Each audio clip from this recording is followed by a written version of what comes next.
The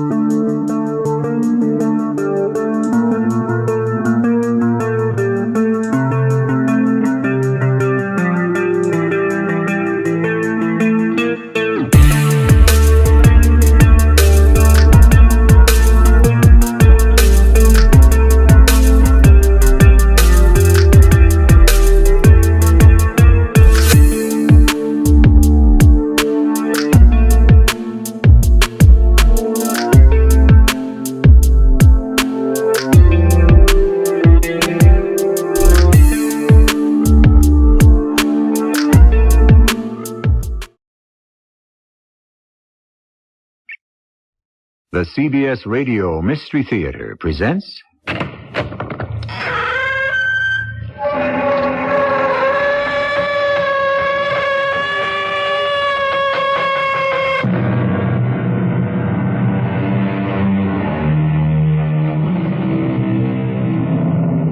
Come in. Welcome. I'm E.G. Marshall. Mr. Victor Hugo said, "Where the telescope ends, the microscope begins. Which of the two has the grander view?" Which indeed. For the longest time, we had been urged to think big. Now there are those who say that perhaps we could more readily solve our problems if we were to think small. Big? Small? How do we really know which is which?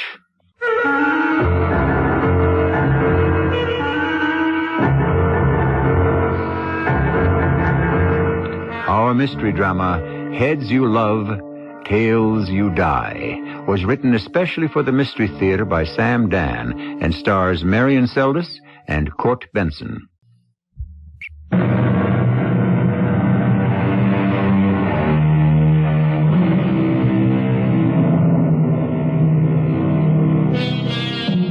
When you meet the Countess Elena Moreni, your immediate reaction is, of course, this lady must be the genuine article. She's tall, slender. Her features can only be described as exquisite. Her costume, though basically simple, is the height of stylish elegance. Were this the Europe of 100 years ago, she would have been the brightest jewel in the palace of a king. But if we're to discuss the beautiful Countess Elena, we should hear from her uncle, Count Stefan Moreni. He knows more about her than any person living. Or dead. Yes, at one time the Moreni family had extensive holdings in what was called Transylvania. But everything's gone. All that I have left in my old age is my niece, Countess Elena. And the truth is, strictly speaking, she's neither my niece nor a countess, nor is she even a Moreni. Years ago, her name was Gertrude Schmidt, and she was a scrawny, timid teenage girl who helped out in her father's delicatessen on the northeast side. And I remember that certain day when everything ended and everything began. Good evening to you, Herr Schmidt. Count! You have not forgotten us. Why should I ever forget you, Herr Schmidt? Oh, I thought that since you had come into your fortune... No, Herr Schmidt, I have not come into my fortune. The fortune I have come into could have been anyone's fortune. I've merely won the lottery. But this may be the way that Providence has of... correcting a mistake. My good Herr Schmidt, Providence will never admit that he or she or it has ever made a mistake. You can say what you want, Count. I believe it was ordained. Why are you surprised to see me? I thought that now you are rich, you would buy at the more exclusive places. My good friend, you are the only shop in town where one may purchase paprika that is worthy of the name. A true paprika. I have put some aside for you, Count. Gertrude, here is Count Moreni, who has come all this way to buy from us. Well, say hello. Good evening to you, Fraulein Gertrude. Trude, where are your manners? Oh, she is so shy. Look at her. When you stand erect, child, you have the carriage of a queen. But why is she so timid? Frightened of her own shadow. Wait, my good friend, wait. One day she will discover the power within her, the irresistible forces of fire and ice in those brilliant, beautiful blue eyes. I tell you, she was born to break hearts and rule men. If only I could just get her to say hello to people. All in good time. Some blossoms bloom early, others late. But the magnificent flower... Stick 'em up. Oh, Now, you heard me. that's a gun, my friend. Be careful. Just stick up your hand. There's no need for this, young man. If you're hungry, you can have food. If you want money... Shut up! You can have anything, but put away that gun, Open the register. Schmidt, do exactly what he tells you. Good. Now, just stand back. It went off. I didn't mean to. It just went off. Yes, it just went off. And Joseph Schmidt fell down dead. I was standing next to him. A little more to the left, and it could have been me. As it was, I was blinded momentarily by the flash. I could feel the sting of the exploding powder. The gunman, of course, ran away. The police never found him. Some weeks later, I decided to return to the shop. Perhaps I could do something for the young girl. Yes? How can I help you Oh, it's the Count. Good morning. That bandage on your eye, is something wrong? Oh, it was from the... Oh, well, never mind. You needn't be afraid to say it. I heard you were blinded from the powder from that shot.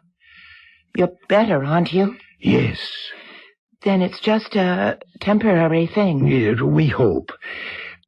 My dear, you look tired. Oh, yes. I understand you're keeping up the shop all by yourself. I'm trying. And you're finding it difficult. I'll manage. Of course you will, of course. However, the price may be too high. What do you mean, Camarigny? Come with me, my dear. Where? Just over here, to the mirror on the wall. Now, look at yourself. What do you see? Well, Shall I tell you what you do not see? Lines, shadows, brought on by work and worry. The struggle to make ends meet. Well, I suppose it cannot be helped. Ah, but it can. How? Gertrude Schmidt, who must labor for her daily bread behind the delicatessen counter, will fade early, wither away. But the Countess Elena Moreni... Ah, she is something else. Who? Who is she? The only child of my late brother Zoltan. And I am an old bachelor, therefore she is the last of the Morenis, and she will inherit my fortune. But why must she wait till I'm dead and she is old? I shall endow her with it now. Look at me, child, look at me. Countess Elena Moreni. Countess Elena Moreni? Elena, for the only woman I ever loved and lost. She was so much like you. You shall keep her memory evergreen. But what are you saying? You will become my niece, the Countess Elena Moreni. Me? You shall become the most beautiful, the most famous and sought-after woman in all the civilized world. Please, Count, We have nothing to say about it, you or I. But, Count, I have everything to say about whether or not I'm going to allow... It was almost the very last word your father said. What word? Providence. We were talking about my coming into a fortune, and he said it was ordained. What? What was ordained? My dear, your father at that moment was only a minute away from his death, a single footstep from eternity. Did he already sense the meaning, the design? Was it even then being slowly revealed to him that I would use the money for you? Oh, but please, no, I'm frightened. Frightened? Oh, no, child. Be rather joyful, be jubilant that he has been able to sense your glorious future. I can see you now, the Countess Moreni. No. No? I can't. Why not? Because I just can't, that's all. Tell me why, child. Because the man who killed Papa, he must pay for it. I must make him pay. You? Who else? Well, the police. The police have already forgotten him. Well, I shall make this killer pay the price. How? I'll wait for him. Where? Here. Look inside this drawer. You see? Oh, that's a revolver. And I know how to use it. Revenge. Surely a Moreni cannot argue against it. He will come back here one day. Why do you say that? He will come back. I know it. My dear, your grief has made you angry and frustrated. My father was murdered. And you cannot tear yourself away from the place where he fell, as if somehow that would keep him by your side. But ask yourself, what would make him happier if you wasted away as a drudge in a shop, or if you blossomed into the magnificent Countess Moreni? She didn't need very much persuasion.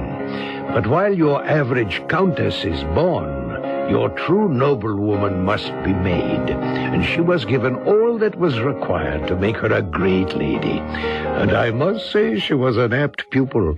She learned French, the language of civilization. Tout passe, tout casse, tout lasse. Italian, the language of art. Di qua, di là, di giù, di la sliteno. Spanish, the language of passion. La vida es sueño, y los sueños, sueños son. And there were the piano lessons, and the painting lessons, and tennis, and golf, and shooting, and sailing, and travel. And soon people were beginning to notice this fabulously beautiful and unbelievably talented Countess Moreni, who came from one of the oldest families in Central Europe. And there was this celebrated love affair with the scion of one of America's wealthiest clans, who shot himself when she left him. She was constantly sought after for interviews, and so was I. Most of them was the usual light-headed fan magazine type. But one journalist proved to be remarkably perceptive. Count, when you see her, she seems to glitter and sparkle like some priceless gem. Of course. But I think I sense a dark quality. I beg your pardon? Almost a shade of sadness. Yes? As if there has been some tragedy in her life. Has there been a tragedy? Why don't you ask her? I did. And what did she say? She said no. Well, then, that should be the answer. But I don't believe her.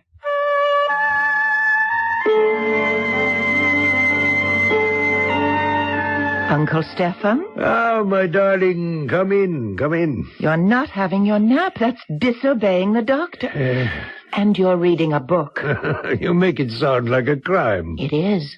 He said your eyesight was just too weak. Well, he said my eyesight was failing, and so it might just as well fail in the line of duty. Well, I'm afraid we have something to talk about. Oh? This is rather awkward. You see, my dear, it seems I've run out of money. My dear uncle, I have been expecting this announcement. You have? Yes, the wonder is that your money lasted as long as it did. And so, as I saw this day approach, I said to myself, I must go to work. I have become an interior decorator. Oh? Well, why not? All one needs is taste. So I've opened an office. I look at you. I simply cannot believe that you started this life as Gertrude Schmidt. And I can never forget it. I know, and it shows. Well, to you, naturally. Yes, and also to an extremely perceptive reporter, Miss Rivers. I've never forgotten my father. And that day. And I've made a vow that murderer will be brought to justice. Sometimes, my dear, we must remove vengeance from our hearts, or it shall destroy us. No. Something inside me says follow your destiny. That man who murdered your father is part of it. You will meet him again. Oh, dear Uncle Stefan, I feel I shall meet him again. And soon.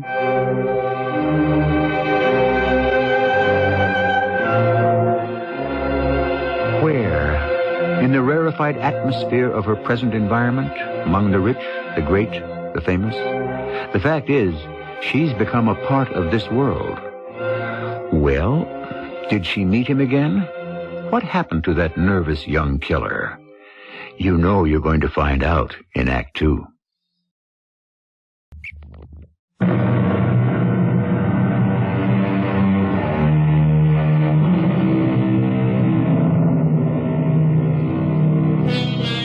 Most popular of all stories is Rags to Riches. But the problem with most of them is the fact that the transition is never really smooth or easy.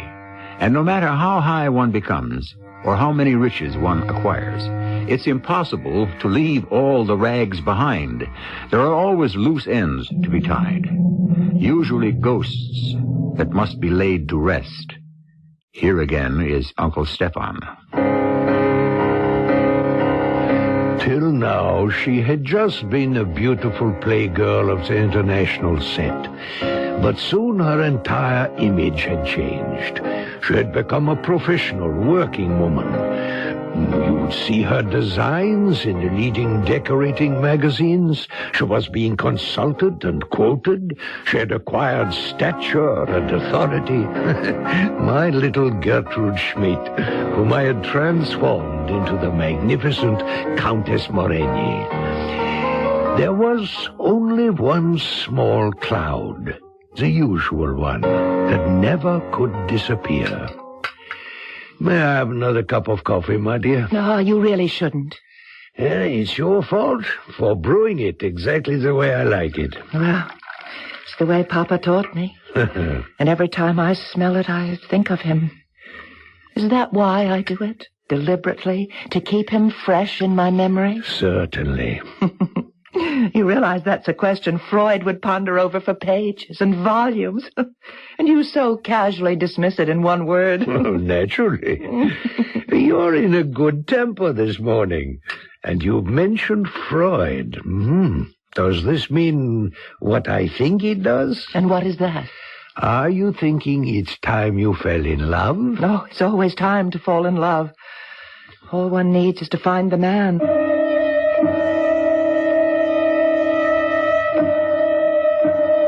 Yes, that's the way it goes.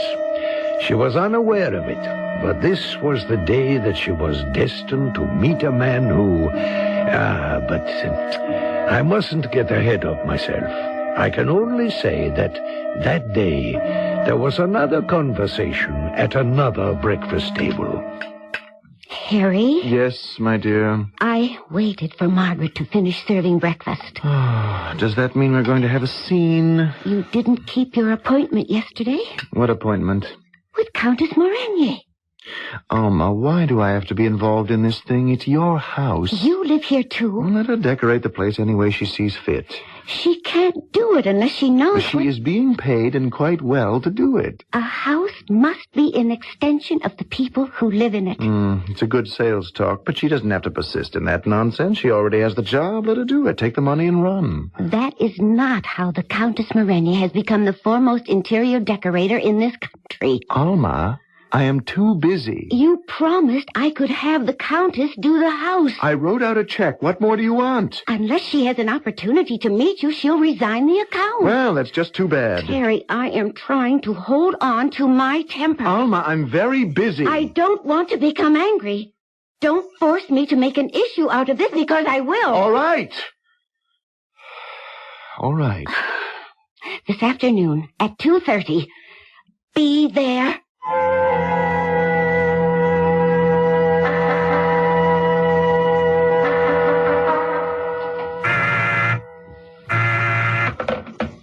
Who? Oh, yes. Ask him to come in, please. Finally. Mr. Harry Collins. Ah, the elusive Mr. Collins. Elusive no longer. So, there is a Countess Moragny. She's not merely a picture in the magazines, a story in the papers. Have a chair, Mr. Collins. Had I but known. Had you but known what? Well, that words fail to express, pictures even fail to communicate the essence of the most... oh, why wouldn't I say it? The most magnificent woman I've ever met. You realize, of course, that this is a business meeting. The business of which is to get to know me better. Or is that merely sales rhetoric? Are you always so verbally extravagant? Oh, I'm not sure. I wonder if you bring it out in me. Is that a business-like question? Shouldn't it suggest an extravagant color for my study? How about bright yellow, strong red? No, you couldn't live with them. It doesn't matter. I hardly spend any time there anyhow. Why? That is a long story. Why don't I tell you about it over lunch? No, I've just come back from lunch. Or dinner, then. Don't you have dinner with your wife? I can't when I'm having a business meeting. Ah, but your wife is my client. Why don't we talk about it over cocktails? Why don't we talk about it here? Well, the fact is, an office always seems to inhibit me. Mr. Collins. Harry. Mr. Collins, I don't think anything could ever inhibit you. No, you must try some more of Ilona's soup. I think she surpassed herself this evening. Thank you, my dear. I'm sorry. I didn't see It's all right. It's all right, darling. The doctor said it would come to this. No. You mustn't talk about it. Well, I've seen what's worth seeing. Transylvania, the most beautiful country in the world. And you, the world's most beautiful woman. As for the rest... I met a most amusing man this afternoon. Ah, that means he's married. How did you know? Well, if he was single, he'd be interesting. But since he belongs to someone else, he can only be amusing or diverting. Well, he may not belong to someone else forever. Oh, have we reached that stage so soon? No, we are at no definite stage. What is the gentleman's name? Mr. Harry Collins, and I've asked him here for cocktails tomorrow afternoon. And you must promise to ask for no more than one martini. And may I present my uncle, the Count Moragny? How do you do, sir? Countess Helene has told me a great deal about you. But she's told me almost nothing about you. There isn't very much to tell, I'm afraid. Oh, I must disagree. Everyone's life is a book which consists of many volumes. I think that I will do Mr. Collins' study in gray and white. I have the feeling that he is, underneath it all, an extremely serious-minded person. You've discovered my secret. At that moment, at that precise moment, did I also discover a secret? Why suddenly... Did I hear a shot? No, it was only in my mind. The two of them kept chatting as if nothing had happened. That shot. Why did I hear that shot? And now I was listening to his voice. When I can no longer get out of going to my office, I'm involved in real estate dealings. Oh, you are that, Collins. Guilty as charged. The voice. It was older, smoother, more cultured, but it was still basically the same. As he spoke, I could hear him say... Stick him up. Open the register. Was it possible? Of course not. How? And then I said to myself, Stefan, it's the voice. You know it's the voice. I peered at him. My eyesight was almost gone. If only I could see. If only...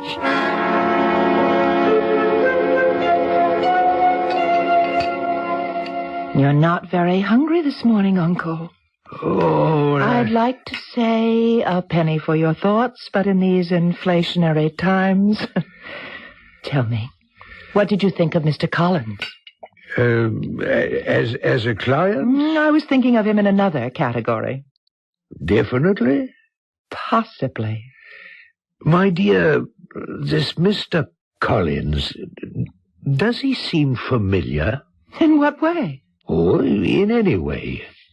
I don't think so. You don't feel, perhaps, that you might have met him somewhere, sometime? No. Does he seem familiar to you? I'm not sure. Why do you ask me that question? Does Mr. Collins seem familiar? Well, it was just an idle question. But you never ask an idle question.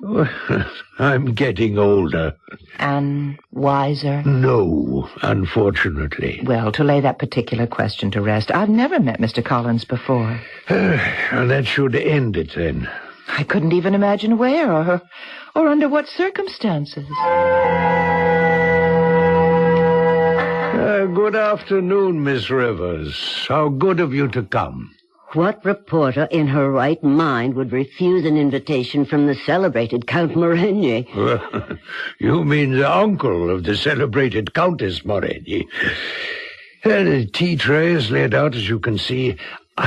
Well, I wonder if you'd be good enough to pour. Of course. Cream, sugar, lemon. Just tea for me, thank you. And now, sir, may I ask why you have invited me here? I want information. We reverse roles. I'm the one who usually makes that request. What do you know about a Mr. Harry Collins? May I ask why? Let me say this. If you keep this matter confidential... It's not my business to keep matters confidential. Quite the other way around. I will promise you, if anything comes of it that should be of interest to the media, I promise you will be given, what do you people call it, a scoop? We say beat. Why do you want this information? That must be part of our bargain. Agreed? I'll call you tomorrow.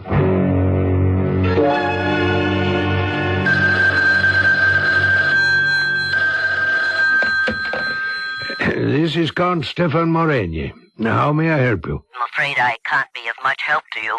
Oh, this is Miss Rivers. Well, then again, it all depends on the kind of help you need. Concerning Mr. Collins. He was a very poor boy from the northeast side. Ah, the northeast side. Mm-hmm. The kind of kid who'd get himself into all kinds of scrapes. Ah, serious ones? He was suspected of a few burglaries here and there, nothing that could be proved. Has he no police record? No. Well, he met a girl, got married, got a job, went to night school. The girl evidently reformed him. She's his present wife. I see. He went to work for a real estate firm. In 10 years, he owned it. It's been growing ever since. And that is all we know about Mr. Collins? That is all we know. The conviction. It kept growing stronger. Harry Collins, this self-made millionaire, he was the killer. How could that be possible?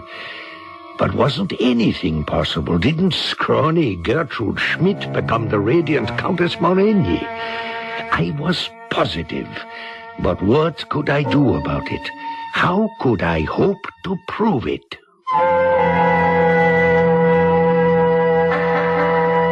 What can he do? And how can he hope to prove it? And after so many years, isn't the trail ice cold? And after all, Elena was there too. If Harry Collins is our killer, why didn't she recognize his face or his voice? Well, that's why we have a third act.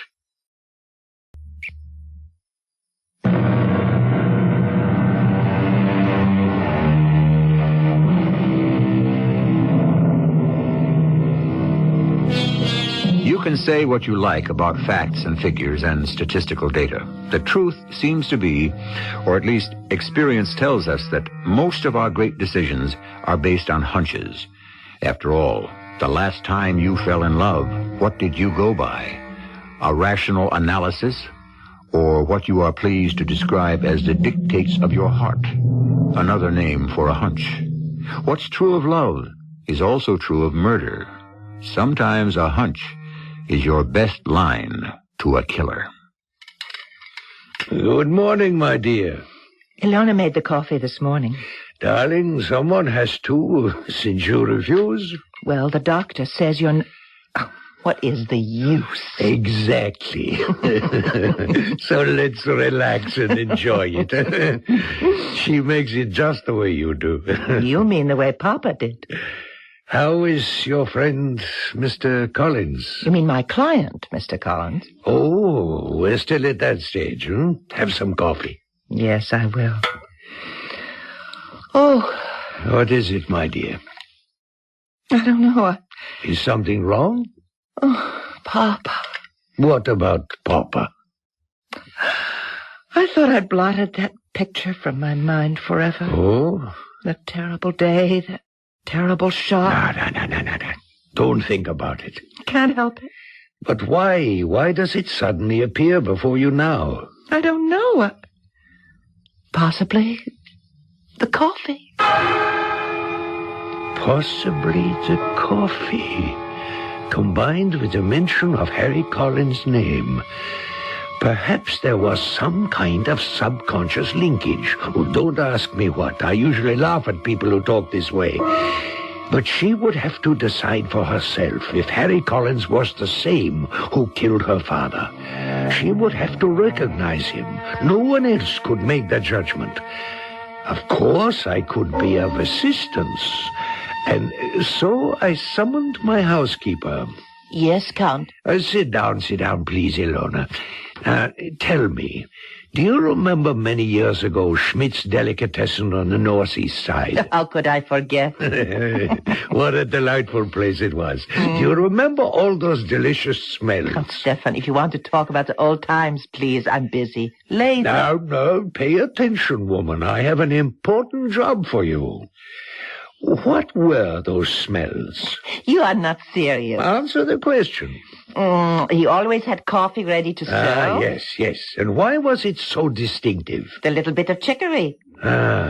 What were the other smells? Those delicious meats and sausages, The salads? You're making me hungry, and the doctor says I must diet. You must duplicate those heavenly aromas now, in this room. I do not understand. The thing is crystal clear.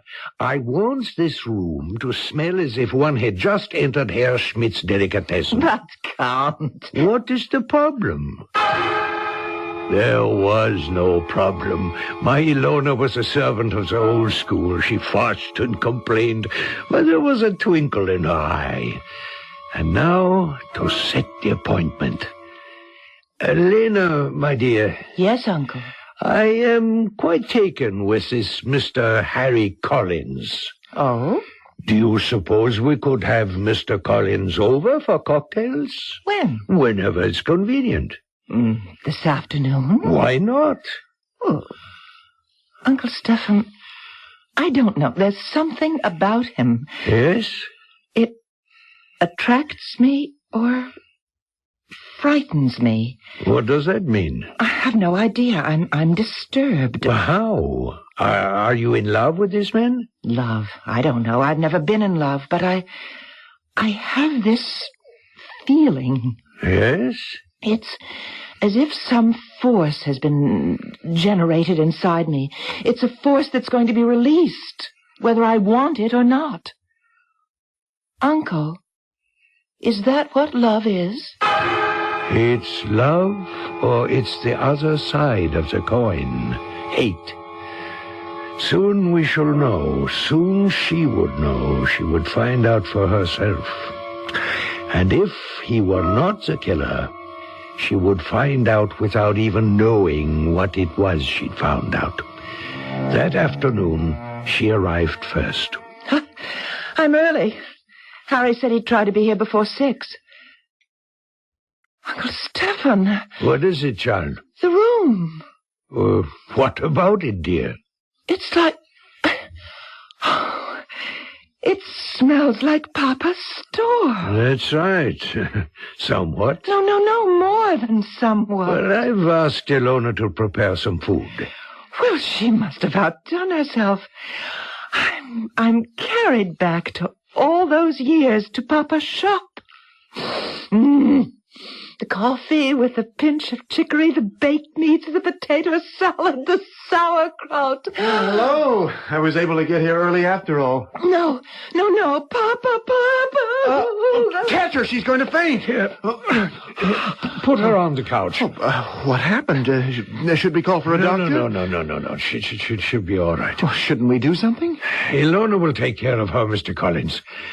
I wonder if you would be good enough to excuse us? Well, sure.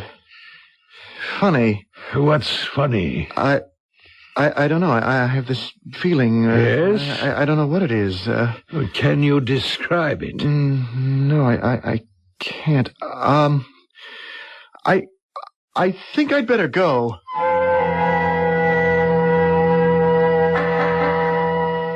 All right, Elena.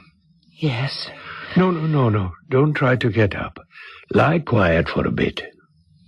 He's the one. Harry is the one. Yes. And you knew it. Yes, my dear. Why didn't you tell me? What was there to tell? A suspicion? It could have clouded the rest of your life. You had to make the discovery for yourself. And I made it. Yes. Now what? Now, I'm going to kill him. Is it wise? Your own words. A Moreni cannot argue against revenge. When he has been injured, he does not run whining about it to the law. That was a philosophy for another place, another time. There's a practicality here. Think of what you have to lose. The world will discover that the Countess Moreni is really Gertrude Schmidt. Well, the world will survive that discovery. But will you? There's nothing shameful about being Gertrude Schmidt. But there's something awfully wasteful about spending the rest of your life in prison. I know that, but I have no choice. You don't? Uncle, are you saying that he's to get away with murder? He has to pay for it. Now, please, Uncle Stephen, I must get up. Where are you going, my Going dear? to my room. I have a .22 caliber automatic. And then I shall visit Mr. Harry Collins. Alma, are you busy? I want to talk to you. I hope this won't take long, Harry. I'll have to go upstairs soon, dress for dinner. You will, too. We're dining with the Alcott. Alma, please, listen. I want a divorce. Alma? No, I won't let you go. What good am I to you? I own you. And don't you ever forget it. If I should go to the police Alma, please, try to understand.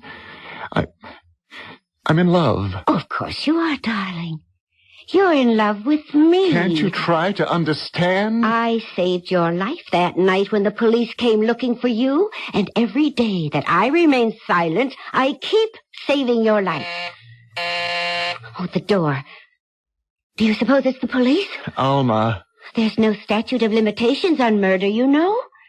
Suppose they think they found a clue. Oh, don't worry, darling.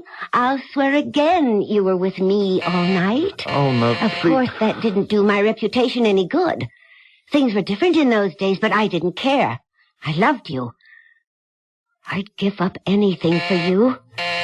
Now, let me open the door. And don't you say a word.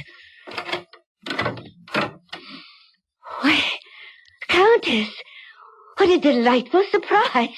Good evening, Mrs. Collins. Won't you come in? May I fix you a drink? No, thank you. I can only stay a moment. Oh, Oh, that's a pity. I just stopped by to shoot your husband. Oh, does he make you want to do that, too? There are times when I feel that Elena. Elena? Yes, Elena. I'm in love with her. She's the one, Alma. Oh, really? Oh, you have exquisite taste, Harry, darling. So, the two of you did not confine your discussions exclusively to interior decorating. Countess, do you have serious intentions concerning my husband? Yes, I have. Oh, then I'm sorry. He is a most attractive man. That is why I intend to hold on to him. I know you're a woman of the world. You'll get over him, and he'll get over you after a while, just as he's gotten over all the others. No, not this time. Harry, we will not have a scene. Elena, she's asked you to decorate the house. Show it for what it is. A place of hate and bitterness. Oh, do it in stone and bars because it's a prison. She is blackmailing me. I was a stupid kid. I got into trouble. I killed a man. I didn't mean to. It just happened. She gave me an alibi. I gave you more than an alibi. I made you go straight. I worked so you could go to night college and become somebody. Whatever you are today, you owe to me. All right, but how long do I have to keep paying you back? When are we going to be even? Never. Alma, I'm not asking for myself. It's also for you. Let go of me. It can't go on forever. Tomorrow, next week, next month, next year, I am going to kill you. Or myself. Or both of us. We will always be together, Harry. Excuse me, I seem to have interrupted a family argument. I must be going. Oh, surely, Countess. You did have a reason for stopping by. Yes, I told you I came here to shoot your husband. But I see now it won't be necessary. Things will take care of themselves. Elena, what are you saying? As a matter of fact, I brought this. Oh, it's a pistol. Well, of course. Why don't I just leave it here? I'm sure one of you will find a use for it. Sooner or later. You actually did come here to shoot me? Yes. But as it turns out, I don't have to. You are already dead.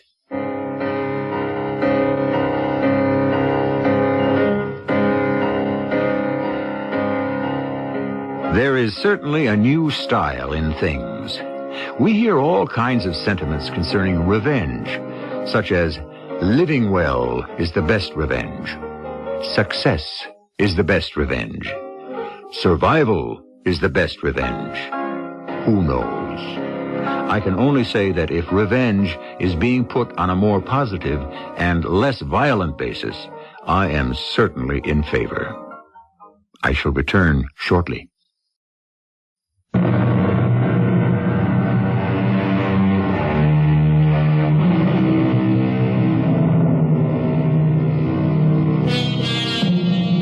An eye for an eye. It's so clearly stated in the book. And for years, we have tried to probe beyond its literal meaning to the spirit. And perhaps what was really meant in that ancient language was picked up later by a poet named Sir William Gilbert. Make sure the punishment fits the crime. And once we start to really analyze crimes and their punishments, we cannot help but find new insights into old problems. Our cast included Marion Seldes, Court Benson, Evie Juster, and Russell Horton. This is E.G. Marshall inviting you to return to our Mystery Theater for another adventure in the macabre. Until next time, pleasant dreams.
Come in. Welcome. I'm E.G. Marshall. Know what a petard is? I always knew it was something you got hoisted by. You know, hoist by his own petard. But I never knew what it was. So I looked it up. It was an explosive device used centuries ago by warring armies to blow things up. A device which sometimes blew up unexpectedly, thus hoisting the user into the air, to say the least. I mention all this because that's exactly what seems to have happened to a certain middle-aged lady known as Madame Zora.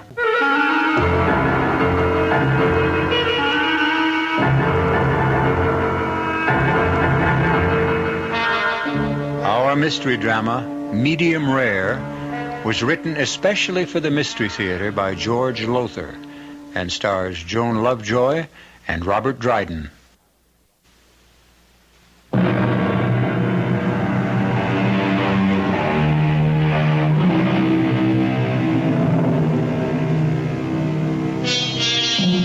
We're told that there are people who have the power to communicate with the souls of those who have died and passed on into another world.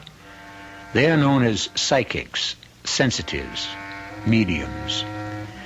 Unhappily, there are also people who pretend to have this uncanny ability, fake mediums, who prey upon the credulous, the gullible.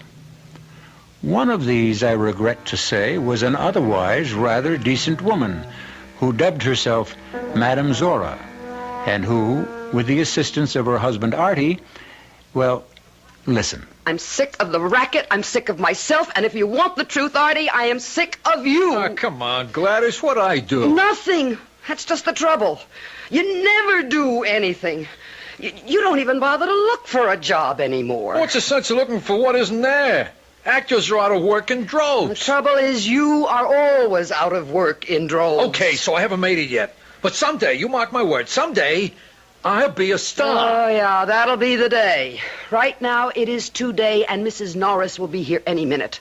Now, Artie, somehow, some way, we've got to keep her coming back for more seances. Well, not a chance, you ask me. Unless the late lamented Mr. Norris tells her where he stashed that $1 million in cold cash and tells her today, she's going to split. We've got to give her an answer. Otherwise, well, I just don't know where the next sucker is coming from. Oh, she's here. Into the bedroom, quick. On my way. You tested the microphone setup? Natch. Well, here goes nothing. Mrs. Norris, how nice to see you. Come in, come in. Now, I'm all ready for you, and Mrs. Norris, believe me, I have a feeling that today your dear departed husband is going to tell you what you want to know. He'd better. Or it's the last $50 you'll ever get from me, Madame Zora. I have done all in my power to help you. Well, in that case, perhaps I'd better find a medium with more power. Shall we get on with it? Yes. Yes, of course. If you'll just be seated at the seance table. And now, let me turn down the lights. So. And now I will seat myself. And go into trance.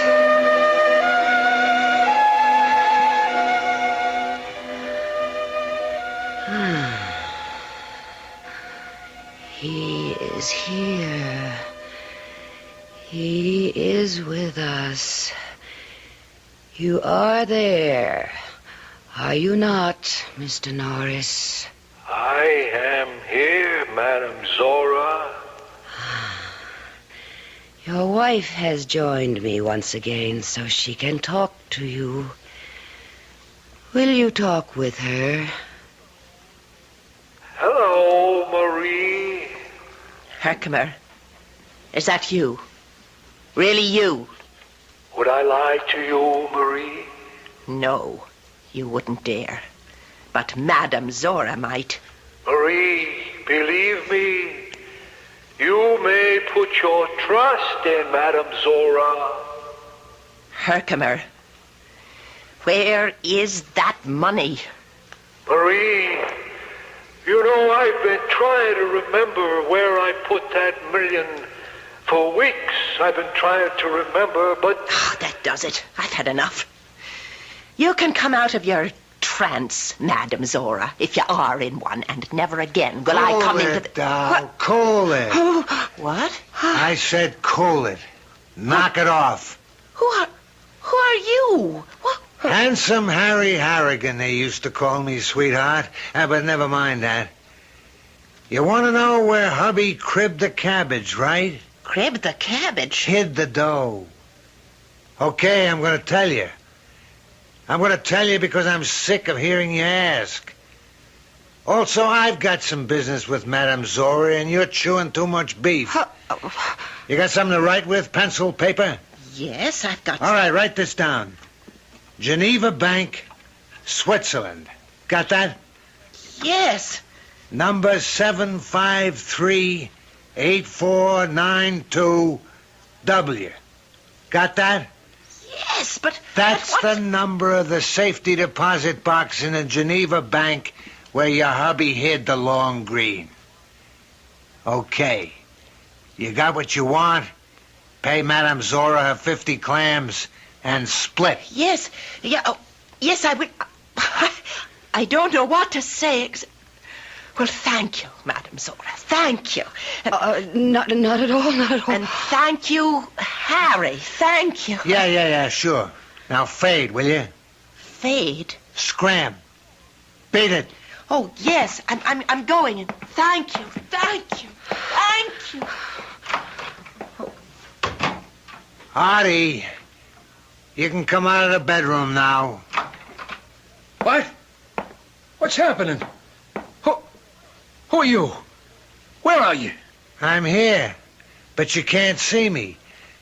I haven't learned how to, what they call, materialize yet. Materialize?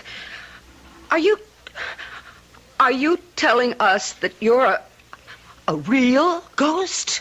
I'm not whistling Dixie, doll. Artie, I think I'm going to faint. Later. Right now I need you. I need a job done, and I've picked you to do it. What kind of a job? You'll find out. First, let me give you a little scam about me. Put you in a picture, like they say. Before I kicked off a couple of years ago, I was one of the best card shops in the business. Handsome Harry, they called me. Handsome Harry Harrigan, because, I do say so myself, I was a pretty cool-looking cat. Not like this creep you married. What do you mean, creep? Go take a look at yourself in a mirror and you'll see what I mean. You want to be an actor, you got to act the part. Look like an actor, talk like an actor, dress like an actor. You look, act, talk, and dress like a bum. Oh, I've been telling him that for years, but would he listen to me? Oh, no, not him. He's Some just other time, Gladys, huh? Right now I got to fill you in on why I'm here. Oh, I'm sorry, Harry. I may call you Harry. Handsome. I was always called Handsome. Now, over here, in this other world, I'm doing a stretch in what they call limbo. It's kind of like being in a can in prison, you know what I mean? That's because I got hate in my soul, and I got to get rid of it. Hate in your soul? You got hate? For a gunzel named Tex Morgan, who 3 years ago took me to the cleaners with a pair of loaded dice and took my mouse along with everything else. But what were you doing with the mouse? A dame, a skirt. Girlfriend. Oh. Dory. That was her name. A looker, a bombshell. Tex, he cops my dough and her. I'm looking for them a whole year to put the blast on them, to get revenge. When my ticker goes bluey, and, well, that's the end of that. So now I'm over here in this limbo place, and I can't get out till I, what they call, purge myself of this hate I got for Tex and Dory. What do you want with us? How are we going to help you get rid of your hate feelings? I'll explain all that when we get to Vegas. Vegas? Las Vegas? There's another Vegas? Yeah, Las Vegas. That's where they are right now, Tex and Dory. He's a blackjack dealer at the Pan of Gold. Suppose we don't go. Don't go? But you haven't told us what's in it for us yet. What do we get out of all this if we help you? It's what you'll get out of it if you don't help me. Like what? Artie! The table, my expensive seance table. I've got 6 payments to go yet. Bouncing up and down on the floor. Look, it's flying into the air. And Gladys, look out! Oh, he's broken my seance table in splinters. Harry, you've wrecked my table with 6 payments. Are you and Meathead here going to Vegas? Or not going to Vegas? Artie, start packing.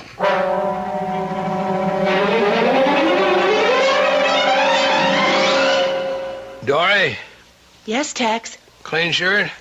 Bureau, top drawer. I'll get it. Oh, no, you don't. You just stay right there on the couch. Remember, you're resting for 2 now. Oh, darling. Having a baby isn't really the big deal you're making out of it. Maybe not, but you are. To me. The biggest deal I ever made, honey. Oh, Tex. Baby. Hey. Come on. You got 15 minutes to get over to the Pan of Gold. I'll make it. I wouldn't be late today for anything. Do you really think Roscoe will? Look, would he have called me into his private office yesterday, talked to me like a loving father, if he didn't mean that I'm going to get the nod? Supervisor, head dealer. Oh, Tex, you'll be in charge of the whole section. And bringing home a lot more bacon, that's what counts. Especially right now. Kid on the way. And the house, the little house. But can we afford it? Really, Tex, can we? You want it, don't you? You know I do. And you're going to get it. Oh, You're the one that convinced me to go straight, and Dory, I bless you for it. Hauling down a straight salary, working a blackjack table on the up and up. I'm clean. I am Tex Morgan citizen. And Dory, it feels good, solid. then no regrets. Regrets? Well, being married, kid on the way and all. You shouldn't even ask.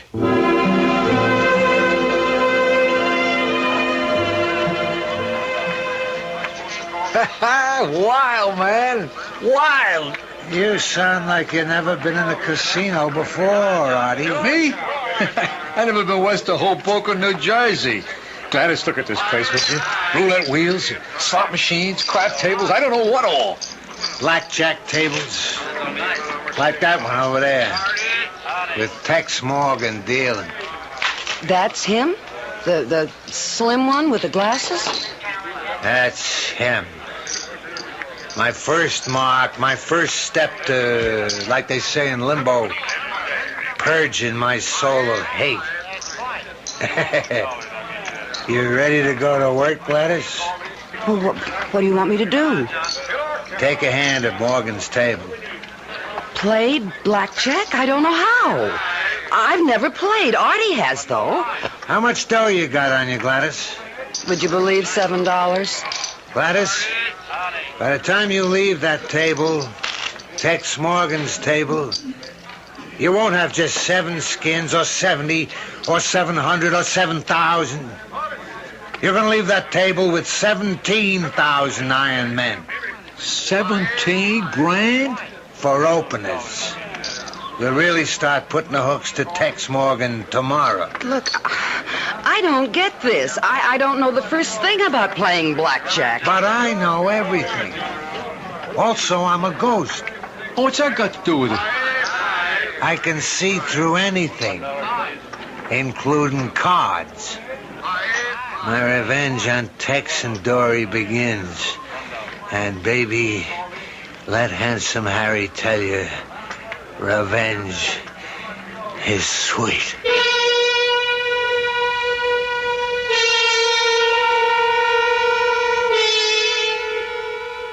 Handsome Harry Harrigan is taking the wrong route to purging his soul. Madame Zora, fake medium, was, as I said at the outset, hoist by her own petard. And quite honestly, I look forward to Handsome Harry unhappy though he may be in limbo, being hoisted by his. We'll see when I return shortly with Act Two.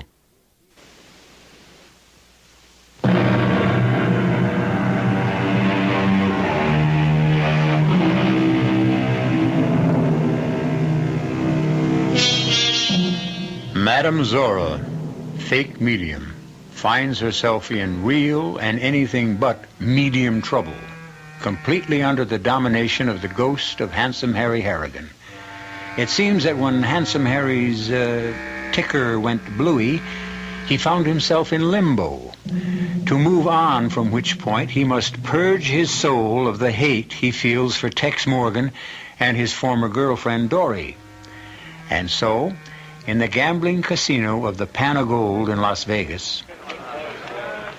Hit me. 20. 18. You win again. Joey, get Roscoe quick. Gladys, lay 1,000 on the next hand. Okay, Harry. Ma'am? What? Did you say something? Oh, no, nothing. 1,000 on the next hand. 1,000 it is. Again? Yeah, hit me. Stand pat, Gladys. With 15? He's got 13. Top card's an ace. He'll take it and go over. Ma'am? I'll sit with these. Suit yourself. One more to the house. 23. Pay me. You wanted me, Tex? Yeah, Roscoe. Excuse me, ma'am. I'll be back in a second. You want those dollars, I'll give you that. Roscoe, this is I heard. me. How come she's breaking the house? I don't know. You don't. Of course I don't, Roscoe. You don't know this thing. No. You never see her before. No. She's in the house, what? How much? 14 grand. Close the table. Okay. Table's closed, ma'am.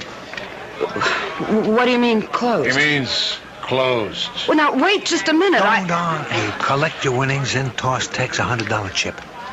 Well, okay. Just give me my winnings. And, here's 100 for you, dealer. Say, go buy yourself a piece of luck. Go buy yourself a piece of luck. Oh, my God.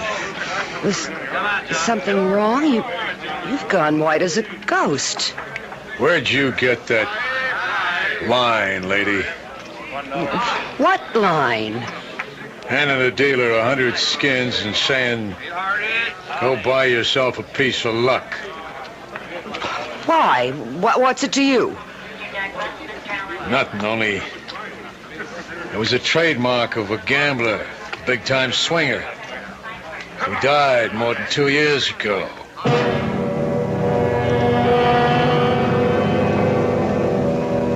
And then, Dory, then she says, go buy yourself a piece of luck. Just the way Handsome used to. But what of it? It's something almost anyone might say. It was Handsome's trademark. And another thing, all through the play, she kept rubbing the right side of her nose with her index finger, just the way Handsome used to. Well, honestly, Tex, I don't know what you're getting at. I'm saying that Handsome Harry Harrigan was at that table, my table. Tex, Handsome's been dead for more than 2 years. He's come back to get me. Tex! He swore he would with his dying breath, he swore it. Face it, Dory, I cheated him out of a fortune with loaded dice. But that was before you went straight. I wouldn't cut any ice with Handsome, dead or alive. What about you? You left him for me. You deserted him, he said. But he knew better than that. He knew the hell he'd put me through. How many times did he beat me up? How many threats did he make to disfigure me with acid if I ever even looked cross-eyed at another man? I was scared to death of him, Tex. Petrified. Until I fell in love with you, and I just knew I couldn't go on with him anymore, no matter what he did. Dory, I tell you, he's come back. I know he's come back. Well, I don't believe in ghosts, and I never will. But if they do exist, if Handsome has come back, I'm not afraid of him or what he'll try to do. There's no reason to be afraid of him. Not anymore. How do you figure that? Because we love each other, Tex. We love each other. deeply and devotedly. Maybe it sounds corny, but from where I sit, love is stronger than hate any day.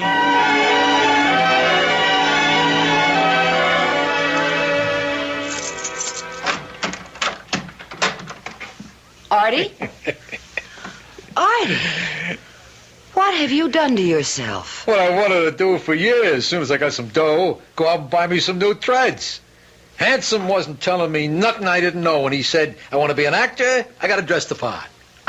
Well, I never believed clothes make the man, but they sure make you. I'm more than just a clothes horse, doll. What in the world? Artie, you sounded just like Handsome Harry. I am Handsome Harry, sweetheart. What? Just using stupid's body for a while.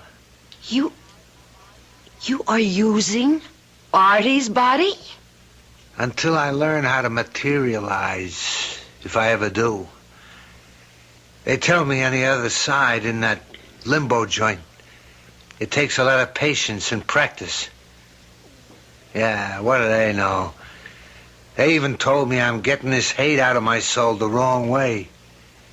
Well, I haven't wanted to say anything. All right, but, so don't.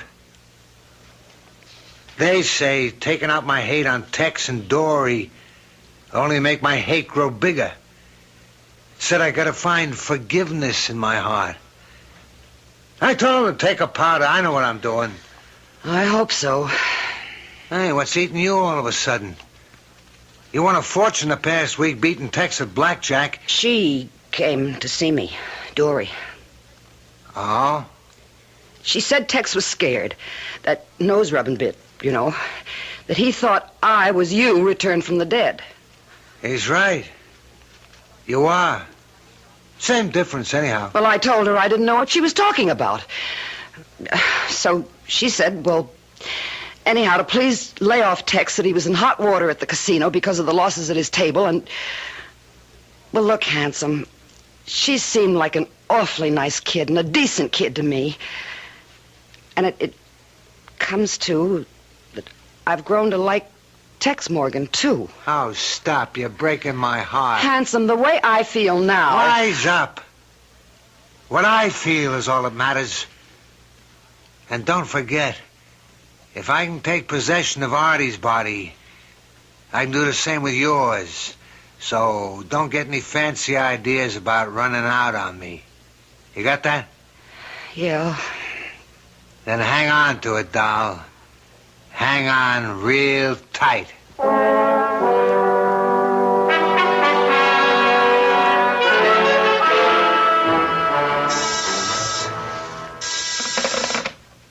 Yeah? Send him in.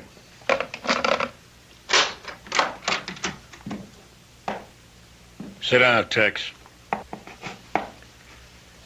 Tex, I'm sorry about this, real sorry. I guess you know I was going to make you a head dealer of the blackjack section. You're not? Worse. You're fired. Oh, come on, We can put Roscoe. up with a lot from our dealers, Tex, but one thing we won't put up with is a crooked dealer. I told you when you took me on 2 years ago that I was playing straight from then on, and I have. Maybe. There's no maybe about it, Roscoe. I'm married to one of the finest women in the world. I've got a kid on the way. We're planning to buy a house here in Vegas, and you're saying that I'd risk all that by going crooked again. I'm talking facts. Sorry, pal. I get my orders from upstairs. You're out of the pan of gold and every other casino in town. He said he'd get me, and he's done it.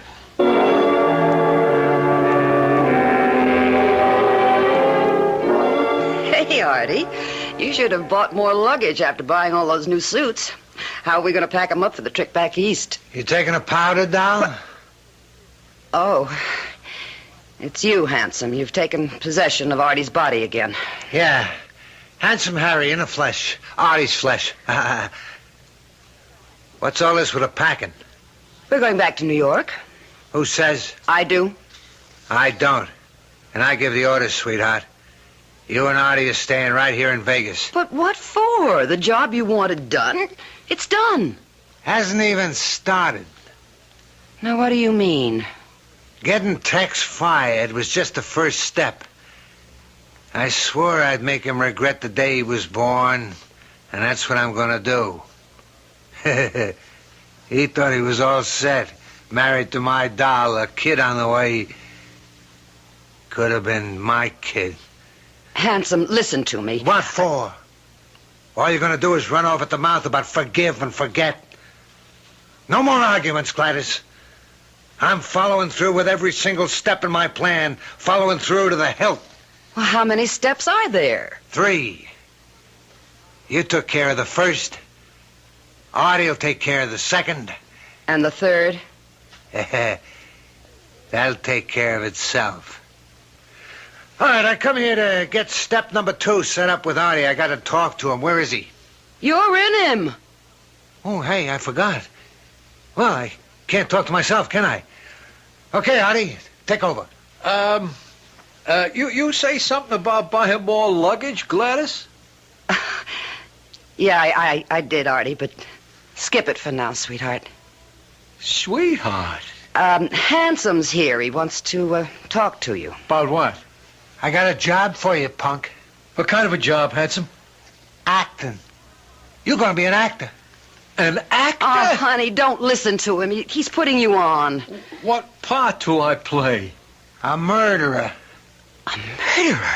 I kill somebody? Not just somebody, Artie. You kill a very special person. You kill the girl who used to be my girlfriend. You killed Dory Morgan.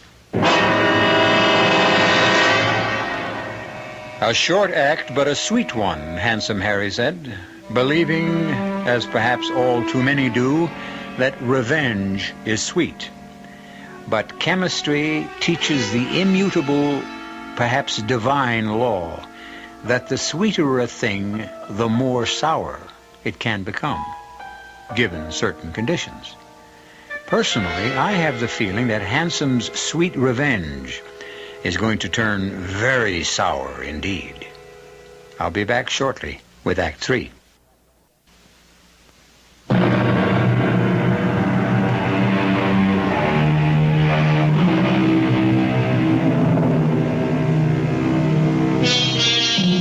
Helpless in the grip of a ghost, the ghost of gambler Handsome Harry Harrigan. Fake medium Madame Zora, real name Gladys, and her would-be actor husband Artie find that they must do whatever Handsome tells them to do. Now, to the horrified astonishment of both, Handsome has told Artie that he is going to murder Dory Morgan. Murder Dory Morgan? Kill that nice, sweet kid? Don't hand me that nice, sweet kid, Jazz. She's a two-timing tramp. No, she is a decent girl. And she's carrying a baby. Tex Morgan's baby. I don't care whose baby it is. Kill her and it's double murder. And I'm not letting Artie do one. Stupid here will do what I tell him, and there's nothing you can do to stop it. But why? What are you going to get out of killing Dory? Not what I'm going to get, sweetheart. What Tex is going to get. The misery that'll make him wish he'd never been born. He'll live with that misery inside him, burning in him, in his gut, for the rest of his life. First, he loves her. And he does, I know that. Second, he'll know he killed her. Not me, him.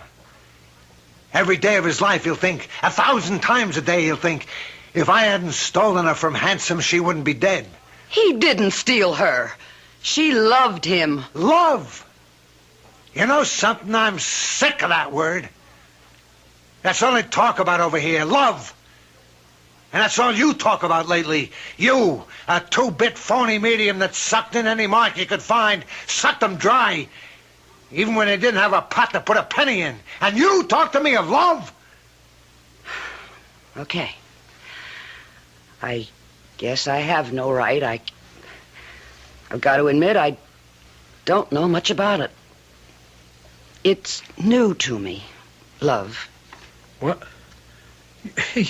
You mean me, Gladys? Yes, Artie. I love you.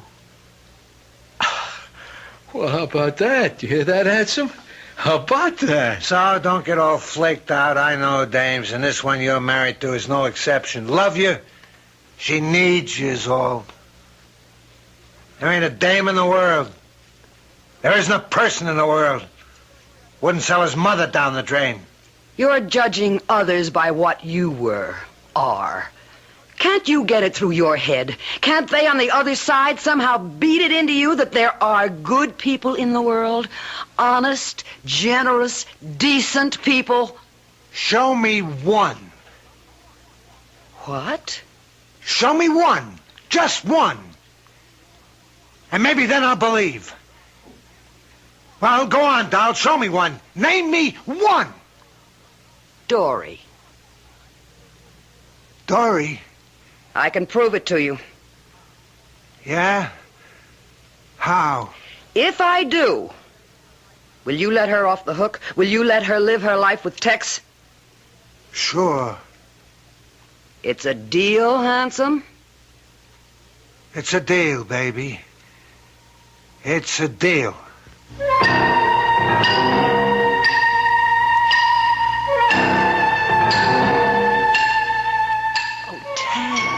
Tex, honey, it isn't the end of the world. It's the end of our plans, our future.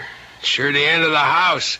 I can't afford a mortgage now. So, we live in an apartment. Yeah, and how long will I be able to afford the rent? Tex, I can always get a job to help out. With a baby? Well, there's sitters, people who stay with kids while the... No! Tex! I said no, and I mean it. It'd be like the way I was brought up, dragged up. My father couldn't make it either, so my mother went to work, and my grandmother, she took care of me. Then she died, and I went on the streets. It changed my life, Dory. It taught me to cheat and lie and sucker anybody I could until I met you and fell in love with you.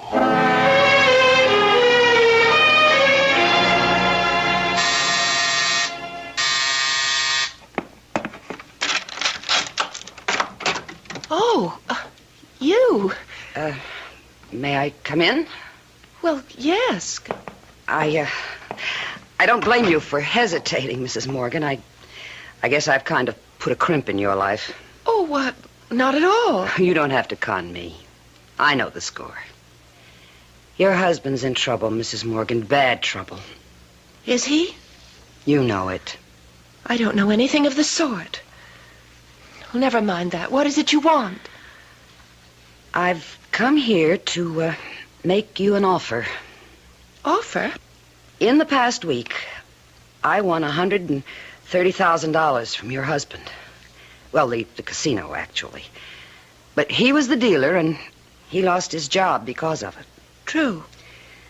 The deal I've come here to make, and no questions now, I'll give you that $130,000 if you leave him. You will give me everything you won from Tex if I leave him? What you mean is desert him? Yes. In other words, sell him out for $130,000? Well, that's one way of putting it. Tell me another. Harry was evil. And the man I'm married to is good. As for you, I don't know what you are. I don't think you know what you are. But you'd be smart if you found out. Found out? I didn't know who I was with Harry, but I did. And I do. With Tex. You think you can buy that? With $130,000? You think you can buy it with $130 billion zillion dollars? I said I'd give you one answer. Here it is. You can't. I was sure I couldn't. Then why did you come here? To prove my point. To somebody else. But we had a deal, you Wilshire. I said I'd prove there are good people in this world, decent people capable of love, and I did. She turned down your offer flat. You go and you buy a gun and you kill her. That's all. I'm not buying any gun, and I'm not killing anybody, especially a fine human being like Dory Morgan. All right. Now, let me tell you two something. Thanks to me, you're worth 130 grand. You're on Easy Street. I can see to it you wind up right back where you started, in that crummy New York apartment, scrounging for nickels and dimes. Now, what's it to be? As far as I'm concerned, you can take your 130,000 and stuff it. Tex and Dory, two people you never met till now, and you'd give up a fortune for them? And for what they stand for. For what they are. She loves him, he loves her. And love, a stacked deck, a con game. Call it what you want. I'm not killing Dory Morgan. And you neither, huh, stupid? Well, I don't know. Artie! Gladys, baby, I'm sorry, but I've been thinking. I don't want to go back to that lousy New York dump and start living from hand to mouth again. You'll do it? Artie, you'll do it? Yeah, I'll do it. Oh, Artie, Artie, Artie.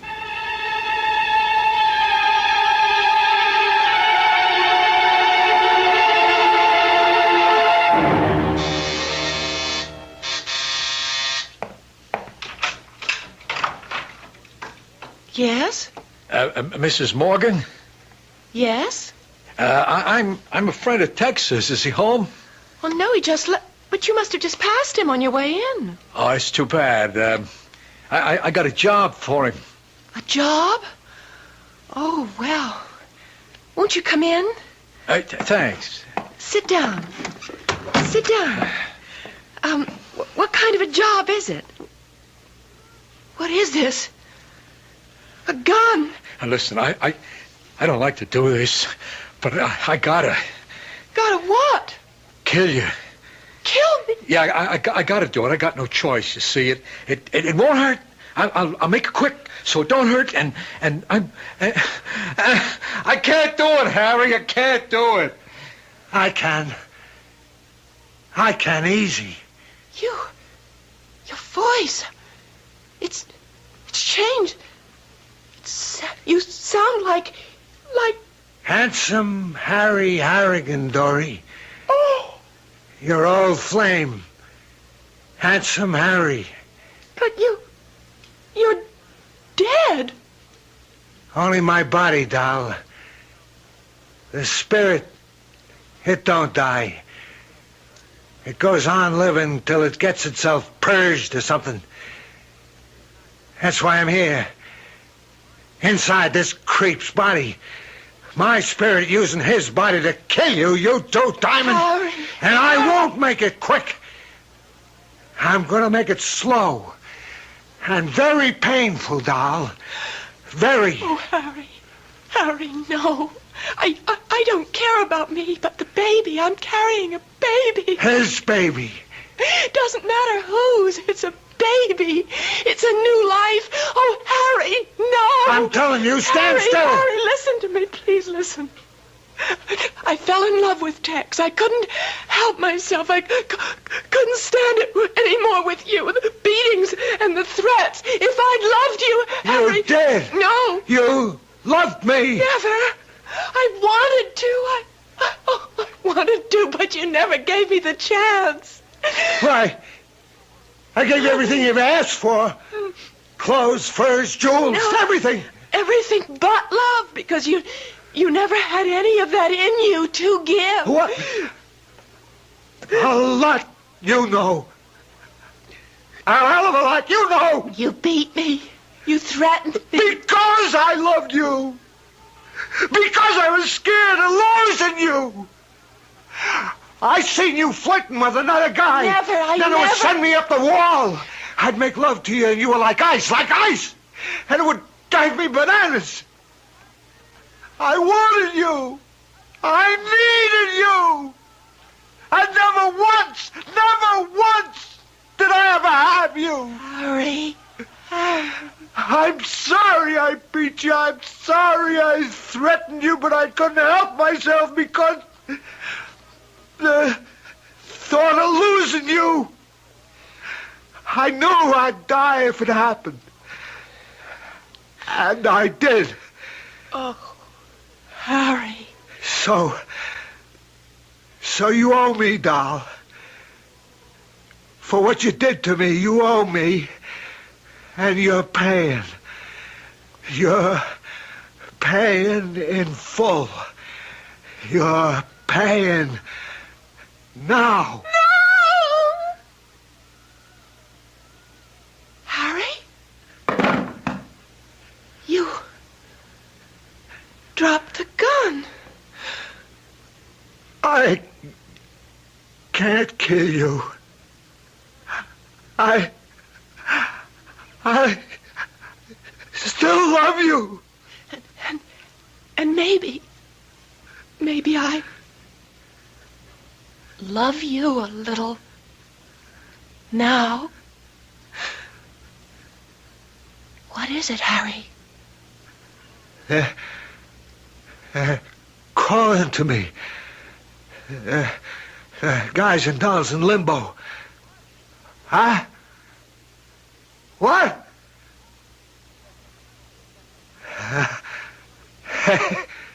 Hey, that's out of sight. I mean, say that's really something else. What? Harry, what is it? Dory, believe it or not, I'm purged.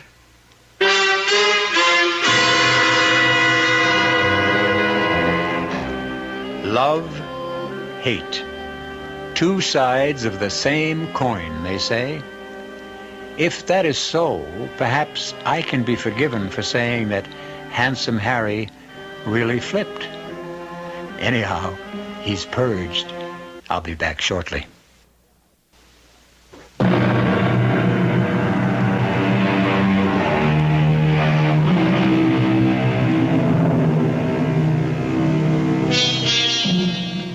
You'll be interested to learn that Tex found another job, and he and Dory are deliriously happy with their baby boy, Harry.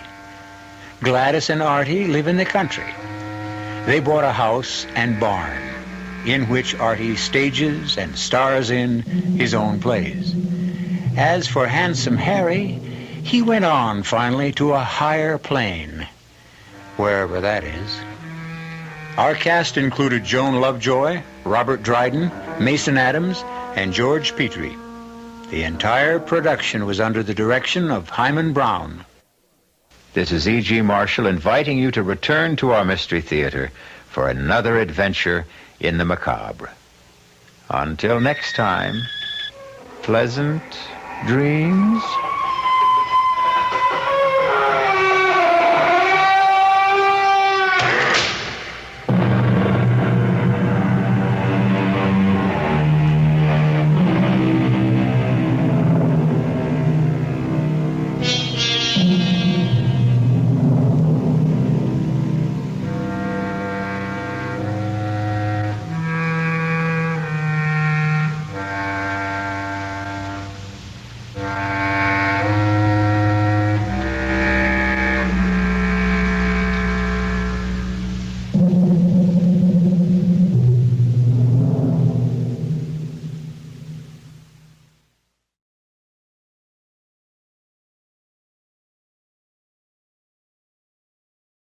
The CBS Radio Mystery Theater presents...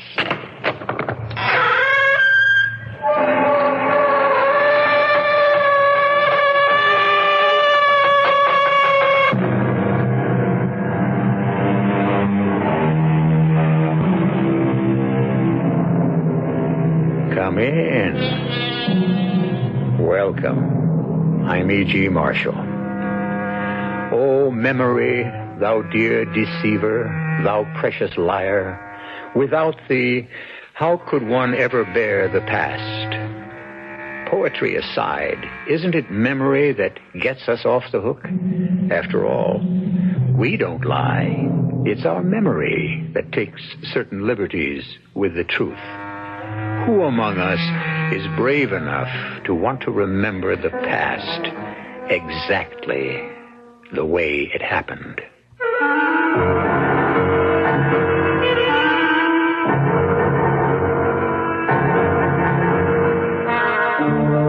Our mystery drama, Killer's Appointment, was written especially for the Mystery Theater by Sam Dan and stars Marion Seldes.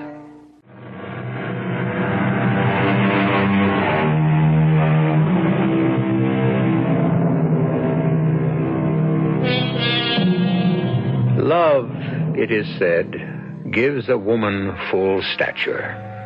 And if that's true, some women must be 10 feet tall. They are the women for whom love is all. Love is enough. Love is both the meaning and the purpose of existence. How marvelous to be able to love like that. How wonderful and how terrible. 20 years ago, 19-year-old Lydia Prentice was sitting in her mother's kitchen. How do I love thee? Let me count the ways. Lydia, you'll be late for work. I love thee with the breath, smiles, tears of all my life. It isn't as if Herb is making enough to support and the if two God of you. choose, I shall but love thee better after death. There's no point in talking to you. I'm sorry, Mama. What were you saying? Honestly, Lydia, you can be so provoking sometimes. Now, a body is trying to talk sense to you, and you sit there mumbling that silly poetry. It isn't silly poetry, Mama. It's a prayer, and I say it every morning. A prayer? Yes, Mama. I say it because that's just the way I feel about Herbert. As if the poet who wrote it was looking into my own heart and my soul. Oh, my little girl that never grew up. I am grown up, Mama. I'm 19, and I'm going to be married tomorrow. But you live in a fantasy world. Honestly, Mama, I don't know what you're talking about. Of course you don't. But I know. I know in my heart that I haven't prepared you for marriage. You haven't been like a lot of mothers in this town. You did tell me the facts of life. Oh, those aren't the facts of life, honey. That only has to do with nature and such, but there are real facts of life. Like what? Oh, like money. Oh, I don't care about money, and neither does Herbert. Oh, that's only true at 19. You'll be 30, 40, 50, and maybe then you won't care about anything else. Oh, darling, life is more than poetry, more than beautiful flowers. Life is pain and disappointment. The world is a cruel place. Not my world. My world will be Herbert and me, and our children, and our folks, and our friends. Oh, Mama, it will be glorious. You'll see. Oh, I hope so. Herb and I are satisfied with just each other, and books and music. Are you sure Herbert will be satisfied with that? Mama, Herbert chose me. He could have had Carol and Jordan. Now, darling, you don't know that for a fact. Oh, the whole town knows it. She had her cap set for him. Not just her cap. That mansion on the hill, that sports car. All right. Maybe you're right. I am right. That's why I say my prayer to love every morning. And that's why I'm so thankful. I know it doesn't happen to everyone. Not every girl gets a man like her. I guess not. Oh, now, who do you suppose this can be? Hello? Is that you, Jenny? Yes? Didn't recognize your voice. This is Tom Garrity. Oh, good morning, Tom. Is that the sheriff? Is Lydia still there? What's he calling us for? Do you want to talk to her? Yeah. No. Jenny. What does he want? Oh, what is it, Tom? I guess it's better if you tell her. Tell her what? Herb Larson. Yes? Well, we're holding him here. Where? In the jail. What for? Robbery. Assault. Oh, you can't be serious. Mama, what is it? I'm afraid it's very serious. He stole $50,000. Almost killed old Jerry Koopman. Oh, but Herb could never do a thing like that. What could Herb never do? Well, seeing as how he and Lydia was scheduled to get married tomorrow, I think she ought to know about it. Don't you? Yes. Goodbye, Jenny. You better tell her. Yes, I'll tell her. Tell me what, Mama? Tell me what?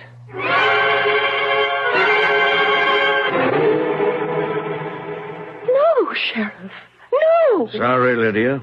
Who else but Herb would have known there was that much money in the safe last night? Please, Sheriff. Herb's the only one who knew the combination to the safe. Herb didn't do it. I know he didn't. Herb spends a lot of time there nights going over the books. So he knew that at 10 o'clock regular, Jerry Koopman, the night watchman, has himself a sandwich in the utility room. But you can't prove that. So Herb was able to sneak up behind him, hit Jerry on the head, and make it look like a professional job. Sheriff, it's just a mistake. I know, Herb. It's a mistake. It's a mistake, all right. Evidently, Herb didn't know that the money had all been registered. Every one of them bills is recorded. That money's going to be too hot to spend. Oh, Sheriff, Herb is innocent. I tell you, Herb is innocent. Well, I didn't expect you to say anything else. But just between you and me and off the record, you've got to get him to confess. Confess to a crime he didn't commit? If he confesses and tells us where he hid the money, we could maybe be talking in terms of 3 to 5, 5 to 7. 3 to 5, 5 to 7 what? Years in jail. 7 years in jail? What are you getting so excited about? I don't want to hear another word. Do I have the right to see him? But why, Herb? Why? Oh, my poor darling. What are they trying to do? That doesn't matter. It's what it will do to you. Well, we'll fight it. It isn't any use. Everyone is convinced I'm guilty. Well, I don't care about everyone. I believe in truth and I believe in justice. Oh, Lydia. It happened to us now, the day before We'll be married. I promise you. It's no use, Lydia. You'll not go to jail. I don't care how many voices are raised against you. One voice will be raised for you, and that's the only voice that counts. The voice of God. Oh, Lydia, don't. Don't what? Don't believe it? Well, I do believe it.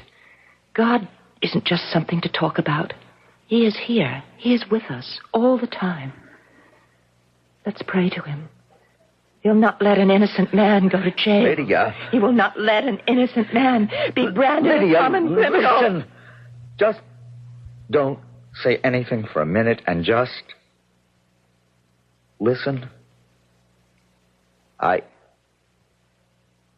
not an innocent man. Last night, I stayed late at the plant. I know, darling. Please, don't say anything. Please. It was 10 o'clock. I closed the ledger. I walked out of my office, past the utility room. The door was open.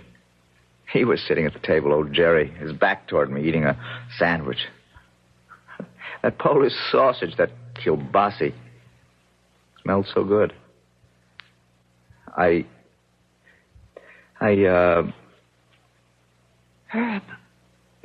I said to him, how about give me a hunk of that? But he kept on eating. He didn't even turn around to see. Then I remembered how deaf he was. His walking stick, that heavy one, it was lying on the floor behind his chair.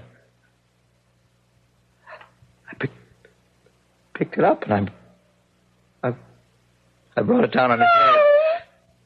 And he just slipped out of his chair on the floor, you see. Oh, no.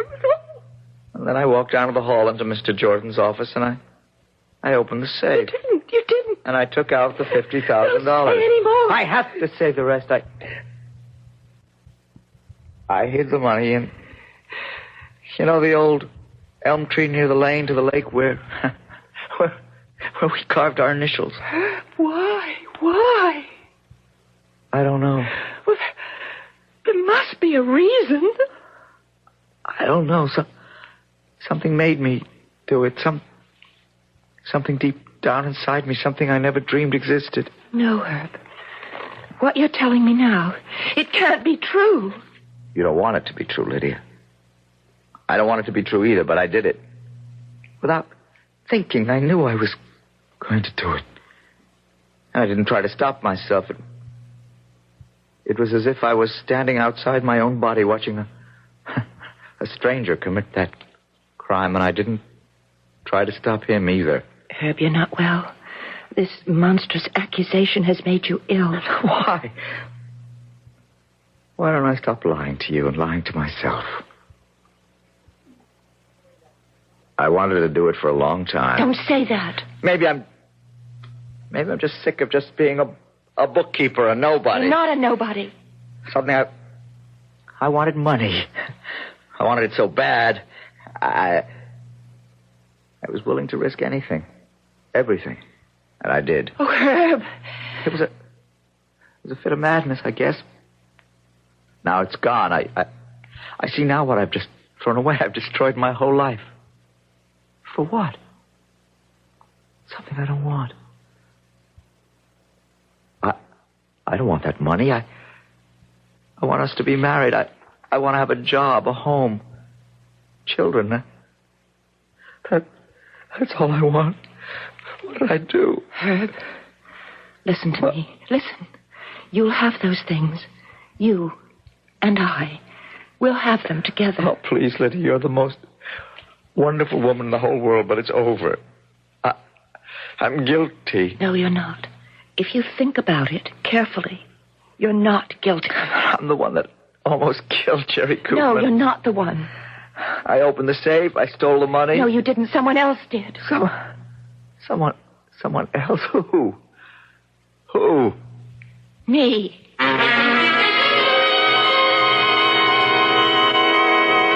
Lydia, our shy, ethereal Lydia, our young, idealistic Lydia, she hit old Jerry Koopman over the head. She stole the money from the safe. How?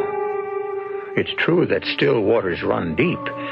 However, this seems to be a stream that has no bottom, but it does have a second act, and I'll bring it here in just a few moments.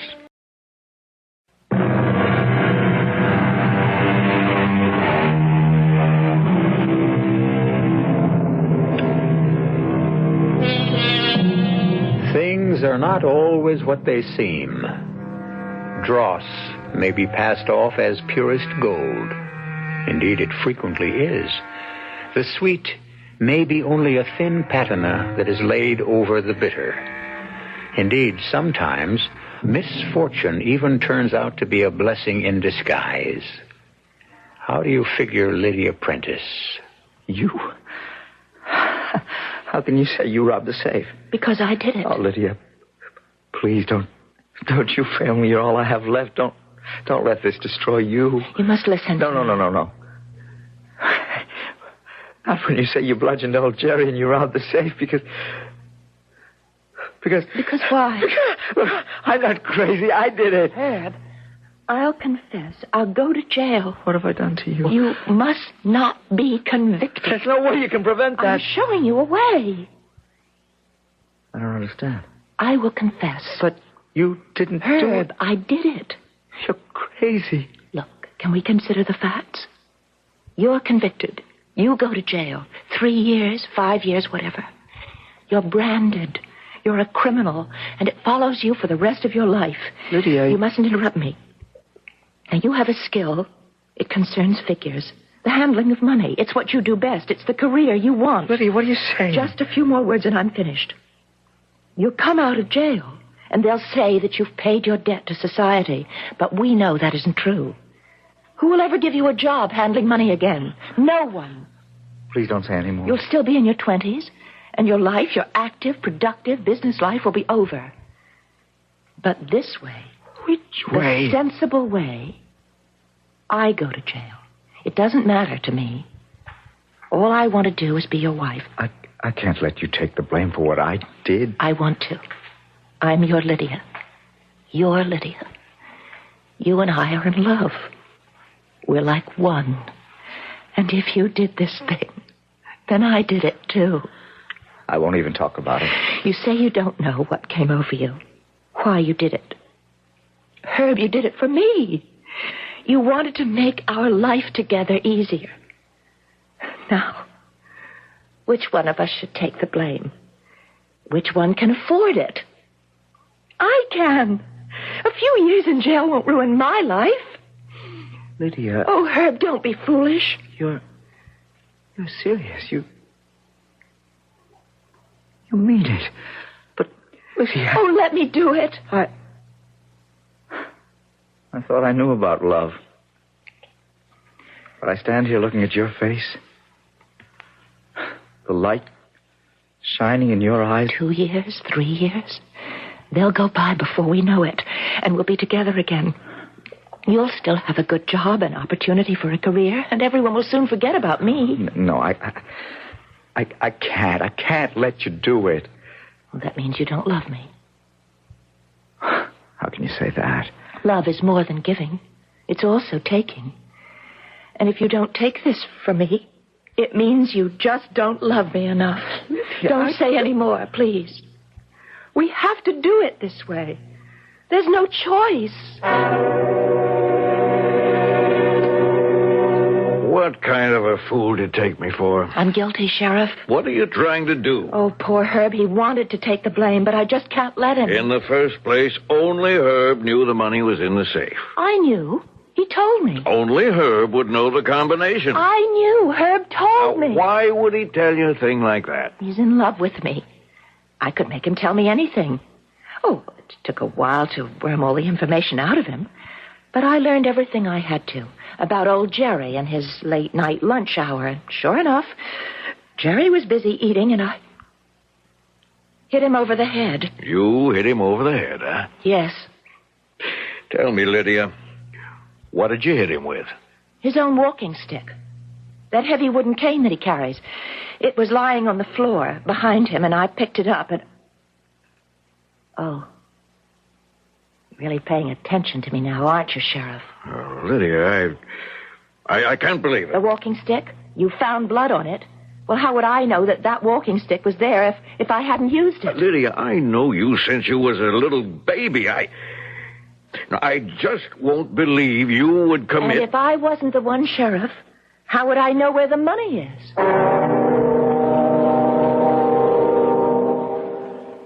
Oh, Lydia, I shouldn't have let you do it. It had to be this way, Herb. Look, I'll go to the judge. I'll confess everything. Shh, don't talk so loud. But, Lydia... Don't weaken now. 3 years without They'll you. go by. There'll be no living for me. Until we're together again. Write to me, Herb. Keep writing to me. I promise every day. And I'll see you again next week. Visiting hours are over. So soon? So soon. Oh, Herb, darling. All right, keep apart. You know you ain't supposed to touch. Say goodbye. Goodbye, Lydia. Goodbye. Goodbye, Herb. Now, through there, mister. Hand your pass to the guard at the door. Yes, ma'am. Goodbye, Herb. Goodbye. Okay, sister. You could have let us kiss goodbye. You know the rules. I know all the other guards will break them. Oh, look, I'm doing you a favor. Why don't you forget him? He's a punk. You may be a prison guard and I be less than dirt under your feet, but don't you dare say that. Oh, shut up, will you? You took the rap for him, didn't you? I hear what's going on. You couldn't prove it. Why would I want to? But he's a punk for letting you do it. We love each other. Ah, ditch that guy. He's bad news. Do it before he gives you the gate. What do you want? You didn't give me my mail today. How could I give you your mail when you didn't get any? That's impossible. I get a letter from him every day. Yeah? Ah, maybe he's got writer's cramp. Now what do you want? You know what day this is? I got a calendar. It's Sunday. You know what time it is? It's 1:30. Well, it's visiting hours. I know it's visiting hours. Well, aren't you going to take me down to... What for? You don't have a visitor. Well, of course I have a visitor. My fiancé. He comes to see me every Sunday. Yeah? Well, maybe he found himself a girlfriend. Oh, please, don't say that. Why not? You're no use to him. Please. Please. Oh, something maybe... Something's wrong. You can say that again. I mean, maybe...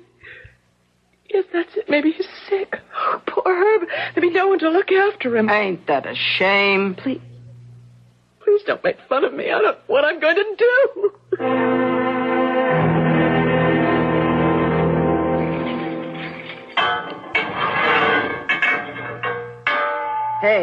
Hey, you okay? Let me alone, please. You got a visitor. What? I said you got a visitor. You see, I told you he didn't forget me. Oh, he loves me. He's here. Listen to me. He loves me. Why didn't you tell me he was here? I don't even need makeup on. I have some lipstick. Where's it? Oh, for crying out loud. I didn't say he was here. It's your old lady.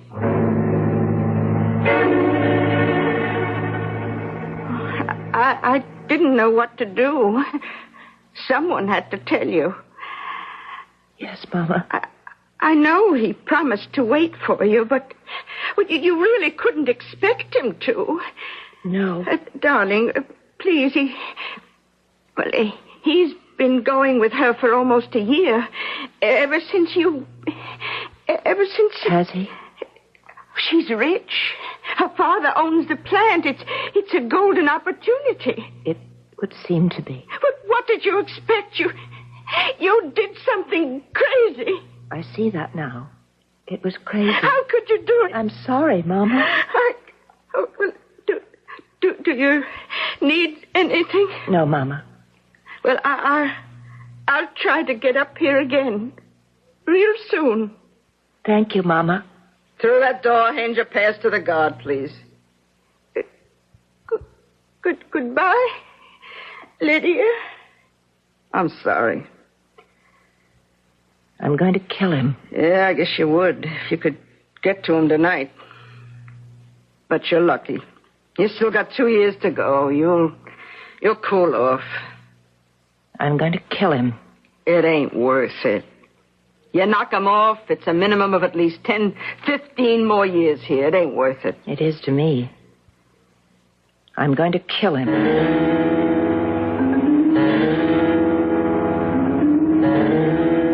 Hey, what's the matter?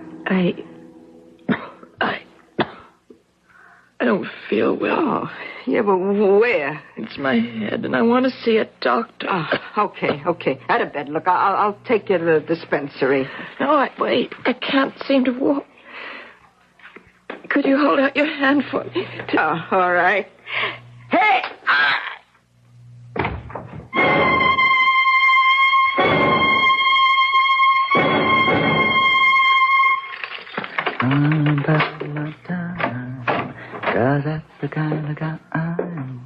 No use complaining.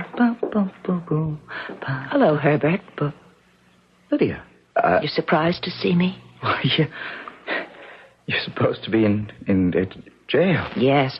Well, that was my mistake. You are supposed to be in jail. What are you talking about?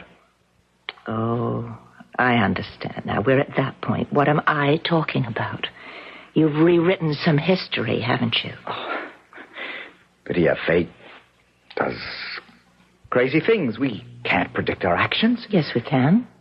I can predict mine. I know what I'm going to do. I'm going to kill you. What? Lydia, that gun. This gun, very cheap, badly made. Lydia, you can't kill me. You love me. I did love you, Herb.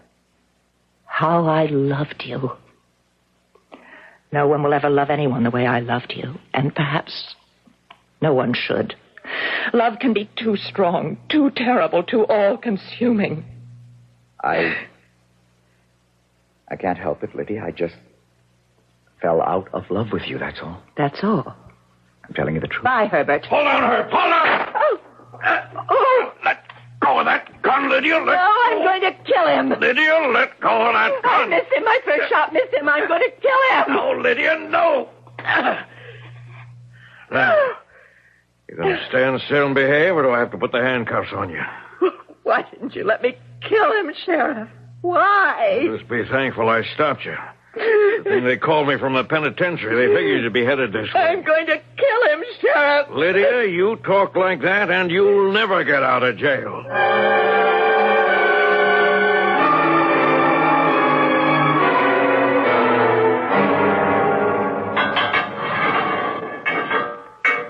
I'm sorry I hurt you. Oh, listen. You ain't nearly as sorry as you're gonna be. Well, I suppose you do have the right to make it tough on me. Oh, not as tough as you're about to make it on yourself. Let me see. Your original sentence was 3 out of 6. That goes up to the full 6 now. You got 7 for assault. Another 7 for escape, so... tonight's little caper just lost you the best years of your life. You could have been out when you were 22. Instead, you stay here till you're 39. At least. It doesn't matter. Whenever I get out, I'm going to kill him. Sure. I don't care how long it takes. But I'm going to kill him. I promise you. I'm going to kill him.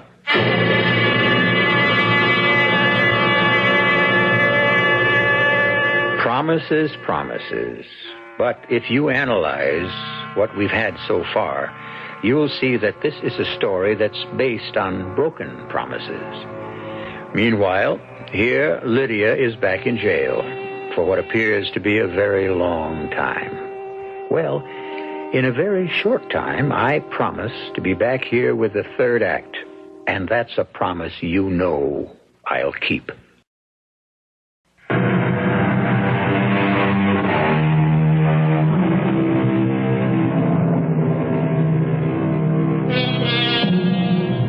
The years between 19 and 39, perhaps the most crucial 20-year period in anyone's life, the transition from youth to maturity. 2 fantastic decades of infinite possibilities. Well, not for everyone. Certainly not for Lydia Prentice. Lydia Prentice is spending those 20 years in prison. Lydia Prentice with the raven black hair. There are little strands of gray here and there by now, and there's a line or two, still very faint, near the eyes, the mouth. 20 years, a lifetime. And yet, she is kept busy, in a way. She has compiled a scrapbook, painstakingly, over the years. Mail call. Here's that hometown paper of yours. Thank you, Agnes.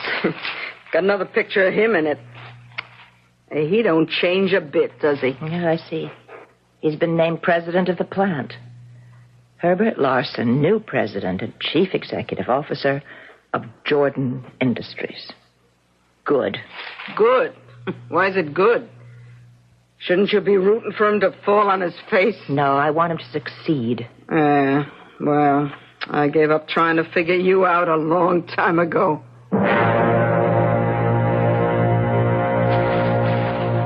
No picture this time, just a story. Mr. and Mrs. Herbert Larson returned from round-the-world tour. A shame the boat didn't sink. I hope he had a wonderful time. I hope he's happy. Happy beyond his wildest dreams. You know, you're kind of peculiar. That takes all kinds. Why do you want him to be happy? Why? Isn't it obvious? Not to me. Well, look at him. His career is flourishing. There's even talk of him running for the Senate. He's madly in love with his wife, a beautiful, wealthy woman. Charming children. He still has his looks, his youth, everything to live for. And I am going to take it away from him. Yeah? How? I am going to kill him. Oh, yes. His cup will be running over. He'll have everything. And then he'll have nothing. Now, Lydia, listen. It's a bad thought. Get rid of it. Get rid of it? What do you think keeps me alive?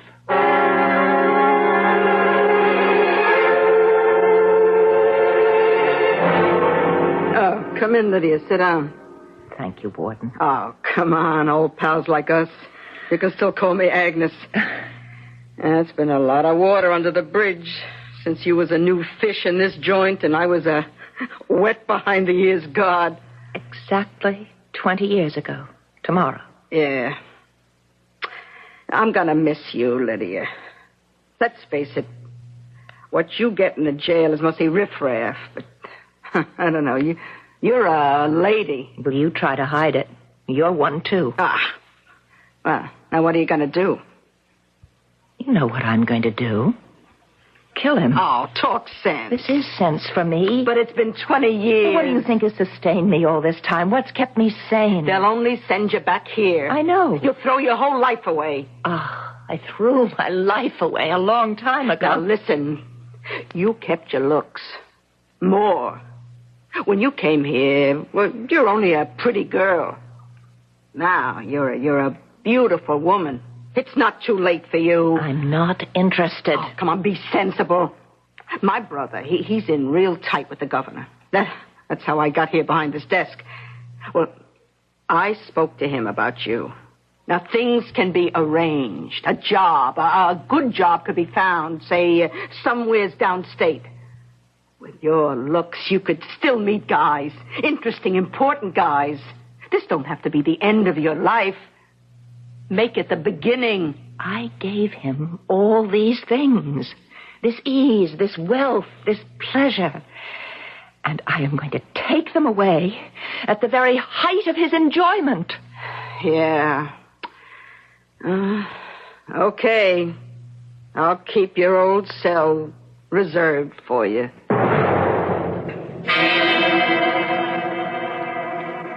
Mr. Herbert Larson, please. I beg your pardon? Oh, are you his secretary? Well, I think you should tell me, because we had an appointment. Yes, my name is Cynthia Powers. I'm with Fresh Faces magazine. I've come all the way from Los Angeles to interview Mr. Larson. He's where... But you can tell me we're old friends, Mr. Larson and I. Where? Oh, I see, Sterling's. Well, I know where that is. Thank you.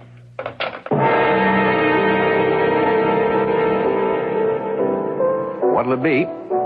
Ginger ale. You sure? Don't you serve ginger ale? Well, the reason I asked, the gentleman other end of the bar wanted to know if he could buy you a drink. Thank the gentleman. Tell him no. Yeah, say, you look familiar. Do I? Yeah. I don't know why. I just can't place you. Well, this world is full of people who look like other people. Look, why don't you let the gentleman buy you a drink? Because as I look at the gentleman from here, there's nothing about him that arouses my interest. He's harmless and... Yes? Well, it's a real sad story there. Oh, please, go no further. I've heard too many sad stories in my life. Well, the gentleman, how old would you say he is? I'm not sure I care. Well, guess. 60? You're way off. 70. Oh, look at him. Close. His hair's almost white. He's kind of fat, but he ain't nowhere near that old. Man's hardly a day over 40. Well, that's too bad. I mean, what does it cost you? He won't try to pick you up or get fresh or anything. Just give him a nod and smile. You're looking at the richest man in town. What kind of a town is this? Rich town. Lots of dough here, and he's got most of it. Well, his wife has, anyway. They own the mill, half the real estate, 3/4 of the banks. You name it, they got it. Of course, she always had it. He fell into it. Who is he? Name's Herb Larson. A guy with everything going for him. And he just... he's going to drink himself to death. It's hard to believe. Well, he's got a good constitution. Lay him at least 20 years. 20 years? Oh, who knows? He may die sooner than that. Yeah, that's true. You never can tell. He might even die tonight. Are you going to kill him, Lydia? How do you know my name? I thought you looked familiar. I'm Joe Garrity. Sheriff Tom Garrity's boy? Yeah, I was a year behind you in high school. Yeah. How's your father? Oh, he's okay. He stopped you from killing Herb that time you broke out of jail. That was many years ago. Are you going to call your father now? No. Why not? It's your duty as a citizen. Yeah, I guess so. But you see, Herb gets loaded here regularly. It's like his real home. And he talks to me. And he told me the real story. What real story? Who really robbed that safe. So, as far as I'm concerned, if you want to kill him, you have the right. That's a fine way for a sheriff's son to talk. Fact is, when it comes right down to it, I don't think you'll do it. You believe that? I'll bet on it. Well, you'll lose. I'm going to open my purse. Take a look. Yeah, I see it. I still say you won't do it. Watch me. Mr. Larson? Mr. Herbert Larson? Huh? Oh, yeah. Yeah, that's my name. I have something for you. For me? Would you like to see what it is? I'd be delighted. So glad you decided to have a drink with me. You're a remarkably handsome woman. Thank you. You remind me of someone. I seem to have that gift. Seem familiar. She'd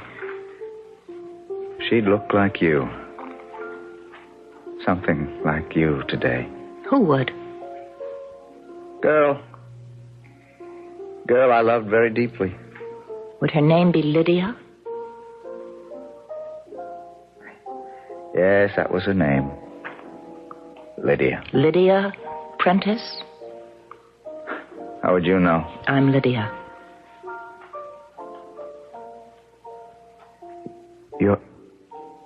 You're Lydia? Yes. Lydia, you've come back. Yes, Herb, I've come back. I'll divorce her. I never wanted her money. None of it was any good. She never loved me. She got tired of me. She keeps me around for show. There are other men. Oh, what a shame. My kids, they have no use for me. Well, that's too bad. Make the business look good. The papers print articles about what a great guy I am. Everybody knows it's because we own the papers. I'm a joke. Joe Garrity, bartender, ask him, he'll tell you. But all these years, I had a dream. A dream you'd come back. I could start all over again. That was your dream? Almost 20 years. I dreamed you'd come back. We'd start all over. And it's happened. You've come back. Yes, I've come back to kill you. Lydia. I've come back here to kill you. That's been my dream. For 20 years, I've thought of it every moment. Thank you, Lydia, for setting me free. You're doing for me what I don't have the courage to do for myself. I tried it so many times, but I'm a coward. A gun terrifies me, pain frightens me. Can't force myself to take the pill. Shoot me, Lydia. Please. Quickly. Pull the trigger. Hello, Lydia. Hello, Sheriff. I heard you was out of jail. Knowing you, I figured... You figured right. I'm going to have to try to stop you. I could kill him before you moved a step, before you reached for your gun. Kill me, Lydia, please. You'd like that, wouldn't you? This little .36 caliber bullet would be so quick, and you'd be out of your misery. You were always the strong one. You were the one who knew what had to be done. Kill me. If you love me, kill me. No, Herb, I don't love you. And I'm afraid if you want to die, you'll have to make your own arrangements. But I don't want to live. Well, I'm afraid you'll have to. Oh. What's the matter with me? I feel... Lydia? Lydia, you all right? Yes, I have this feeling. This light, crazy feeling. I've come awake from a nightmare. I'm 19 again, and my whole life is in front of me.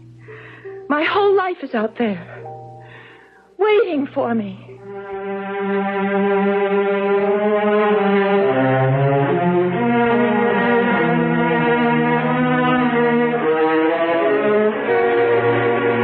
The dream, the long-cherished dream, and yet it can come true in such strange and inexplicable ways. Sometimes the best way to kill someone is to keep him alive. Sometimes life is actually death. Well, on a more definitive basis, sometimes I leave you, as I do now, for a few moments, but I always return.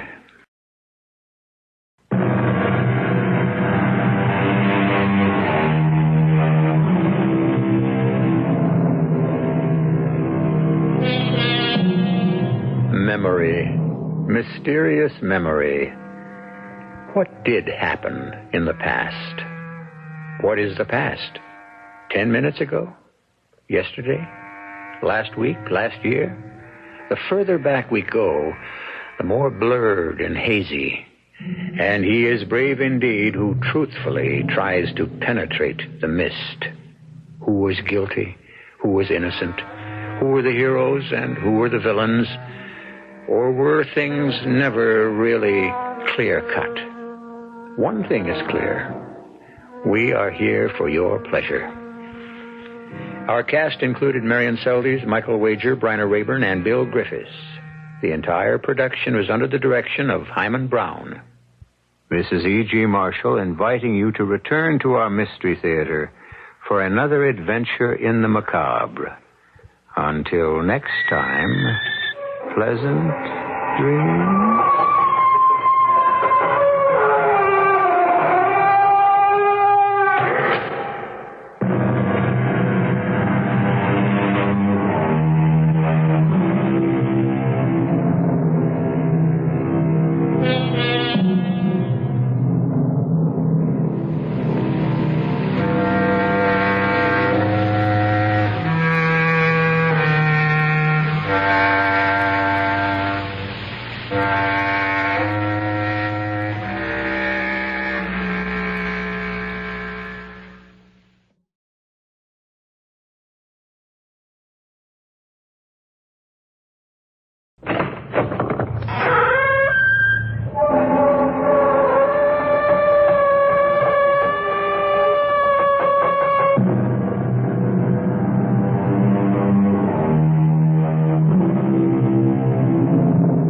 Come in. Welcome. I'm E.G. Marshall. Thus conscience does make cowards of us all. A quote, naturally, and almost as naturally from Shakespeare. On the other hand, like Proverbs, quotes tend to contradict themselves. It was Oliver Goldsmith who said, "Conscience is a coward, and those faults it has not strength enough to prevent, it seldom has justice enough to accuse." That contradiction is what this story is all about.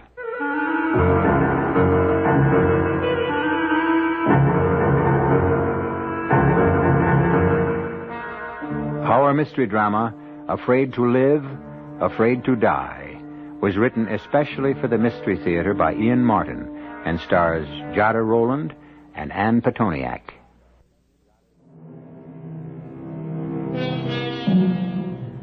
She's an old lady now, and an old friend in my family, and she is a remarkable woman. She's more sedentary than in past years, since she's in her 90s, but she is still slim, and her white hair frames a shrewd and kindly face. She never married, and for most of her years was a baby nurse. Only the last quarter of her life has she taken to being companion to other elderly and lonesome ladies, except for one other time, near the beginning of her life. And this is Ellen Muir's story about that haunting and terrifying experience.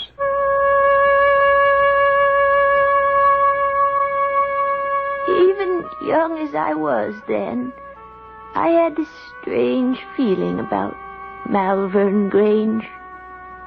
When I first saw it, dark and shadowed at the end of the long drive, lined by the great shade trees that made an eerie black tunnel on that otherwise bright moonlit night, it was the very picture of the haunted house. And fat, wheezy old Joe Wellman driving me by trap from the railroad station didn't help me to feel much easier in my mind. Well, hello there, Missy. I reckon you'd be Hester Milgram's niece she's expecting. Yes, sir. Helen Muir, right? That's me. I'm Joe Wellman. Pleased to meet you. Jack of all trades. Gardener, groom, handyman, and general bodyguard to all them lonesome women out to the Grange. This, all the luggage you got? Yes, sir. Oh, no, I can carry it. Oh, why, bless you, little one. Ain't no weight at all, even for an old geezer like me. Now, come on. I got a horse and trap waiting to drive you off to the Grange. Yes, sir, you sure don't take after Hester. You're a right pretty little thing. What's the matter? Cat got your tongue? Oh, no, sir. I didn't say anything out of line, did I? It wasn't that. I just didn't know what to answer. Helen, I want you to meet Jenny. She's a filly, just like yourself. Hello, Jenny. Oh, what a soft nose she has. All right, there. Your bag's aboard. It's getting on to twilight, and we'd best be on our way. It's a long drive, so up you go. Did you get anything to eat on the way down the train? Oh, no, sir. Oh, wasn't it a dining car? Oh, yes, Mr. Wellman, but I didn't have enough money. Well, right beside you on the seat, there's a bag of apples there. Hey, Jenny. I don't want to take your apples. Oh, bless you, little miss. I brought you those from the Golden Lion, where I was having a pint while waiting for the train. So just fire away. Well, that was very kind of you. To tell you the truth, I am powerful hungry. Well, those will keep you going till you get to the Grange. Only don't fill up all the way, because I know your Aunt Hester has tea and a currant cake all waiting for you time you get home. Now, what'd I say wrong? Nothing wrong. Just... Oh, that was it, wasn't it, huh? You're homesick? Kind of. I've never been away from home. Not much of a one you're coming to at that. What do you mean? Well, it's a gloomy old place for a bright young lady like you, stuck off in nowheres with a bunch of old clucking hands and her. My aunt's very nice. She came to see us once. Oh, aye, Miss Milgram's all right if you don't cross her. Her heart may be kind enough, but her word is short and her word is law. And don't you ever forget it. You mentioned her. Who is her? Oh, well, no. That's something else again. You've only to watch her and see she's possessed by old Nick himself. She's more than half a ghost. Ghost? A ghost, yes, sir. She's near 100, you know. All wizened up and wrinkled like a witch with long, pointy nails and hands that are all skin and bone. You mean the madam? Madam Lytton. Who else? Lord knows how she's lived this long. But the good Lord also knows we all hope and pray she'll live to be 150. Our jobs depend on it. When she goes, we go. And so does Malvern Grange. But there's a grandson. Doesn't he live there? Dr. Lytton. Sakes alive, no, he can't abide the place. He lives and practices in the city. Now, here it is dark enough for the moon to be the only light and me scaring the living daylights out of you. I'm sorry. Oh, that's all right, Mr. Wellman. I didn't mean to, Miss Muir. I just wanted to prepare you for your visit. Well, this isn't a visit. I've come here to work. A little thing like you? I'm strong. And I can cook and clean as good as any. And things haven't been so good with my pa. My sister Becky is old enough now to help Ma out with the 6 young ones, and also I had to hire out. And my aunt needed help. That's why I'm here. Well, I see you can talk up well enough when you're of a mind to. Well, mainly when I'm nervous, sort of, and it does sound a bit scary. Well, we won't talk on it anymore. Though I must say, it's a queer household, right enough.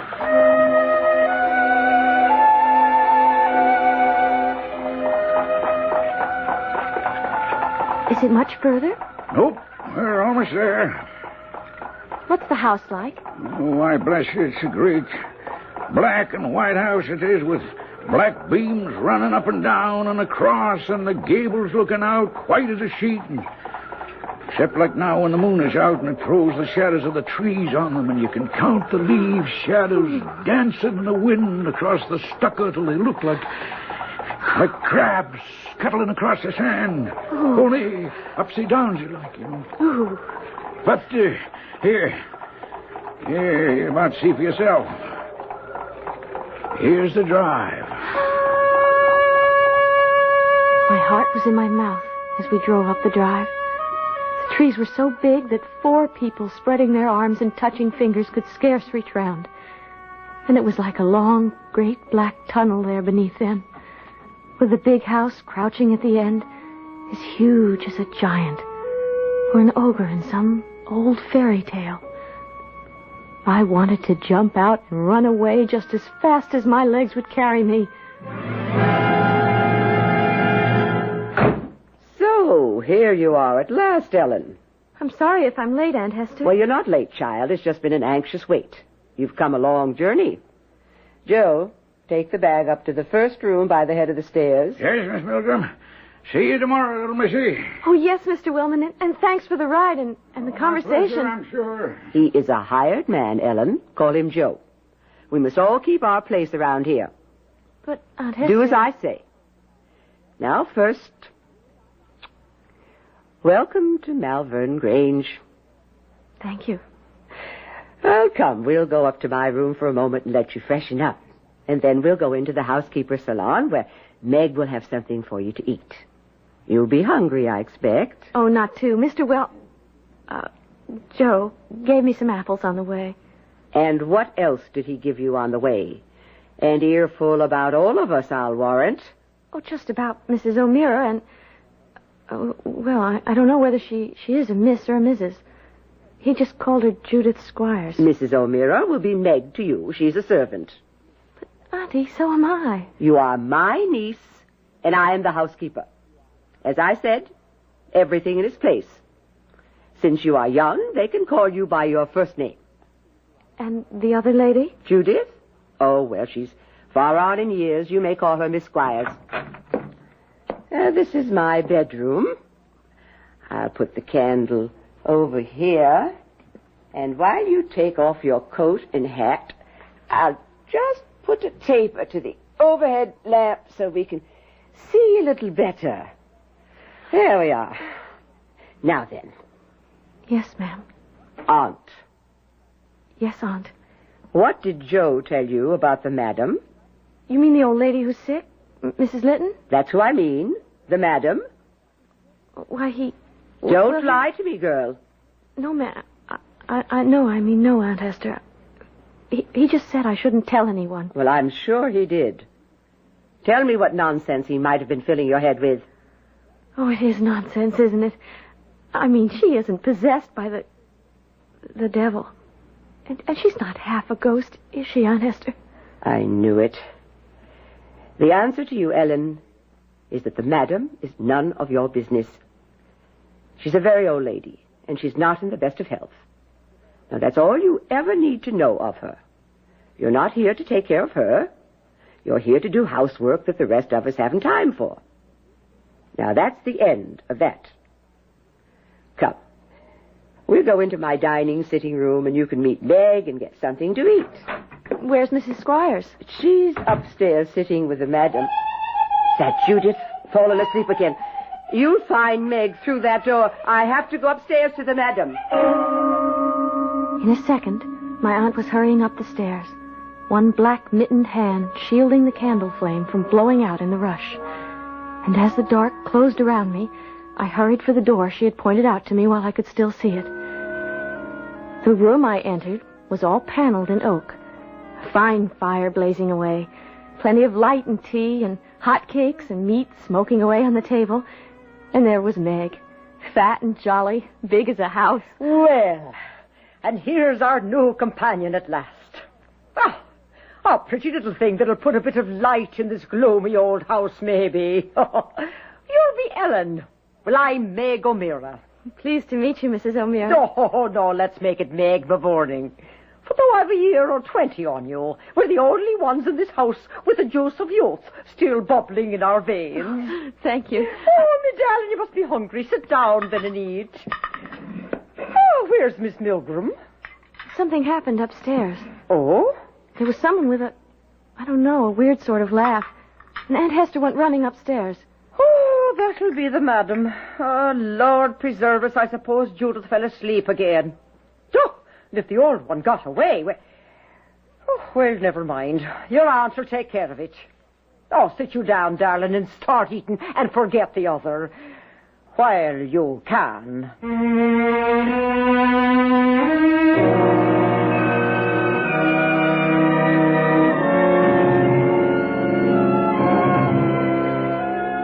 So far, certainly a haunting experience. The terror is yet to come, and eventually, the matter of conscience. Let us leave poor little Ellen to her delicious meal, for Peg O'Meara's cooking is as good as her heart, and return shortly to that haunting gabled house.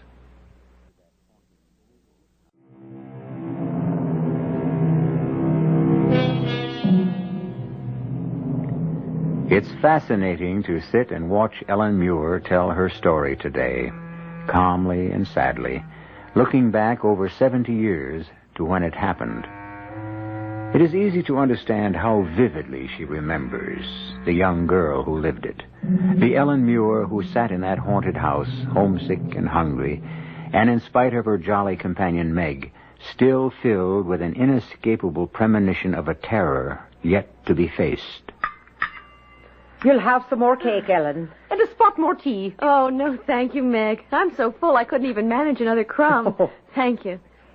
I wonder what's keeping Aunt Hester so long. Well, I'm thinking it's Judith's getting the tongue lashing this time. She probably fell fast asleep like she's apt to do, and the old madam was up and away. But I thought she was bedridden. Well, no, she is, and she isn't. Days will go by, and she won't open the curtains on that old four-poster she sleeps in. Just stays shut up in there, except for us bringing her meals. But the other days... But the other days what? Well, the other day she's a troublesome old lady, no doubt of that. You have to be sharp watching her, or glory be to Mary, she'll be into the fire or out the window. How old is she? Oh, you wouldn't believe it. 99, her last birthday. And that 8 months gone by. Could I ask another question, Meg? Ask away, what's the harm? 'Tis not to say I'll answer. Is the old lady well in health? Well, no harm in asking that. She's been a bit off for a bit lately. But she's much better this last week. I dare say she'll last out for 100 years or more yet. Oh, here comes your aunt down the hall. I couldn't tell much from my aunt's face when she came in.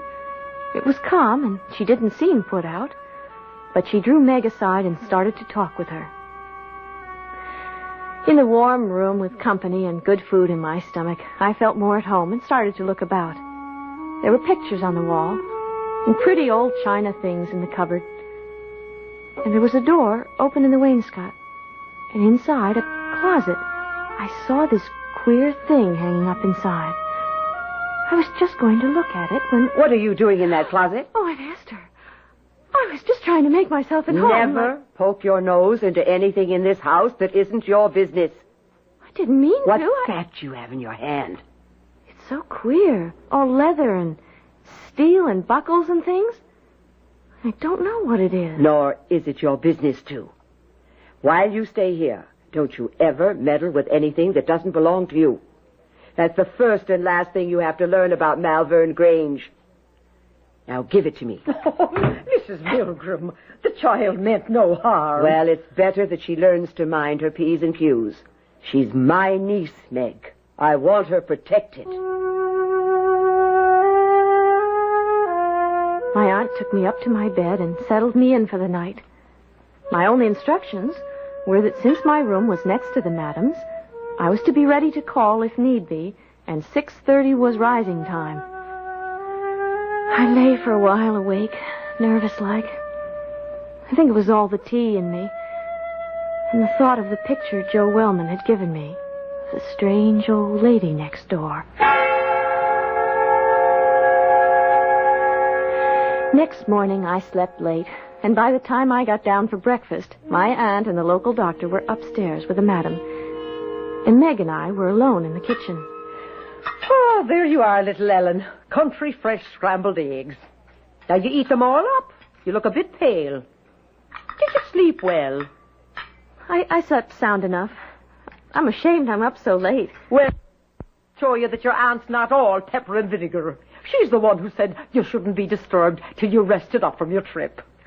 Now, eat your eggs. I'll get you some tea. Oh, if you don't mind, I'd rather have milk. Well, and so...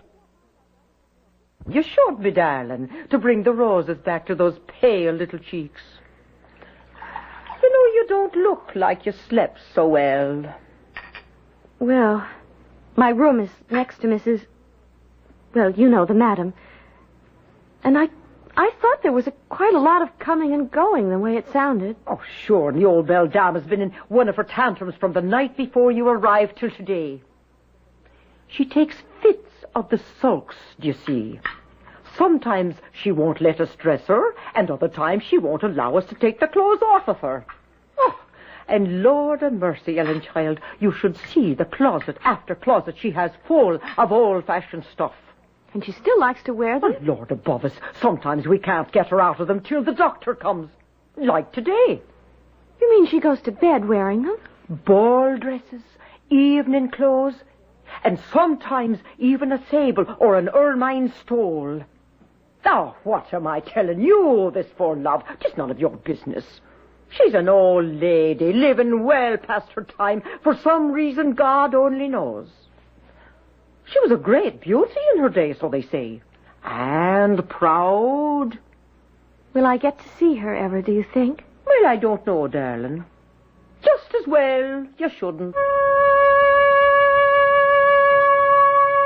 I would have liked to have seen the old lady. But she might as well have been up in the city for all the clothes I got. I did my cleaning and my needlework. And once or twice a week, the town doctor came in to check the madam. Nights, after my dinner, before the twilight, my aunt made me go out to get some air in the gardens. I was always glad when I came back. Trees were so big, and the place so dark and lonesome. It always made me cry and think of home. Usually I'd go down to the stable and try to find Joe. Sometimes we could talk. It's none of my business, Miss Muir, but why don't you go on back home? This is no place for a nice, fresh little girl like you. My aunt is very kind and Meg is fun. And I told you my pa isn't doing so well. It's important I have my job here. I can't let my ma and pa down. Or my aunt. And it's not so bad here with you and Meg. And Aunt Hester. And as it works out, I seldom see Mrs. Squires, and never the madam herself. Well, that's all to the good so far. But there's something evil lies on this house and this family. I wouldn't want it ever to touch you. I'm not so young as I apparently seem, Joe. I can take care of myself. In spite of all my tremors and silly fears, I meant that when I said it to Joe. My life was very simple, actually. I did the laundry, some cleaning, and sometimes I sat in the great chamber in which the madam slept, the curtains drawn around the bed, tending what for all intents and purposes might have been a corpse. Till one evening, when I was in my own room reading, my aunt was in the next room with the madam, and of a sudden, I could hear them talking. I pricked up my ears, but it was nothing but a mumble, till I stole ever so quiet to my own door, and opened it a crack to listen. Then I could hear the old lady speak at last. A queer, high voice, like a bird. I don't know how to describe it. But for all it cracked and trembled, it was clear enough. I'm not going to die.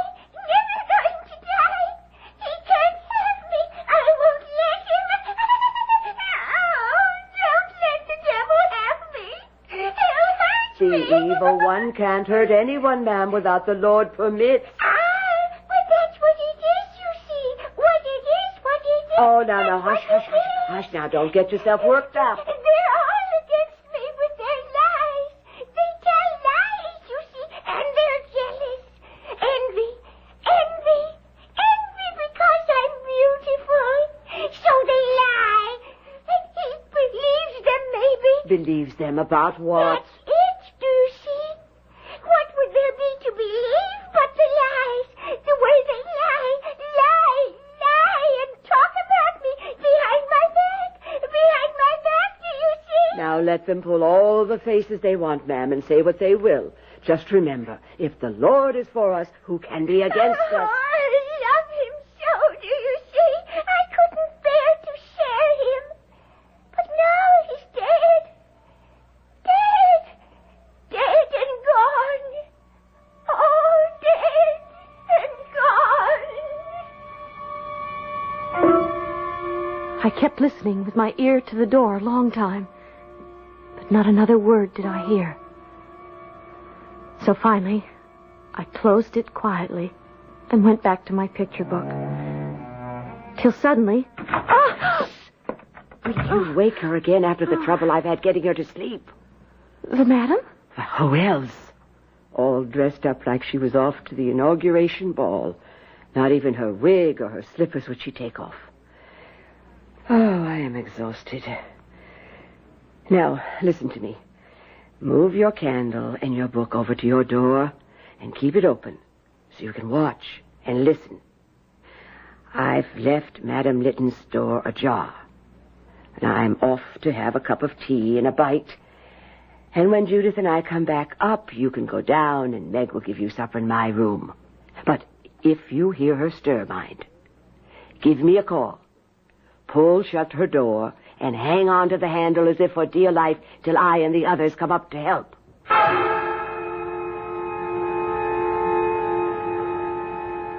I sat there, trying to keep my eyes on the book, but they kept being drawn down the shadowed hall to the other door. I couldn't hold it back. I had to have one peep, just to see what the old lady was like. I was near blinded the moment I entered the room. I'd never been in it after dark before, and it was ablaze with 22 wax candles.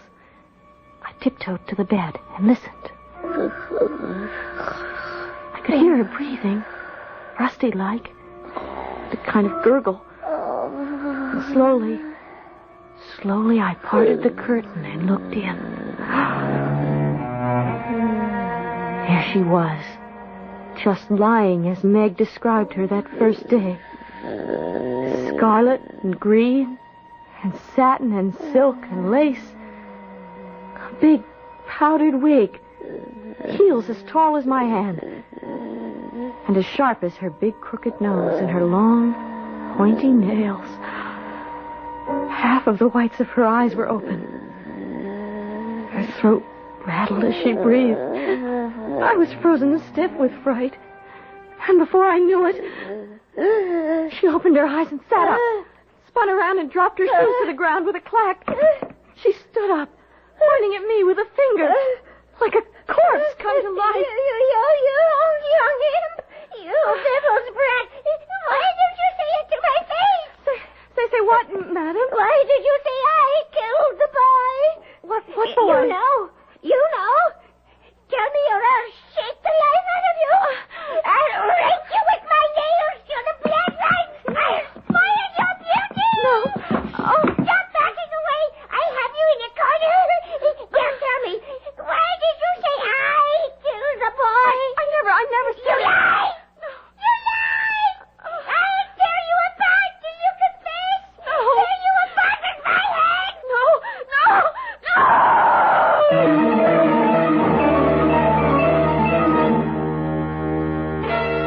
So now the moment of terror has arrived. Ellen backed into a corner of the room, faces a demoniacal old beldame who advances on her, mad yellow-white eyes rolling in her head, her ancient wrinkled hands with the nails mounted on the fingers like knives reaching for her face and her throat. I'll return shortly with Act 3.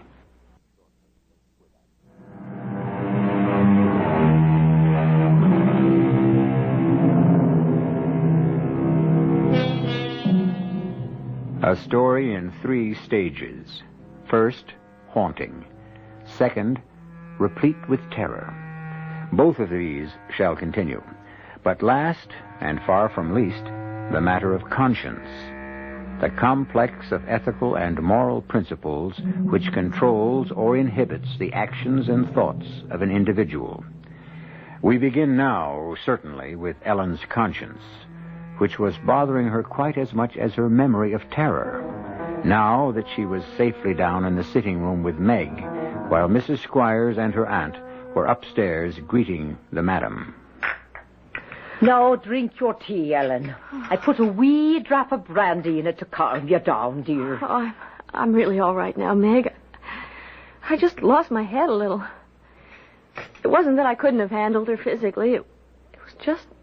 I was so scared. Oh, sure. Sure, she's enough to scare the devil when she gets into one of her fits. I'm sorry I wasn't strong enough to fight away being curious. Well, this time curiosity didn't kill the cat. And I'm a mite curious myself for all that. About what? Would you say those words again the old lady said to you? Oh, she said, "Why do you say I killed the boy?" And did you say she killed the boy? Not I, Meg. Why would I say a thing like that? Oh, just a curious thing, love. That doesn't matter. Come on now, we'd best see you off to bed. That drop of brandy will give you a nice, quiet sleep. I can see your eyes beginning to droop already.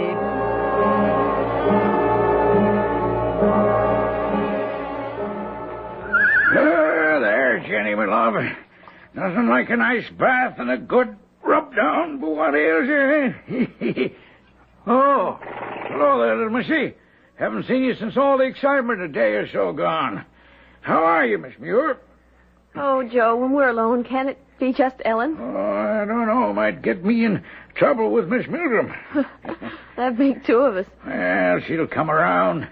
She's a good woman at heart, and she knows there isn't a single solitary person in the world without a bump of curiosity. Yes, I know Aunt Hester's only strict and not unkind. The trouble is... Trouble is what? The trouble is I'm still suffering from that bump. Curiosity, eh? Uh-huh.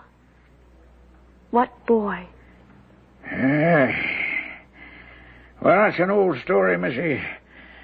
But if you want to hear it, I'll tell it as sure as I can.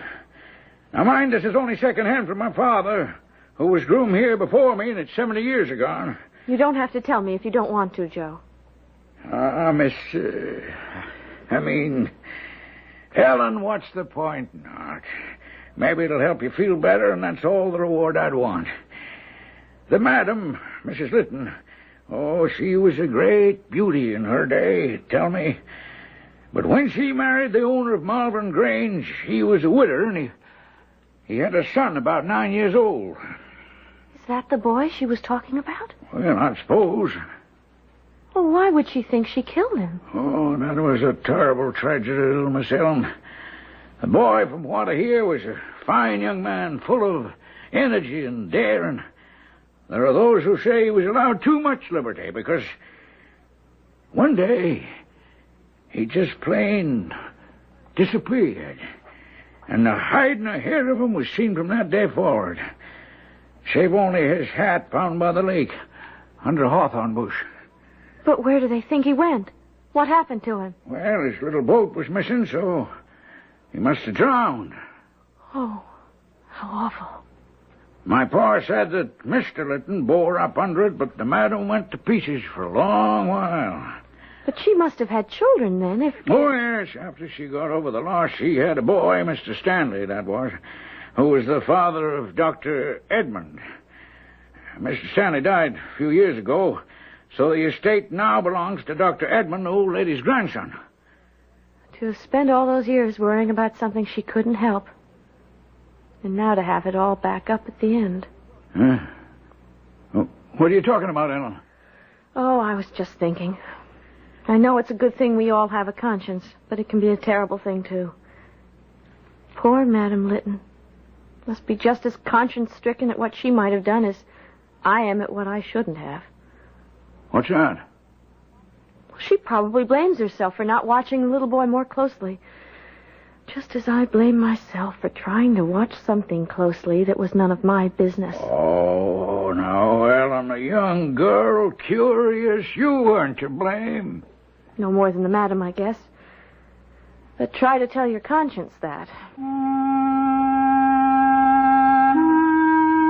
My conscience was not to be easily set at rest, as I found out only too soon. Now, Ellen, will you stop your moping? Oh, how can I? Ever since the doctor came and I found out what that contraption hanging on the door was for. Oh, bless you, child. 'Tis not the first time she's been in the strait waistcoat. She's been in it many a time when she became violent. But does she have to be shut up in it? Well, the doctor's afraid she'll take another fit of madness as she's done before. It's all my fault. Oh, now how could it be your fault? Because I did something I shouldn't have. Oh, dear Mary in heaven, if we all lived our lives without doing some little thing we shouldn't have, we'd all be in the same leather jerkins. Well, it's on my conscience. Well, me darling, I wish you only one thing. What? That should be the heaviest thing you ever bear on your conscience. Meg's words made me feel better. Till the end came. A wild, terrible end. The screaming and the begging for no one knew what. And at long last, the soul made its flitting from her body, and she was at rest. Dr. Lytton was written for, but he was off in France on a vacation. And the delay would be so long that the local doctor agreed she could not be kept in her place. And the old lady of Malvern Grange was laid away to rest in the church where her ancestors were buried. While we all waited for Dr. Lytton's return, they moved me from my room, away from the old ladies, to one by the end of the hall. There was little in the room, but a bed and a big bureau. So a few things were moved in from the madam's room, which had been stripped when she was coffined. Among them, the big looking-glass she used to dress up in front of and admire herself in her finery. The night after I moved there, that's where she came from in the middle of the night, the great key in her hand, her eyes fixed on the alcove in the wall at the foot of my bed, with a blast of cold air, and I could see everything through her, the nightstand, the window frame, the pattern on the wall. Straight for the big bureau in the alcove she went, key outstretched, and as she vanished, I came alive and screamed as I've never screamed in my life.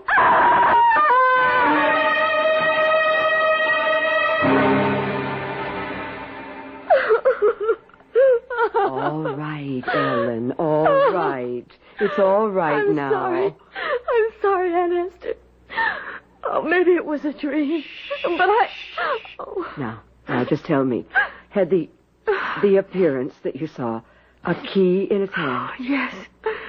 Was it like this one? Why, that's it. The very image. Are you sure? Sure. Well, that'll do, child. You sleep here with me tonight. And the doctor will be here by noon tomorrow.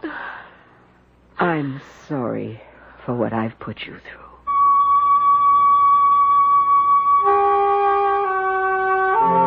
The doctor arrived promptly at noon the following day. And after a half an hour or so, closeted with my aunt in the housekeeper's room, I was called in and introduced. Now, what is this you say you saw, my dear? It was your grandmother, Dr. Lytton. Well, you know my grandmother has been dead for nearly a month. It was her. I mean, not alive, but a ghost. You believe in ghosts? I never did, sir, but I believe in this one. I could see right through her. And you say that she just walked into the big high bureau and disappeared? With a key in her hand. This key. Or its copy. Hold on a minute. You mean the room at the end of that hall to the left, up the stairs? Yes. And the bureau, you say, is in the alcove? Yes. Come on. We're going up there and bring that key.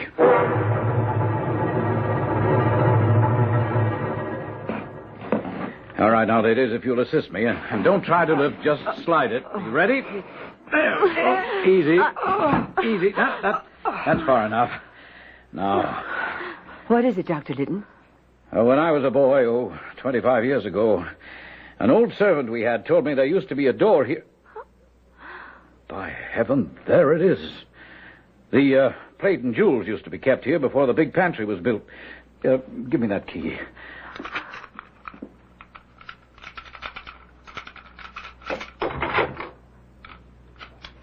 Oh, Lord Harry, the lock turned. All right, now. Stand back, both of you, but hold that candle high. Here goes.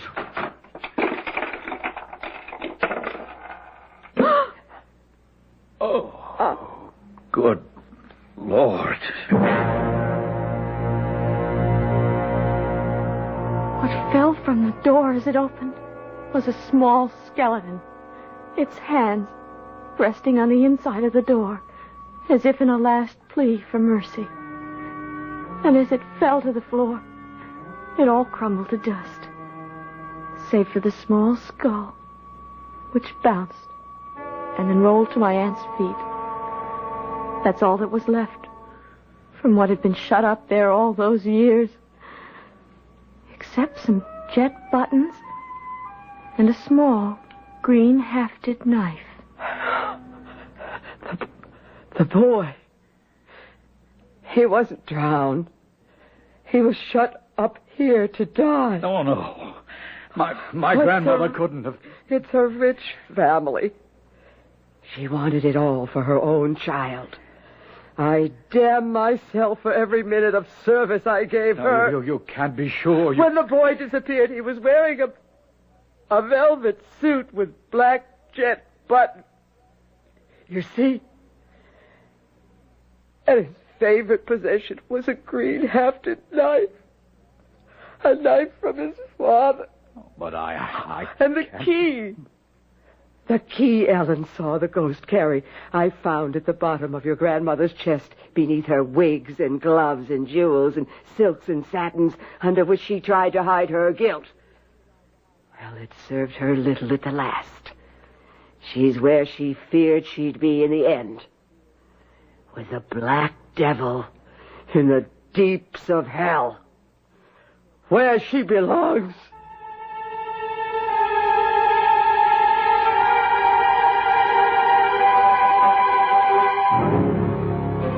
No wonder Madame Litton was afraid to die, and equally afraid to live. For what a hell her later years must have become when ambition, desire, and greediness, like other emotions, are no longer strong and driving. Certainly no longer strong enough to still the pangs of conscience. I'll be back shortly.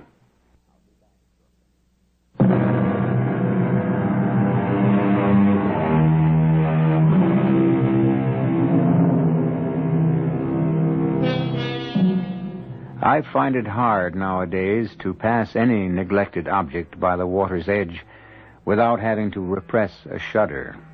A beer can, a pair of sunglasses, a sneaker, a child's pail, or most of all, a hat. For the moment I spot the object, I don't see it, but a poor little boy shut up to die in a sealed safe, where neither his cries nor his wild thumpings on the door or his prayers, if he knew how to say them, could be heard. Our cast included Jada Rowland, Ann Petoniak, Joan Shea, and Ian Martin. The entire production was under the direction of Hyman Brown.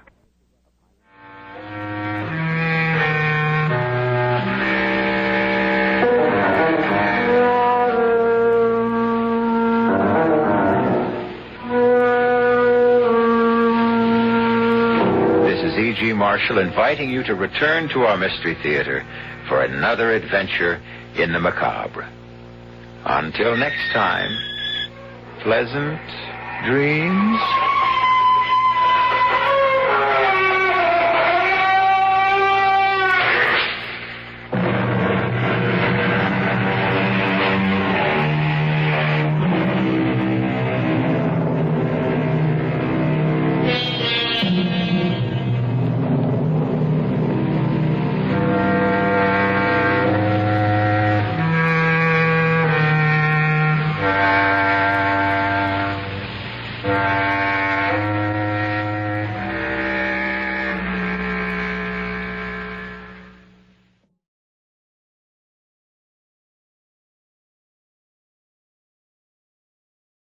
The CBS Radio Mystery Theater presents...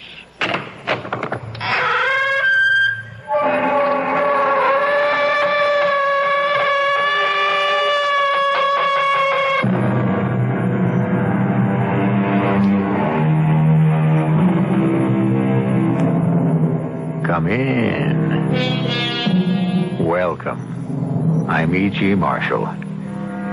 What if each one of us were absolutely isolated from everyone else, doomed to travel the earth alone from birth to death, destined never to see another face, touch another hand, hear another voice, denied the least contact with another of our own kind? Unthinkable, isn't it? For each one of us, there has to be a meeting in some place at some time, else we should all go mad.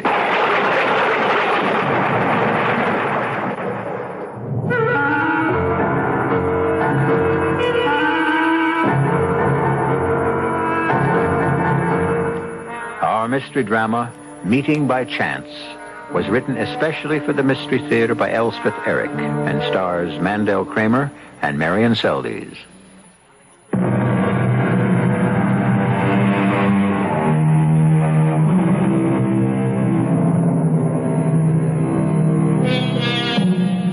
Some meetings are casual, some meetings are unavoidable.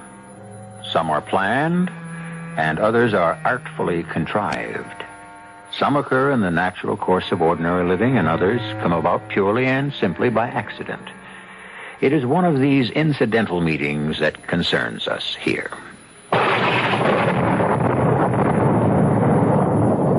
Damn it, I can't see a thing. Wow, that sounded close. Dumb windshield wipers are worse than nothing. Just slosh the rain from one side to the other. I bet she forgot to get new blades. Simple thing like that, and she forgets. I told her 12 times, get new blades. Where am I, anyway? Did I get off the road somewhere? That fork a ways back. Did I take the left one instead of the right? I swear I don't know. I can't see a thing. Boy, that was even closer. Wouldn't it be swell to get hit by lightning out here in the middle of nowhere? Come on, I can't be nowhere. I must be somewhere near home. Only I can't see. Damn rain makes it impossible to see. Maybe I should get out and take a look around. Yeah.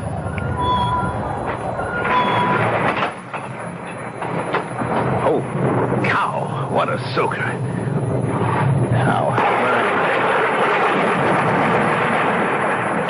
too close for comfort, like they say. Is this a driveway? Looks like a driveway, sort of, under all this water. A mailbox? Yeah. No name, though. No name that I can make out, anyway. Driveway and a mailbox adds up to a house. That figures at the other end of the driveway there must be a house. People. Gotta get a roof over my head till this downpour stops. It's dangerous out here.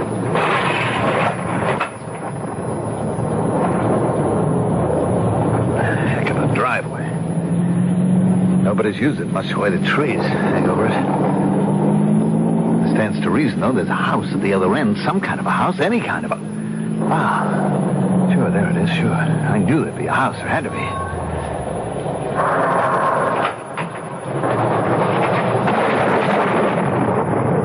Right in the nick of time. Now, where's the doorbell? No doorbell? Hey, in there, do you mind? Please? Somebody mind opening the door? It's wet out here in case anybody cares. Come on.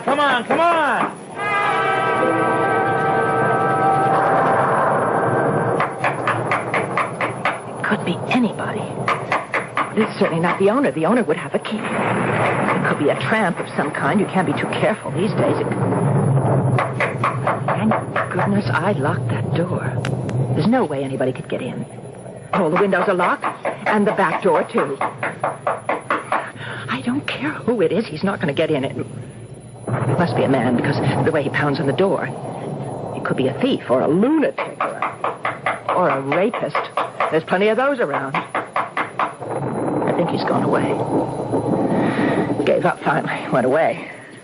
Well, that's something. Oh, help! Help, somebody! Help! Stay out of here, you. Don't you just stay out of here. Don't you come in here. What's the matter with you? What do you mean breaking in like this? I'll call the police. Did you hear me knock on the door? I heard you. Why don't you open it? Why should I? Don't you ever open the door? No, not just to anybody. Well, look, I'm sorry I broke your window. It's not my window. This isn't my house. Well, how'd you get in here then? Somebody let you in? The front door was open. Oh? And then you locked it? Well, I was afraid not to. Look, I'll pay for the window. I can leave some money. Here, $5 ought to cover it. My car stopped all of a sudden, and see, I went through a big puddle, and it just stopped. Oh, the timer got wet. Oh, well, I don't know anything about automobiles. What was that? What was what? I heard something. I didn't hear anything. It sounded like a cat. Probably a cat in the house. Well, I guess there must be. What am I supposed to do? Stuck here with this stranger. I hope he doesn't get any funny ideas. He looks all right, but you can't go by appearances. You read about a murderer or a rapist in the newspaper, and then they show you a picture of him, and he looks just like anybody else. Don't care much for cats myself. They're very decorative, people say. I like dogs, all right. Dogs are okay. Yes. Dogs are nice. Not a bad-looking dame. Not what you'd call good-looking either. Not my type at all. Dull. Miss Dull in person. Dull from Dullsville. Dressed dull, too. I bet she made that little number herself. Loving hands at home. I wonder who lives here. No idea. Whoever it is isn't very tidy. Yeah, it is kind of messy. I hate a messy place. Yeah. Do you live near here? South Glenville. That's so. I live in Glenville Heights. Do you really? Yeah, new development. Is it nice? It's all right. I don't think he's going to try anything funny. I think he's safe. But I hope the storm lets up soon. I mean, I'm running out of things to talk about. I don't know anybody in Glenville Heights. And I think that new development is horrible. Ugly as sin. Did you hear that? Hear what? The cat. Oh, yeah. Wonder where it is. The kitchen, probably. Oh, it sounds hungry. Yeah, speaking of hungry, I haven't had any lunch. Neither have I, now that you mention it. What do you say we see if there's any food in the house? Oh.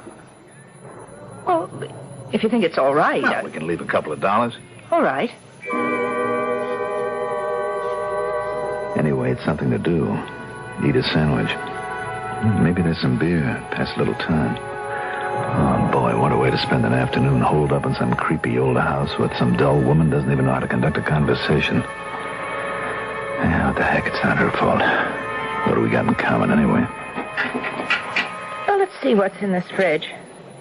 Oh, there's some milk. That's something. Any beer in there? No, I don't see any. Would you care for a glass of milk? I guess it'll have to do. There's a little jar of shrimps. No, thanks. Well, then, we'll just have milk. Great. Swell. Well, it's better than nothing. Be grateful for small favors, I always say. Huh? There we are. You want to go back in the living room? No place to sit down here. Lead the way. It's really infuriating. I've got so much to do at home. All that transplanting. Well, I just couldn't do that in the rain anyway, but... Well, I could be sorting the linen instead of being stuck here with this Glenville Heights person. You find it cold in here? A little. Kind of damp, don't you think? Yes, it is damp. I have this bursitis in my left arm, and dampness always makes it worse. There's a fireplace. You think I ought to make a fire? Would they mind? Who? The people who live here. Well, I don't see why they'd mind. I'm always afraid of catching cold. Once I catch a cold, I can't get rid of it. It just hangs on and hangs on for weeks, it seems like. Now, there's a fascinating piece of information for you. She gets colds that last for weeks. What do you know? Boy, I wish I was home. The golf clubs need cleaning and polishing. Must be an ideal day for it. Instead, I'm marooned here with... she's all right. Stop picking on her. You know shining light yourself. There doesn't seem to be any kindling, does there? Well, if you roll the paper up tight enough... Those logs look kind of green. I'm pretty good at making fires. It really is damp in here, and if you've got bursitis, Well, we'd just better... wait till I get the fire going. It'll dry out. I don't think it's going to work. Give it a minute. It's gone out. Yeah. You want me to try? You think you can do better? I guess not. Manly pride. They're all alike. Oh, they can all make fires and hang pictures and fix cars, only when it comes right down to doing it, they can't. So we'll just sit here and freeze and catch our deaths. I wonder what time it is. I don't have a watch. I took mine to be repaired. I keep forgetting to pick it up. Can't tell the time of day by looking outside. Black as pitch out there. It most certainly is. Pitch black. Yeah, black as pitch black. Where do we go from here? Looks like a long, dreary afternoon, all right. If we had a deck of cards, but she probably doesn't play cards. You lived in Glendale Heights long? A little over a year. I see. I'm in real estate. Oh, really? Things are kind of slow right now. I can imagine. Maybe they'll pick up, though. My husband's a lawyer. Don't say. Yes, he's a lawyer.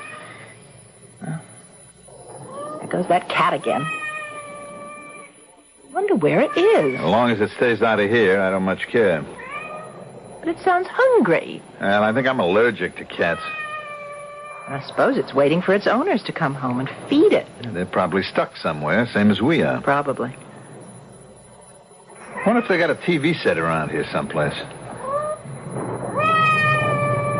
I hope that cat isn't trapped somewhere. Did you see a TV? I'm going to go look for that cat. Or a radio? A little music might help. There's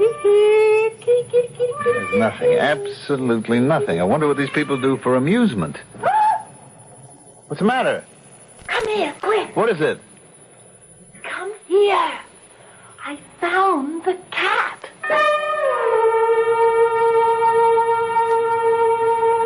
Every meeting is a touching. Sometimes the touch is so light that it is scarcely felt. Sometimes the touch ignites something. Something as mild as distaste, perhaps. Or something as strong as hatred. At times, the touch can kindle interest. Sometimes attraction. Sometimes even love. I'll return shortly with Act 2.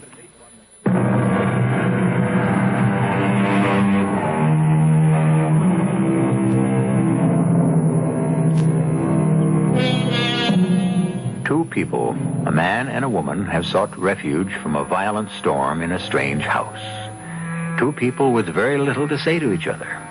A strange house, rather unkempt, seemingly inhabited by a solitary cat, heard but as yet not seen by either of the intruders. As our last act ended, however, we heard... What's the matter? Come here. Quick. What is it? Come here. I found the cat. Where? Where is it? Up there. At the head of the stairs. See? Looking down at her. Yeah. Are you sure? Well, what else could it be? It looks like a little white cloud. It's a cat. I'm sure of it. See? There. It's hungry. I'm going to go and get it some milk. I think we left some. You want me to come with you? You stay here. Unless you're afraid to. I'm not afraid. What's there to be afraid of? And if there isn't any milk left, I'm going to open that jar of shrimps. Stuck here with a lady who's cat crazy. Women and cats, they go together. Cat, what's with you? You're the biggest cat I ever saw. Big and white. White as a... whiter than anything. Pure white. All white. You even got white eyes. Yeah. White eyes. Is that possible? A thing like that? White eyes? There wasn't any milk left, so I just brought this shrimp. I'll put the dish here, at the foot of the stairs. And if it's really hungry, it'll come down and get it. Hey, doesn't it strike you as kind of peculiar, a house that's only got cat food in it? Well, now that you mention it... I mean, what if we hadn't showed up here? Oh, would that cat have gone to the refrigerator and fed herself, or what? Well, I hardly think... Why doesn't it come down and get the shrimp? Scared of us, maybe? Let's move back a little. Oh, we could just leave it. Somehow... For some reason, I don't want to do that. I know. I'll put the dish halfway up the stairs. How would that be? What do I know about feeding cats? What would you know about anything? Crass, stupid, terrible man. The second the rain stops, I'm going to get out of this house. Oh, I hope my car starts. If it doesn't, I suppose I'll have to ask him to drive me home. Oh, well, it can't be helped. It's an emergency. And maybe that'll do it. Cat's still standing there, just looking. Just wait. Cats love shrimp. Maybe not this one. Did you notice this one has white eyes? Cats don't have white eyes. No cat has white eyes. This one does. Pale blue, maybe, not white. He's still standing there. I wonder why she doesn't just... Well, she must smell it. Let's leave him. What makes you think she's a male cat? What makes you think he's a female cat? I think she wants the shrimp brought upstairs to her. Don't you think you've done enough? No, I don't. Wait till my wife hears how I spent the afternoon. She won't believe it. I broke into a spooky old house to get out of the rain, and here's this simple-minded woman, and she and I spent the whole time trying to get a big white cat to eat some shrimp. That's what I did all afternoon, sweetie. Sue me, but that's what I did. Would you mind coming up here for a minute? What for? Just come upstairs for a minute, will you? Oh, I don't get the point. Is there something wrong? Please, come up here. I've never done this much for a cat in my life. Actually, I've never had anything to do with a cat before. Now, what is it? What's up? Come with me. Where? Where's the cat? In the bedroom. Well, you think it's okay to go in there? I know what you're thinking. It's not nice to make free with other people's houses. Well, it's kind of pushy, don't you think? Yes, I do think so, but... There's the cat. Ah, she did want to eat the shrimp up here. When I came upstairs, she led me right into this room. She waited for me to open the door. So I did, and I went in. And she started to purr. And I put the dish down by the window, and she started eating right away, purring all the time. Well, look, I guess we've done our duty by the cat, so... Don't go. Wait a minute. I want you to look at something. What? Look out the window. Okay. Any window? Any window. What do you see? Wow. That's beautiful. Have you ever seen such a garden? No. I never have. Such flowering trees. Those little winding paths. I wonder where they go to. It isn't raining. That's right. There's no rain. The thunder stopped. But just a few seconds ago. Downstairs. I heard it. I know I heard it. Look out there. The grass isn't wet. The flowers are all standing up straight. The paths are dry. Well, now, look, that's not possible. I mean, there couldn't have been a terrific storm in one part of the house and sunlight and roses and all those beautiful things in another part. That's just not possible. I know it isn't possible. It's unbelievable. But it's true. I have this funny feeling. I think it has something to do with the cat. You mean the cat is some kind of I don't know, a magician or something? You mean some kind of a magician in disguise, maybe? Well, maybe not a magician, but a spirit, something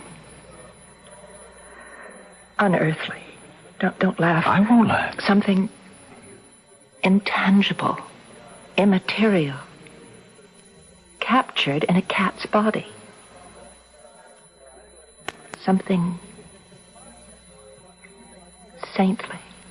Promise not to laugh. I don't feel a bit like laughing. And whatever it is, it's not real. But it is real.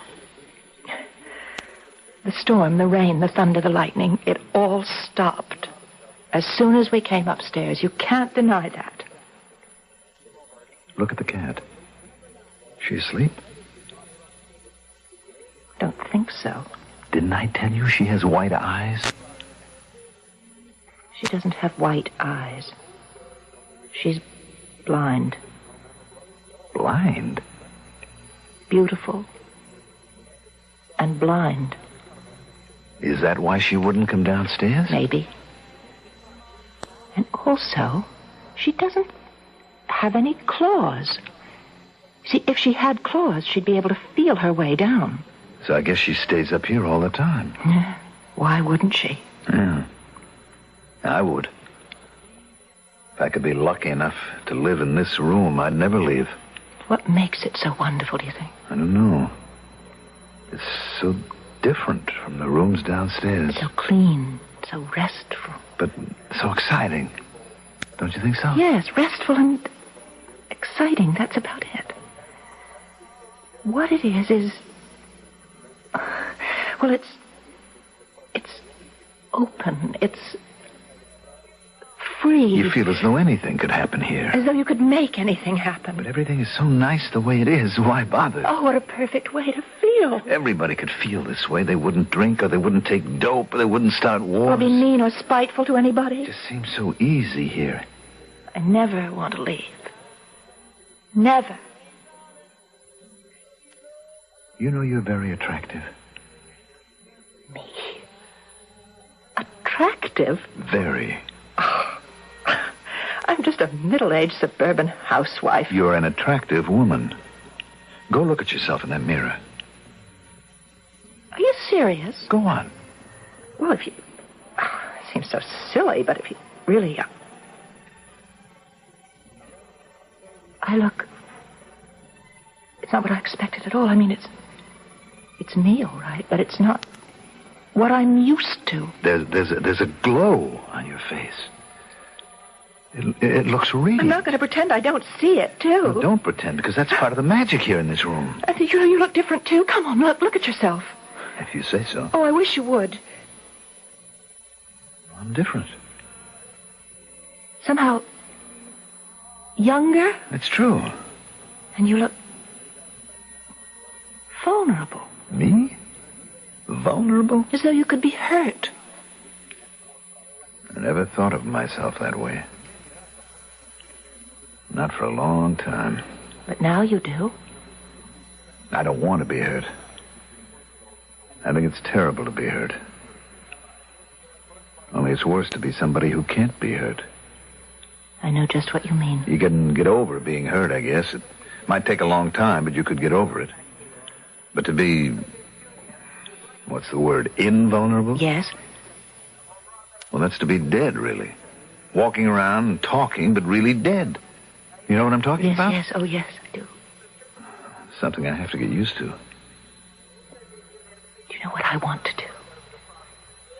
I don't know why. I want to do it, though. What? What do you want to do? I want to take my shoes off. They're still wet. Yeah, mine and too. I want to go and lie down on that big bed. Go ahead. Do it. I want to lie down and dream. What about? Oh, things about love and kindness and what lies in back of the stars and how the sun warms everything and how it feels to stretch out and feel good. Say, the bed hasn't been made up.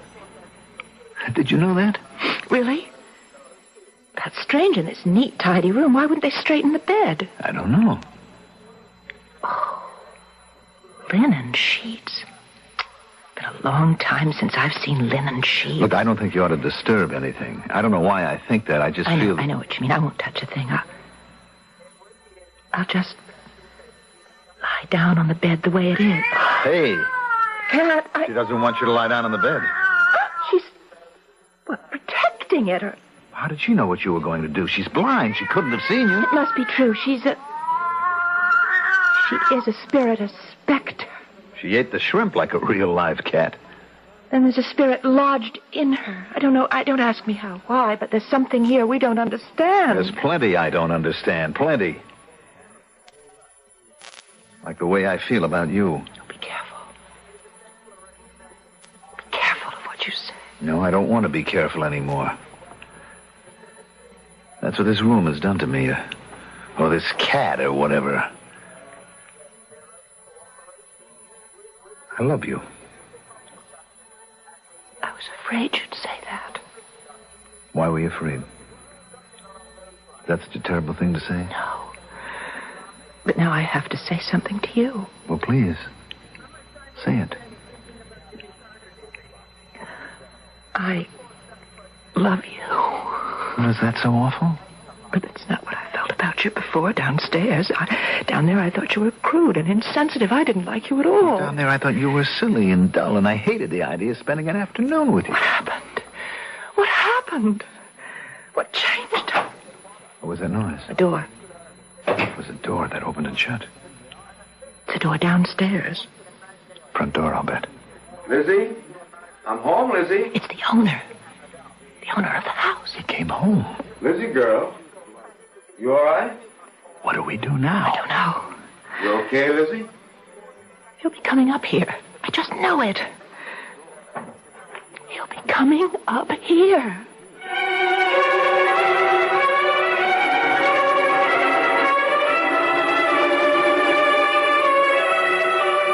This is what a meeting can do.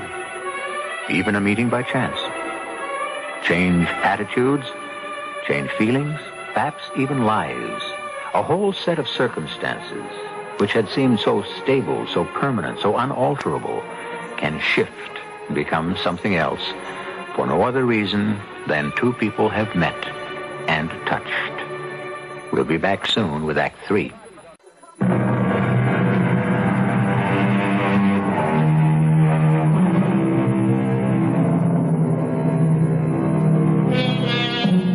Quite fortuitously, two people have met in a house strange to them both, driven there to escape from a riotous rainstorm.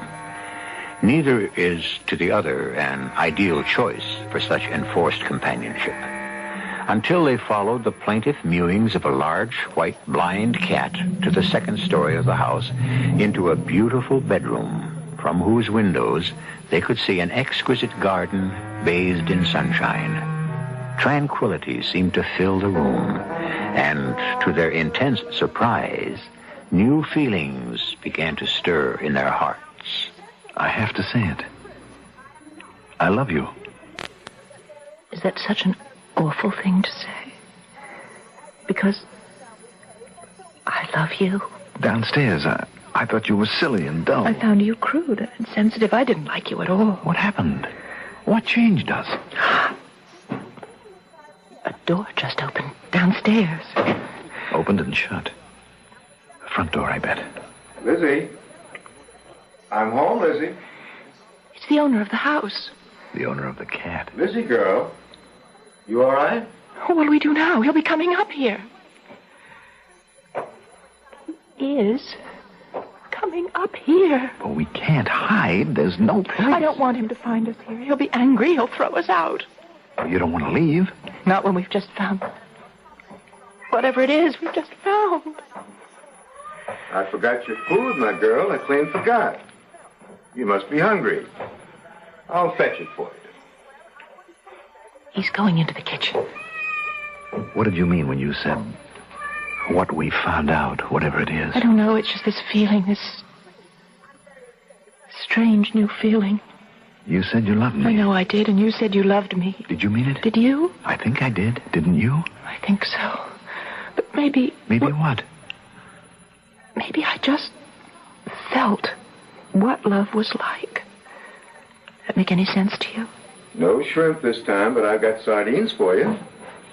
I'm late, Lizzie, because of the storm. It's a terrible storm. What will he do to us? Will he call the police? So, my little sweetheart. Come. Well, good afternoon, madam. Sir? Oh, I hope you'll forgive us. We can explain how this happened. Well, I imagine it was the storm. Yes, it was. The storm. My car went over a huge puddle down the roadways, and it simply stopped. There was thunder, lightning, Well, and... there certainly was. I stopped my car just outside your house because I couldn't see a thing. The windshield wipers might as well not have been working at all for all the good they did. You, weren't in the same car, both of you? Well, no, actually, we just met here. A little while ago. I was here first. Your front door was open. I'm afraid I just walked in. How did you happen to get up here? It was the cat. Lizzie? Was that her name? It's what I call her. Well, she kept mewing, and we didn't know where she was. She sounded hungry. Well, I was late getting here. I'm afraid we drank most of the milk in the refrigerator. So then we put that shrimp in a dish, and we left it at the foot of the stairs. But she wouldn't come down. And then we put it halfway up the stairs, and that didn't work either. Lizzie's blind. Yes, we found that out later, after I took the shrimp upstairs. She sort of led me to the bedroom. And this is where she lives. Nobody could blame her for that. I'd like to live here myself. Oh? I mean, downstairs there was this terrible storm, wind and rain. Terrible thunder and lightning. But up here... Everything's different up here. If you look out the window... I've looked out the window. Well, then you know. It's all sunlight and flowers and peaceful. It's just sort of benign, if you know what I mean. It's gentle-like. I do know. And the mirrors? If you look in the mirrors in this room, you look different somehow. Younger. Prettier. Not so worried and not so harassed. You know what I mean? Sure, I know. But why should that be? Well, it's kind of a long story. Well, we'd love to hear it if you don't mind telling it. I'm not sure you'll believe it. I'm not sure I believe it. Except that it's so. Oh, please, tell us. Well, this house used to belong to a couple. They bought it when they got married, almost 100 years ago. They were very happy here. They loved the house, and they loved each other. That's a good beginning for happiness, wouldn't you say? But then they became even happier when a daughter was born to them. Elizabeth, they named her. Beautiful girl, sweet girl. But she was blind. Blind? Born blind. Blind from birth. Oh, how terribly sad. Oh, it's not as sad as you might think. There was so much love. The love of her parents for each other and their love for her. No, it wasn't sad. Unfortunate, maybe, but not really sad. Love can drive out sadness, provided there's enough of it. I'm starting to think that that's true. What happened to all of them? Well, Elizabeth died. Oh, no. And her parents' hearts were broken. Of course. How old was she when she died? Getting on for 30. Her father and mother went into mourning, not just for the year that's customary, but for year after year after year. I knew them well, and I saw them every day, and I worried about them. They were getting older. They were getting feebler. They were getting sadder. They were losing themselves in their grief. And I couldn't stand to see it. So one day, I brought them a cat. Lizzie? I rescued her from a laboratory where they'd put out her eye. Oh, why did they do that? Who knows, some experiment they were conducting to prove something or other. Oh. And after they blinded her, they were going to kill her. But I said, don't do that. Give her to me. And they did. And you brought her here? To this house for the old people? They took to her right away. Partly because she was blind, I guess, like their daughter. And so at least they had something to love. They had something to share their love with. How long ago was this? How long ago did they take the cat to live with them? 24 years ago. She's that old? The cat is that old? Probably older. I didn't know cats ever lived that long. Well, it's my idea she'll live to be 30. You mean as long as Elizabeth lived? That's what I mean. You don't mean... I mean, you can't mean that the girl's spirit has come back in a cat's body. Why not? Well, because... Because why? Well, such things aren't possible. Why not? Well, they're not real. The old people believe they were real. I believe they're real. So they're real. Maybe not for other people, but other people don't know everything that went on in this house.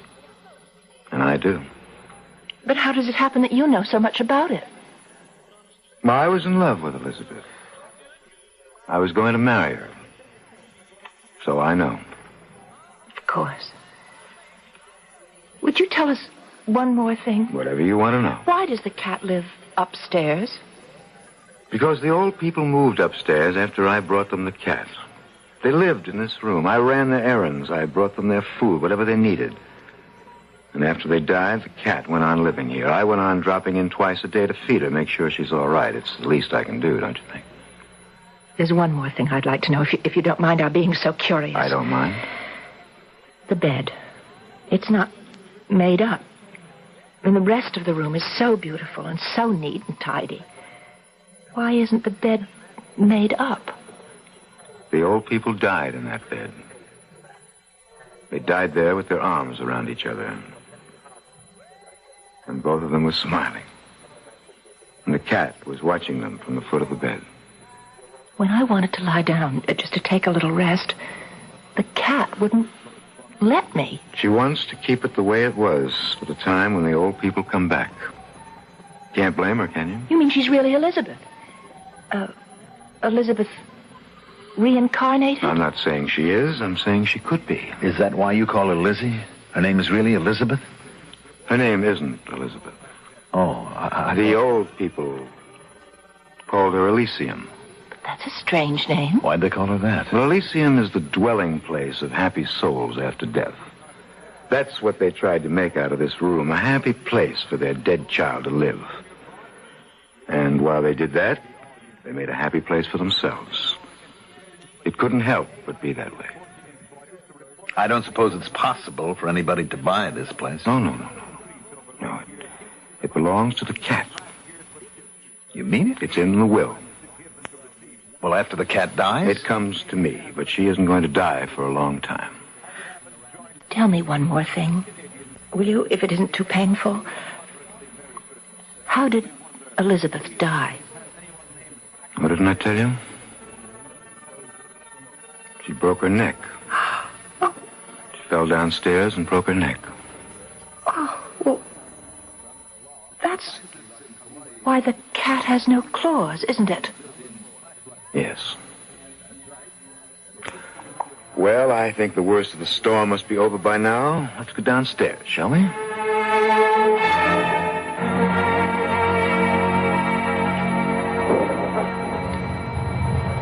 I'll drive you home. I don't think your car's dried out yet. All right. Take a couple hours of sunshine before it'll start. Remember all that sunshine back in that upstairs room? You can't take it with you. No, you can't. You haven't told me where you live. Oh, it's straight along this road. It's not far. I'll tell you when. We've never introduced ourselves. Do you realize that? I don't think we should. You may be right. We said some pretty impetuous things to each other up there in that room. I know we did. Things about love and all that. Seems so natural up there to say those things. But it isn't here. I wonder why. We're the same people. Are we? Of course we are. Then why don't we feel the same? I wouldn't know. I think that in that upstairs room, we were different because we were using a different part of ourselves. The upper part, you might say. The better part? Yes. The part that reaches out and touches and doesn't hold back and protect itself all the time. What happens to that part? It gets smothered somehow. Strangled. It gets killed. Why don't you let me off at the corner? I can take you to No, your I really house. rather you wouldn't. Better to leave things the way they are. I think so.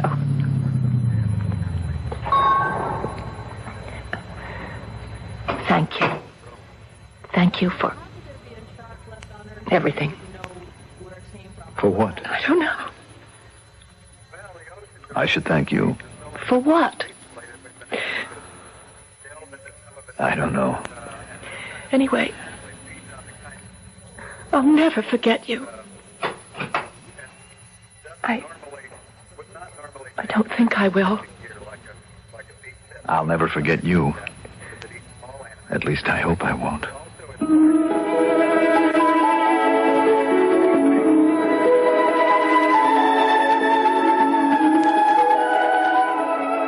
Is there a room someplace where the heart expands and accepts and is generous? Where we cease to be petty and irritable and sullen? Where we stop being against and start being for? Where we can relax and enjoy and stop resenting and envying? Every heart longs for such a room. And for fleeting moments, each heart finds it. Does it really exist? I don't know. Do you? I'll be back shortly.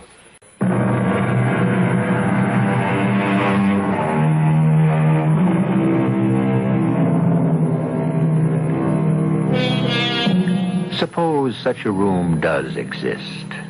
How do we find and keep it? Does it have an address? Does anyone live there all the time?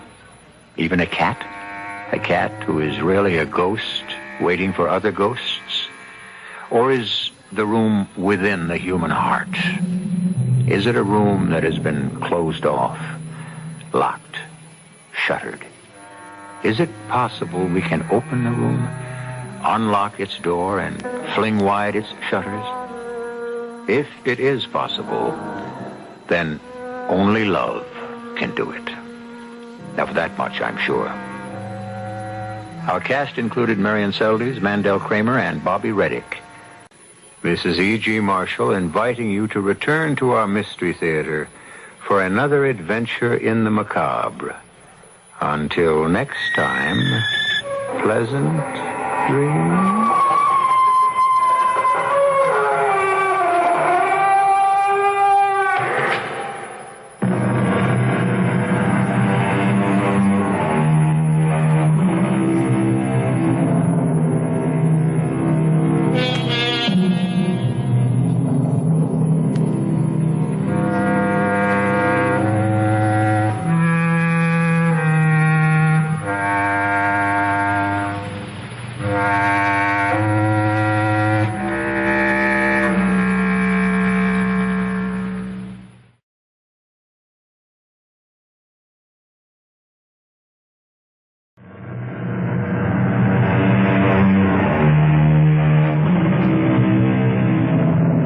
Come in.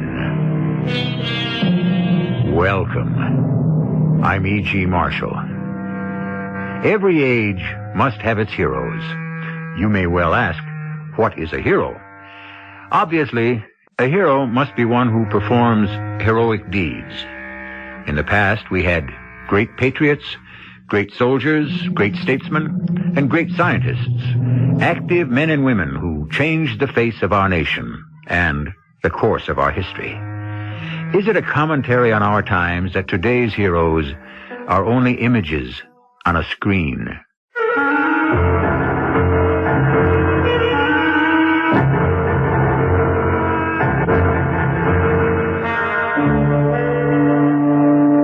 Our mystery drama, The Shadow of a Killer, was written especially for the Mystery Theater by Sam Dan and stars Fred Gwynne.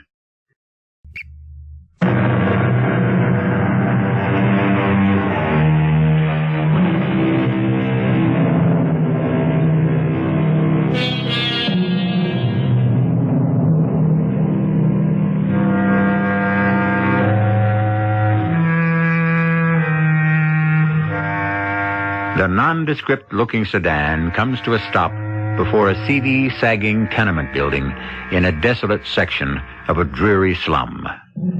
3 men get out. One is tall and rugged, with what might be described as craggy features. Quietly, they enter the dismal hallway. Each has a revolver in his hand. They stop before a door. The tall, rugged one raises his foot. With one crashing blow, he kicks the door open. Police! Freeze! Hey, what's the idea? Against the wall. Eddie, Jerry, frisk these animals. Well, hey, look at here. On the table, all these bills. They wouldn't be from the bank job where you killed the guard and 2 customers, would they? I don't know how that dough got there. You don't know how that dough got there, do you? Look, we'll make a deal. All this dough, you keep it. It's not enough. It's $250 grand. There's not enough money in the whole world. Cut! And print it. That was perfect, Mace. It's a take. Okay, Maxie, you can get up off the floor. Perry, look! Maxie! His mouth's bleeding. Hey, what is this? He's hurt. Mace, what'd you do to him? I don't know. You must have really hit him. I thought it looked too lifelike. Hey, Max, I'm sorry. Somebody go get some water. Yeah. Get a doctor. Say, Max, listen, I'm sorry. What got into you? We're only making a movie. Max. Yeah? What? Oh, good. He's coming around. Oh, what? What happened? You're gonna be all right, Max. You're gonna be all right.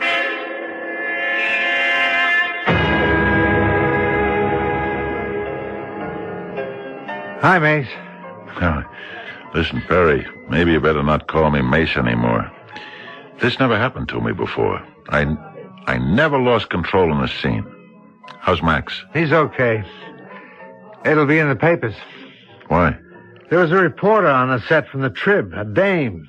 You should have seen her eyes light up. I can see tomorrow's headlines. The violence is not phony in the TV series Captain Mace Hacker Homicide. Boy, that's all I need. That's worth $1 million in publicity. You know what I'd like to do? Walk away from the show. What, now? You're the hottest series in Hollywood. Perry, I'm scared. Of what? That's just it. I don't know. Maybe you ought to see a shrink. Perry, what do you think of me? Well, I always thought you were a good actor, but now I believe you're great. You get better every week. Yeah, but maybe. But I want the truth.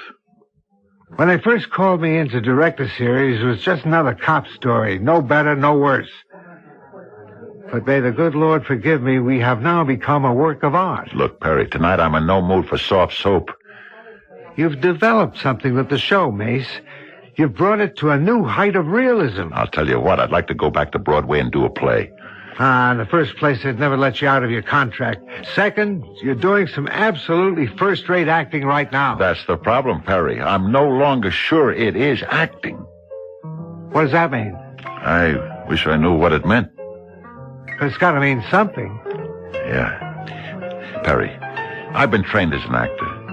And I know that what we create is an illusion. Well, sure. But what if what we create is real? Real? How? In what way? Don't try to nail me down. It's just the character. I don't know. When I walk off the set, sometimes I get the feeling that I'm not walking away from it. You're too intense. That's no help. Perry, you're a stage actor, a fine one. You've played the classics, Shakespeare, Ibsen, Chekhov. You come out here to do a TV series. You're accused of selling out, of frittering away your talents. So you say to yourself, I'll show these jokers what acting really is. I'll prove that performing as Mace Hacker can be as great as performing Hamlet. That's what you think, huh? And you've proved your point. Now you can relax.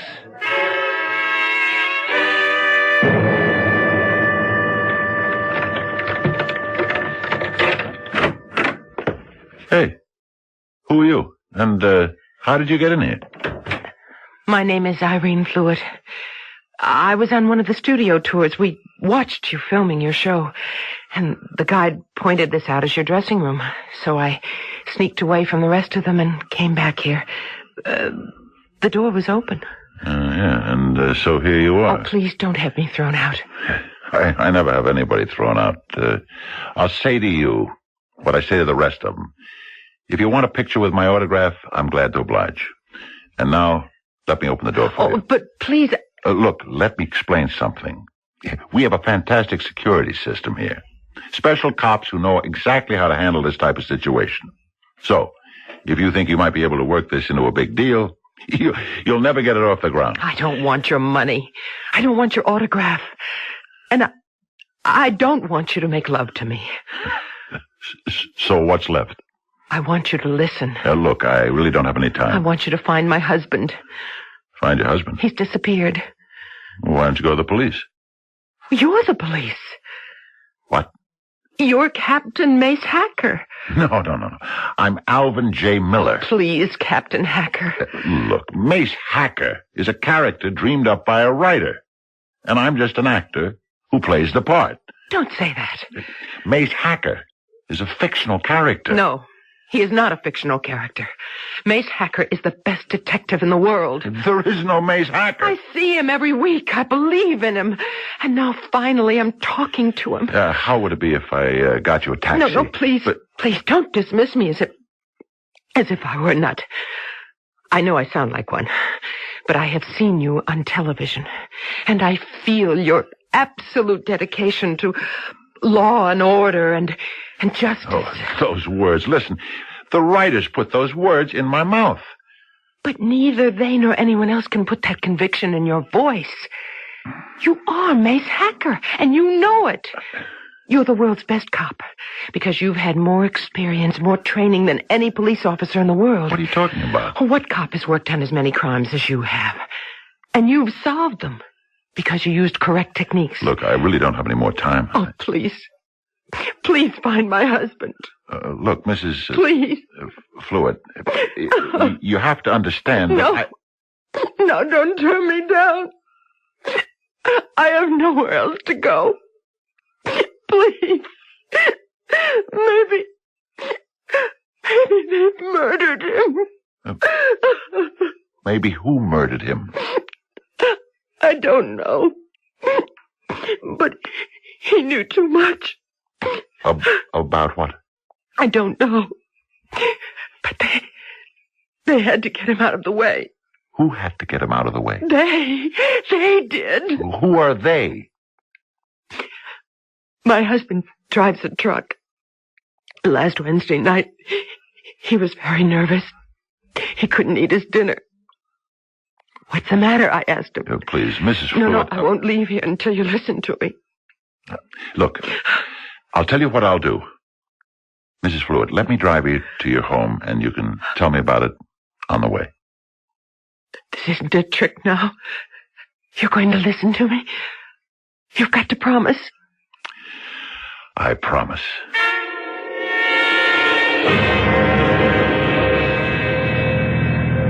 Turn right here, for Encero Beach. Well, as I was telling you, he was very nervous. I guess you could say scared. I asked him what was the matter. At first he wouldn't say anything. And finally he said, Irene, I'm in a jam. Well, what does that mean, I asked. I better not tell you, he said. But I'm your wife, I said. And he said, I gotta keep you out of this. And then... Yes? Well, then he just got up from the table and he went out. Where? I don't know. I haven't seen him since. He didn't come home that night. So next morning, I went to the police station. What did they do? Oh, they listened. They wrote everything down. I gave them his picture, and that's it. Nothing's happening. How do you know? They're probably doing the very best they can. Well, I don't say they aren't. But their best isn't good enough. Look, all I know is my husband is gone. Look, Mrs. Fluid, he's your husband. You may feel a special way about him, but the fact is, he was in wrong somewhere. Somehow. He said so himself. He told you he was in a jam. But he wouldn't do anything wrong. I know. Oh, this is the house right here. Hey, this is the house. Quite a place. Well, ever since we were married, that's all both of us ever wanted. A nice place to live in. Oh, please, won't you come in? I'd like to, but I'm due back for a story conference in about 40 minutes. Please. So, find my husband. What makes you think I can? Because you're Captain Mace Hacker. Oh, please, let's not start that all over But again. you are. Whether you like it or not. Mrs. Fluid, I'm sorry. I have to go. You're afraid. Of what? Afraid you'll be unable to live up to your responsibility. What responsibility? Your responsibility to me. What responsibility do I have to you? To me and to the millions who watch you and who believe in you. I never asked anyone to believe in me. Oh, but you do. You speak to all of us and you say, I'm here to protect you. You can count on me. Now, you know you say that. But those are just words. The writer's words. But we believe you. I believe you.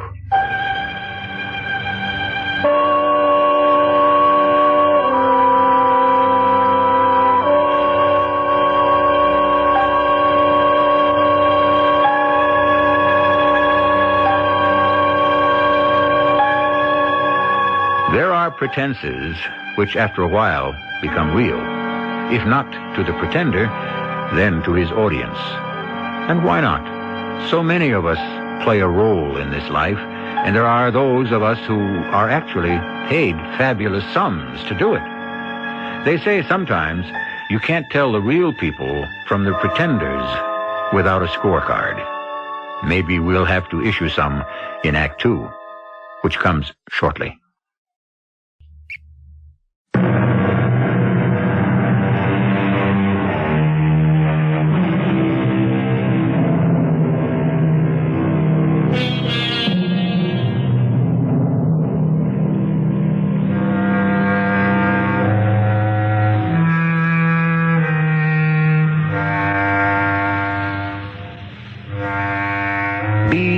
What you would like people to think you are. This is a piece of advice that comes to us from no less a philosopher than Pythagoras himself. And so there must be something to it. But like all these previous nuggets fashioned by the great sages, there's always considerable difficulty, not to mention distance, between the desire and the deed. But I believe you. You are Captain Mace Hacker. I believe you. I said I was sorry. I'll never believe anybody again as long as I live. Mrs. Fluid. Mrs. Fluid?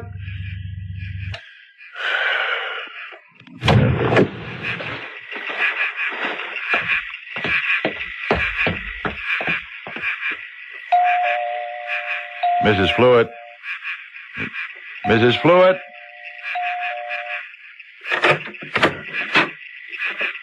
Yes. You must let me apologize. For what? That's it. I don't even know for what. But I have this feeling I've done something wrong. May I come in? Say, this is a beautiful home you have here. We're very proud of it. Look, you don't really have to apologize to me. I realize what I did was quite silly. It's just that I'm desperate, and I don't know where to turn. Oh, I would offer you a drink, except I know you never take one. That's right. I'll tell you what you could offer me, though. Whatever it is I'm smelling. It must be delicious. Oh, that's dinner. I just left it to simmer on the stove. What is it? Beef stew.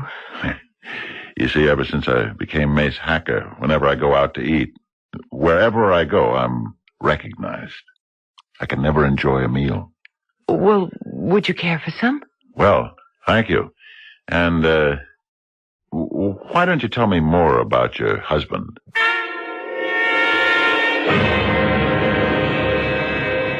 All right. I want to do the scene between Hacker and Inspector Kelly again. We have practically the same dialogue in every show. You should be able to do it in your sleep. So let's do it in one take. Roll 'em. Mace Hacker, script 28, scene 27, take 2. Action. First, Mrs. Fluitt, you tell me your husband drives a truck. Then I find out you live in this fantastic house in very exclusive Encero Beach. Cut! Hey, where do those lines come from, Mace? What? Mace, what script are we doing? I don't... Who is Mrs. Fluitt? Mrs. Fluitt? Yeah, whose husband drives a truck. Mace, none of this is in the script. Yeah, I realize that. You okay? Yeah, sure. I just must have been thinking about something.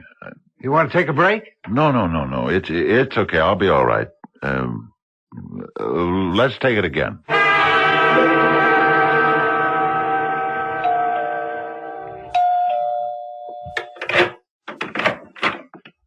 Hello, Mrs. Fluitt? Oh, good evening. You mind if I come in? No, not at all. Mrs. Fluitt, I want you to tell me the truth. About what? About your husband. I told you everything. You told me he drives a truck. Yes, that's right. Well, what other source of income does he have? None that I know of. I checked the records at City Hall. You bought this house for $170,000. Yes, we did. On a truck driver's salary? Well, he makes very good money. Not that good. He told me he came into some inheritance. An aunt of his died. Who was she? I don't know. I never met her. Well, he never did either. She lived in England. Who does your husband work for? Kazmaier. W.J. Kazmaier. What kind of outfit is it? Oh, they import novelties. You know, all sorts of little souvenir-type items from the Far East. It's a warehouse, huh? Yes, I think so. I see. And he drives his stuff from there to various stores and so forth? Well, I would imagine so. It seems to me you don't know very much about it. Well, he never talked much about his job. And you never wondered about where all the money was coming from? I was brought up in a family where a woman never asked her husband such questions. Who have you been talking to downtown at police headquarters? A certain Inspector Rockfield. Rockfield, huh? Do you know him? Inspector Rockfield. Who? Oh, yeah, anytime. Send him right in here. Mace Hacker, come right on in and sit yourself down. Thanks, Inspector. Hey, before I forget, September 23rd is the date for the annual PBA affair. I know the men will want you for guest of honor as usual. Sure. Mace, isn't it remarkable how I instinctively call you Mace? It's just because you happen to be so real to all of us in the department. Inspector. Hey, I guess you want my comments on the next script. Usually Perry calls me up about that. As usual, I've got nothing to say. Oh, a couple of little nitpicky things, but I don't even know if it pays to bring them up. Inspector, could I ask you a question? Yeah, shoot. What's being done on the George Fluitt case? The what? The George Fluitt disappearance. George Fluitt. That name doesn't ring a bell. Is it, something recent? It's very recent, Inspector. George Fluitt. Doesn't mean a thing. Well, I've been talking to his wife. She says she's been in here to see you. Well, we get hundreds of these things, and I see Fluitt. Let me think, oh, Oh, yeah. He did disappear then? So she claims. She said he was nervous, scared, in a jam of some sort. Yeah, I remember. That's what she said to me. Uh-huh. Well? Mace, we get 20, 30 disappearances a month like that. You know why? No. Your average guy who disappears fades out for two reasons. They both begin with a D. Dames or debts. So his wife, his mother, his sister, his girlfriend, whoever's left holding the bag, she comes in here to try to sweeten the pot. They figure if they can throw a little mystery into it, a little hint of homicide, maybe we'll try harder. So what you're saying is you don't believe her? What I'm saying is, don't worry about it, Mace. So what's so funny? That's exactly like the line in your show. When your boss, Inspector Kelly, tries to touch you off a case, don't worry about it, Mace. Yeah, and I always answer, okay, but do you mind if I scout around a little bit? Well? What, Mace? Do you? Do you mind if I scout around a little bit?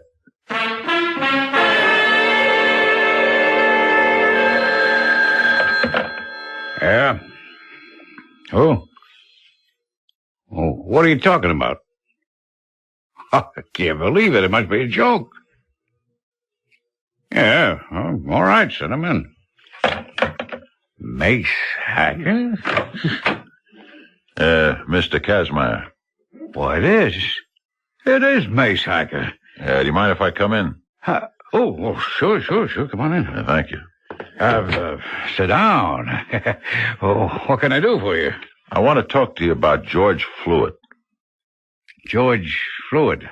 I understand he drove a truck for you. Oh, yeah, he did. What do you know about him? All I know is he hasn't been into work for over a week now. Do you have any idea why? No. Was he in any kind of trouble that you know of? Trouble? No, not at all. Are you in any sort of trouble, Mr. Kazmaier? Me? In trouble? What kind of a question is that? A very simple question. Now, wait a minute. Are you actually working with the police? You didn't answer the question. No. I'm not in any trouble. I may be back. Thank you, Mr. Kazmaier. You've been a lot of help.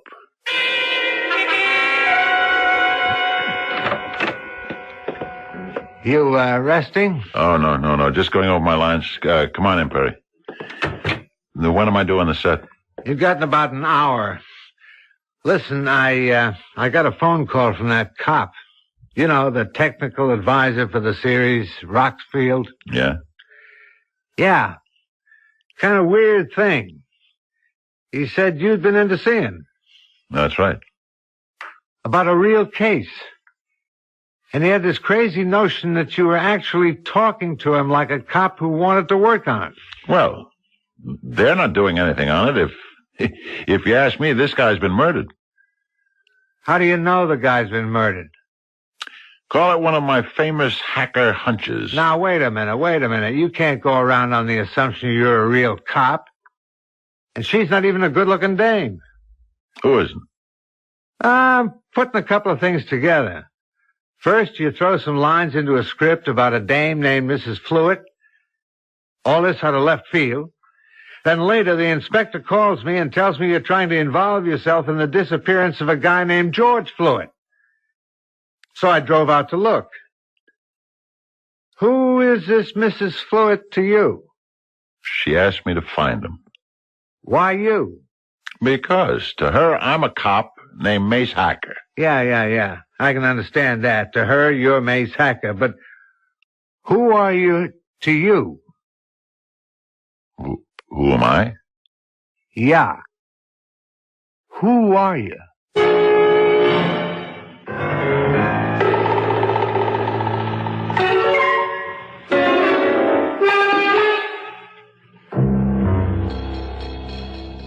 Well, who he?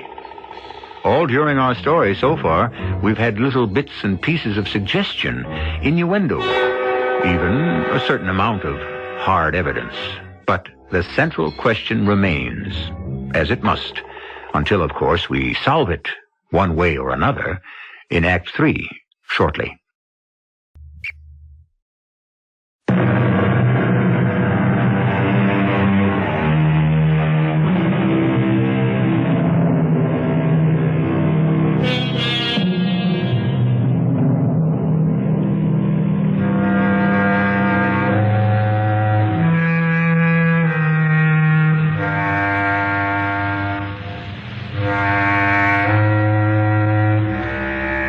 Most of us are fated to live out our fantasies in private. However, here we have an actor named Alvin J. Miller who plays the role of a television cop named Mace Hacker so convincingly that quite a few people have come to think of him as Mace Hacker. Indeed, their number has become so large that he's beginning to believe it himself. What are you trying to do, Mace? I'm going to find the killer of George Fluid. But you're not... I'm not what? You're not a real cop. I'm Mace Hacker. Now, listen. It happens. It happens to all of them sometimes, especially to actors who play doctors and detectives. You get so involved in it, after a while, it seems to be real. It is real. No, it is not. It's just a story that comes up on a screen for an hour, and it's gone. You turn off the picture, and it's all gone. But I'm still here. Mace Hacker is still here. Well, a lot of this is my fault. I've been working it too hard. Listen, maybe you'd better... I know what you're going to say. Maybe I should see a doctor. Why not? Why should you be the only big star that's never been to a shrink? Mace Hacker has to help this woman. Why? Because she's getting the runaround from everybody else.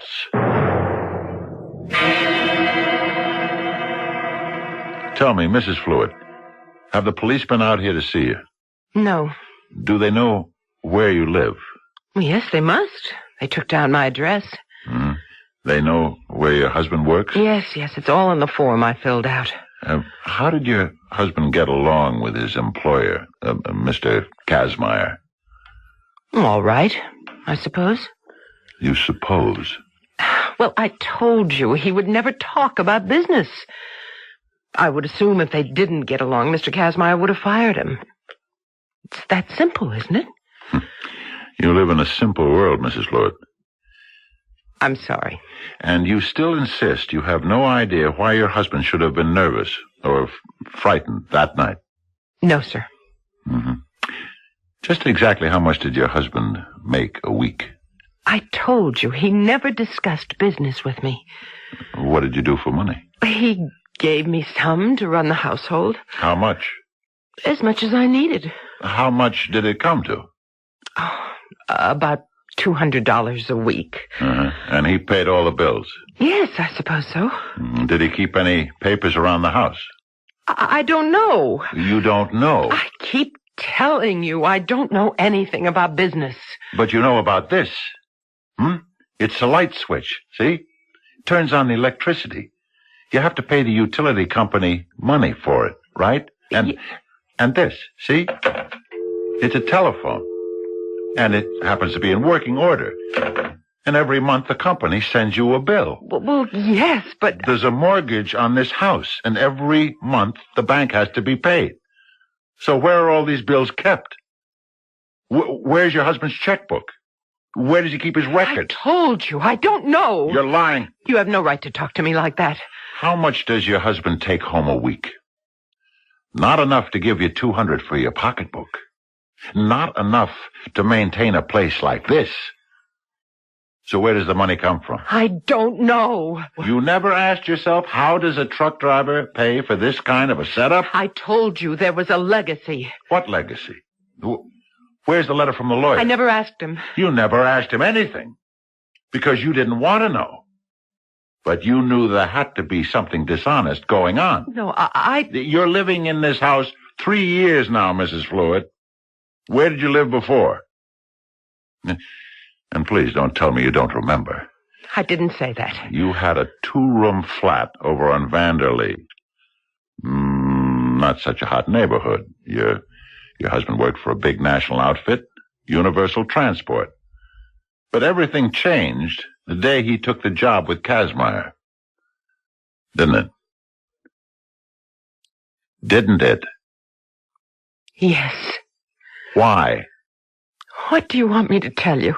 The truth. The truth. Well, I taught at Downstate. I was one of those plain-looking girls who did well at school, but not so good at other things. Like dates. It's an old story. They're the best kind. All my friends said it couldn't work. He and I, no, we were from 2 different worlds. He'd never even finished high school, but he was a man. And he was handsome. And I guess he was in awe of me. Can you imagine? Yeah. He just couldn't believe his good luck. That someone like me could be attracted to someone like him. At first, I couldn't believe it myself. I come from a very poor background. I worked hard to put myself through school. I always yearned for nice things. And so you started to demand them. It's funny how it worked. I never said one word. That can be the loudest demand of all. That's right. The money started to roll in. It's the only way I can describe it. And you never asked him a single question. I couldn't. Why not? Because I had to justify it to myself. And so I created a kind of make-believe world where everything was all right. And then when he disappeared, I couldn't accept it. So I also had to go to a make-believe detective. What else can I tell you? I guess you told me everything.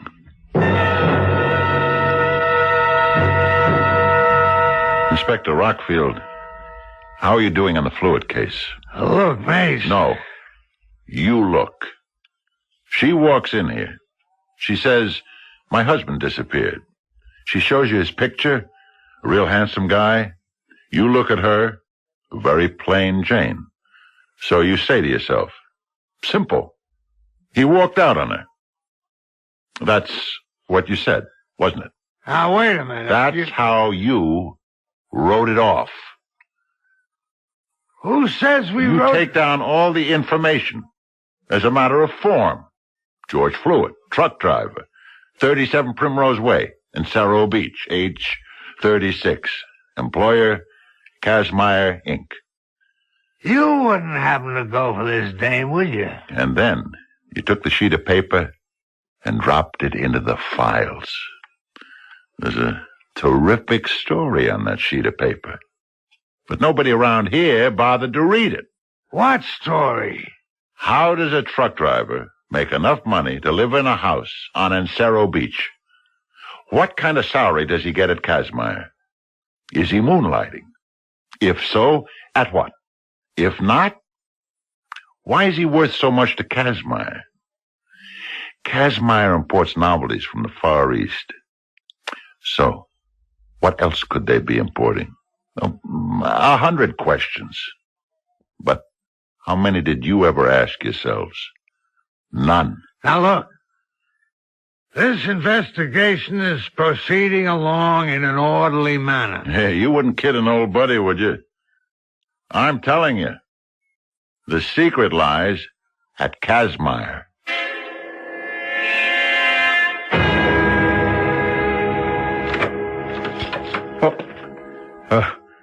What are you doing here? Good evening, Mr. Kazmaier. What are you doing here?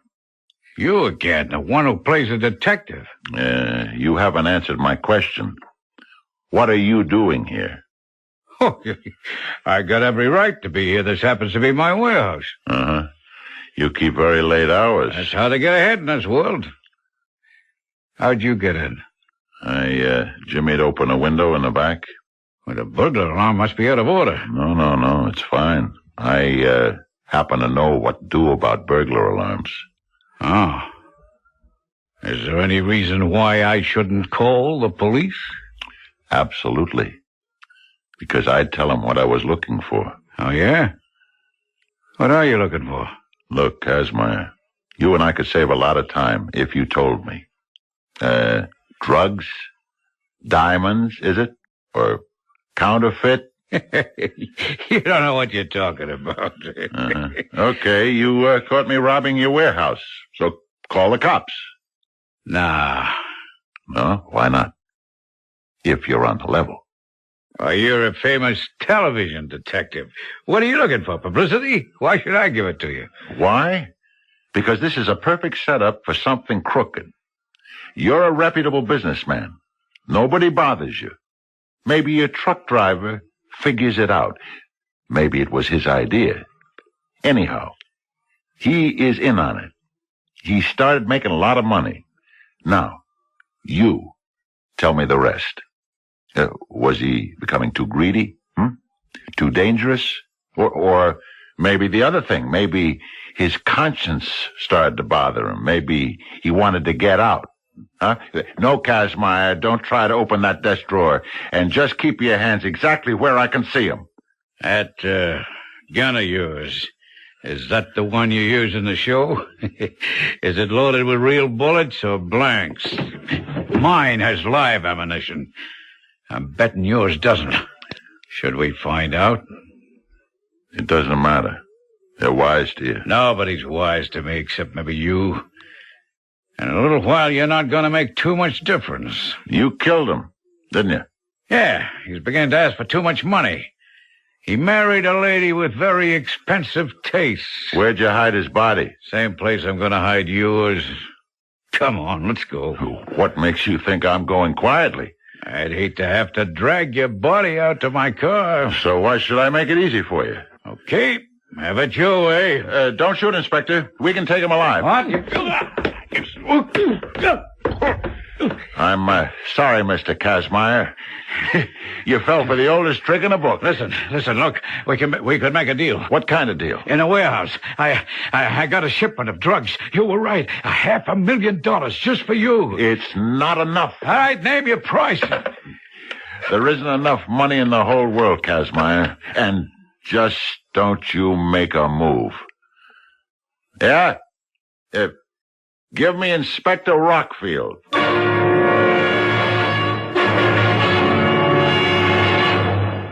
Mace, it's absolutely fantastic. You actually found the killer of this fellow Fluid. You solved the case. Yeah. Well, how'd you do it? Oh, how do I always do it? Just routine police work. The media's eating it up. The whole country's talking about it. It was a good show. What was a good show? Listen, Perry, for a while back there, the scripts were all beginning to sound the same. But this time, the writers really wrote a great one. About Irene Fluid and her husband. Mace, that wasn't a show. You never even meet the guy. But, you know, you can picture the whole relationship he has with his wife. The writers could only come up with something like that every week. We're ready on the set, Perry. Yeah, okay. You ready, Mace? You know me, Perry. I'm always ready. All right, everybody. Places. Roll 'em. Mace Hacker, script number 52, scene 1, take 1.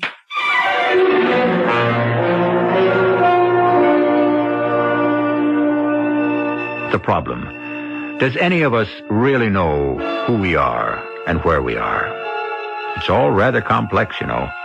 It would be relatively simple if we knew the difference between reality and illusion.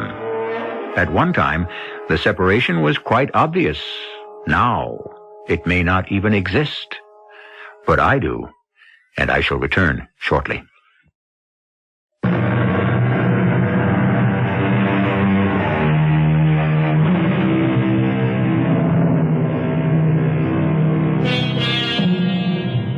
At one time, our heroes were drawn from real life. They were real people who did real things. Buffalo Bill actually rode a horse in the wild, untamed West and shot buffalo. Today, our Western heroes are movie stars. Our great soldiers are movie stars. Our great doctors and detectives and lawyers are movie stars. And we invest these shadows on the screen with reality. And it isn't necessarily their fault if we take their make-believe seriously. And if, after a while, they do too. Our cast included Fred Gwynne, Joyce Gordon, Robert Dryden, and Ian Martin. The entire production was under the direction of Hyman Brown. This is E.G. Marshall inviting you to return to our Mystery Theater for another adventure in the macabre. Until next time, pleasant dreams.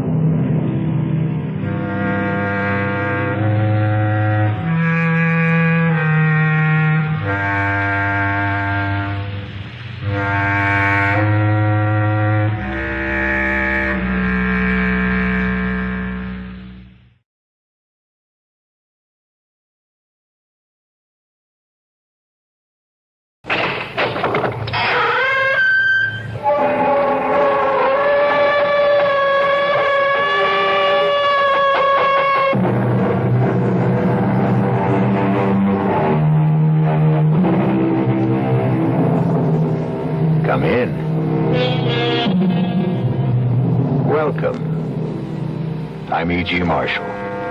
Welcome to the sounds of suspense, to the fear you can hear. I have a story for you about a writer of books. We all know what it is to read a book. We all read, sometimes to learn, sometimes to pass the time, sometimes to experience a life unrelated to our own, and sometimes to surrender ourselves to the fantasies of a person we have never met and will never meet.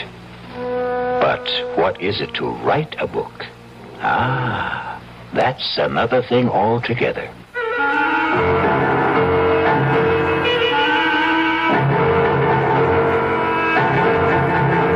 Our mystery drama, 3 Women, was written especially for the Mystery Theater by Elspeth Eric and stars Ruth Ford.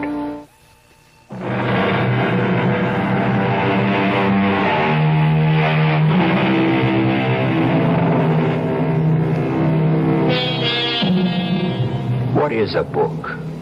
200, 300, 400 pages of words lying side by side in rows. That's all. Words we all know. Many of them we use. Nothing mysterious about the words themselves. But they are not thrown helter-skelter on the pages, are they?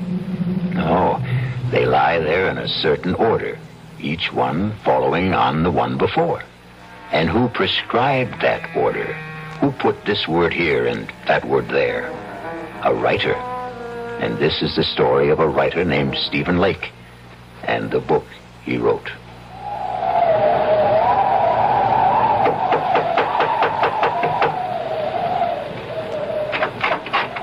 Yes? Does Mr. Lake live here? Yes? Is he home? Yeah, he's home. Could I see him? Well, he's working. Could you tell him, please, it's Mr. Higgins to see him? Higgins? I'm a publisher. Look, could I step inside? It's terribly cold out here. Yeah, I guess so. He really is working, isn't he? I mean, I hear him, his typewriter. You're a publisher, you say? Yes, that's right. If you just tell him... You can go on up. Up? Yeah, up that ladder. That's where he works, up there. Oh, thank you. You get to the top, just bang on the trap door. Well, yes, thank you. Bang hard so he'll hear you. Yes, all right.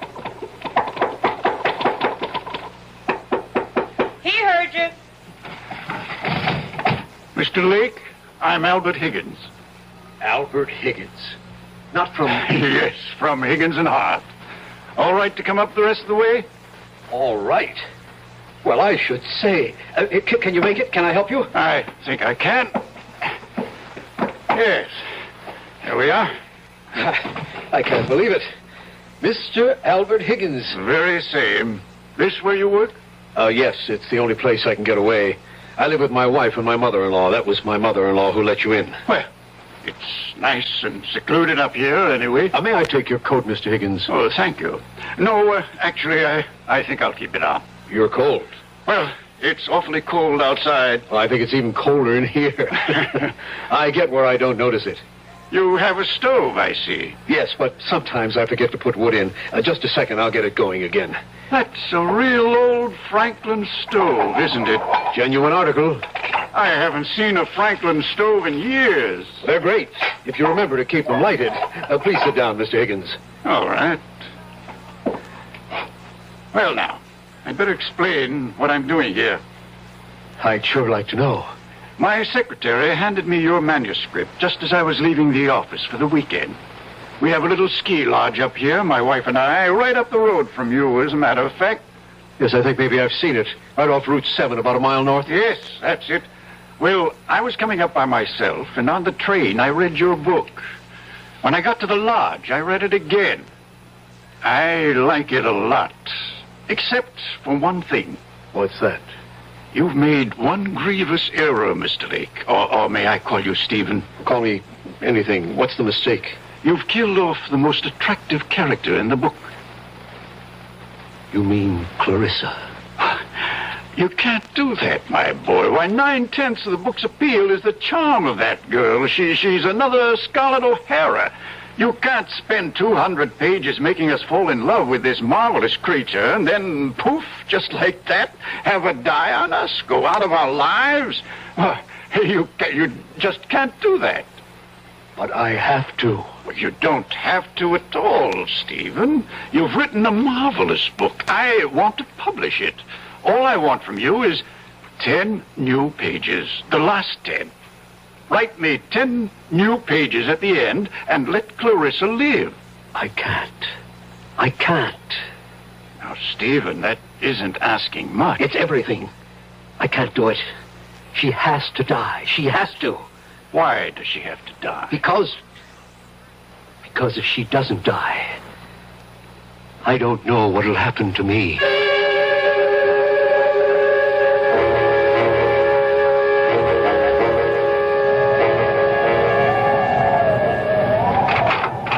Mama? That you, Loretta? It's me. Well, get your boots off. Is dinner ready? Just about. You call Stephen? He gets so wrapped up in his writing. Well, he's not wrapped up now. Listen to him. He's thinking, Mama. He's walking up and down to help him think. Well, he can't be putting words down every single minute. He's been walking up and down like that ever since that man left. What man? Was somebody here? Mr. Higgins. Higgins?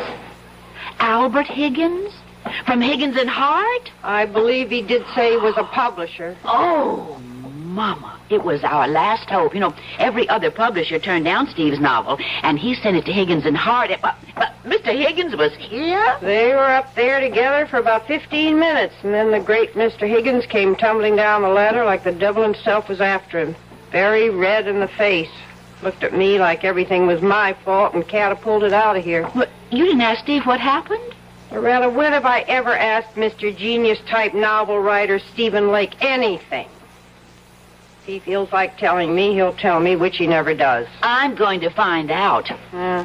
Good luck is all I can say. Stephen? Impossible. Absolutely impossible. Stephen! Impossible, Clarissa. I can't. Darling, are you all right? Loretta. Oh, you just get home? Mrs. McGinnis wanted her windows washed. Darling, Mama said... I don't want you washing windows. Stephen, Mama said there was a man here today, a Mr. Higgins? Albert Higgins. He really was here? He has a ski lodge up the road. He didn't just drop in, did he? What did he want? He read my book. He wants to publish it. Oh, Stephen, well, why didn't you say so? He wants me to change it. Well, does he want you to change it a lot? Completely. Oh, well, would that be a lot of work? The last 10 pages. He wants me to let Clarissa live. Is that all? Oh, Stephen. What do you mean, is that all? Clarissa is supposed to die. It's all been decided. She has to die. I can't let her go on living just to please Mr. Higgins. But it's not just Mr. Higgins. Oh, Stephen, I wasn't going to tell you yet, not for a while. But I can't go on doing housework for other people much longer. I never wanted you to do housework for other people. But pretty soon, I won't be able to. I'm going to have a baby, Stephen. You're not. You must be wrong. Oh, no, I'm not wrong. Not about this. You must be. Well, Stephen, aren't you glad? Just a little bit, and coming right now. What with Mr. Higgins wanting to publish your book, why in the spring we'll both be having babies. You'd be having your book, and I'd be having... I can't let Clarissa live. I can't do it. She has to die. Just the way I wrote it, she has got to die. Stephen, you're frightening me. I'm sorry. What difference would it make if you let Clarissa live? All the difference in the world. It's not as if it were real. It's just a book. It's not just a book. Loretta, I can't talk about it anymore right now. Well, you think about it, won't you? About rewriting it? I'll think about it. Well, Mama says dinner's almost ready. I'll be right down. Well, don't be long. I won't. Clarissa, I can't let you live. Oh, yes, you can, darling. I can't. You can do anything you put your mind to, Stephen. Anything at all. You're such a great man, darling. You can do anything. Absolutely anything at all. You know you can. Mr. Higgins, this is Stephen Lake. I have to see you, sir. No, right away, if that's possible. I'll come to your place. Yes, it's better that way. In an hour? All right, sir. I'll be there. Oh, that's my sweet Stephen. My dear love. My own brilliant boy. My Stephen.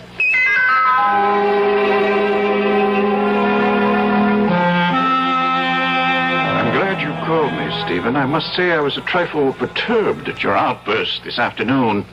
It seemed such a little thing I was asking, to kill off a character like Clarissa in the last 10 pages when you've spent the entire book constructing her magnetic personality. It's not right. I have to do it, sir. But it's cheating, leading your readers up the garden path. I'll tell you something which perhaps I shouldn't, but anyway, I discussed with my wife the possibility of a sequel to this book, using the same central character. Clarissa? It's a shame to waste a character like that on one book. There should be another, and perhaps another. How can we do that if you kill her off at the end of your first book? Mr. Higgins, I've been writing for 7 years steadily. I've never sold anything. 6 years ago, I got married. My wife, Loretta, has been working as a domestic all these years, and her mother goes out every day to do other people's laundry. I haven't brought in 1 red cent in all that time. But now you will. Lots of red cent. The house we're living in, that's an abandoned one-room schoolhouse. We bought it a year ago with every cent we had in the savings bank. $400. At a county auction. The room where I work used to be the place where they stored supplies. We got the Franklin stove from a junkyard. If you want the truth, we stole it.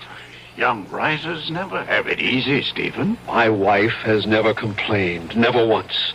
She's scrubbed other women's floors. She's washed their dishes and dusted their furniture and scoured their bathtubs and polished their silver. Well, in view of all this, I should think you'd jump at the chance to have your novel published. I do jump at it. I am jumping at it.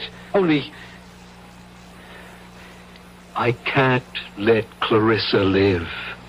She's got to die 10 pages from the end of the book. But that's unreasonable. Don't you think I wanted her to live? Don't you think I kept her alive as long as I could? You think I wanted to kill her? I had to. I can't for the life of me see why. Because I'd fallen in love with her. Oh, come now, Stephen. Deeply, hopelessly, irrevocably in love. Now, my boy, I've been a publisher a long time. I've talked to dozens of authors. They all fall in love with characters they've created. It happens all the time. Clarissa isn't just a character. Well, of course she is. She didn't exist before you created her, did she? She exists now. Good heavens, man. She came out of your mind. She has no life except the one you gave her. Maybe she did come out of my mind, but now she's got a life of her own. Well, in a manner of speaking, of course she has. And I want to prolong that life, Stephen. I predict great success for Clarissa. And for you. You and Clarissa are one, you might say. No, we are not one. We must never be one. I want her dead. And out of my life. On my word, I can't follow you. Mr. Higgins, if Clarissa is allowed to live, I shall desert my wife. Desert your wife? My wife is going to have a baby. Well, then, why on earth would you desert her? Because I love Clarissa. I love her with the kind of love I never knew existed. A love that has more power over me than I have over myself. I can't fight it. I can't escape it. It haunts my waking hours and my dreams as well. Those last 10 pages of the book weren't easy to write, Mr. Higgins. But I had to write them. I had to free myself somehow from a love that was destroying my soul, my life. I don't think you're quite sane, Stephen. Neither do I. Suppose we were to publish the book as it is. Oh, if only you would. And Clarissa dies. What then? Why then, she'd go back to being a character in a book. And if you let her live? Then I would follow her. My life, my body, even my talent would belong to her. I myself would belong to Clarissa and to her alone.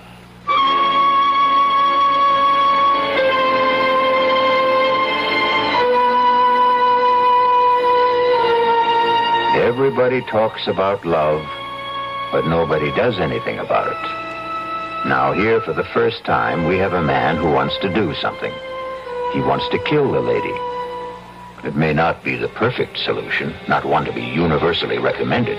Still, it's something. We'll be back shortly with Act 2.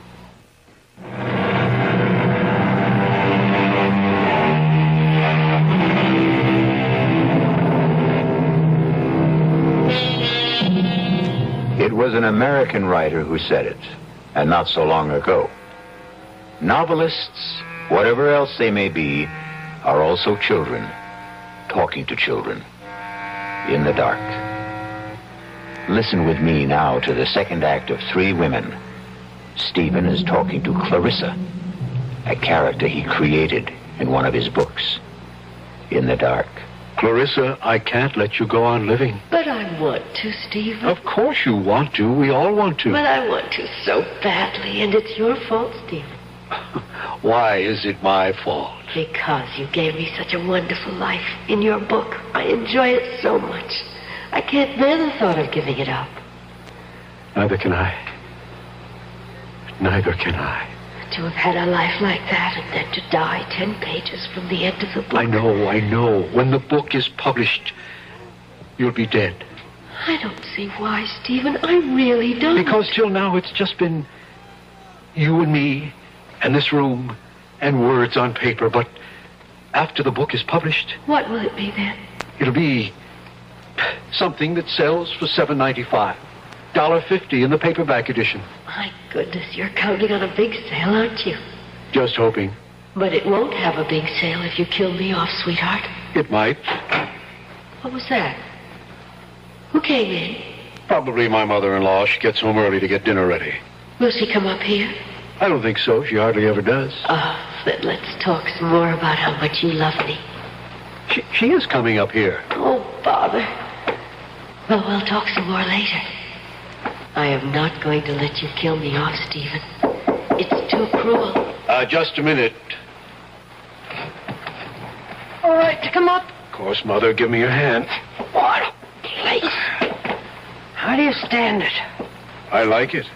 Cold, too. Your fire's gone out. You been working? Oh, no, not much. Well, what have you been doing? Figuring something out? Well, trying to. Figuring out what to do with the last 10 pages of your novel? More or less. Stephen, it's not up to me to tell you what to do. Then don't. I don't know one book from another, but this book of yours, it's a novel, isn't it? It's a novel. About made-up people, right? Yes. So what's the difference? You can do what you want with made-up people. They can live as long as you're alive to write about them. True? Is that true? Yes, that's true. So, if Mr. Higgins says you should let this character, this Clarissa, go on living, what's the difference? Let the lady live. Who cares? Also, and I don't mean this as a reproach, we can use the money. Believe me, I know that. So, if a little lady is worth more alive than dead, I say let her live. Yeah. Not a lot of work. The way I understand it from Loretta, I mean, you don't have to write the whole book over.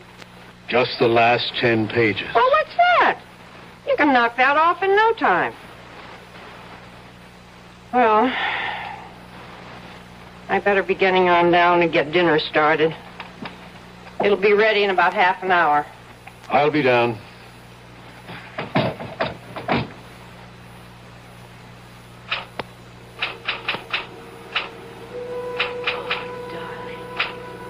Darling, yes. Yes, sweetheart. The cold hand I held, wet with my tears. Oh, Stephen, that's beautiful. Stirred ever so little. The fingers moved faintly in mine. Oh, Stephen, yes.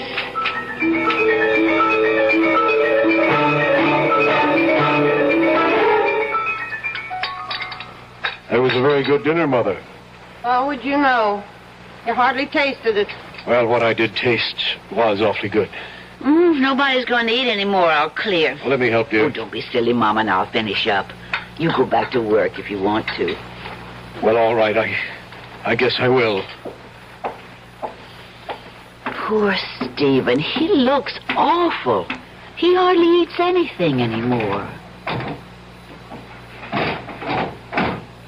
I had a talk with him today about changing a book.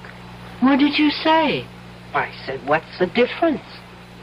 Character in a book can be alive or dead. Who cares? Stephen cares. Well, why should he? Oh, Mama, he's a writer. Writers care about these things. It has something to do with, artistic integrity. You think maybe somebody's putting things into Stephen's head? Artistic notions, things like that? Who would do that? Mr. Higgins wants him to change the book. I wasn't thinking of Mr. Higgins. I was thinking of some woman. What woman? I don't know what woman. I don't suppose I should say this, but lots of times I hear him talking up there. Oh, Mama, Steve talks to himself all the time when he's trying to work things out. This isn't talking to himself. This is talking to somebody. There's a big difference. And another thing, that mattress he has up there, it looks to me like there's two people been lying on it. Mama! All right. I told you I shouldn't say it. Now I'm sorry I did. He didn't seem very happy about the baby. I should have kept my mouth shut. Oh, that's all right. You finish up the dishes. I'm going up to talk to him. Don't say I said anything. Don't tell him we've been talking. I won't. Yeah, just a second. You not disturbing you, am I? Of course not. Well, I didn't hear the typewriters, so, Stephen, do you love me? What kind of a question is that?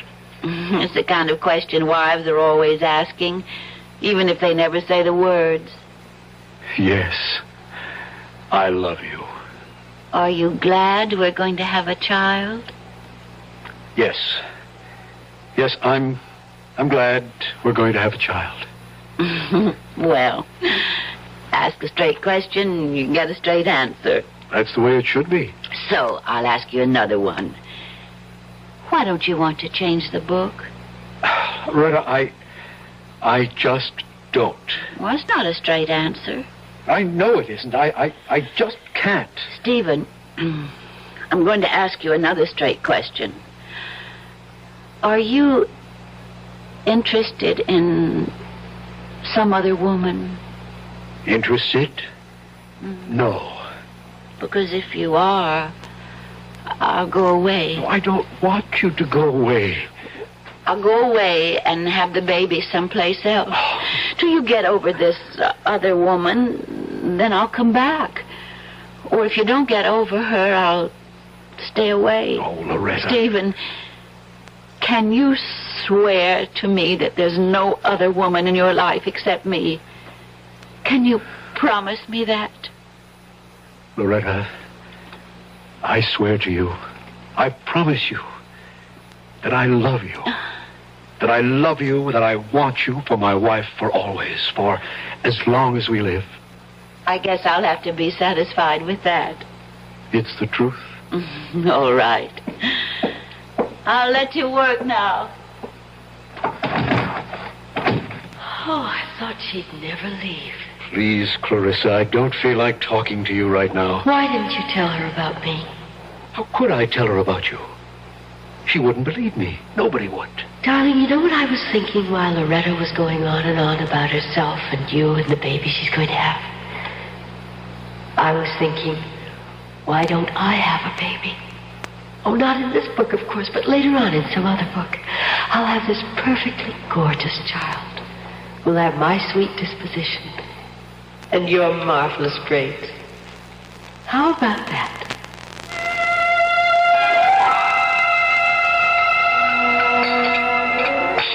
Mama, I asked him if there was somebody else. Another woman. Oh, well? He said he loved me and wanted me for his wife for as long as we live. Well, I still hear him talking up there, and it certainly sounds to me like he's talking to somebody. Who do you suppose that is? There's one way to find out. Oh, Mr. Higgins, come in before you freeze to death. Winter's closing in on us. It sure is. How are you, Mr. Higgins? Fine. Fine. I thrive on the cold. Mrs. Lake, your husband's in, I hope. He's up there, working, I guess. Has he talked to you about, about Clarissa, keeping her alive? He just says he doesn't want to. All right to go up and see him? Oh, sure it is. Good luck, Mr. Higgins. Thank you.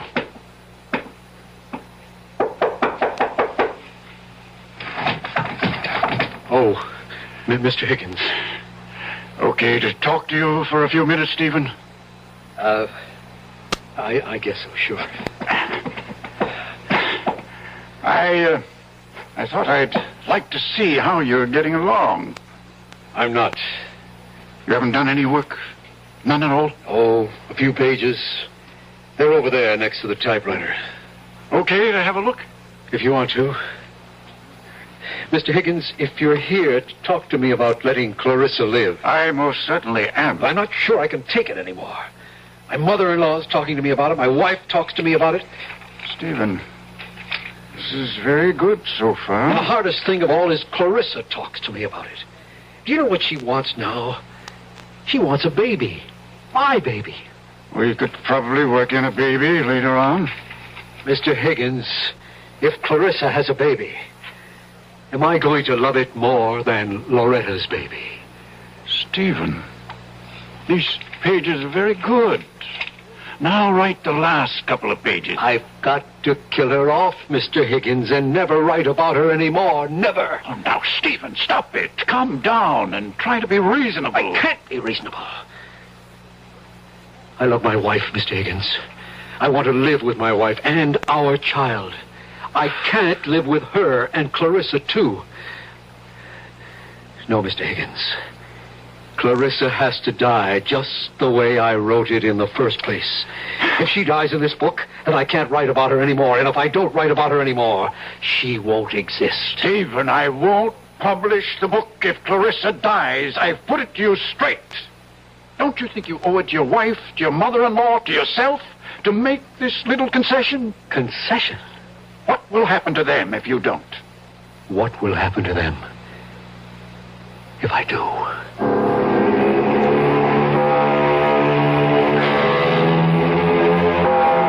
Money is the root of all evil, and killing is certainly evil. Yet, here we have a man who wants to kill and is letting himself be talked out of killing for money.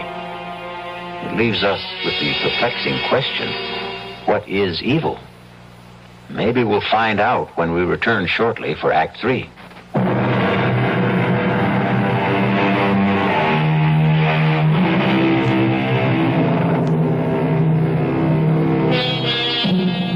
Pity the poor novelist, alone with his thoughts, his visions, his conceits, his fancies, his only solid, substantial companion, his typewriter.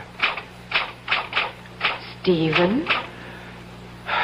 What is it, Clarissa? Everybody wants me to live except you. I know. And you're the one who loves me. I know. Nobody else even knows me. Except from reading the book, and that's not really knowing. Clarissa, I wish you'd let me work. How am I doing? You're living. Oh, Just barely, but you're living. I thought I was. Because I was feeling so warm and loving about you. I know the only reason you're keeping me alive is for the money. You can't fool me, Stephen. If there was a way to kill me and still make the money, I bet you'd take it. There ought to be a way.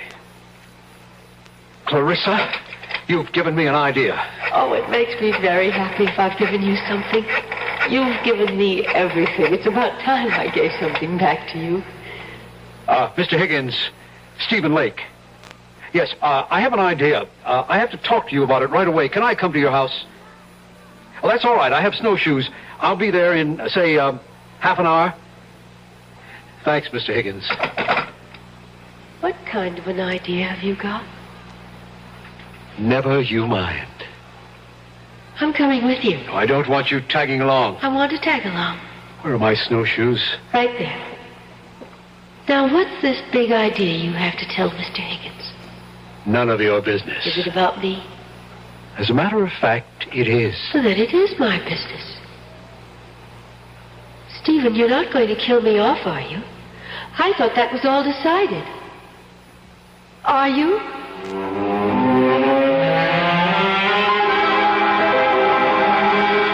Now, my idea is this, Mr. Higgins.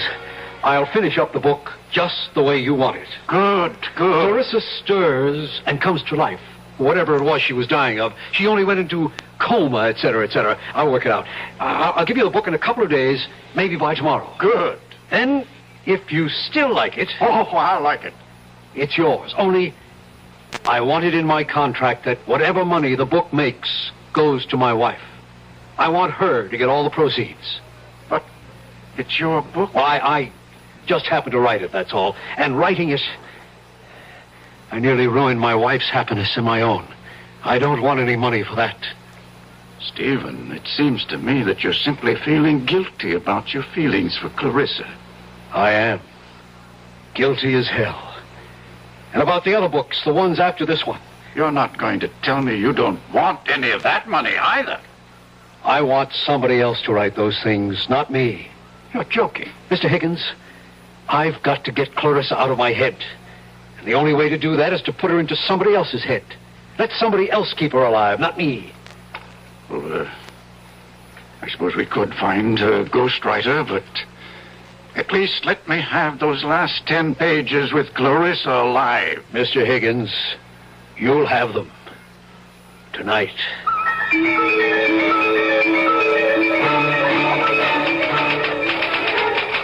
My, you are busy, aren't you? Very. You're working on the new ending to the novel, aren't you? That's right. And I get to live and live and live and live. Clarissa, it's cold in here. Why don't you do something useful, like putting some wood in the stove? I don't know how. You don't know much, do you? Enough. Okay, I'll do it. Make a nice big fire, and then we can sit and talk about what's going to happen next. What do you mean by next? And all the other books, the ones you're going to write after this one. Now blow on this fire, will you? Oh. At least you can do that. Okay. Go on, tell me about the other books. I don't know anything about the other books. Would you like to hear some of my ideas? Not really. Well, that's enough. You can stop blowing. It's caught fire. Ah, that feels good. I think the next novel ought to be in Venice. Clarissa, I have made a deal with Mr. Higgins. When I finish these 10 pages, thereby keeping you alive, I shall turn them over to him to replace the original 10. And then I shall write no more books. Well, no more books about you, anyway. But Mr. Higgins thinks I'm wonderful. He wants lots of books about me. He's going to get lots of books about you, but they won't be written by me. But who'll write them? A ghost. A ghost? I don't want to be written by a ghost. I'm part ghost myself. Oh, he'll be a real live man. A ghost writer. That's what they are called in the publishing business. But it won't be you? Definitely not me. But it will be a real live man. Yes. And now, if you'll excuse me, I'd like to get back to work. I wonder, will he be as handsome as you? Handsomer, probably. I wonder, will he love me the way you do? For his sake, I hope not. I wonder, will I love him? Why should you love him? Why not? You never loved me. Oh, that's the way you wrote it. I couldn't love anyone. Except yourself. But he might write me differently, mightn't he? He shouldn't. He should follow the character exactly as I've set it down in the first book. But if he falls in love with me, he might want it changed so I could fall in love with him. It would be so much more convenient for everybody. Clarissa, you wouldn't.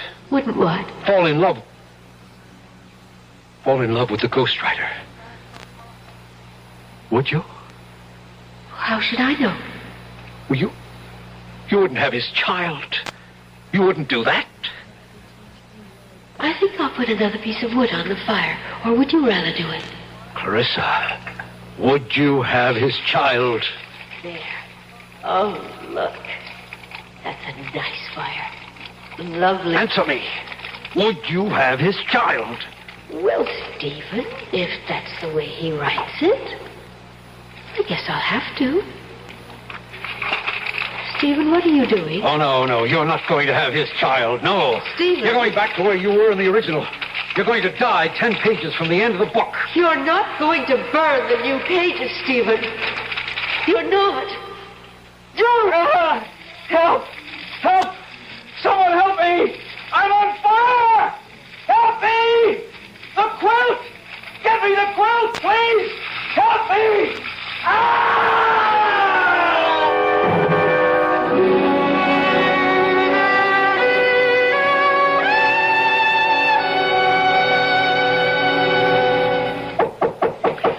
I'll get it, Mama. Mrs. Lake. Mr. Higgins. It's Mr. Higgins, Mama. Oh. I haven't seen you since the funeral, Mr. Higgins. Thank you for the beautiful flowers.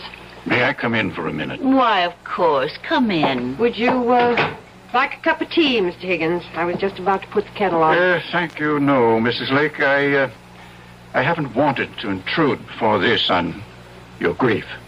Such a terrible accident. Mama and I can't figure out how it happened. You know, Stephen knew that Franklin stove so well. He'd used it for years. And then... It was like it sort of blew up in his face. Mrs. Lake, He was working on the new ending for the novel when it happened. At least I think he was. Well, I don't know for sure, Mr. Higgins. He promised me I'd have the new pages that same night. He acted as though he couldn't wait to get started. Oh, then I imagine that's what he was doing. Mrs. Lake, would you mind if I'm not intruding? Could I go up and take a look? You see, if I can find them, I can just substitute them for the original last 10 pages, and we can go right to work. I think we might be able to publish the book this spring. Why, that would be wonderful. At least you'd have a little money coming in. Stephen would have liked that. So, is it all right if I take a look? Why, surely.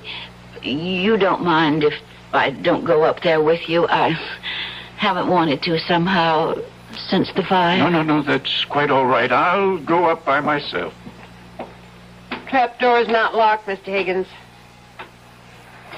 Make it all right? Yes, thank you. Fine. Oh, I suppose I should have cleaned up that place, but I just couldn't. No hurry. When the time comes, I'll do it. It never entered my head to look for those 10 pages. No, they're mine. Mama, if he finds the pages and publishes the book, and if it's a success, that'll be nice, won't it? Mrs. Lake. What is it, Mr. Higgins? You found them? I found something. I found these 10 pages. Oh, thank the good Lord. All neatly stacked beside his typewriter. Oh, I'm so glad, Mr. Higgins. Glad? Have you read them? Well, no. Well, listen. Lovely, gorgeous Clarissa lifted her beautiful head. She wasn't dead after all. Well? But that's not the way Stephen writes. I could hardly believe my eyes. That creamy complexion was beginning to pinken. Pinken? There's no such word as pinken. My adorable sweetheart had only fainted and wasn't dead at all. My goodness, but I was happy. Now, I ask you... Stephen didn't write that way at all. Nothing like that. And who did? Who did write this awful trash? Mr. Higgins, you don't think that... Well, somebody wrote it. It's typed on his typewriter.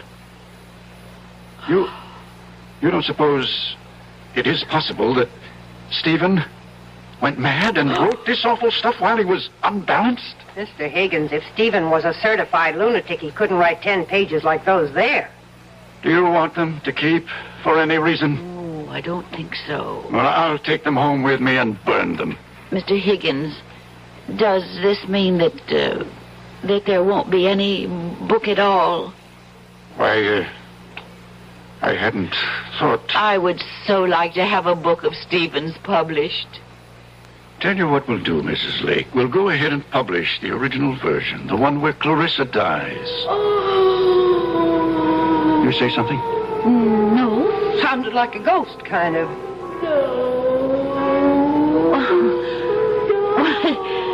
It really does sound like a ghost. Must be the wind. Huh. Well, I'll be getting along. And don't you worry, you two. There'll be a little money coming in. It's still a good novel, even with Clarissa dying. Too bad, though. I'd hoped Clarissa would have a long and happy life, but such is fate.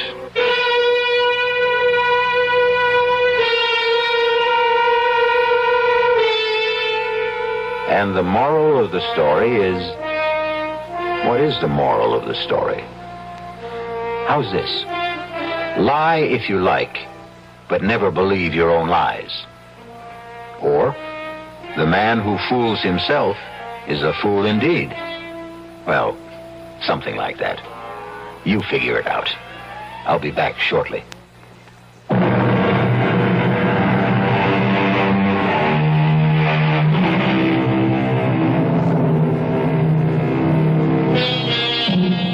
The gift of youth is ours for just a little while. Fame is capricious, and money slips through our fingers.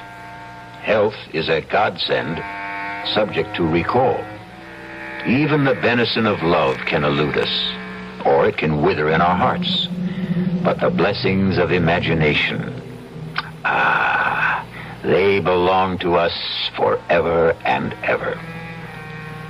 Our cast included Ruth Ford, George Petrie, Elspeth Eric, Joan Loring, and Roger DeCoven. This is E.G. Marshall inviting you to return to our Mystery Theater for another adventure in the macabre. Until next time, pleasant dreams.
Welcome. I'm E.G. Marshall. Listen to the poet when he says, "The innocent and the beautiful have no enemy but time."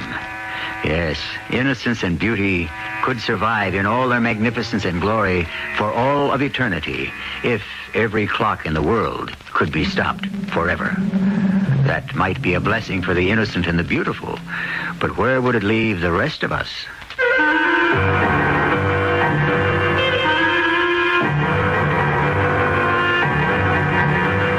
Our mystery drama, Her Long Blonde Hair, was written especially for the Mystery Theater by Sam Dan and stars Lloyd Battista. I'll be back shortly with Act One.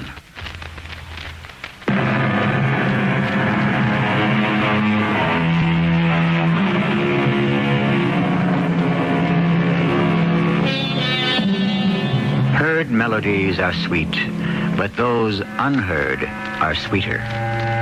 The mute violin in its case, the piano standing alone in the empty room, the silent organ in the deserted church. What sweet songs have they sung in the hands of players who have long ago gone?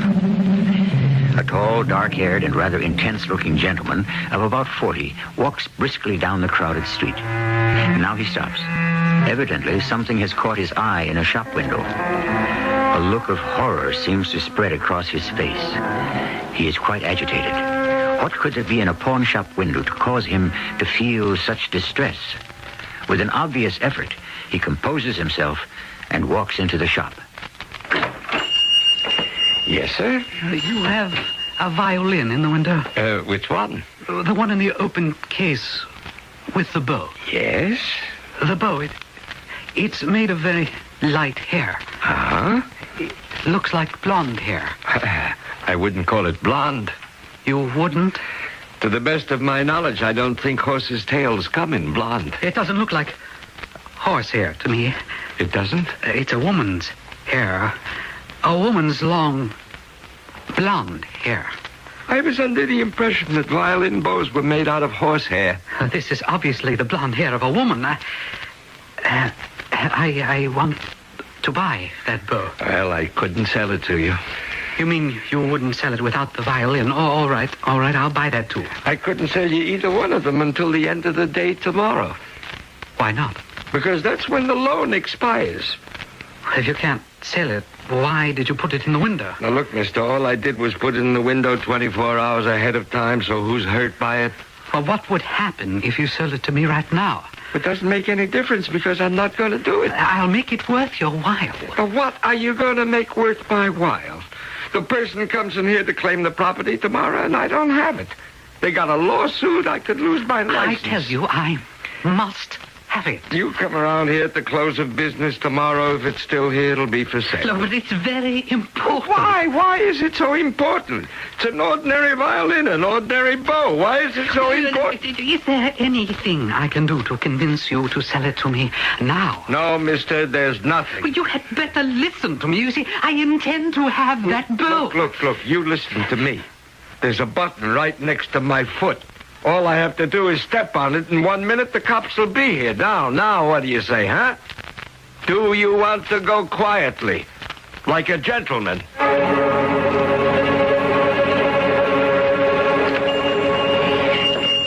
Howdy, Benjamin, honey. Ella May. Ella May, and right as rain. Here it is, 4 p.m. on the 15th day of July, and little Mama Ella May is turning up one more time, just like that bad old penny.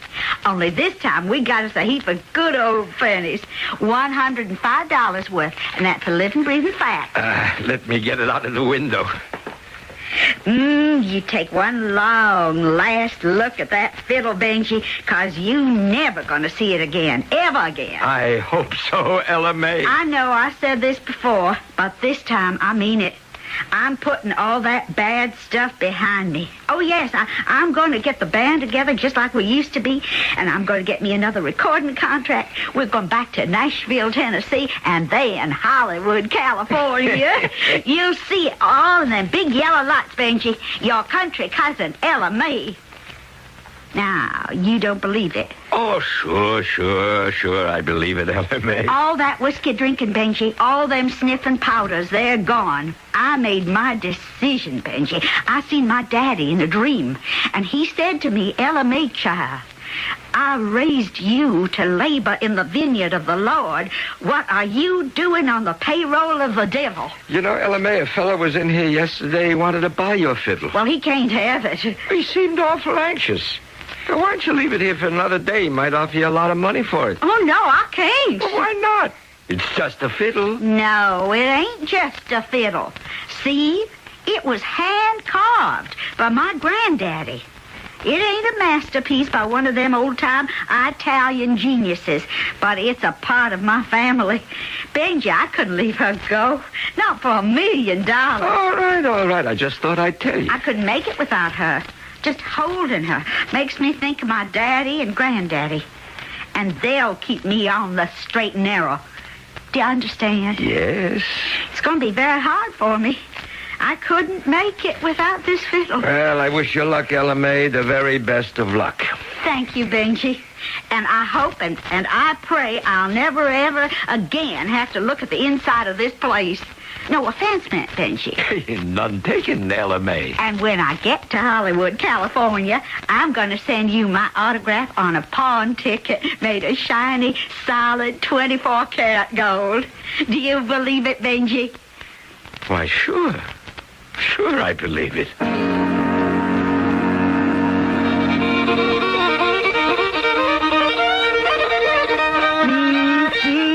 Good as I ever was. Oh, just a second. And who are you? I'm not sure I know how to explain this. I followed you home. Did you? You don't look like one of my fans. But, honey, if you want my autograph... No, I don't want your autograph. You don't? Well, what do you want? May I come in? I don't believe we've been properly introduced. I assure you, I'm a highly respectable person. They can be the most dangerous kind. Most of them lead lives of quiet desperation. Hey, I guess that threw you, huh? Well, You figure here's an ignorant little old country girl. Where'd she come off quoting Henry David Thoreau? But I had plenty of time to read in airplanes, hotel rooms, backstage, waiting to go on. My favorite pastime is reading poetry. Oh, then you see, we have a great deal in common. I teach poetry. No! Yes. My name is Damon McLeod. I'm a member of the faculty at Eastern State. Is that a fact? Yes. You see, here's my driver's license, my faculty ID. Well, come on in, Professor. Yes, well, thank you. Yes, I'd like to come to the point. That bow of yours, the fiddle bow, What about it? Well, I should like to buy it. Why do you want it? Well, name your price. Oh, it don't have a price. Tell me, where did you get it? My granddaddy made it. Where did he get the hair?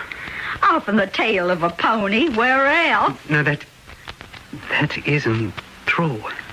Are you saying it's a lie? Oh, dear, I'm sorry. Maybe I'd better go.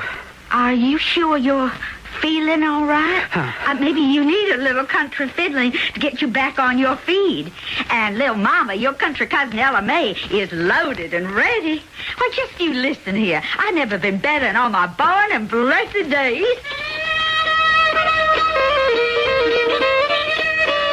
You won't get away with it. What? You heard what that fiddle was saying. Mister, You heard her? Her voice? Now, mister, I think you have come to the wrong place. You better leave. No, I'm not leaving without that bow. I'm willing to give you everything I own just for that fiddle bow. I keep on telling you, it ain't for sale. Oh, you see, I'm sure you don't care. You heard what it said, and it doesn't bother you. Oh, but you see, you'll be playing in a concert hall, or perhaps on the TV before millions of people, and they'll hear it. You see, don't you understand? I can't have that. I don't understand what... Because it's her hair. Oh, yes, I want that bow. I won't leave here without it. Now, honey, why don't you just sit down here, and I'll go in the kitchen and get a piece of wrapping paper.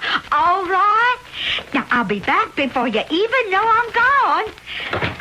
Oh, I hope he stays put. Oh, please, operator, hurry. Answer me, answer. This is the operator. Put down that phone. My name is Ella Mae Maltby. He's gonna kill me. Put it down. Number 28, Bayard Circle. said... No! You're hurting me. I can't breathe. Operator, may I help you? What did I hear on the radio today? Ella Mae Maltby was murdered? Well, we don't know if she was murdered, darling. They said the telephone operator reported she was calling for help. There was a man in the room. He was about to kill her. Yeah. And the telephone operator heard her screaming. Sure. Look, honey, the lady making the call could have been having one of those hallucinations. What are you saying? Well, I mean, they're on drugs. Yeah, so many of them, and they just kind of, they go into these kind of scenes. Oh, yes, but... Besides, she died of a heart attack. She did? Yes, so stop playing detective. That's my job. No. You see, so many of them are just destroyed by the life they live. Like she was a little girl from the country, played a fiddle and sang. She made a lot of money, got a lot of publicity, and she couldn't handle it. I guess it killed her. Happens all the time. Well, is there a possibility somebody could have been there and was attacking her? Well, I guess we'll never know. Did she have bruises? Sure. She was bruised all over. Well, doesn't that prove... She had a rough time these past 2-3 years. Honey, she was in the gutter. Ah, I feel so bad. Yeah, I understand, but what are you going to do? Oh, listen, about dinner. We have some stew left from last night. You can warm it up. You mind? Why should I? It always tastes better the second day. Say, listen, why don't I give you a lift? I'm worried. Oh, why? It's not much of a drive to the college, and the parking lot is very brightly lighted. It's filled with people when I get there and when I'll be leaving. Yeah, I suppose. Oh, yeah, I'm so excited. I always wanted to go to college. Well, you could have when we first got married. No, not with my father being sick and needing all that money. Yeah. I wish you didn't have to go at night. Oh, it's just this one course, honey, and it's only twice a week.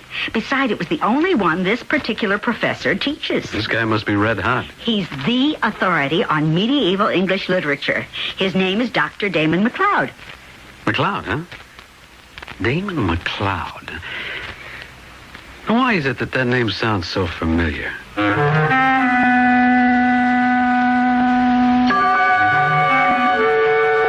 We know why the name is familiar to us, but why should it be familiar to him? And he's a homicide detective. Well, regardless of what the coroner may say, we know Professor Damon McLeod was instrumental in causing the death of Ella May. Is another lady about to enter his life? Mrs. Magda Sikorsky, wife of the aforesaid homicide lieutenant?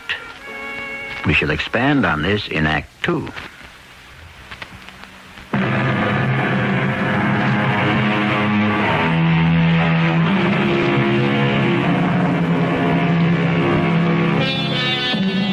Nero fiddled while Rome burned, or so they say. To be strictly accurate, what he fiddled on was not a fiddle, as we know it today, but a type of stringed instrument called, possibly, a rebec. But it was played with a bow. And since a bow seems to be the source of the drama in our story, we are certainly dealing with classic materials. Oh, come in. Oh, let me see. You are... Oh, no, please, don't tell me. I'm so proud of my memory. I use a system. Oh, dear, but something's gone wrong. Your name can't be Mrs. Helicopter. Oh, you're close. It's Mrs. Sikorsky. Well, so much for my system. But I remember your first name, yes. Magda. Ah. Yes. You're here for your conference. Yes, Professor McLeod. No, please. My name is Damon. I find when I'm teaching adults, this professor and Mr. and Mrs. business becomes terribly stuffy. Oh, I'm very happy I was able to get into your class. I'm interested in English poetry, you know, especially the very old ballads and folk songs. There are so many. Is there one you would like to analyze? Magda? Oh, excuse me. I was looking at that picture on your desk. Oh. I think she's the most beautiful woman I've ever seen. Such glowing golden hair. Yes. Long, shiny, blonde hair. She was my wife. Oh. She will always be my wife. But she's dead now. Oh, I'm sorry. She was... Well, she was killed. Oh no. Yes, some intruder, some robber.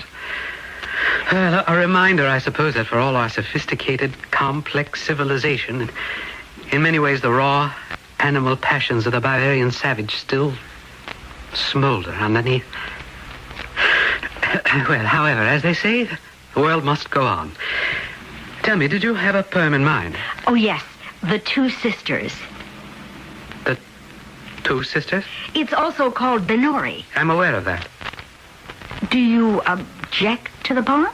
Why should I possibly object? Well, I thought I detected The Two Sisters, or Benori. One of the hundreds of ballads sung during the Middle Ages. Now, what shall be the basis of your analysis of the Two Sisters? Well, the story is simple. Two sisters who lived near the river Benori. The elder one was plain. The younger was beautiful, with long, flowing golden hair. Yes. The knight in shining armor that every girl is waiting for arrives finally. He chooses the golden-haired young one. Yes, we know that. The dark-haired older sister, driven to a jealous rage, pushes the younger sister into the swiftly flowing river. She drowns. Far, far away, her body is washed ashore. A passing minstrel sees the long golden hair and uses it to string his harp. Yes, but all of this the poem tells us. Where is your special insight? Later, the minstrel appears at the castle of the dead girl's father, and suddenly, before all the assembled people, the harp tells the tale of the murder. Yes, very well. Now, what conclusions can be drawn? Psychiatry had not yet been invented, but how do we know it was the harp that was speaking? The sight of the harp, strung with the golden hair of the dead girl, may have assailed the conscience of the older sister. How do we know that it wasn't the older sister's voice that was singing? We don't. Yes. The sight of the golden hair. May I develop this line of thought, Professor? Am I on sound ground? Professor McLeod? What? Oh, yes, of course. Go ahead. See how you can develop that theme. Thank you, Professor.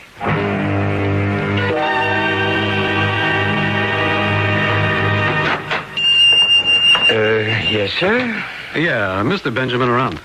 That's me. I'm Lieutenant Sikorsky, the Police Homicide Department. Yeah, my credentials. You called and you said Well, you had some information about the murder of Ella Mae Maltby? Yes, sir, I did. Well, we don't know if it is a murder. The coroner's report listed as a fatal heart attack. If someone was in the apartment and tried to beat her up and that caused the heart attack, then it would be a murder, right? Well, if someone was in the room. I read in the paper that the telephone operator... The operator says Miss Maltby said there was someone in the room. Well, why don't you want to believe it? Well, because we have no way of knowing whether or not it's true. I mean, this girl was very deeply into drugs. There's one way we can find out. Oh, yeah? Lieutenant, maybe this is nothing. I liked her. She was a good girl. No matter what she did when she was having a bad time, she was a good girl. Okay. When things would get very bad, she would have to pawn the fiddle. And somehow that would bring her to her senses. She would straighten out, earn some money, come in here, buy it back, and stay free of drugs for a while. And then go through the whole routine all over again. Yes, yes. But this time I think she meant it. I'd like to think she meant it. Anyhow, the day before she was killed, a man came in here. Now, look, maybe this doesn't mean anything at all. No, go ahead. He wants to buy her fiddle. Well, now, not the fiddle. The bow. The bow? Yeah, he's all excited over this bow that belongs to her fiddle. Is there any value in it? Well, to him, yeah. To him, there is. I mean, it's just an ordinary, more or less cheap bow, but he gets this idea it's made out of a woman's blonde hair. And was it? I don't know. But what's the difference? He insists he has to have it. He almost gets violent. I say to him, the owner still has another day to redeem it. Come back after the deadline. Did he? No. Well, so that should be the end of it, huh? Oh, yeah, except I got this crazy idea. He waits outside the shop. He sees who she is. He follows her home. She doesn't want to sell him or give him the bow, so he kills her. Or gets her so scared she dies of a heart attack. Yeah, well, that's just a theory. Well, like I said, Lieutenant, there's one way we can find out. Oh, yeah? She came in here with $105 she needed to redeem the pledge, okay? She walked out with the case, in which was the fiddle and the bow. Now tell me, Lieutenant, was the fiddle or the bow or both taken from her apartment? If they were there, then my theory about this guy is out the window. We're dealing with my imagination. But if they are missing, you got yourself a suspect. Hey, can I use your phone, a local call? Oh, sure. I remember coming into the apartment. I saw the body, did I? Did I see a violin case? I don't remember. I'm not sure. Yeah, this is Sikorsky. Give me the property desk, will you? Thanks. Jerry, Lieutenant Sikorsky here. The Ella Mae Maltby thing. You got a list of the stuff in her apartment on the file? Okay, good. What about her fiddle and the bow? Are they listed? Is there a listing for the violin case? No? Oh, okay, Jerry, thanks. It wasn't in the apartment, huh? No. But then I was right. Yeah, but we have no way of knowing if she took it home. Maybe she sold it on the way. No. If she wanted to sell it, I told her she could get a lot of money if she left it here another day. Lieutenant, don't fight it. She left here, it was 5 o'clock. She got on the phone, called for help. According to the newspaper, it was about 6 o'clock. No. She had to go right home. Well, can you describe this man? He was tall, well-built fella. He had dark hair, getting just a little thin on top. Regular features. And how old? Maybe 50, give or take a year or two. Very intelligent fella. How could you tell? Well, he spoke like a man with a good education. Besides, he was wearing a vest, and I could see he was sporting a Phi Beta Kappa key. You gotta have brains to get into that. Were you sure it was that kind of key? Well, don't I get enough of them in here? I have a whole tray full of them right there in the case. He didn't tell you his name or anything. No, what I just told you is everything I know. Why would he want that fiddle bow? Why would he want it bad enough to kill her for it?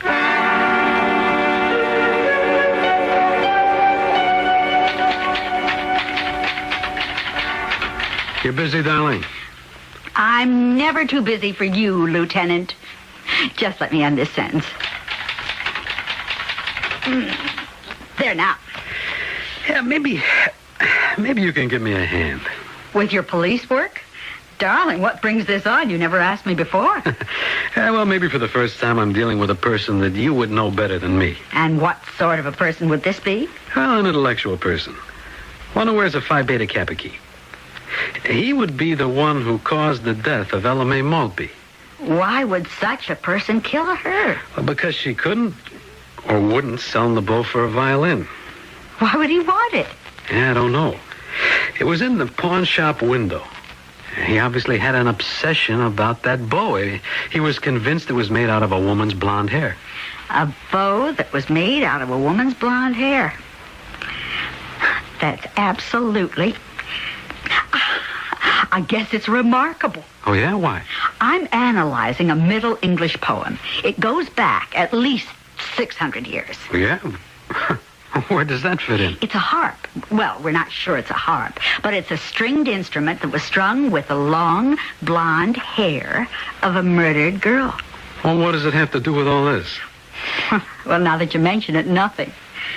It's just the recurrence of the blonde hair theme in relation to an instrument. I wonder what Professor McLeod will have to say about it. Professor McLeod? Would his name be Damon McLeod? Yes, Damon. Uh-huh. Now, what does that mean? Uh-huh. Nothing. It's just when you mentioned his name the other day, I thought it sounded familiar. How would you know him? Well, I went back to the office. I checked it out. It was about a year ago. His wife was murdered. Oh, yes. He told me. She'd been killed by a prowler or a burglar. Was the person ever caught? That kind? Yeah, you don't crack too many of those. Oh, pity. She was such a beautiful woman. She had the longest, loveliest looking blonde hair. Now, you know all the facts in the case, so you're probably saying to yourselves, "Hey, Lieutenant, how much more help do you need?" But be fair. If all you knew was what they knew, how smart would you be? However, we'll give them a chance to prove themselves in Act 3.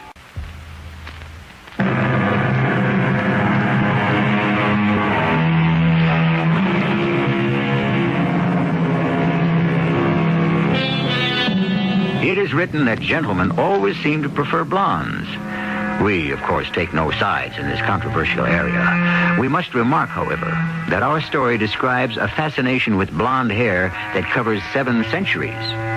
First, we are concerned with a poem about a medieval knight who preferred a blonde-haired girl to her brunette sister. And more recently, with a college professor who is obsessed with a violin bow that he insists is made of a lady's beautiful blonde tresses. And now, we continue. We've come to the end of another adventure in learning. In addition to your regular assignment, you might trace the origins, Anglo-Saxon, French, or Latin, of many of our everyday words. Well, until Thursday evening, then. Yeah, well, I'm gonna... do you have a moment, Professor? Well, only for those people who call me Damon. Oh, yes, sir. This poem I'm studying, this medieval myth, the legend, whatever, suddenly acquires a deadly modern significance. What are you saying, Magda? Or perhaps it doesn't. It may all be churning about in my imagination. But if a poem can inspire the imagination, it becomes a living, vital thing. Well, what do you make of this? The death of a folk musician, a country musician, Ella Mae Maltby. Did what? Oh, what about it? Ella Mae Maltby. Well, she is murdered because of her fiddle bow. Well, I'm afraid I don't understand. It seems a man wanted to buy her fiddle bow, which she had pawned. Well, how do you know this? The pawnbroker told this to the police. Yes? A man who was evidently very distraught was desperate to buy the bow. Just an ordinary violin bow? Oh, why? He was convinced it was made of a lady's blonde hair. Oh. The police now have a theory. Oh, yes. This man who wanted the bow so desperately followed her home and killed her for it. Well, if you will pardon the pun, we seem to be drawing a rather long bow. Oh, yes, perhaps. I just thought it was rather interesting. Yes, I'm sure it is. The pawnbroker, can he describe this rather distraught gentleman? Oh, yes, he was able to give a very accurate description to the police. I see. Shouldn't this prove that there's nothing new under the sun? Well, good night, Professor. Good night, Magda. He had taken 3 locks of her yellow hair, and with them he strung his harp so rare. He went into her father's hall, and there the court assembled all. He laid his harp upon a stone, and straight it began to play alone. Woe to my sister who murdered me by the bonny shores of the Binori.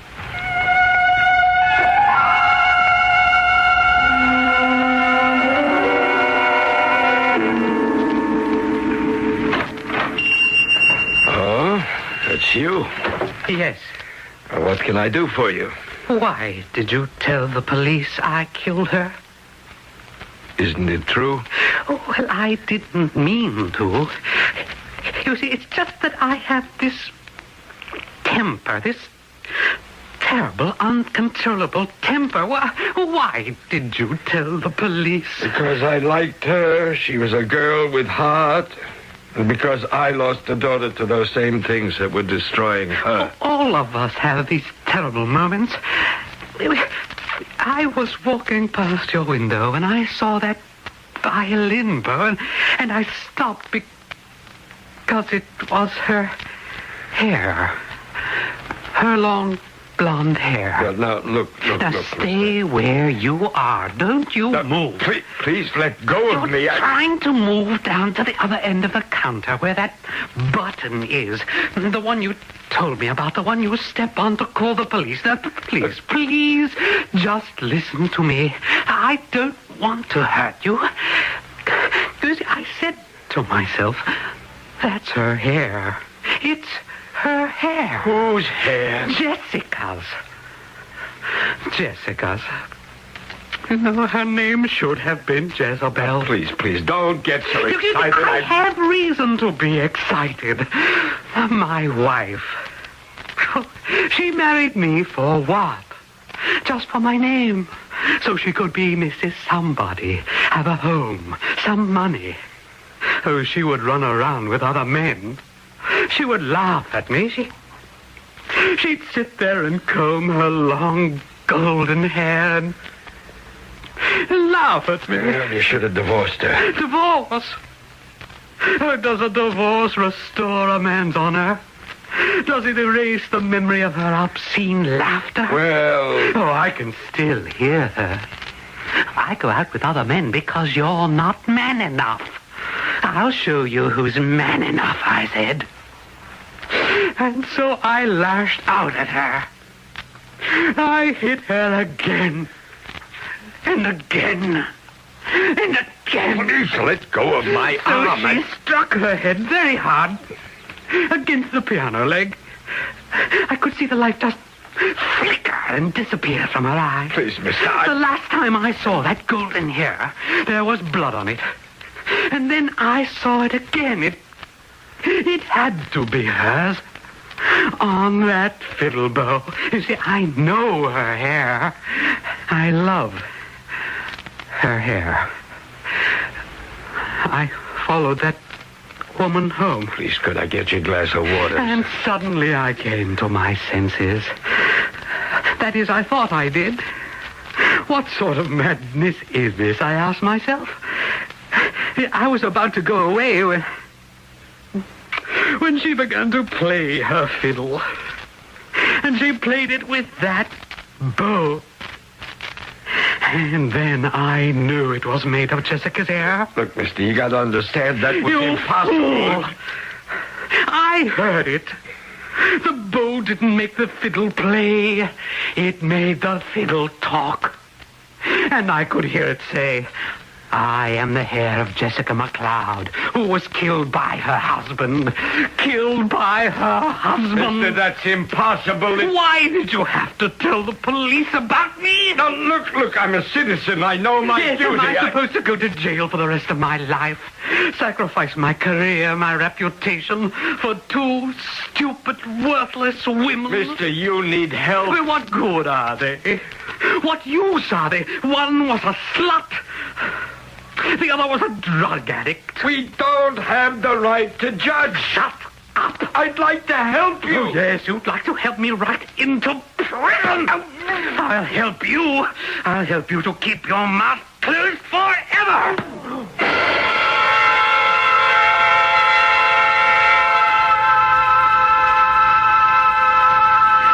Don't you want any dinner? I'm not hungry. Now, why do you say it was your fault? We should have kept an eye on that pawnbroker. But how could you know? The killer's crazy. He'd feel threatened. He'd want to silence anyone who might be able to identify him.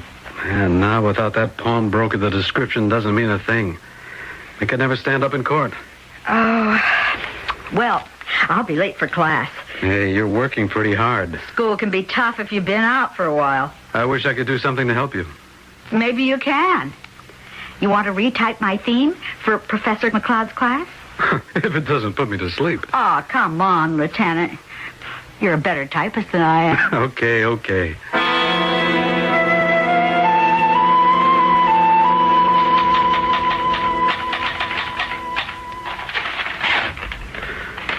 It's not such a bad story.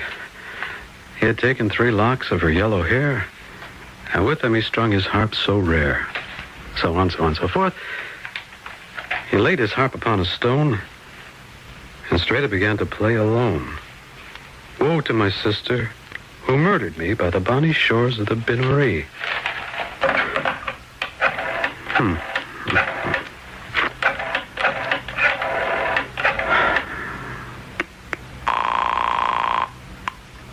Homicide, Sergeant Keller. Jerry, it's me, Sikorsky. You remember maybe a year, 2 years ago, a woman named Jessica McLeod was murdered? Yeah.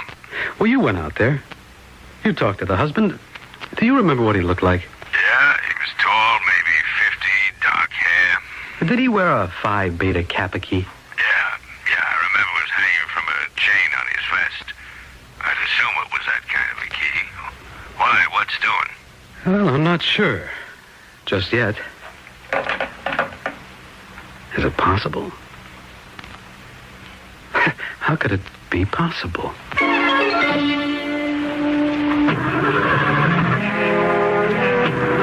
Why, Magda, what seems to be the trouble? Oh, it won't start. Yes, it doesn't sound good to me. Oh, I can't understand it. May I give you a lift? Oh, I couldn't put you to so much trouble. It's no trouble at all. Oh, well, I'm very grateful. I just called my husband, but there's no answer at home.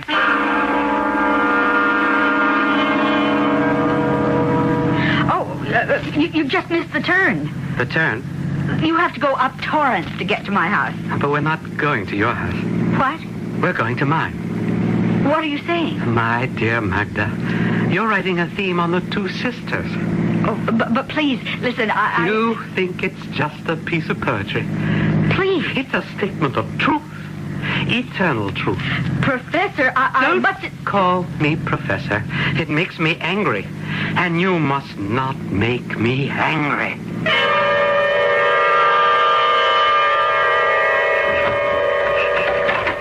Please, go inside. I must prove something to you, and to you alone. For only you can appreciate the truth and the poetic justice. There, see? Look. On the table. A violin. And the bow. Yes. The bow. The bow that's made of her hair. Jessica's hair. Jessica? My wife. Oh. The wife I killed. Don't say a word. Do you play the violin? When I was a little girl, Pick it up. But I haven't played Do as I say. Play. You play anything. Just as long as you run the bow across the string, the bow will talk. Play.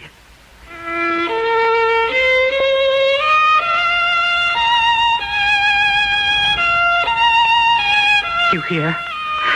You hear what it says? What the bow is saying? I am the heir of Jessica McLeod, who was killed by her husband.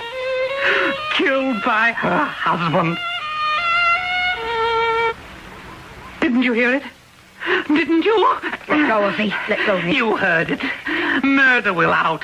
That's the theme of all the ballads. Let go of my arm. Or are you going to kill me, too? Is that why you brought me here? Did you tamper with my car? Don't you make me angry. And if I do make you angry, does that give you the right to kill me? What did you prove by killing all these people? No. Your wife, poor Ella Mae Mortley, that inoffensive little old man. I showed them. What did you show them? I showed them I am a man. You showed them that you're an hysterical, unbalanced psychotic. Oh, no, don't say that. Whether I say it or not, it's the truth. Oh, let me help you. Help me. Now, you sit down, and you just listen to me. I think you're a real man. Oh, do you? Do you really? I do, yes. Of course I do. Magda, I saw your car in the school's parking lot. Put that gun away, Lieutenant. Damon is all right now. Oh, that's the first time you ever called me Damon. It's true you killed your wife and Ella Mae Mortley and Mr. Benjamin, isn't it? Yes. But you don't have to do any more of that. We all know you're a man.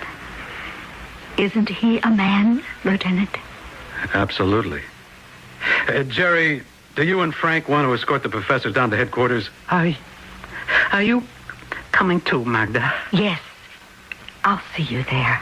I'm very sorry about those other people, but not about Jessica. Magda, are you all right? Oh, yes, I think so. I don't know what I would have done if you hadn't come along just now. Oh, you had him. You solved it, Magda. Oh, so did you. You came here. Is it possible? A poem maybe 700 years old gives us the clues for a modern-day murder case. Why not? What's 700 years when it comes to the truth?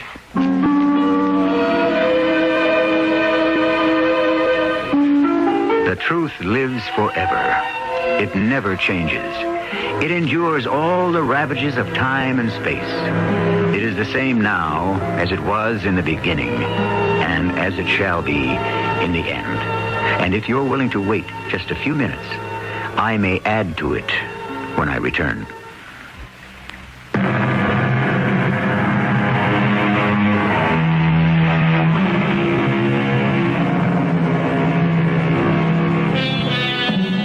Why do people kill people? Love, hate, jealousy, revenge. You can add as many more as you can think of, but you won't be able to think of any that are new or original.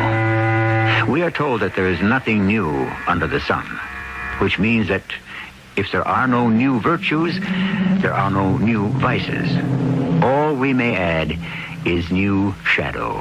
The substance shall always remain the same. Our cast included Lloyd Batista, Martha Greenhouse, and Arnold Moss. The entire production was under the direction of Hyman Brown. This is E.G. Marshall inviting you to return to our Mystery Theater for another adventure in the macabre. Until next time, pleasant dreams.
I'm E.G. Marshall. How great is our capacity for belief? Most people would probably claim they'll believe anything they can see, feel, taste, touch, or hear. In short, anything they could experience with their senses. But I will venture to say there are things in this world so fantastic, so incredible, that you or I could stare at them with our own two eyes and swear under oath that we were not seeing what was there.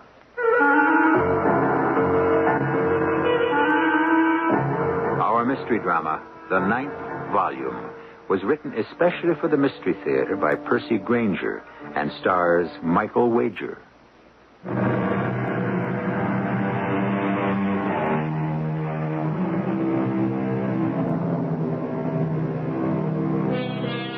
Energy is something we hear a great deal about these days. The kind of energy provided by oil and coal, that is. We hear debates as to how much of these precious substances are left. Some say supplies are virtually unlimited. Others say we'll run out in 200 to 300 years. And the more dire prophets claim a mere 25 years. Whatever the figures, one thing is certain. As the situation becomes more urgent, some of those looking for new reserves are not going to let anything stand in their way. The year is 1998. We're at a drilling site on the western slopes of the Rocky Mountains. Okay, start her up. Start her up. Shockey? Yes, sir? What are the chances of that well getting down another 50 feet by noon? I don't know, boss. That's pretty solid stuff we're drilling through now.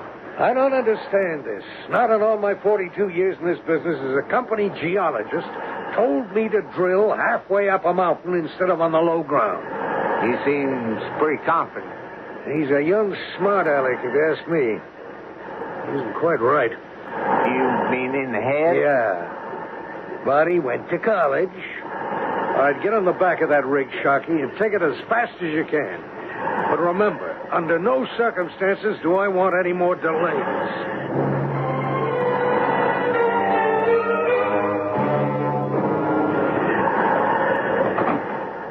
Morning, Milo.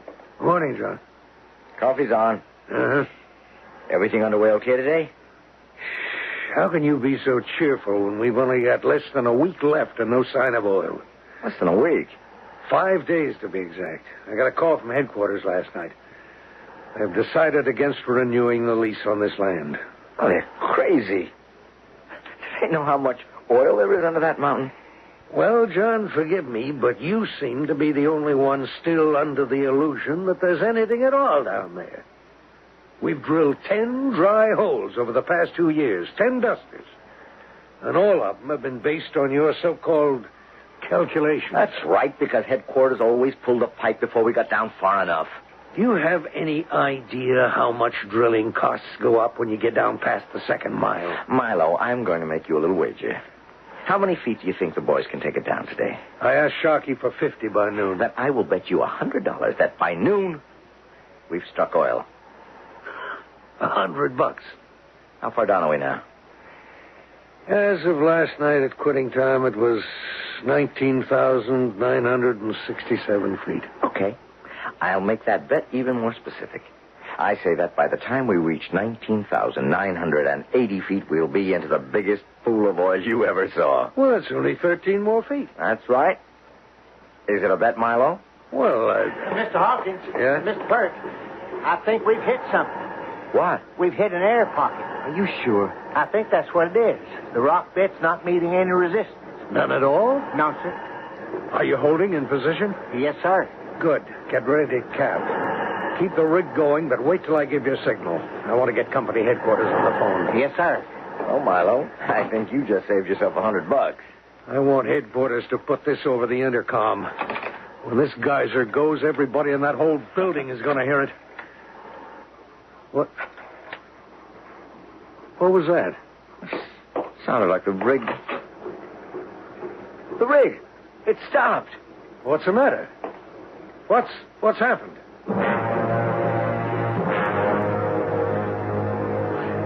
Shocky, what's gone wrong? I don't know. Well, why did you stop the rig? Something weird is happening, boss. What? What are you talking about? Well, there was this, I mean, I don't know how to describe it. The rotor was kicking up rock dust. You know, that yellowish granite we've been drilling through, and then all of a sudden, well, it changed color. Changed color? Yeah. And for that, you stopped the rig? Well... Oh, now, wait a minute, Milo. Chalky, you said the dust changed color to what? Well, I think it was kind of reddish. Ah, well, it sounds like we may have hit a stratum of clay. So where is this red dust? Let me see it. Well, now that's what I'm trying to tell you. It isn't here anymore. It was in my hands. I was holding it in my hands, looking at it, and it just disappeared. You mean the wind blew it away? No. My hands were cupped. There wasn't any wind. It just evaporated. It just evaporated? Disappeared? Yes, sir. Now I've got two nuts to deal with. As a scientist, I'd be rather curious to have a look at some of this dust.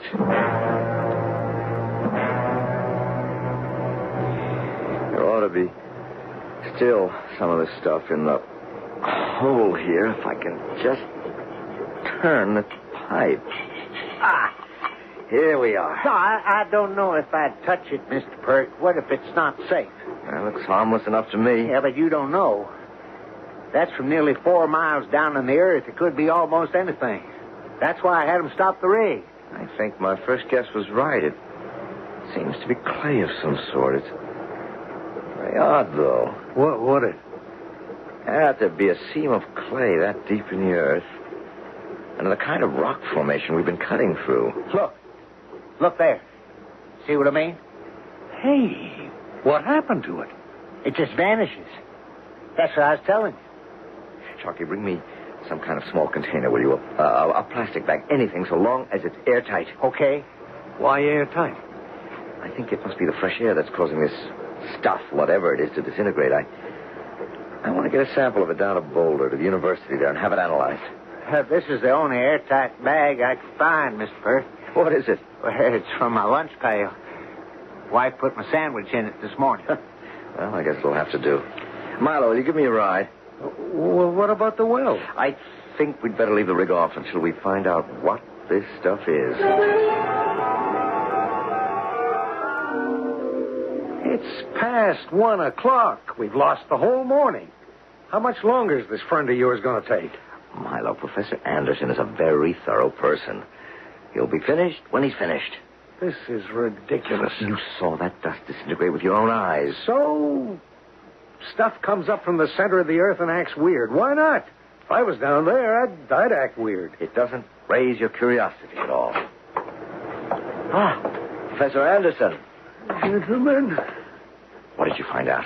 Were you able to analyze the powder? Mr. Hawkins, is that right? Yes, sir. You can call me Milo. Milo, how do you enjoy working with this practical joker here? Professor, what? You see, Mr. Hawkins, Mr. Perk here was one of my more intelligent students, so I assume he must be attempting humor when he comes around bothering a busy old man with a handful of powdered tile. Tile? That's right, John. What you asked me to drop everything for and analyze is nothing but common tile, such as one might use to roof a house. What's so special about it? What's so special about it, Professor, is that it comes from the bottom of a well shaft nearly 4 miles down inside a mountain. Oh, I see. So you weren't pulling my leg. Why did you ask me to keep the sample in an airtight container? It made my examination much more difficult. Because when that dust is exposed to fresh air, it disintegrates. Disintegrates? John, if that's true, do you realize how old this material could be? Your find must be investigated at once. Well, there's just one problem, Professor. How would you get down there? I don't know. I only know the site must be excavated. This powder could well be far older than all our previous estimates. It could be all that remains of a civilization we never even knew existed.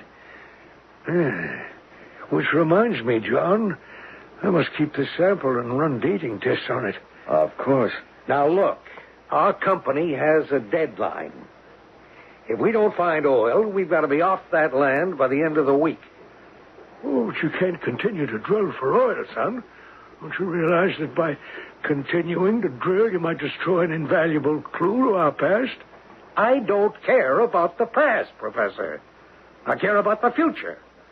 And I don't see that the excavation of one more prehistoric Indian dwelling or whatever is going to make any difference. But getting to that oil, if it's there, will. The problem still is how to reach the site. Just a minute. You're drilling up near Pine Creek, aren't you? Yeah, 3 miles up the mountain from there. Well, then I think there might be a way. There used to be a big silver mine at Pine Creek, remember? Ah, that's right. It was abandoned at the turn of the century, 95 years ago. Yeah, but the last shaft the miners dug struck a cave system. Of course. You took us there on a field trip. Now, let me see. I should have some maps around here someplace. Yes. Here we are. This is the one I'm looking for. A cutaway view of the mountain. Now, you can see here how extensive the cave system is. Now, where exactly is the location of your drilling site? Right here. There, you see. Trace lines straight down 20,000 feet. That's your depth. Uh-huh. And it would place you here, the very deepest bowels of the mountain. But here you see the cave starting at the base of the mine shaft, which is already at the base of the mountain, and you give yourself a head start of nearly 15,000 feet. And look, here's a branch of the cave which comes practically to the point our drill has reached. Why, we could crawl there in a matter of hours. Now, just a minute, John. Seem to be forgetting who pays your salary. Milo, look, it's now 1 o'clock. Give me until starting time tomorrow, 9 o'clock. What do we lose? A half a day. I think perhaps you better allow Mr. Perk to attempt the descent. My analysis showed traces of a rather strange substance. An adhesive, I believe. Well, why was it strange? Because it was entirely synthetic. And no primitives we're familiar with could possibly have known about it. I'm reminded of an old story about a cabin boy on a clipper ship. It seems he was always losing things. One day, the captain asked him to clean his favorite clock. But when he asked to have it back, the boy couldn't produce it. The captain flew into a rage. "I suppose it's lost," he said. "Oh, no, sir," replied the cabin boy. "I know exactly where it is. It fell out of my hands as I was cleaning it, and it's at the bottom of the ocean." The characters in our story know where something is, too. And like the captain's clock, the only problem is how to get to it. We shall dig deeper into all of this when I return with Act 2.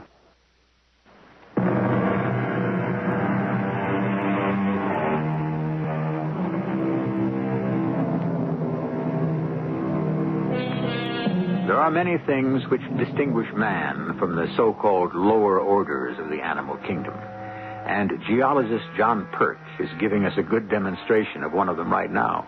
For man is the only animal who will deliberately set off to confront the unknown.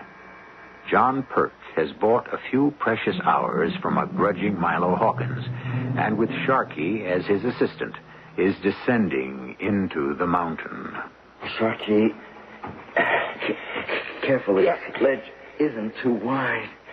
Is there room for both of us? Just barely. What time is it, Sharky? Almost midnight. Sharky. Huh? There it is. The end of the tunnel. Hand me the bag with the drill and the explosives. Here we go. While I'm drilling a hole for the dynamite, you get out the oxygen packs. Then inflate one of those balloons to seal off the tunnel behind us. We don't want any fresh air getting into whatever's behind that rock.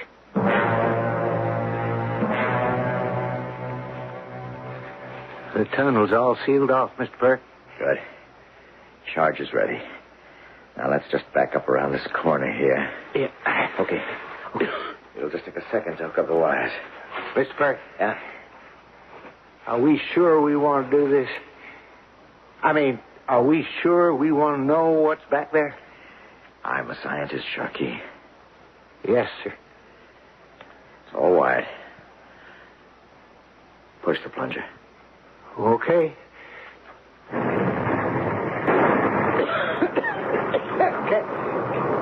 Can you see anything? Not with this flashlight. No. Wait. Through the dust, it looks like there's a chamber of some sort. Come on. Let's get back in there and set up the light. Here. Give me the light. You crank up the generator. Okay. Okay, turn her on. Good Lord. I don't get it, Mr. Perk. We must have taken the wrong turn. This isn't a prehistoric dwelling. It's somebody's house. We didn't take any wrong turns, Sharky. Well, look. See in the ceiling there? It's the nose of our rock bit from the drilling rig. Yeah, but look at this. A stove, a sink, even a dishwasher. And look in here. A dining room, rugs, a table, chairs. They look like they came right out of a department store. I don't like this. I wish we'd brought guns or something. What if this is some kind of criminal hideout? 4 miles underground? Well, we don't know. Maybe it's a secret government project, a bomb shelter or something. But how was it built? I don't know. But there's got to be a reason why it's here. Let's have a look around. Maybe there's another way in which the survey charts don't show.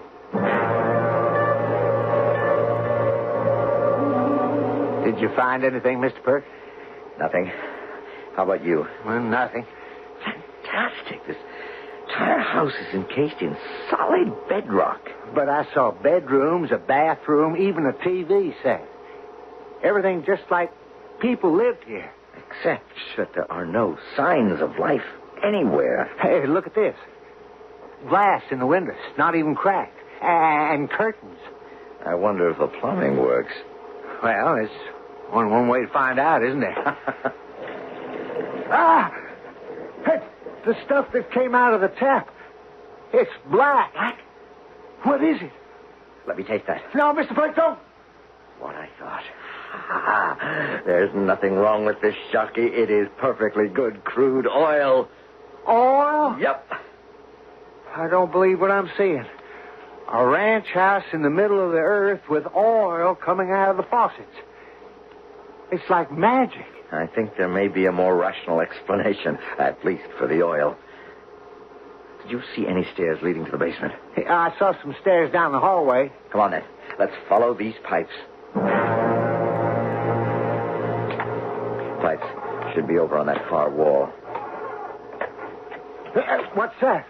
No, I stepped in something. The whole basement floor seems to be covered with it. Shine your light down. Here. Hey, look. It's oil. The whole floor is 3 inches deep in oil. You see, I was right all along. There is oil in this mountain. We were right on target. The only thing that stands between us and a gold mine is this house. This solves everything. At last, we have proof that the oil exists. The company can go ahead and take a new lease on the land, and we'll have the time to try to find an answer to the mystery of this house.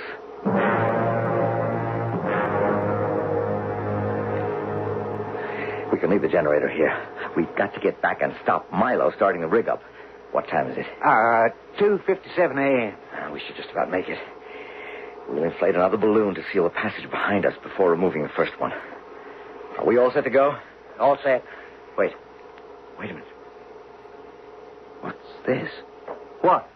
This door. I didn't see it before. Did you check it out? No, I thought you did.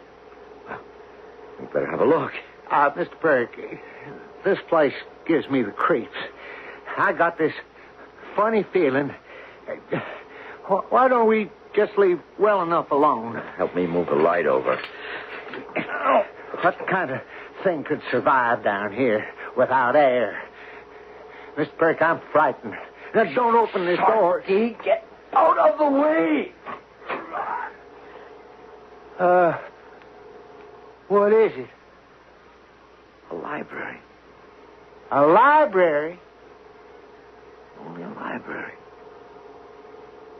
Room filled with books. You're not afraid of them, are you? I'm going to have a look. Maybe they'll provide some kind of clue.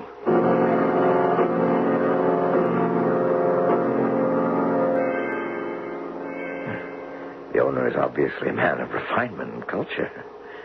Look at this. Complete works of Shakespeare, Milton, Plato's dialogues, Aristotle, Dante, Plutarch. Here are the more recent authors, Faulkner, Fitzgerald, Hemingway. This isn't offering us much in the way of clues. Huh. Did you find something? This reclining chair. My father-in-law's got one just like it in his den. Oh. Exactly like it. It's a different color, but it's the same model. Now, here's something. Whoever owns these books is obviously interested in history. Here's an entire case devoted to it. Herodotus, Tacitus, Livy. They're arranged in chronological order. Holinshed's Chronicles, Gibbon's French Revolution. Who's this? Who? Someone named D.V. Davis wrote A History of the World. I never heard of him, Sharkey. Well, don't look at me. I never heard of half those other guys you mentioned. D.V. Davis. Strange. Every other author on the shelf is familiar but him. Mr. Perk, you remember that feeling I had before? Well, it's coming back. I think we ought to go. Now, wait a minute. History of the World by David Vladimir Davis. In 9 volumes. But there are only 8 volumes here. Well, there's a space. The 9th volume is missing, and the 8th volume covers... Good Lord. Sharkey, you don't see the 9th volume of this set lying around anywhere, do you? No, why? Did you see it anywhere lying around the house? I don't know. I just... Try to remember. Well, there were some books on a table in the living room. I've got to find it. Yeah, but the time, it's after 3. Forget the time. We've got to find the 9th volumes of this set. Why? Because I am holding the 8th volume in my hand. I can feel its weight. I know it's real. It's not an illusion. The 8th volume of a 9-volume set of books on the history of the world. Our world as we know it and have lived it. And this 8th volume goes from the year 1815, the Battle of Waterloo, to the year 2000. But this is 1998. What is this guy, fortune teller? Don't you see? There's still another entire volume to the set. I think I'm beginning to understand. Hey, wait. What's that noise?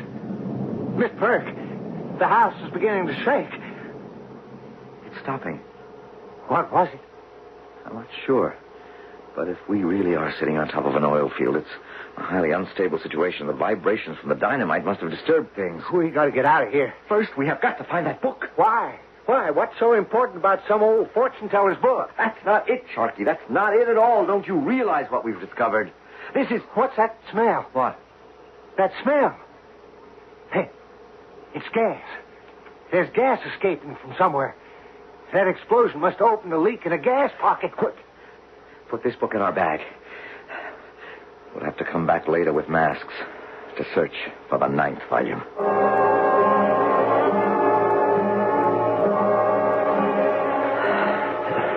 Hi, Mr. Perk. There's daylight. At last. There's someone there at the mine entrance. Huh? My God, it looks like Professor Anderson. John?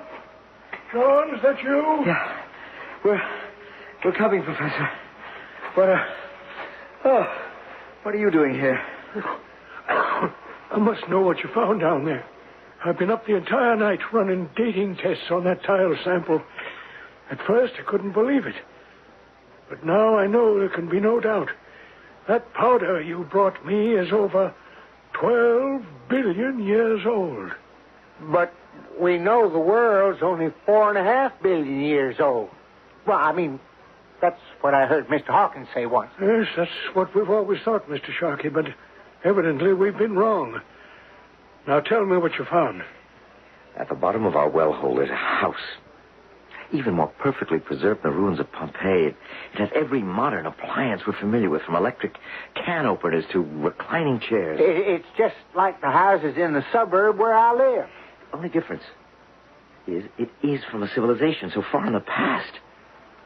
And until now, not even a trace of it's been known. But what about all those books, Mr. Perk? The Shakespeare and all. How'd they get there? Shakespeare? That's the most incredible thing of all, Professor. That 12-billion-year-old civilization was ours. Same names, same events, same people fighting the same wars, making the same inventions, creating the same masterpieces. Probably making the same mistakes. Oh, so that's why you wanted the 9th volume of that history. That's right, Sharky, because whatever fatal mistake they made, whatever happened to cause their extinction, is going to happen to us, unless we can discover what it was and avoid it. The 9th volume? There isn't time to explain now, Professor. We've got to get back to camp and stop Milo before he turns on that rig.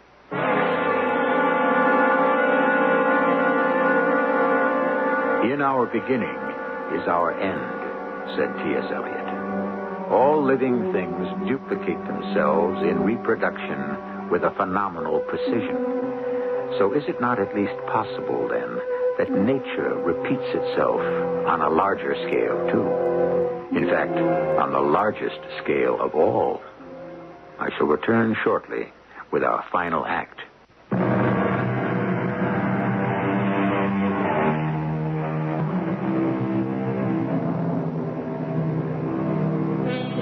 We catch but glimpses of our past. The legend of Atlantis lives on. The mysteries of Stonehenge and the giant statues of Easter Island continue to baffle us. The most advanced and sophisticated civilizations are represented by mere shards of pottery stumbled on by accident. For all our research, there is still behind us a vast unknown. But now, a discovery, fantastic, terrifying evidence of a former civilization identical to our own. A civilization whose end was so cataclysmic, no trace had ever been discovered until now. Milo, thank goodness we got here before you started that rig. John, I've got a bone to pick with There's you. no time for that. Sharky? Yes, sir. Get out there and get the rig started. No, wait, you've got to listen to us. I've got a better idea, John. Why don't you listen to me for a change? Oh. I got a little phone call last night from headquarters. You remember them, don't you? They wanted to know how things were going. Understandably, they're getting a little anxious, considering the fact that we've got only 4 days before our lease here is up. And you can imagine my chagrin when I had to tell them the rig wasn't even running. That my geologist, who's supposed to be telling me where to drill, had told me to stop so he could go down and nose around some prehistoric Indian hut. That's not what's down there. I don't care what's down there. My job is to drill for oil. Do you know who's arriving today? Sid Dobbs. Sid Dobbs? That's right. The company executive vice president. He wants to know what the heck is going on here. He's flying up personally to take over the operation. Well, if you would let me get a word in edgewise, I can tell you what's going on. All I want to know is why we haven't struck oil. Well, that's one thing you don't have to worry about. There is oil down there. We saw it. You saw it? I stuck my finger in it. I tasted it. It's there, right where I said it would be. The drill is no more than 20 feet above the strike at this very moment. Well, then, let's get it going and have that oil coming up for Mr. Dobbs, so he won't have our heads in a sling. Sharky? Yes, sir. No, wait a minute. You can't start the rig, not until we've had a chance to go back down there. Go back down? What for? Milo, what we've discovered, it wasn't what we expected. There's a house down there, all right, but it's modern. I mean, well, not modern exactly. It's 12 billion years old. But... Sharky, what's he talking about? I know it sounds incredible. But Professor Anderson ran dating tests on that powder we took him. And it is 12 billion years old. Ah. So you found a modern 12 billion year old house. But the important thing is the book. That's why we've got to go back down. Oh, I see. What? The 9th volume. It's a history of the world from the year 2000 on. John, I'm doing my best to stay with you, but you aren't making it easy for me. Milo, now listen. There is a house down there from a civilization that existed 12 billion years ago that was ours. It was us. Don't you see what that means? We're being given the chance to look into the future. I see. Sharky? Yes, sir? You've been awful quiet. Yeah, I guess so. You were down there with Mr. Perk, weren't you? Yes. You went all the way with him? You saw everything he saw? Yes. And you saw this house he's talking about? No. No, I didn't. What? Sharky, you didn't see a 12 billion year old house that looks just like ours, that has a set of books? It's going to tell us what's going to happen?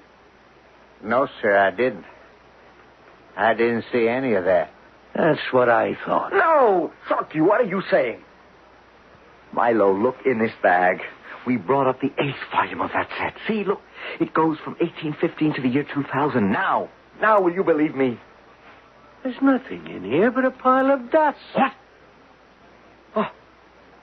Good grief, we're in such a hurry I must not have sealed the container properly. Look, Milo, you've got to believe me. 12 more hours is all I need. But we've got to go back down there. Hello, Hawkins here. Yes? Okay, I'll be right over. The company plane has just landed with Mr. Dobbs. I'm going to meet him, and I want that rig in full operation by the time we return. Milo, listen to me. Remember when we were at Anderson's lab? He said his analysis of the powder showed traces of a substance that primitive man couldn't have known about. Oh, yes. Yes, I meant to tell you. Professor Anderson called yesterday, right after you and Sharky had gone down into the mine. He'd run another test and discovered what it was. But doesn't that convince you I'm telling the truth? It was mayonnaise, John. Mayonnaise? That's right. Remember? We used a sandwich bag from Sharky's lunch pail. Mayonnaise. Sharky. Mr. Perk, please, let me get by. Why did you lie? I got to get the rig started. Are you crazy? Do you realize what we'll be destroying? Mr. Perk, I don't want to talk about it. What are you afraid of? Going back down there, we'll run hoses down to pump out the gas. Anyway, you don't have to go if you don't want to. I can find somebody else. I know it's risky, but it's too important not to take the chance. Mr. Perk, please let me go. Not until you tell me why you lied to Milo. Don't you see what this discovery could mean? The chance to look into the future, the chance to avoid making the same mistake twice. How? What? How are we going to avoid it? Don't you want to know your own fate? No. I don't want to know. An entire civilization may perish because of your cowardice. Why won't you support me? Didn't you see that house? Of course I saw it. Did you take a good look at it? What are you getting at, Sharky? What's the matter? It's a modern house. So? It's not ultra-modern. It's not some weird, futuristic contraption filled with gadgets we've never seen. It's modern. It's contemporary. Don't you see what that means? This is as far as we're coming. This is the end of the line. Whatever's going to happen is going to happen soon. And it's probably too late to stop it. But we can try if we know what it is. I don't want to know what it is. I don't want to know. So you won't support me. When Sid Dobbs arrives, you won't back me up. Sorry, Mr. Burke. He'll think I'm a raving lunatic. Sharky, why isn't that rig going yet? Oh, man. Hello, John. Hello, Sid. Mr. Dobbs, I'm sorry. I gave orders for the rig to be running. That's all right, Marlowe. Forget it. The rig isn't going on. It isn't? No.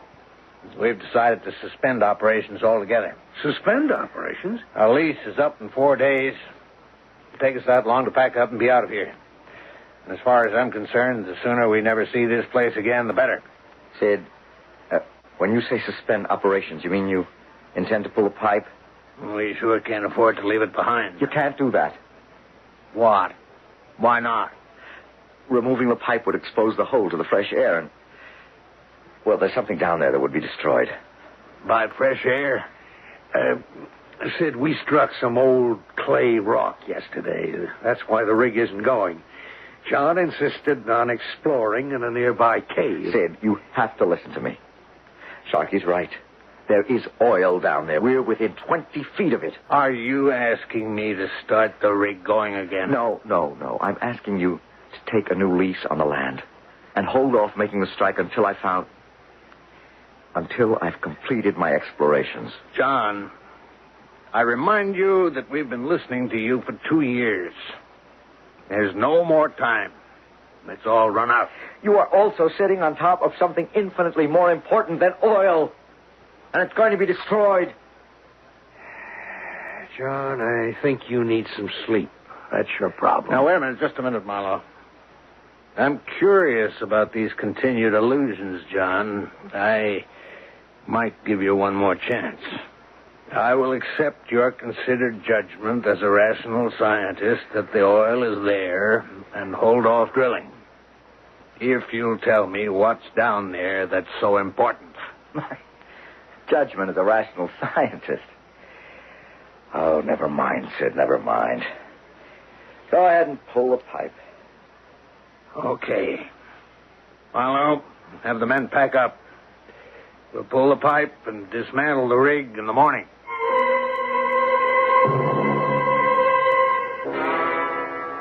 John, why didn't you just tell Mr. Dobbs what it was you'd seen? He wouldn't have believed me, Professor Anderson, not without Sharky's corroboration. So? They're going to start pulling the pipe in the morning in a golden opportunity and we'll be lost forever. No, not exactly. Oh? What chance remains? Surely you don't intend to stop them at gunpoint? No. I'm going to try going down again.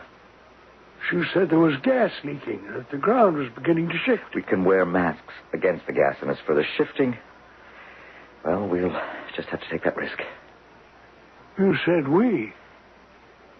That's why I came to you, Professor. I need someone to go with me. It's a two-man job. I don't know who else to turn to. I know you're... I mean... Oh, I know what you're trying to say. But on a mission of such importance, I wouldn't hesitate. Not for 1 minute. Then you'll come with me. Yes, of course I will. Good. We've got to start at once. There's barely enough time as it is.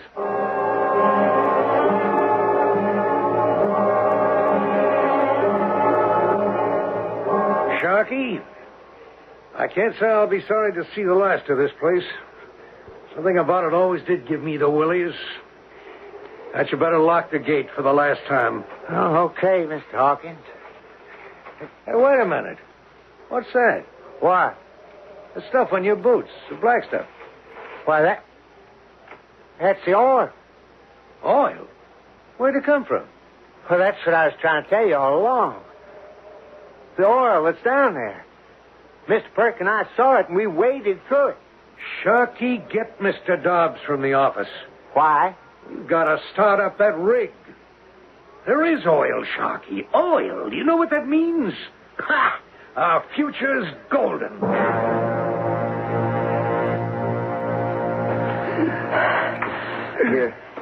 Here it is, Professor. This is amazing.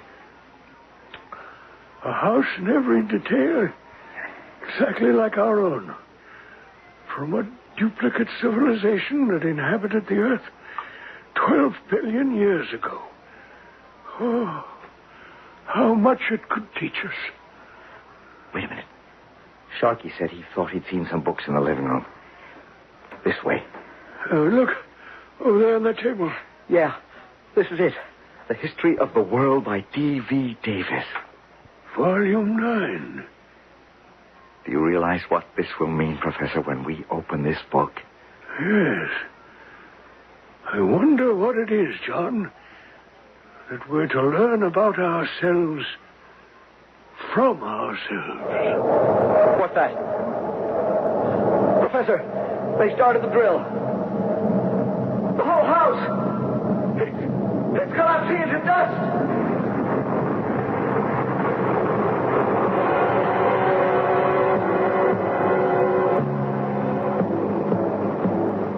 There is a legend in classical mythology about the Sibyl, a prophetess who lived appropriately enough to our story in a cave.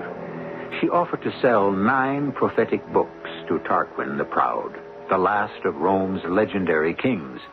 He refused, for he felt her price was too high. So she burned 3 of the books and offered him the remaining 6 for the same price. Again Tarquin refused, and again Sibyl burned 3 of the precious volumes. Finally, he bought the last 3 for the price of the original 9.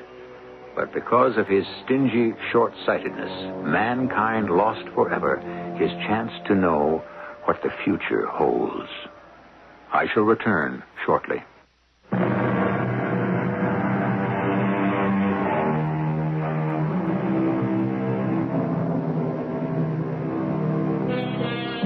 Do we really want to know what fate has in store for us? That would probably depend on whether or not we had the ability to act on that knowledge and to alter the impending course of events. But would it be a simple matter of avoiding a single fatal mistake?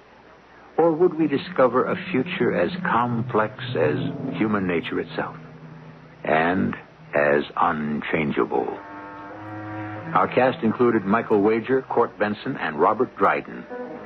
The entire production was under the direction of Hyman Brown.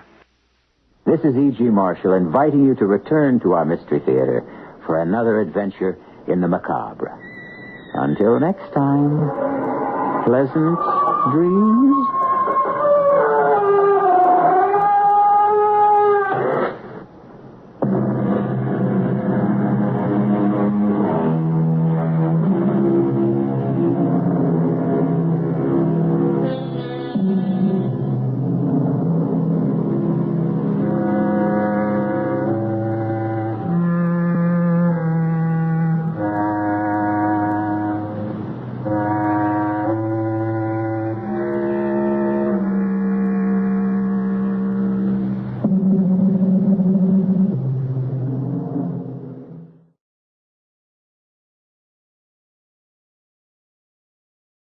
The CBS Radio Mystery Theater presents...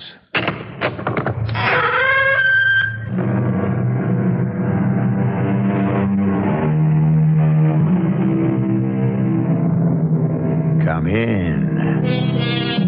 Welcome. I'm E.G. Marshall. In our world, nothing is lost. The droppings of birds fertilize the ground sends up grass, the grass nourishes the sheep. Evil lives on as well. A bit of gossip becomes a rumor. The rumor grows into a falsehood. The falsehood engenders fear, and the fear leads to a killing. A malicious word wounds a soul. An act of indifference congeals a heart. For good or for evil, nothing is lost.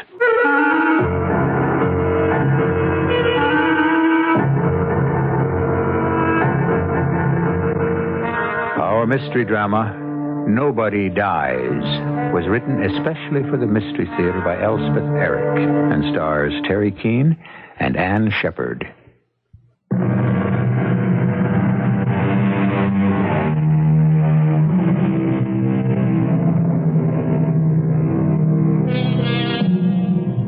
The story has its beginning 50 years ago.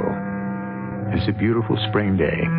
A young woman stands at the door of a large colonial house, dignified and serene and surrounded by great stretches of clipped lawn, spotted here and there by beds of bright flowers. There is something tentative in the manner of the young woman, something timid as she raises her hand to touch the button by the door. I'm thinking to myself, what am I doing here? The advertisement in the local paper, it said, housekeeper wanted, live-in, private quarters, apply between 9 and 10 a.m. It had given the address and the name Holt, and that was all. I knew this was a very fancy section of our town, and the minute I saw the big white house with the green shutters, my knees started to shake. Would anyone trust me with the care of such a house? But I pushed the button and said a little prayer. I was desperate. I needed this job more than anything in the world. Yes? There she stood, the woman who had to be Mrs. Holt, who held my future in her hands. She was about my own age. She was tall, blonde, and serene. And she was very, very pregnant. You've come about the position? The job, yes. Well, come on in. Oh, thank you very much. Shall we go into the living room? Yes, thank you. Sit down. Any place? You look rather young. How old are you? 29. Ah. Well, tell me about yourself. Or would you rather I told you about the position first? That would be fine. Right. This house has 10 rooms, 5 bedrooms. Mm-hmm. 2 of them are in the back of the house, and they have their own bath. Those would be reserved for whoever takes the position. Oh, that sounds very nice. And there's a cook. Cleaning woman comes in 3 times a week. It's a question of making beds and doing some dusting, answering the door, doing the shopping, things like that, and supervising the cook and the cleaning lady. It doesn't sound very hard. Well, it's what I used to do myself, till I got pregnant. When are you going to have your baby? Any minute now, can't you tell? Now, tell me about yourself. Don't think I mind your being young. I'd like to have someone my own age around the house.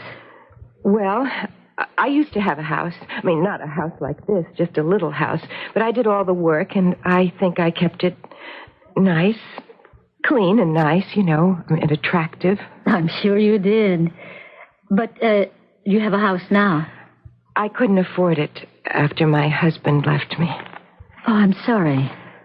Since he left me, I've been living in a furnished room, and I've been doing house cleaning by the day. I'm very good at it. But it's not like living in a real house. I mean, having something to count on. Oh, of course it isn't. Especially when you have a little boy to think of. A little boy? You have a little boy? Mm-hmm. 2 years old. Well, how do you manage? Working all day in other people's homes? Well, I take him with me. He has his toys and his coloring books, and he's never any trouble, really. He never cries, and he's never been sick, never. I mean, not even a cold. All right. All right, I understand. But if we could be in the same house all the time... I understand. I really do. What would you want in the way of salary? Oh, anything. Whatever you want to pay. I'll be as generous as I possibly can. What's your little boy's name? Jamie. His name is Jamie. That was the beginning of the most beautiful part of my whole life. Mrs. Holt's baby was born about 3 weeks later, a little girl. And she was named Verity. Isn't that a beautiful name, Verity? It means truth or reality. I looked it up. It took me a while to get up the nerve to ask her where Mr. Holt was, the baby's father. And when she told me he died right soon after she got pregnant, I cried.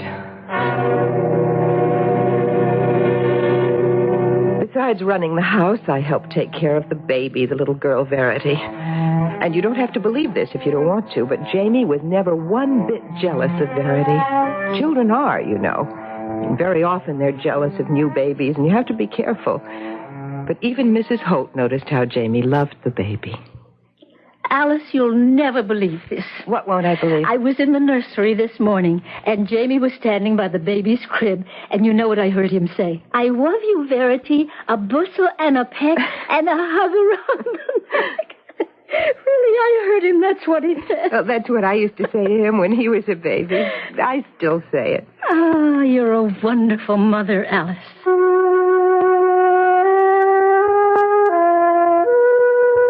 Life just went on that way, and I was as happy as it was possible to be. Alice, look at this. What?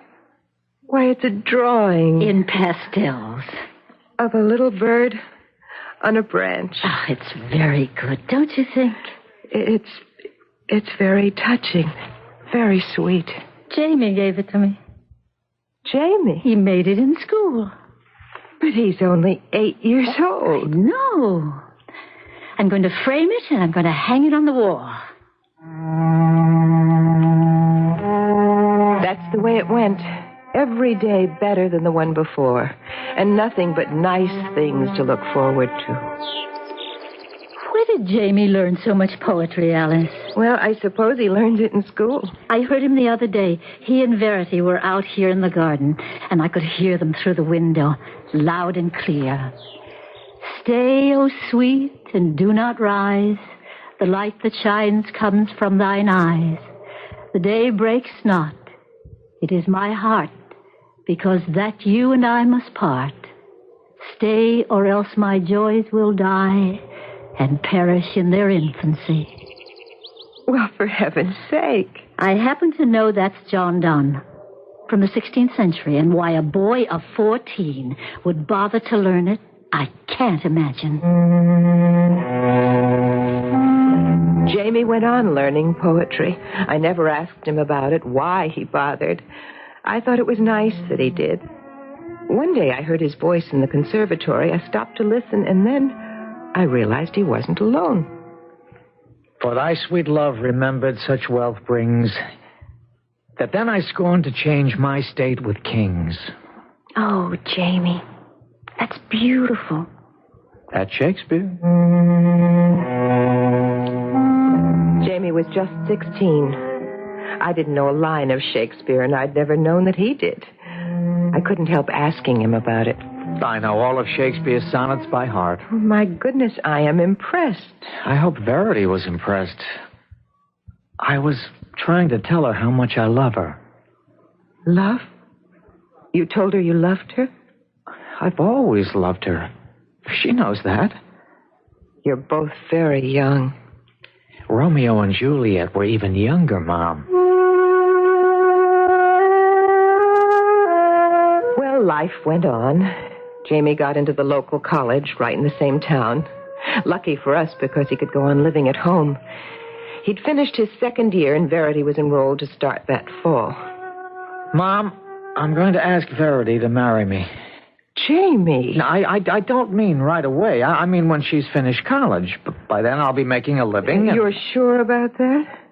Oh, of course, I'm sure. Darling, there's no need to rush into anything, you know? I'm not rushing. I'm just asking her. But you'll meet other girls? Mom, I've loved Verity all my life. Don't you know that?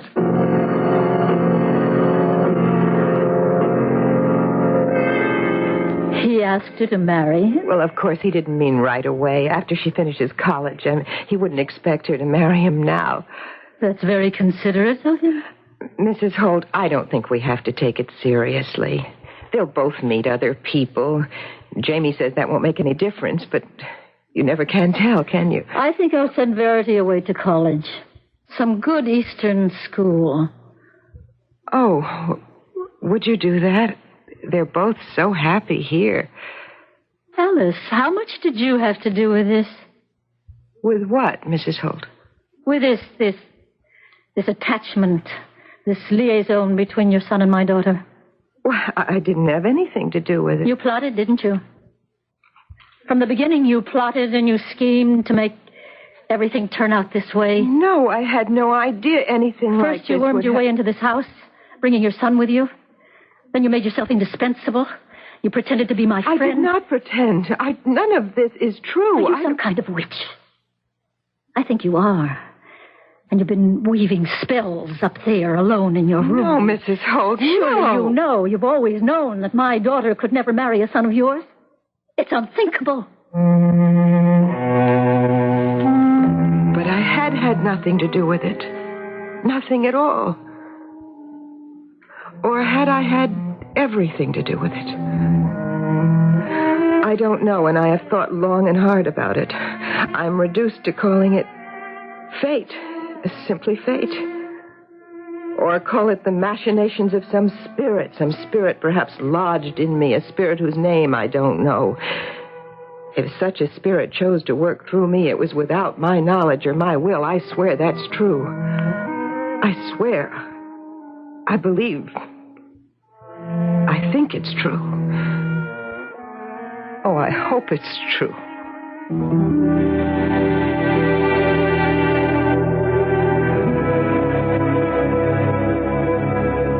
Of course, there are spirits in all of us. Spirits full of energy and of huge power. Some drive the people they inhabit to great accomplishment. Then, of course, there are other spirits, equally potent. Spirits which move their possessors to cowardice, to morbidity, to self-destruction, even to the annihilation of those they love. I'll be back shortly with Act 2.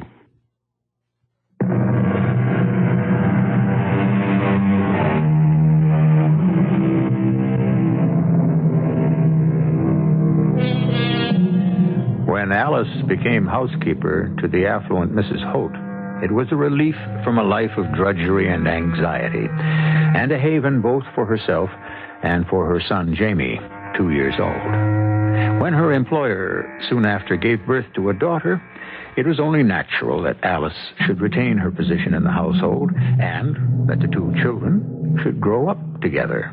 However, at the close of Act 1, we heard... Alice, how much did you have to do with this? With what, Mrs. With this attachment, this liaison between your son and my daughter. I didn't have anything to do with it. You plotted, didn't you? You plotted and schemed and made everything turn out this way. Surely you know, you've always known that my daughter could never marry a son of yours. It's unthinkable. My beautiful life in her beautiful house had come to an end. Our friendship had ended, too. If indeed it had ever been the friendship I'd thought it to be. For the first time, she had reminded me that I was her servant, and my son was the son of a servant, and that the marriage of her daughter to the son of one such as myself was, what was the word? Unthinkable. I started to pack our clothes, Jamie's and mine. That you, Jamie? It's Mrs. Holt, Alice. Oh, just a minute. I want to talk to you, Alice. Well, all right, come in. Thank you. You've been packing? You don't want us here anymore. Oh, Alice, I didn't mean anything like that. You are afraid Verity might want to marry Jamie, and he's not good enough for her. But, as you said, Alice, they're both very young. They'll meet other people. Now that I've had a little time to think about it, I realize how right you are. It was just a kind of shock when you first told me. Verity isn't old enough to marry anyone. You said I planned it for them to fall in love and get married. That was a ridiculous thing for me to say. Please forgive me. We've been together so long. Won't you forgive me? Please. I suppose the idea was kind of a shock to you. It was. Or I couldn't have said those things. Well, if you really didn't mean them... I didn't. Then I guess it's all right. Oh, Alice. Thank you. You'll never regret it. And you will stay on here, won't you? I've always loved it here, Mrs. Holt. And so has Jamie. Then it's settled. You'll stay on, and so will Jamie. But she sent Verity away to a college in the East, Mrs. Holt had said she would do it, and she did. Verity and Jamie wrote to each other almost every day. I think he wrote every day. His ways grew quieter, more reserved, but he'd always been like that, more or less, and I didn't worry about him. Not until Verity came home for her vacation. Verity's engaged to some guy. Some guy? Well, some guy she met in the East. Oh, Jamie. What's the matter? Well, you mean you don't care? Well, why should I care? She won't marry him. How can you be so sure? Verity belongs to me. She always has, ever since she was born. Jamie's confidence frightened me. I thought back to when Mrs. Holt had called me some kind of a witch. I didn't want to hear those words again from her lips. Besides, Jamie could be right. Maybe Verity wouldn't marry the man she met in the East. Maybe in some way I didn't comprehend she belonged to my son. But then a year later, it happened. We'll have the wedding right here in the house, I think. Or would it be better in a church? I think a church wedding would be the nicest. You're probably right. His parents will be here. They'll expect it. His father's in the diplomatic service. Did I tell you? No, you didn't tell me. Yes, I think we'll have the wedding in the church. I think that's best. Alice, of course, Verity will want Jamie to be there. But he needn't attend if he doesn't want to. We'll all understand.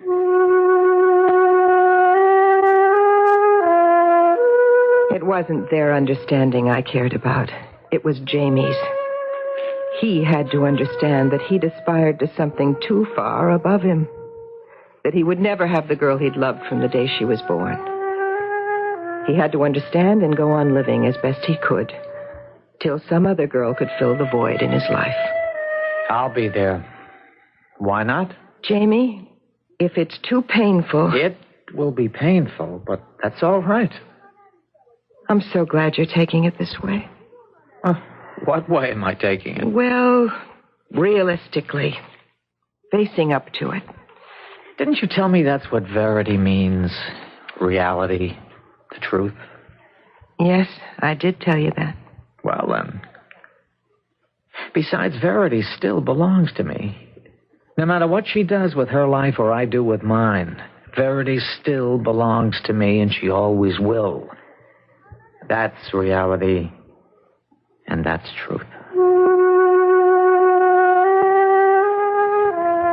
His words echoed in my mind all during the ceremony. Just as he'd said he'd be, Jamie was in the church, standing up way in the back, his eyes never leaving the handsome young couple at the altar. The young married couple took off on their honeymoon. Jamie went on to finish college, and Mrs. Holt and I went on in the big house. Not quite the friends we once had been, but on good terms. And one day... Another letter from Verity. It's from London. What does she have to say? Oh, lots of things. Dear Mummy, we're settled here in the dearest flat you've ever seen. It's in Chelsea, a very old part of London, but fashionable in an arty sort of way. We go to the theater all the time. The theater is so wonderful here and not too expensive. I mean, compared with other things. And we go to parties, mostly with other couples living the same kind of life we do. Diplomatic service life, I mean. We've made some dear friends. And here, she goes on about their friends. Bibsy and Punko and Tupper and Jinky. I can't make out all the names. Now, here's one here that looks like... Did somebody come in? I think it's Jamie.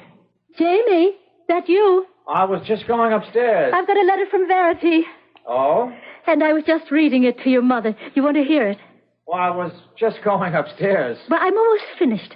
Here, let's see, where was I? All about, yes. I've saved the best news for the last, Mummy. I'm going to have a baby. Oh! A baby? Verity's going to have a baby? Oh, why didn't she send me a cable or call up? When is she going to have? She says, wait, not for 8 months, but she couldn't resist telling. Oh, I wonder if I should go over there. Or if she'll want to come here. Oh, dear me, there's so much to think about. My first grandchild. Imagine. Jamie? Where did Jamie go?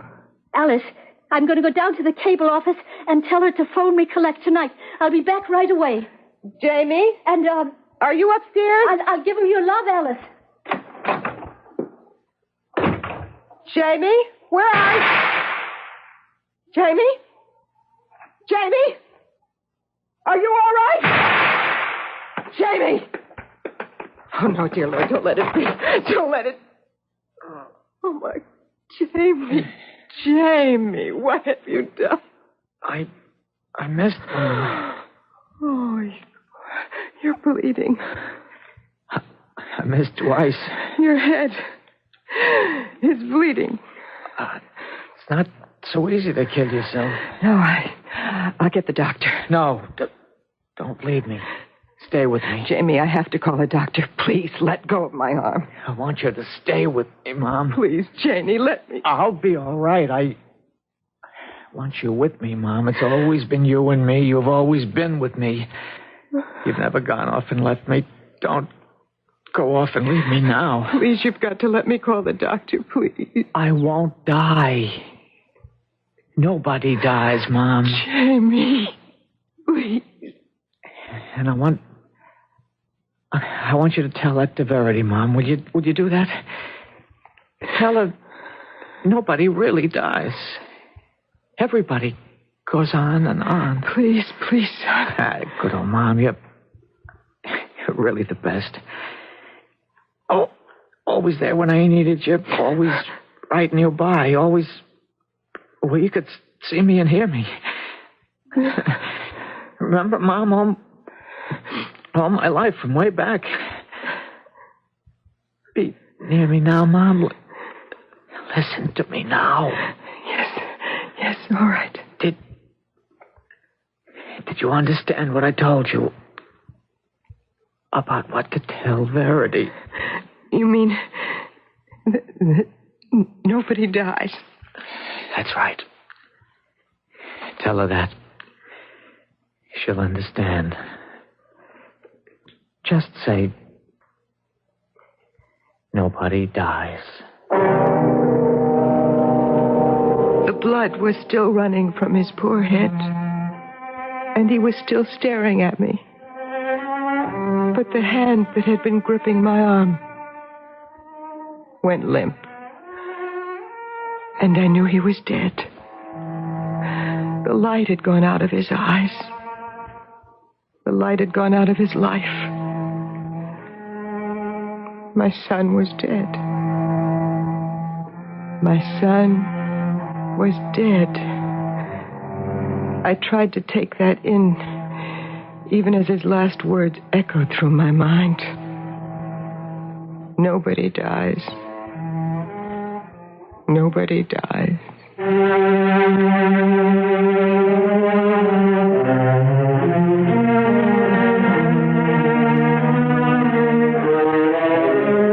The beginning of mourning is the acceptance of the fact of death.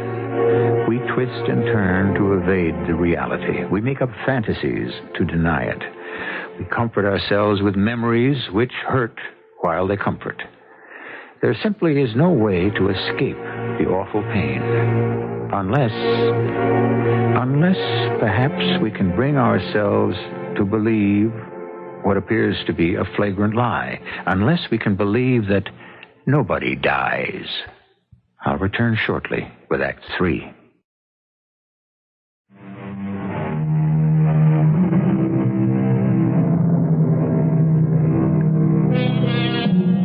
Toward the end of the act just completed, Alice's son Jamie shot himself after hearing the news that the girl he had loved all his life, who had married another man, was now preparing to give birth to that man's child. Holding fast to his mother's hand, Jamie had spoken his last words. Tell her that, Mom. Verity will understand. Tell her nobody dies. Mrs. Holt, of course, was dreadfully shocked when she came home, and I had to tell her what had happened. We never discussed it or referred to it in any way. But I'm certain she knew as well as I that the fact of Verity's being pregnant crushed Jamie's last hope that one day she might return to him. At any rate, Mrs. Holt persuaded her daughter to come back to her mother's house to have her child. Oh, Alice, it's so marvelous being here. You know, I really didn't know I'd need my mother so much. But the first time, you know how it is. It's all so new, so important. Your husband couldn't come with you? No, not right now. They can't spare him in London. Maybe later. Verity, I have something I want to give to you, if you don't mind. How could I possibly mind? Well, I don't want to make you sad, but, these are some of Jamie's baby clothes. Oh, Alice. Now, they may be old-fashioned by now. I don't know what babies wear these days. Not very much. But they are all made by hand, and you don't see much of that anymore. Oh, they're lovely.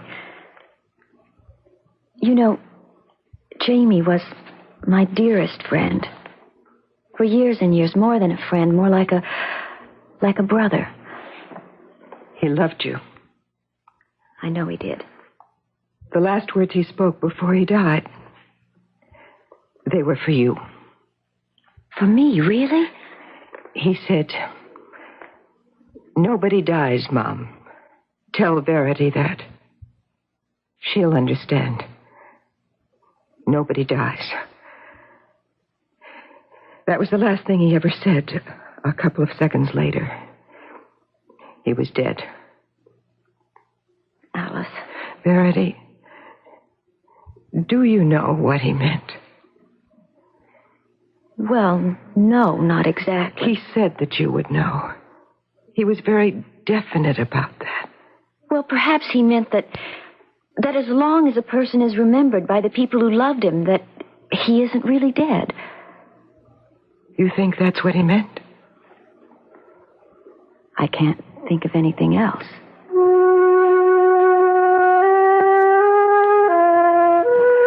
Well, Verity had her baby, a darling little boy named John, after his father.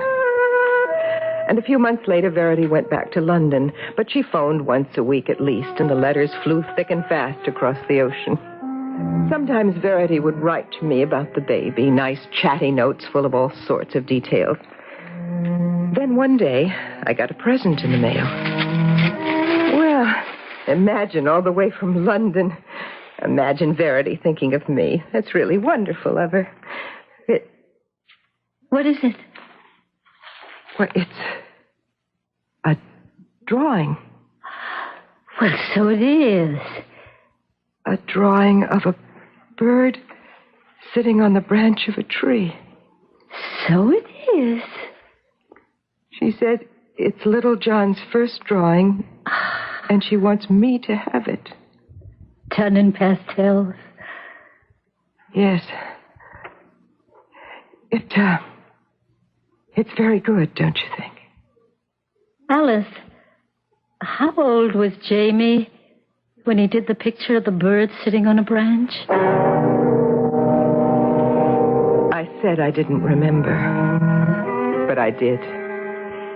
It was when Jamie was precisely the age that little John was when he painted his bird on a branch.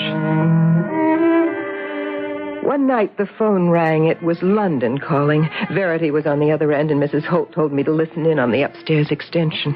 Verity? Mother? How are you, darling? I'm fine. How are you? Fine, fine. How's Alice? She's on the extension. Alice, say hello. I'm fine, Verity. How's the boy? He's marvelous, simply marvelous, almost as tall as I am. No. You mean it? And bright, you'd hardly believe it. Of course I'd believe it. Why wouldn't I? Well, I never was. Listen, he knows poetry, really. That's remarkable. He recited a whole poem to me today. Not a long poem. Well, I should hope. Something by John Donne. John Donne? 16th century. Can you imagine something about, stay, O sweet, and do not rise. I forget. The light that shines comes from your eyes. Yes, that's it. Alice, is that you? The day breaks not. It is my heart because that you and I must part. You know it. You really know it. Stay, or else my joys will die and perish in their infancy. That's it? Can you imagine a young boy knowing something like that? Verity, my dear, we've talked long enough. Oh, but I have all kinds of things to tell you yet. Yes, it'll have to do for now. We're rather busy here. Oh, okay. Well, I'll call you next week then. Bye. Bye, Alice. Alice, will you come downstairs, please? There was nothing I could say to Mrs. Holt. Of course, it was the same poem Jamie had learned and recited at exactly the same age. But Jamie had died a full year before this boy was born. This boy lived 3,000 miles away in a foreign country. Then came the fateful day. Verity arrived from London. Darling, how wonderful you've come home. Mother? How are you, Verity? Welcome back. Alice? Darling, you don't look at all well. Don't I? Have you been ill? No. Did your husband come with you? No. No, my son came with me. Well, for heaven's sakes, where is he? Oh, he'll be along presently. I wanted to see you alone first. Well, I'll just go upstairs and see if everything... Alice, please stay here. I want to talk to both of you. All right. Mother, this is going to come as a shock for you. My husband has left me. Oh, darling. Oh, Verity, I'm so sorry to hear that. Well, perhaps it's not final. It's final. Well, whatever happened, I'm sure it wasn't your fault. I don't know whose fault it was. There are always two sides to every... Maybe it was your fault, Alice. Mine? Or maybe it was the fault of your son. What could Jamie have to do with it? I believe that he was some kind of sorcerer or a wizard of some kind, and you are a witch and a hag. Verity, don't. I believe the two of you conspired against me from the very start, from the day you entered this house. What are you talking about? You don't know.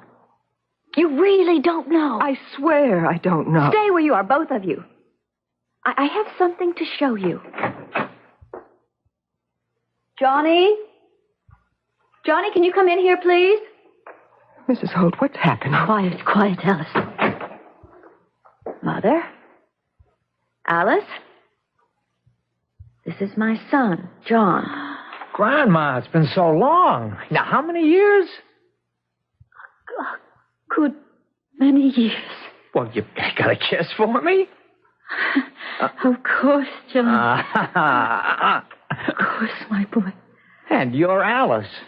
Hello, Alice. I could only stare, dumbstruck, at the handsome young man who stood before me, holding out his hand, a warm, friendly smile on his face. For that face, that smile, that voice, all were exact replicas of the face and the smile and the voice of my dead son.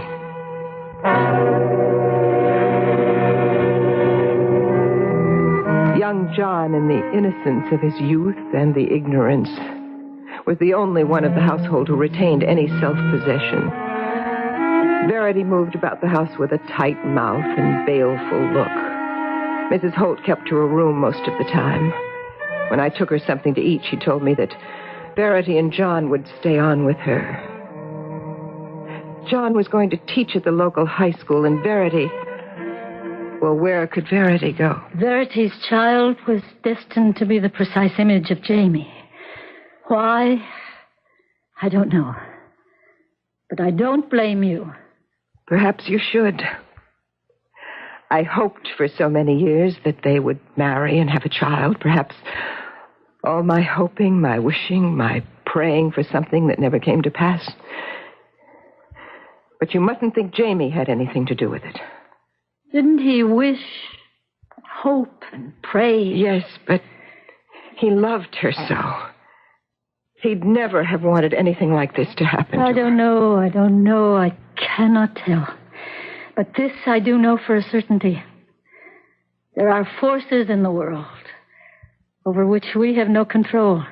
Alice, I think you best leave this house. Tonight, if possible. I did leave that night and moved into a furnished room. I got work almost immediately, cleaning by day, just as I'd done before Jamie and I became part of Mrs. Holt's household. Every now and then, I would walk by the high school just to catch a glimpse of young John, who was teaching there. It was a thrill. Strange, macabre, but still a thrill to see that straight young figure, that fresh young face, so exactly like that of my dead son. One day as school was letting out for the day, I summoned my courage and spoke to him. Mr. Holt? John? Well, it's Alice, isn't it? Yes, it's Alice. Well, I've asked Mother about you. Why aren't you living with us anymore? You moved out so suddenly. Well, with you and your mother there, you needed the room. Oh, there's plenty of room. Now, come on, why don't you move back? Oh, no. Really, I couldn't. Tell me, what are you teaching? What subject? English literature. What I've always wanted to teach. Oh, that's nice. With special emphasis on the greatest writer of them all. You mean? Shakespeare. Of course. You like Shakespeare? I worship him. I always have. I knew all of Shakespeare's sonnets, all of them, by the time I was 16. I stayed away from the school after that. I was afraid of what might happen. Not a tangible fear, you understand, for I had no idea what there was to be afraid of. Only I think that I might indeed be a witch, a sorceress. But then came a day when it was imperative that I see not John, but his mother, Verity. What was it you wanted to tell me, Alice? You said it was important. It is. Tomorrow is John's birthday. I know that. Did you think I'd forget my own son's birthday? No, of course I didn't think that. But you might not remember. After tomorrow, John will be of the same age as Jamie was. When he died? Is that what you mean? When he killed himself. Killed himself? Alice, no one ever told me that.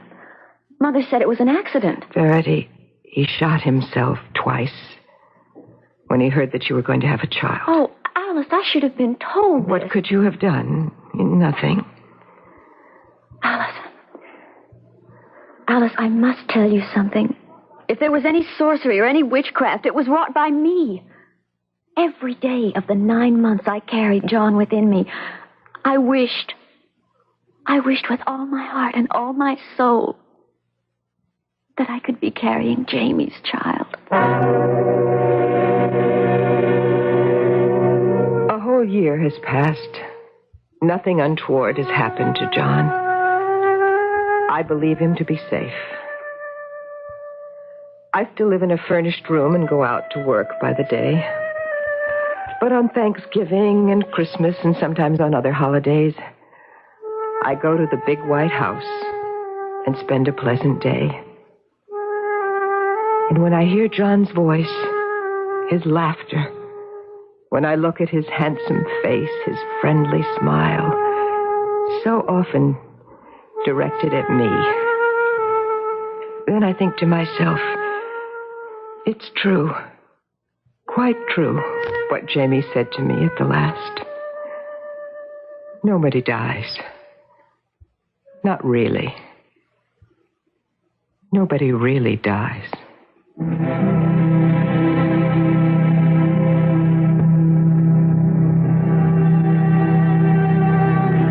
Our drama appears to end on a placid note. 4 people gathered round a festive table.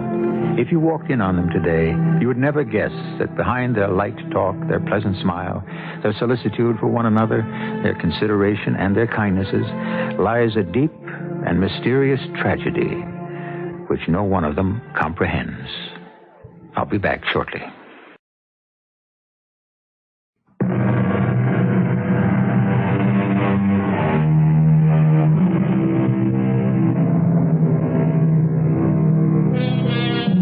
If there is a moral to be gleaned from our story, and I do not think there is, and certainly there was never meant to be, it is the old one. Be careful what you wish for. You might get it. But if you take my advice, you will not look for a moral. You will simply accept the whole thing for what it is, and no more. A story. Our cast included Terry Keane, Ann Shepard, Jack Grimes, and Morgan Fairchild. The entire production was under the direction of Hyman Brown. This is E.G. Marshall inviting you to return to our Mystery Theater for another adventure in the macabre. Until next time, pleasant dreams.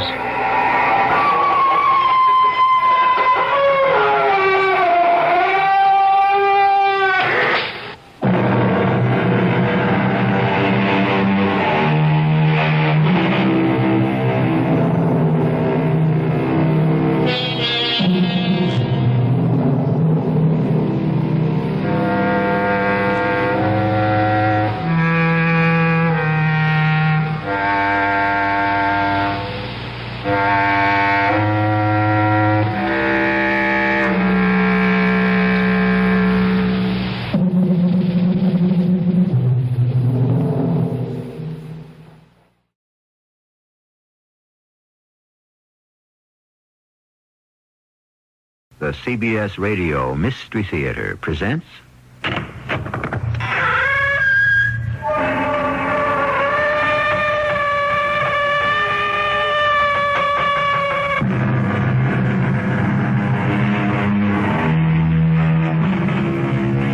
Come in. Welcome. I'm E.G. Marshall. These are very public times. Few of us can have a completely private life anymore. Even when we think we are living one, in the day of infrared cameras, wiretaps, computers, fingerprints, to mention only a few, which of us knows, who knows what about our most intimate secrets? Happily, only the men who fear these probes, who have something dreadful to hide, have to spend every waking and sleeping hour planning to protect the secrets of their lives. And even they can slip and fail to avoid the unseen watcher.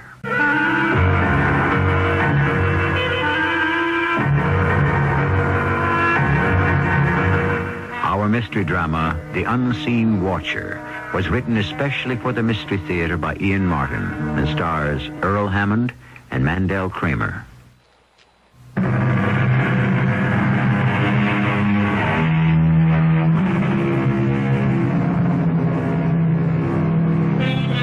In any town of reasonable size today, the helicopter has become a common sight, so familiar that most of us go about our business unaware of its presence.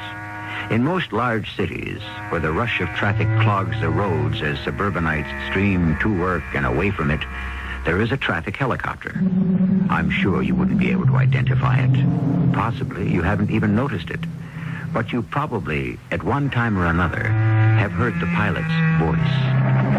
This is your eye in the sky, Sam Bendix, at 3 minutes after 8 on a bright, sunny morning.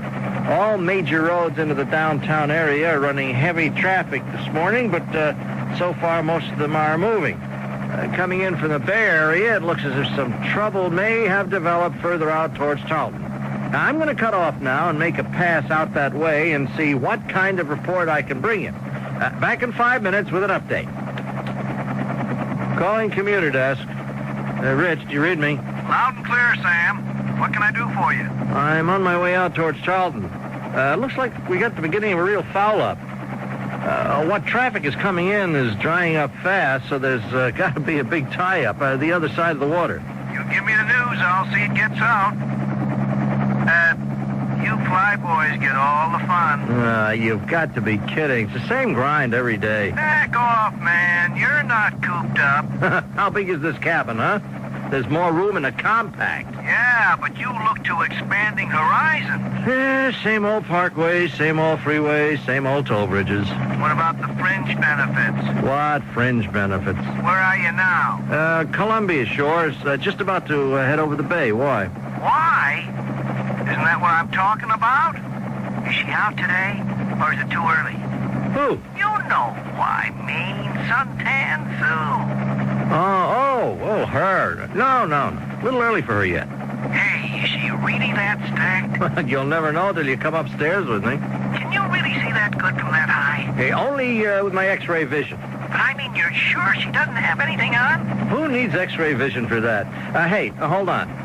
I'm across the bay now, and, I see the trouble. And, man, it is not good. I'm banking down to take a closer look. Somebody jumped the guardrail coming out of the city. Oh, we really have a Donnybrook down there. They won't clear this one in under an hour.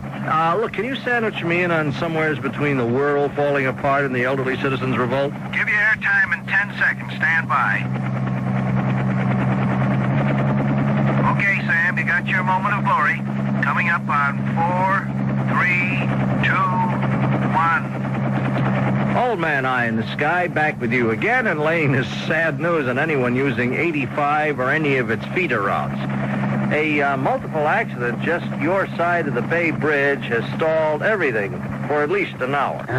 Thank the Lord for small favors. I had to check out how heavy the traffic is where I'm going. A little late to check that out, wouldn't you say, Morgan, dear? Don't try to be funny, Cheryl. There's nothing very funny about the spot we're in. Correction, Morgan. The spot you're in. I had nothing to do with it. You're involved. Look, I got to take a ride out to Guernsey this morning and face Lou Roney. Now, I owe the man $100,000 or more. Now, I have to pay it some way, cash or blood. Well, that's your choice. What do you mean, my choice? You know that I'm busted, that the only way out is to sell the house. Over my dead body. Cheryl, honey, I don't think you understand. If I don't ante up, these guys play for keeps. It could be over my dead body. That's your problem. I don't owe him anything. Look, the only asset I've got left is this house, and it's in both our names. Now, I can't sell it without your permission. That is so right. That's why I made you make it joint ownership. All I've got left out of our marriage, Morgan, is my interest in this house. And nobody's taken that away from me. It's only temporary, honey. I wouldn't like to think you consider me the same. That's too bad. You were obviously such a small-time operator that you blew everything. You handle your debts and don't bother me with them anymore. Where are you going? Oh, to take a little sun up on the roof. One of the few pleasures left to me. Look, let me put up the house against the debt, will you, baby? The debt I could wipe out. I just need some room to operate, that's all, to breathe. Now, let me tell the guys out in Guernsey when I get to them that I've got something to back up what I blew. You go see him first and then let me know. You use the word. I'm not about to blow anything. All I care about is how I come out. And you better convince me it's very far ahead. You want to talk any further business? You'll find me on the roof in the raw. And the business had better be just as basic. Hey, woodchopper. You gonna sleep up there? No, Rich. What do you want? Just a kind word. What are you seeing up there, Sam? Not much. Just came back across the bay. Where are you heading now? I guess I'll just mosey on up to Queen Parkway and take a gander to see if that parked car is still blocking the lane. Except for the mess the other side of the bridge, everything else looks peachy dandy. Hey, you over Columbia Shores yet? Yep, right smack on top of it. Has Suntan Sue made her appearance yet? I'll hold everything. I'll take a look.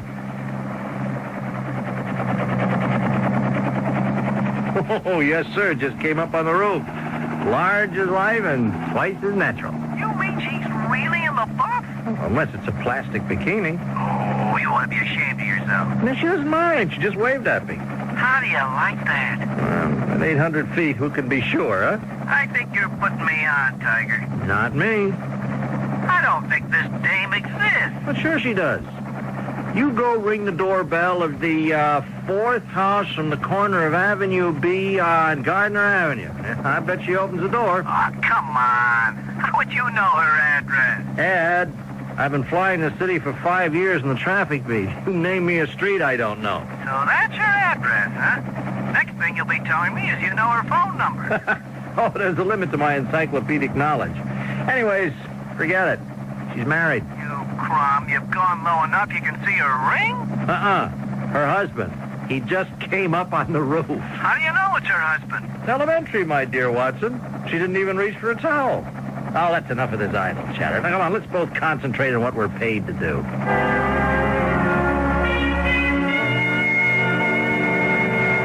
What is it, Morgan? I have to leave now to go see Lou Roney, Cheryl. Go leave. You know I don't like to be disturbed when I'm sunbathing. I know, honey, but about the house. No. Nothing about the house. Nil. Zero. Now get off the roof and leave me alone. Cheryl, I've got to tell him something. How am I going to pay him what I owe him? Well, maybe if you have a nice little boy chat, he'll do you a favor as an old customer and wipe out the debt. 100,000? Are you kidding? Oh, he's taken you for more than that in the past. I ought to know. I'm the one who's always had the pleasure of paying your gambling debt. Look, I spent plenty on you when I was riding high. Oh, sure, Morgan. All that lovely jewelry and furs. I enjoyed them. The brief time I had them, before we had to pawn them to pay last year's tab at your favorite horse parlor. Well, I still have the tickets. We'll get them back. Oh, yeah? How? Look, once I clear my credit through Lou, I got a big hit coming. I feel it in my bones. And what would you use to bet with? Now, look, Cheryl, I figure we get at least $250 for the house, okay? Now, the mortgage is only $75, and say the agent's fee and the lawyers and taxes and everything eat up maybe $25 more. That leaves us with $150. Now, look, I don't take any flyers. I play chalk, just bet favorites, and in no time at all, honey. That's it. What? No time. No time at all. What are you talking about? That's what I have for you. No time. Or for any of your big ideas. Cheryl, honey, listen to me. Lou Roney doesn't call anyone on the carpet like this for nothing. If I can't satisfy him that I can raise the cash to pay him off, he could have me rubbed out. Now, honey, I promise I don't want your promises. I just want you out of my life. How can you talk that way? Look, I've made mistakes, but you know how I love you. Don't touch me. I'll tell you a way out of your problems, Morgan. What? Why don't you go buy a bushel basket and take it around town to all the fancy women you've clothed and supported? Let them save your bacon this time. Take up a collection. Look, honey, I never cheated on you. One good thing in my life. You're the only one I ever loved. You're my whole life. I count on you. If you let me down now, I don't know what... Oh, save the act for whoever you're involved with now. If you want a shoulder to cry on, make it hers. The only shoulder you're getting from me is stone cold.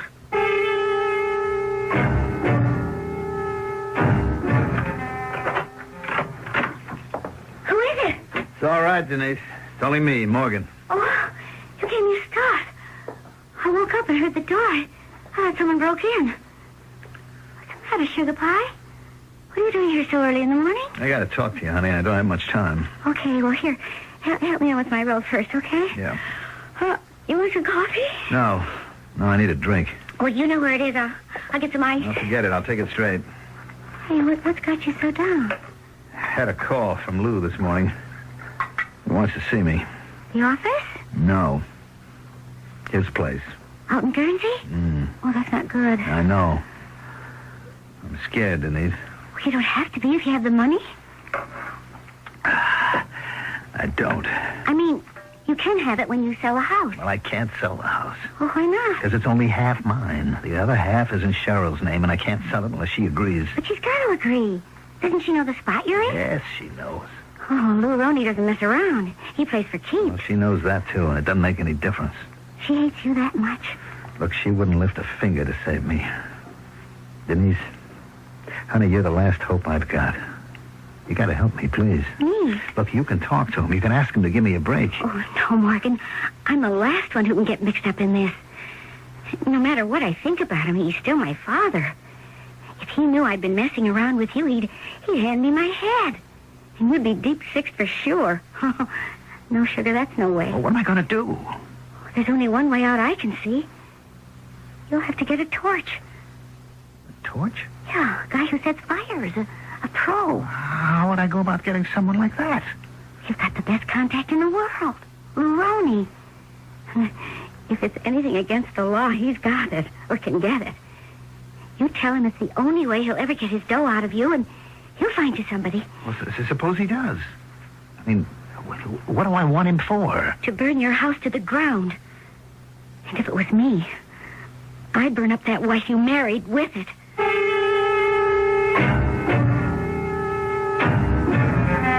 do we really know about anyone? How much do we sense or understand of what drives and motivates them? Even our closest friends. We don't see them under a magnifying glass, but rather at the wrong end of a telescope, removed from us, as a helicopter pilot might see them. Inanimate dolls that move and live a distant life that never will cross his. That's the rule. This is the exception, as you will begin to see when you return for Act 2.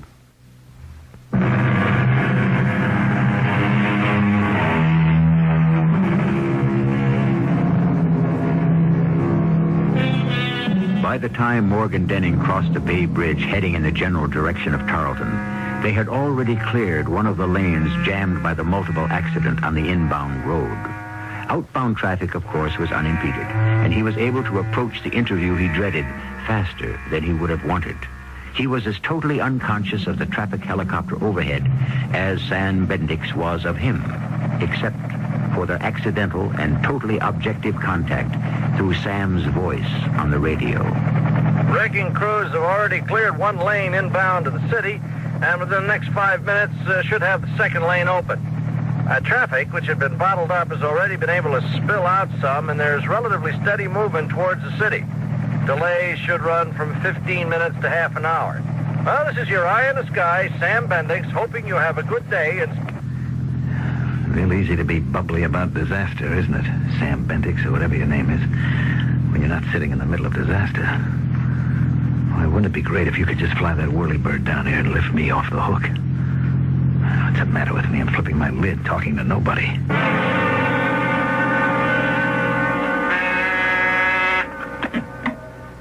Yeah? Who? Oh, yeah, Morgan Denning. All right, I'll see him right away. Tom? Well, hello, Morgan. Come on in. Hello, Lou. Close the door behind you. Sure.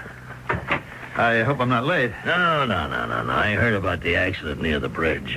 No trouble on your side. No, it was just a little slowdown. That's all. I hope there won't be any trouble about your return. No, I think they got it all cleared up. Here, cigar? No, thanks. Drink? Yeah, little early in the day for that. We all have our habits, bad or good. I'll pass on the drink. Fine. Now, suppose we get down to business. Huh? Did you bring me some money? Lou, I have to explain about that.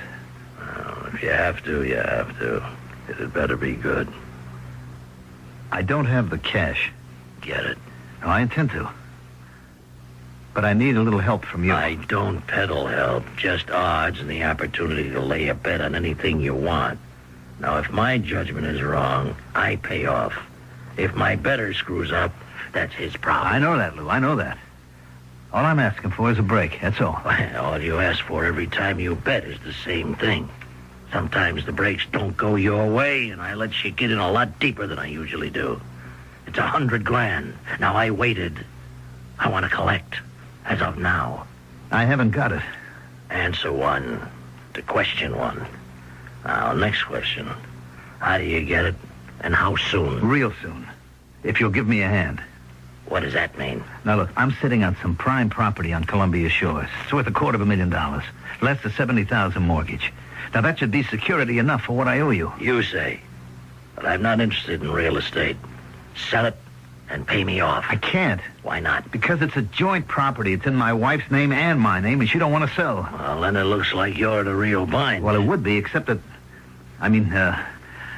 there is a way out of it if I can get your help. What? Well, we carry top dollar insurance.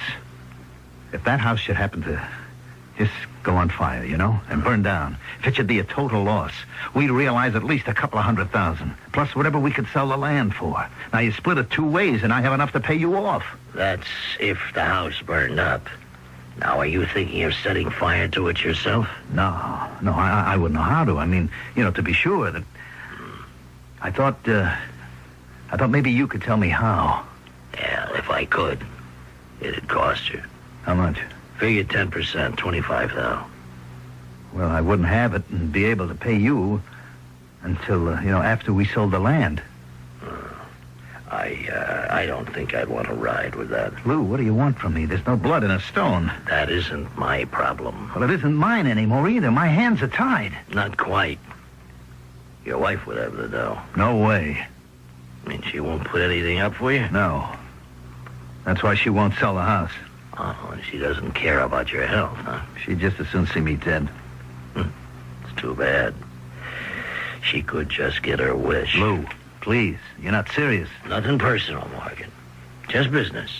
Of course, you could be sitting pretty if you turn the tables on her. You got a week. Whatever you figure. If you need the torch, contact Dave Varga. You know where. You placed enough bets. I won't be seeing you again. What are you saying? Either way, you and me don't have any business in the future. Ever. I don't like deadbeats. You better come through. What choice have you got, Morgan? You realize what he was telling me? Just as flat out as if he'd said the words? Oh, I don't need any pictures. He was as good as telling me to murder my wife. That's my father. He never loses a string on anything. One thing I have to say about him, he always knows the answers. His answers. That's the bottom line with him. Which means it has to be with me? Of course. You mean you agree with him about Cheryl? I told you the way out before you even went. You mean I have to kill her? Well, it would be better for her if she's going to burn up with the house. How can you talk about it like this? Well, how can we not talk about it if you value your neck? Look, I never killed anyone. She doesn't mind seeing you get rubbed out. Why should you hesitate to protect yourself? Denise, I wouldn't know how. I haven't got a gun. I haven't got any weapons. Oh, don't be a fool. It can't be anything that would show up later. And don't think the insurance company won't sift the ashes. Well, then how? Use your head. Strangle her or smother her, feed her an overdose of pills. Anything that can't be traced in the remains.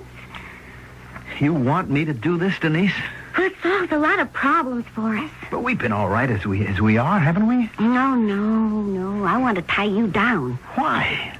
Oh, don't ask me questions I can't answer. Your sickness with me, Morgan. Maybe with most women. I need you. I don't want to be without you. If I should go through with this, you'd have me on a platter, tied hand and foot. You know something, baby? That'd suit me just fine. Make sure you're never straight again. Well, you don't ask much. Only your life, lover. It isn't worth a plug nickel any other way.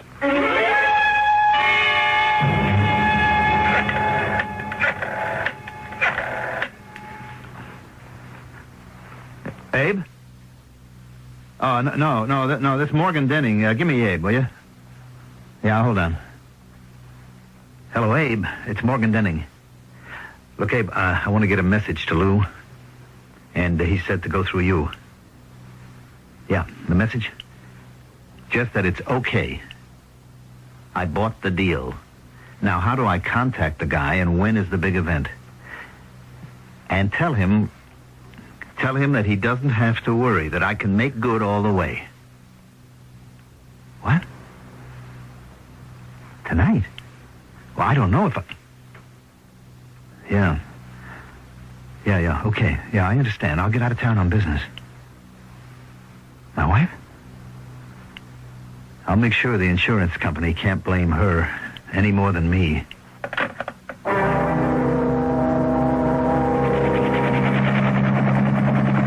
Commuter's desk to copter.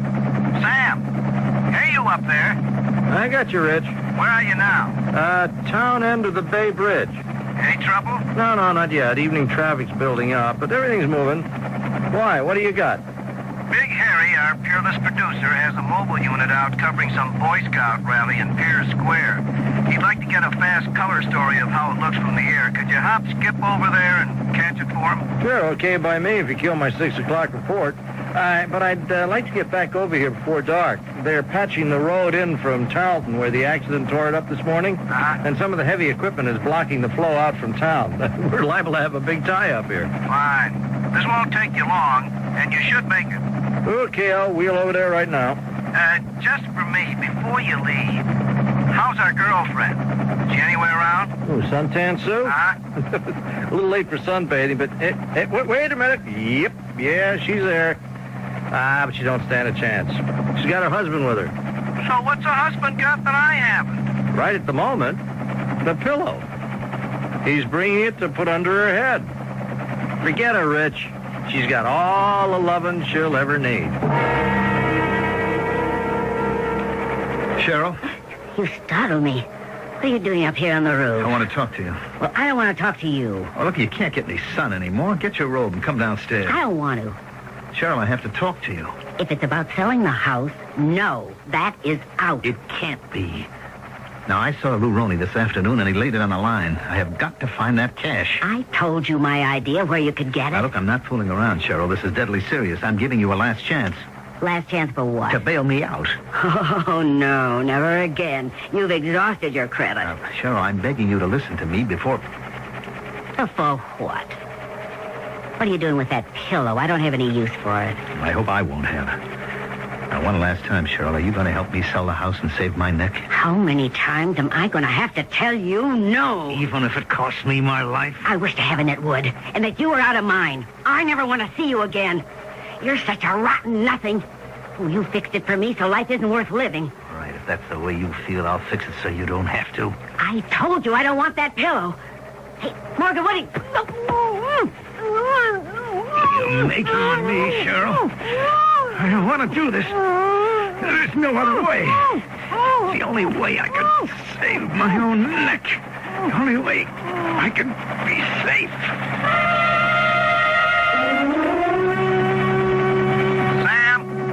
Sam, where are you, buddy?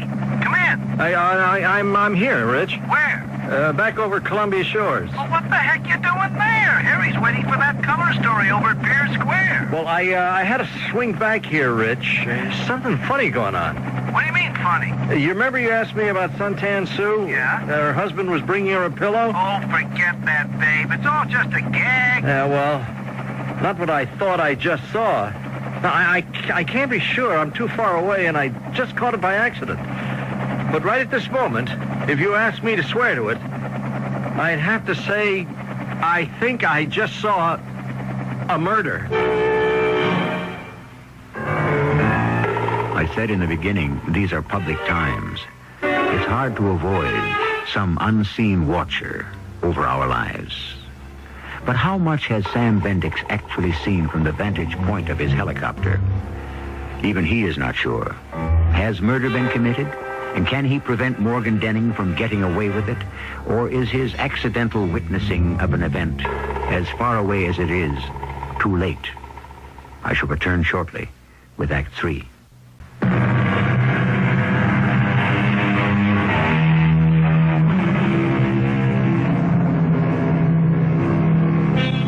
After he lands his helicopter, even Sam tends to think he was building something out of nothing. But after sleeping on it overnight, Sam has gone to the police anyway and made a statement. All the rest of the morning, he has felt some embarrassment about stirring up a kind of visual rumor, till in the afternoon, he is called back to see a Captain Fuchs. Why did you report this last night, Mr. Bendix? Well, I asked the news show to phone it into you, Captain, but I guess the powers decided that we didn't have enough evidence to go on. Yeah, according to this affidavit the precinct took from you this morning, there wasn't. Yes, I realize that. Yeah, thinking back on it all, I realized I was taking a heck of a lot for granted. What did you see exactly? Suppose you tell me. Well, this dame is a running gag. See, I always tell Rich and the boys in the news show below that she's in the, But that's just kidding around. What does she wear? I don't know. Bikini, two-piece. I'm too high up to see that much detail. But like I said, it's just a gag. But we keep it up just to relieve the monotony. And last night she was on the roof? Check. What time? Around 6. And just exactly what did you see? Well, it was overcast, and I was just wheeling west to check a possible traffic tie-up, and I passed over the house. At what height? 6, maybe 700 feet. And you saw her on the roof? Yeah. How big would she be at that height? Oh, I'm not much bigger than half of your small finger. But like I said, so small you couldn't tell what she was wearing or wasn't. And you saw this man come up carrying a pillow? Yeah, that's what it looked like. And then? Well, I'd started on course to my next checkpoint, and something made me turn back. And I banked and went into descent because I don't know why, really. Just a sort of instinct that something was wrong. Wrong like what? Well, I had the notion that instead of bringing the pillow up to put under her, he had it over her. over her face. Smothering her? No, I couldn't actually see that.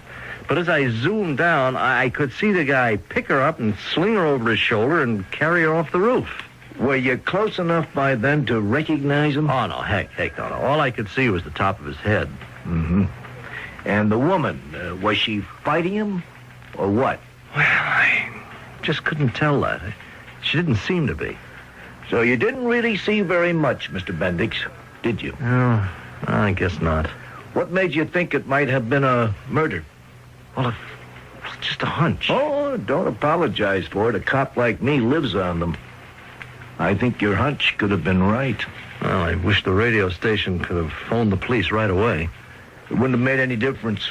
There wasn't enough evidence for us to take any action.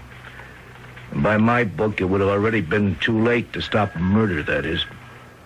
Now, the fire is something else again. The fire? I didn't give you my full title when we met. I'm Captain Tim Fuchs of the Arson Squad. Arson? That's right. Now, the house we're talking about belonged to a Morgan Denning and his wife, Cheryl. Last night, it went up like a torch and burned to the ground. You mean he set fire to it? Not Mr. Denning. We checked him out. He was in Atlanta on business last night. Well, what about his wife? Well, from what we gather from the bereaved husband, she was in the house at the time. The ashes are just getting cold enough for us to sift for her remains.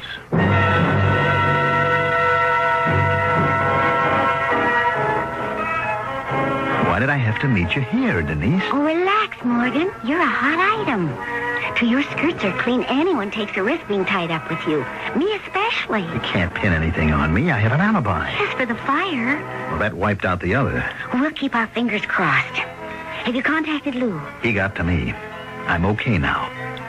With all the insurance going to me, I can pay off him and the torch and come out well ahead. Plain sailing for you and me, Denise, from now on. Well, first we lay low and let this blow over. You're not home free yet. What's to stop it? There was nothing left of the house. Nobody can trace a thing. That's what has to be made sure of. Oh, it's going to kill me, Morgan, but you and I are split for the next 6 months. You walking out on me? Well, for 6 months, we better act like neither of us exists. Why? Well, for the police, that they shouldn't find a motive.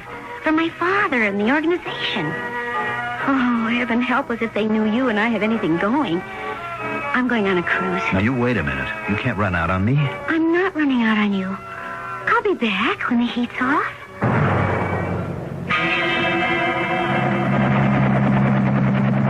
I appreciate you bringing me up here, Sam. Oh, it's my pleasure, Captain Fuchs. Now, we're right over at Columbia Shores now? Yeah. You see down there, the empty spot between those two buildings? That's where the Denning house was. And this is the height you were flying? Yeah, right. Now, I'll give you an idea. You see the house to the right, 3 away from where the Denning house was? Yeah, got you. Yeah, good. Well, there's a guy working on the chimney there, huh? See? That little dot? That's all you could see? Well, I'm a little more used to looking from this angle than you are. But you still couldn't identify that guy face to face? No.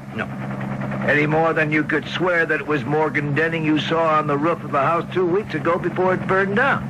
Well, I gotta say no. Or that you could even testify that you actually saw a murder? Well, I couldn't swear to it, but... If you couldn't swear to it, what good is it in court? Nah, the only thing you know for certain is the date. October 24th. Yeah, come right down to it. That's right. Come right down to it. We're stymied, Sam. Now, you know, I know, that Morgan Denning murdered his wife and burned up his house and her for the insurance money to pay off his debts. But we're never in the world going to prove it. The son of a gun is going to get away with it.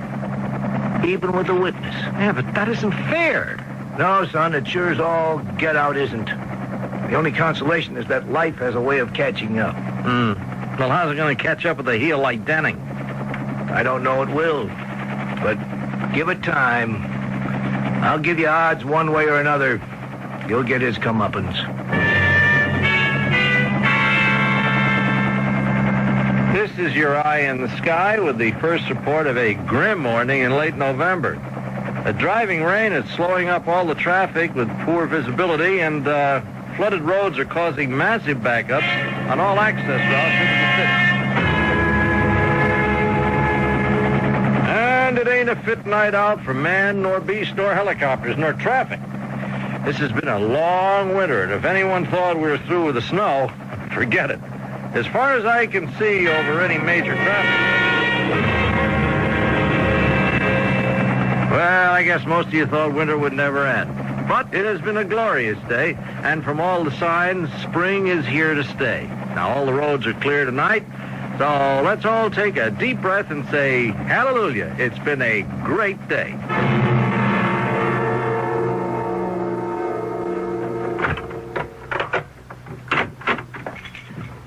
Hello, Denise, baby. Welcome home. What are you doing here, Morgan? Well, I figured you would do back from the cruise. The timing's just great. What makes you think so? The insurance came through. Your father's paid off, so is the little man with the lucky match. We're free to start howling, kid. Oh, and that is one beautiful tan. Does that go all over? You'll never know. What's that mean? Well, I did a lot of thinking in the months while I was away about the future. Yeah, I've been doing the same thing, honey. And as soon as it looks good, you and me, we're going to get married. No way, Morgan. I've made up my mind. I'm not interested in you anymore. That way. Oh, come on, honey. Denise, give me a chance to make up to you for all I haven't been able to do yet. Oh, I'll give you the chance for that. Now you're talking. How much did you clear on the whole deal? How much did you net after you paid off Lou and the torch? No, I don't know. Maybe 75 grand? I'll settle for that. What are you talking about? I mean, it's a start, but just give me a chance to run it up, and then you and I... Not you, Morgan. Me.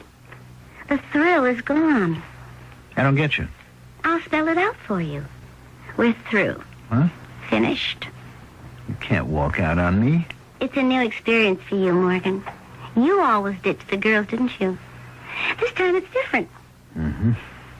If that's the way you want it. Just the way I want it. Well, it's a free country. Not for you, Morgan.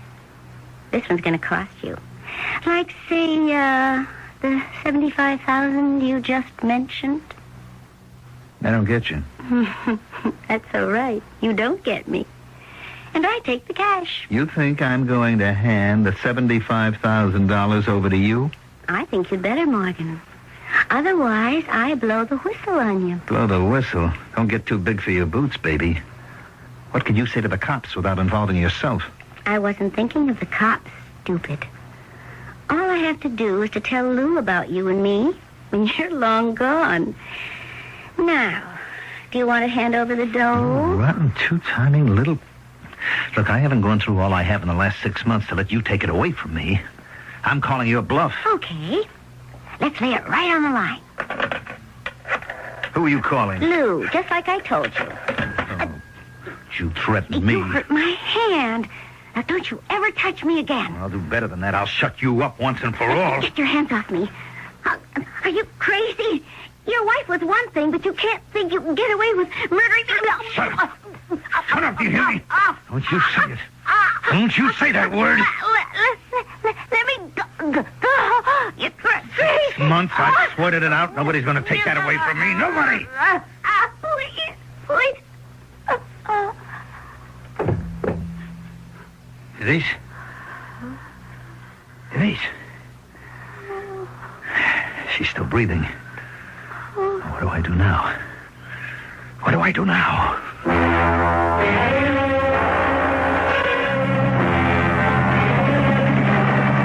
Hey, you reading me, Rich? It's gotten to be a habit. Where are you?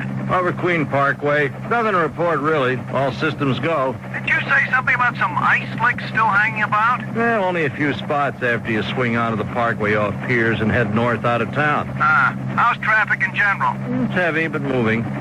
This is the kind I always worry if someone does foul up. The stream is running so hard, you got a real pile up before the cars behind have any chance to stop. I think I'll drop down and have a closer look at the road conditions. I'll get back to you.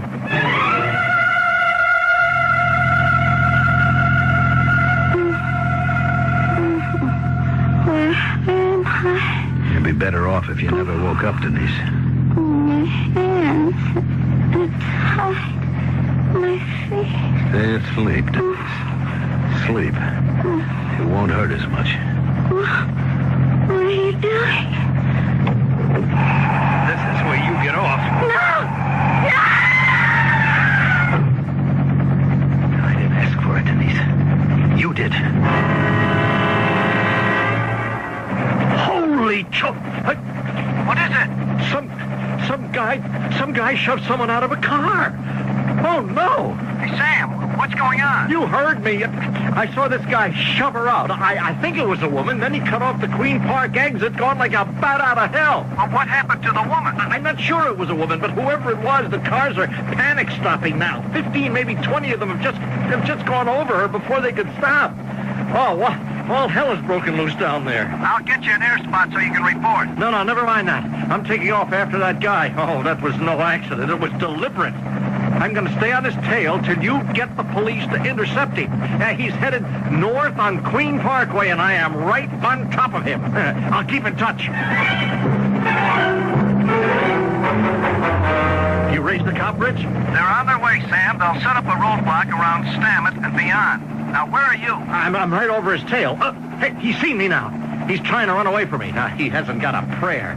Oh, brother, I'd like to sit down on him and squash him like a bug, whoever he is. All right, take it easy, take it easy. Maybe what happened was just an accident. Just stay with them. Yeah, don't worry. I wouldn't let this guy get away for... Uh-oh. What is it? Oh, he's hit an ice patch. Oh, wow, he is out of control. His car is spinning around like... Oh, man, he's heading straight for the underpass wall. Oh, he has bought it.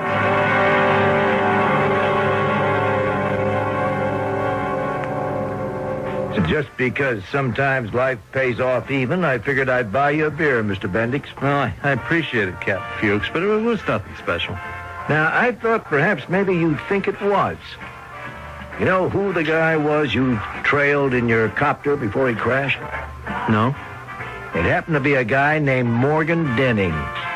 The guy who beat that murder rap last summer? Yep. Didn't do him much good, did it? Less than 6 months later, he totaled himself. It's like I tried to say to you. Give it time. These guys always cop it in the end.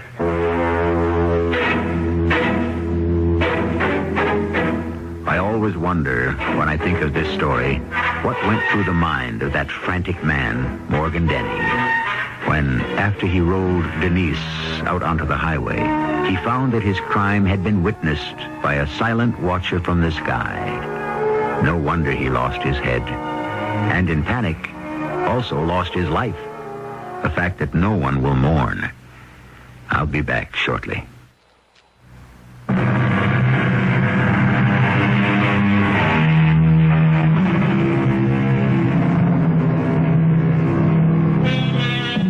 I was surprised to find, when I looked it up, that I couldn't locate the derivation for the phrase, time heals all wounds. Is it Shakespeare, the Bible, or someone much more obscure? What I had expected not to find is the marvelous switch that someone more contemporary has made with the phrase, time wounds all heals. I mention all this obviously because that's what our story was about.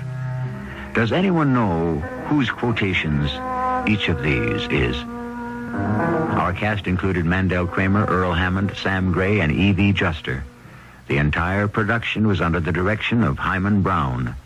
This is E.G. Marshall inviting you to return to our Mystery Theater for another adventure in the macabre. Until next time, pleasant dreams.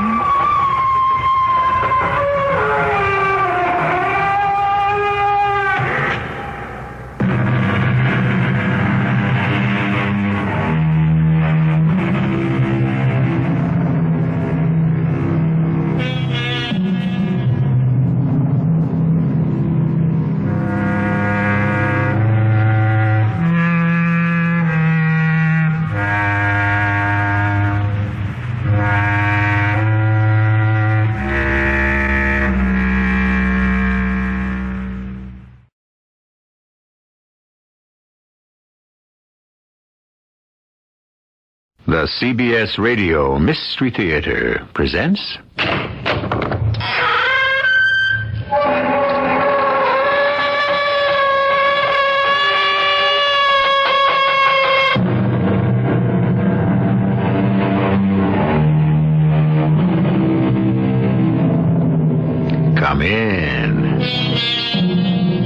Welcome. I'm E.G. Marshall, your host for another excursion into the dark and frightening world of the macabre. I've been presiding over these trips away from the ordinary world for a long time, and every one of them turns up a surprise. As you look around, you'll see that we're in New Hampshire, and this is Wheeler College. That pleasant older man sitting in his comfortable office is head of fine arts, and his name is Homer Knowles, a professor.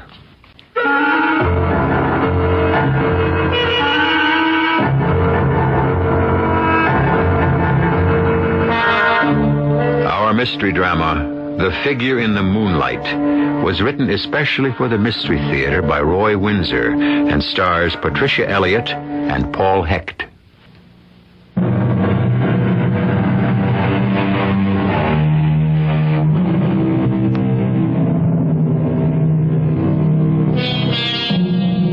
We live in two worlds, the real and the fantasy. Sometimes they overlap.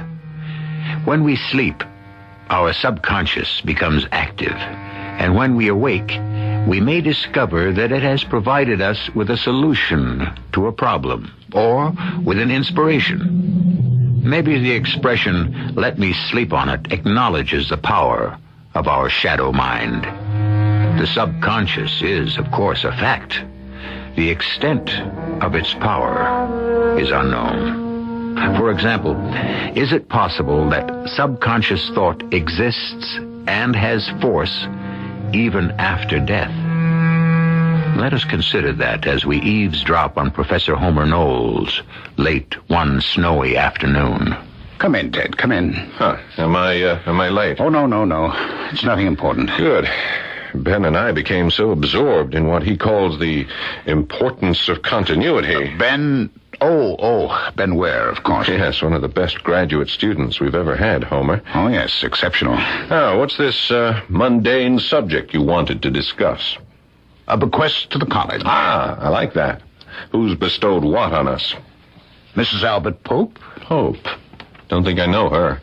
Oh, it's unlikely that you would. She died a few weeks ago and has left whatever art she owned to the college. Don't get your hopes up. She was a poor, simple woman. A thoughtful gesture all the same, Homer. Unusual.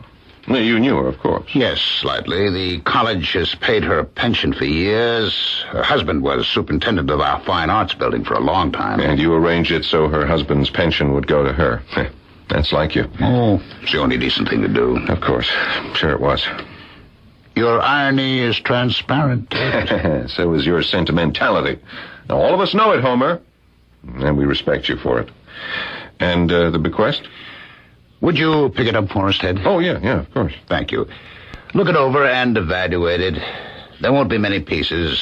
Photographs, prints, a watercolor or two. Nothing of value, probably. Except to her. I appreciate this, Ted. I'm glad to do it. If her things have no value, perhaps we should give them to the thrift shop at the hospital. Yeah, that's a good idea. Well, who knows? She may have owned a masterpiece without knowing it. Well, I doubt that. But you never know. The Popes lived up here for years. She just might have collected an early local artist. Well, look the stuff over and give me a report. I'm on my way.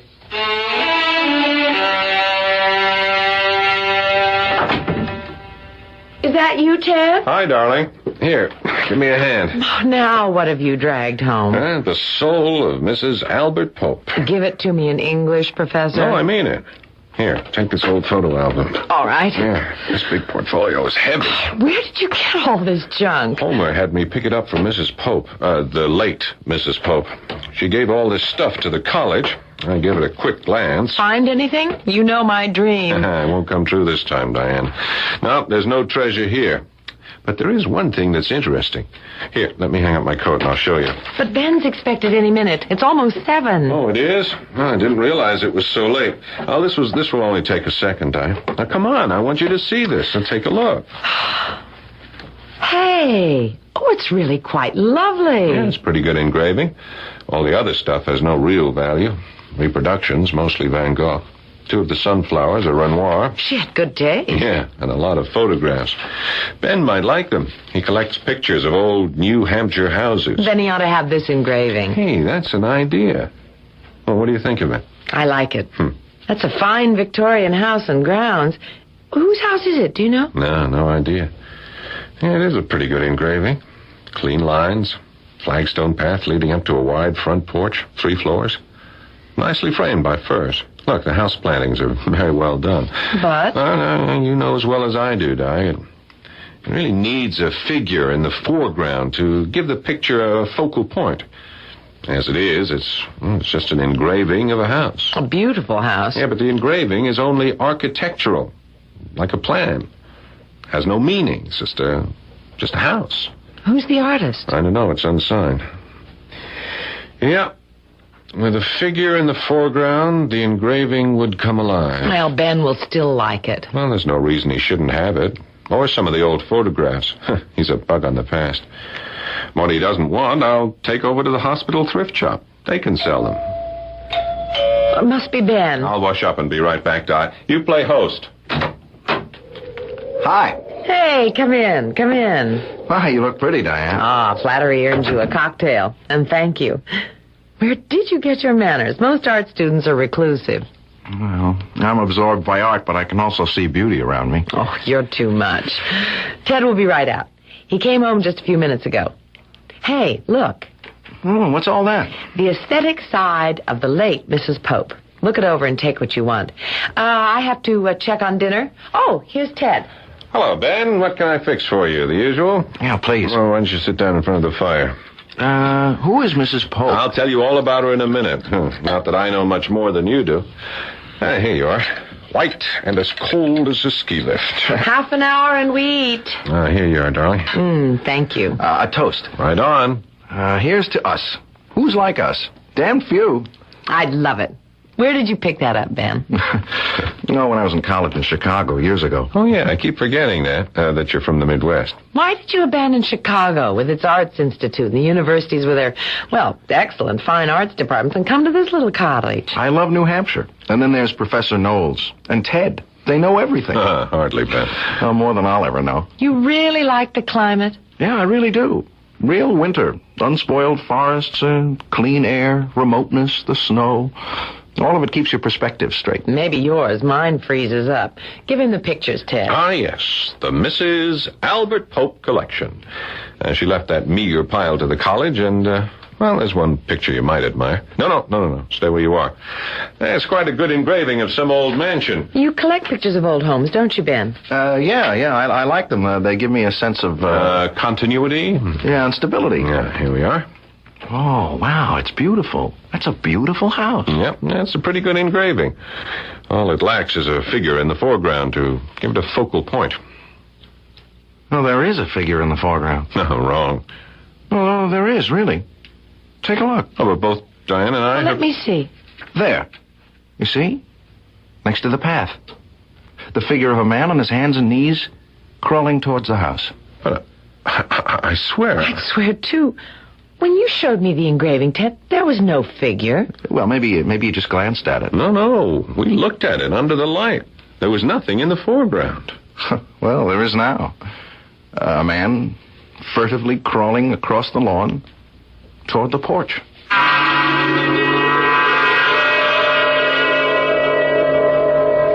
Ted? Yeah, yes, darling? Are you going to stay up? It's late. Come on, sit down. Sit down for a minute, Di. Oh, it's cold in here. I'll toss another log on the fire. Not for me. I'm ready for the down comforter. Yeah, so am I, but I just can't get that engraving out of my mind. We made a mistake, that's all. There's no question there's a figure in the foreground. But there wasn't. Well, I didn't think so either. But there is. Well, I studied the thing. The foreground was empty. So what? So it's mystifying. I don't like that. Can't you admit we made a mistake? Yeah, I made lots of mistakes, but this wasn't one of them. I saw what I saw. Now, let's take another look at it. Ben looked at us as if we were a little mental. Yeah, well, I don't blame him. Now, come over by me, Di. An eye check, right? Right. It's gone. Come on. The figure of the man crawling toward the house. It's gone. Now, you tell me. It wasn't there when we first looked at the engraving, and then it was there when you showed it to Ben Ware, and now nothing. Well, you agree I haven't gone mental. Well, if you have, so have I. How in the world do you explain it, Ted? Oh, I can't. Is there some kind of drawing technique? No, Di. It's a plain, straightforward engraving. Homer might know. Well, call him up and let's take the picture over to him. Oh, it's pretty late. Only 10:30. You want to sit here and brood over the thing until you freeze to death? Oh, I feel ridiculous. I'll call him. He's only half a block away and he stays up late. I don't know. This simply makes no sense.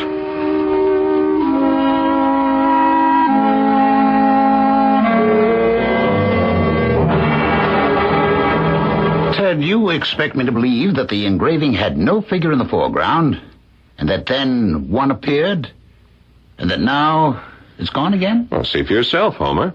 Well, that won't do much good. I never saw the figure. Oh, this is just foolish, Ted. Well, here, take a look at the thing. Well, it's quite good. Not valuable, but well etched. The prize among the collection of Mrs. Pope? Yeah, well, the rest is nothing. Prints and a lot of photographs. The house looks familiar to me. Well, that's the clue. I mean, if we knew the history of the house, we might be able to explain this phenomenon. Oh, phenomenon, my foot. But honestly, Homer, the three of us saw what we saw. Oh, let me see. I wonder if that could be the home of that young judge, long since dead, Now, what happened to him? Oh, yes. Now I remember. He shot and killed a man for trespassing. Good heavens.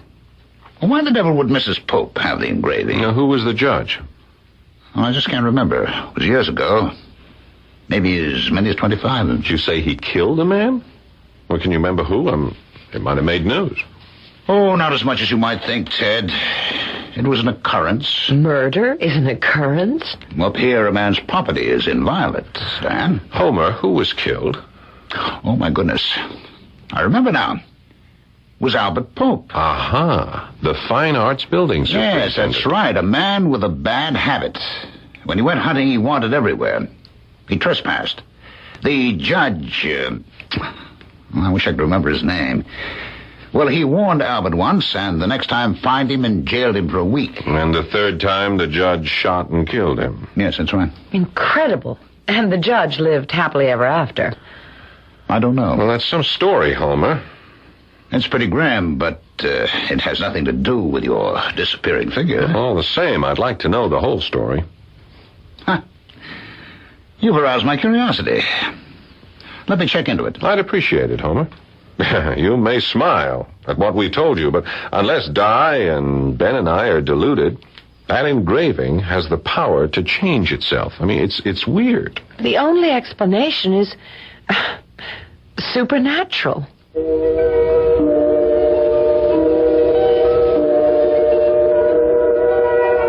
As eminent a philosopher as Santayana wrote, there is nothing impossible in the existence of the supernatural. Its existence seems to me decidedly probable. Is that what we have encountered here? It seems impossible for a picture to change its composition. And yet, three educated, rational persons maintain that the etching did change. Where this will lead us, I have no idea. But I will return shortly with Act Two.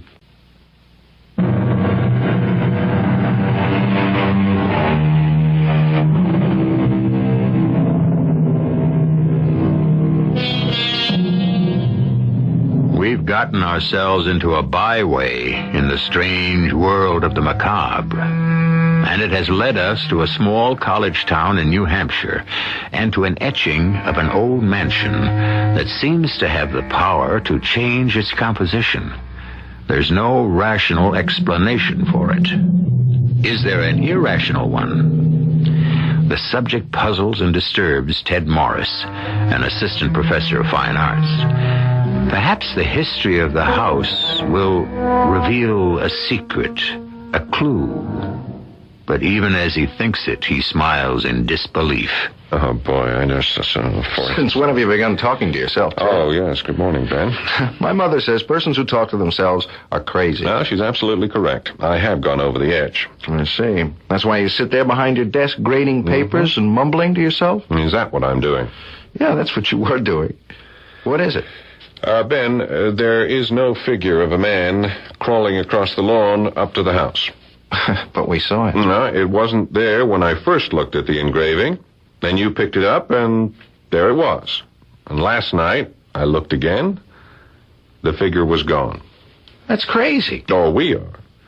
I showed it to Homer Knowles. He smiled, but, he's going to indulge me. He's going to track down the history of the mansion. Oh, good. Yeah, I'd like to know the story. Any idea where the mansion is located? No. But Homer did recall that it belonged to some judge, a despotic kind of guy. Now, it seems this Albert Pope was an inveterate trespasser. Finally, the judge blasted him. End of Albert. End of our building superintendent. No charge brought against the judge. Wow. Jungle justice. Yeah. That's some story. Well, there may be more to it. Homer's trying to find out. When he does, you're welcome to it, and to the etching. I know you like photographs and paintings of old houses. Well, there's more to it than that, Ted. I don't know, for some odd reason, I'm sort of drawn to it.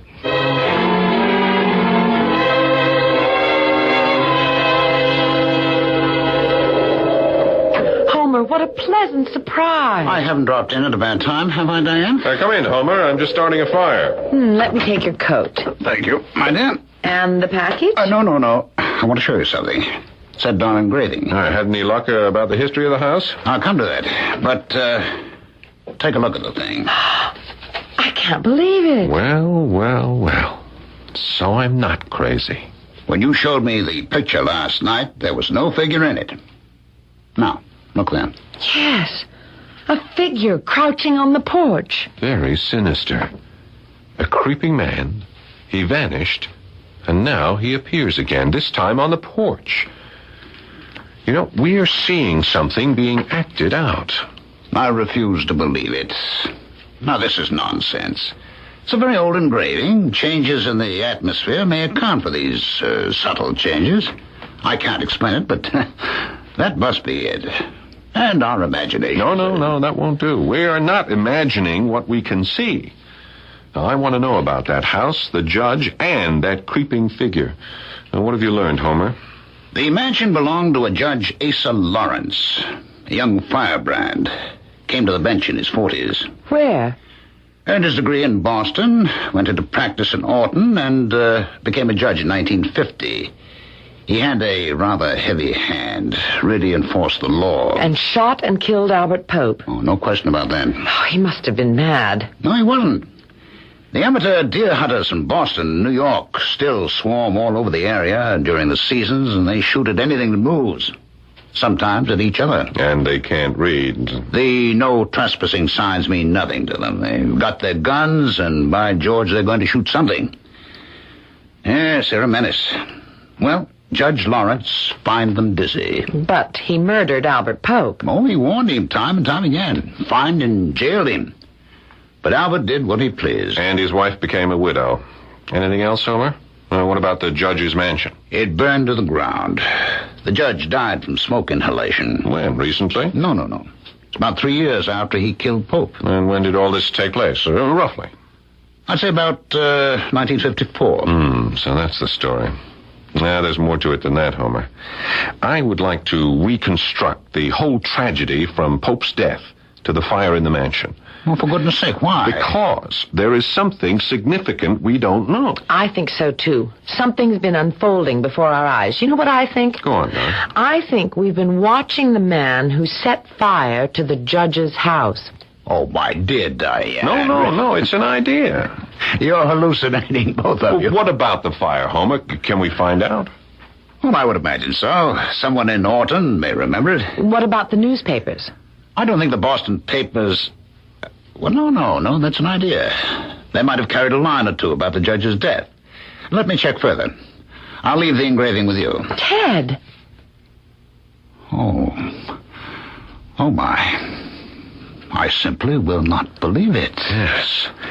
The figure on the porch has disappeared. But look there. Do you see it? One of the front room windows is now open.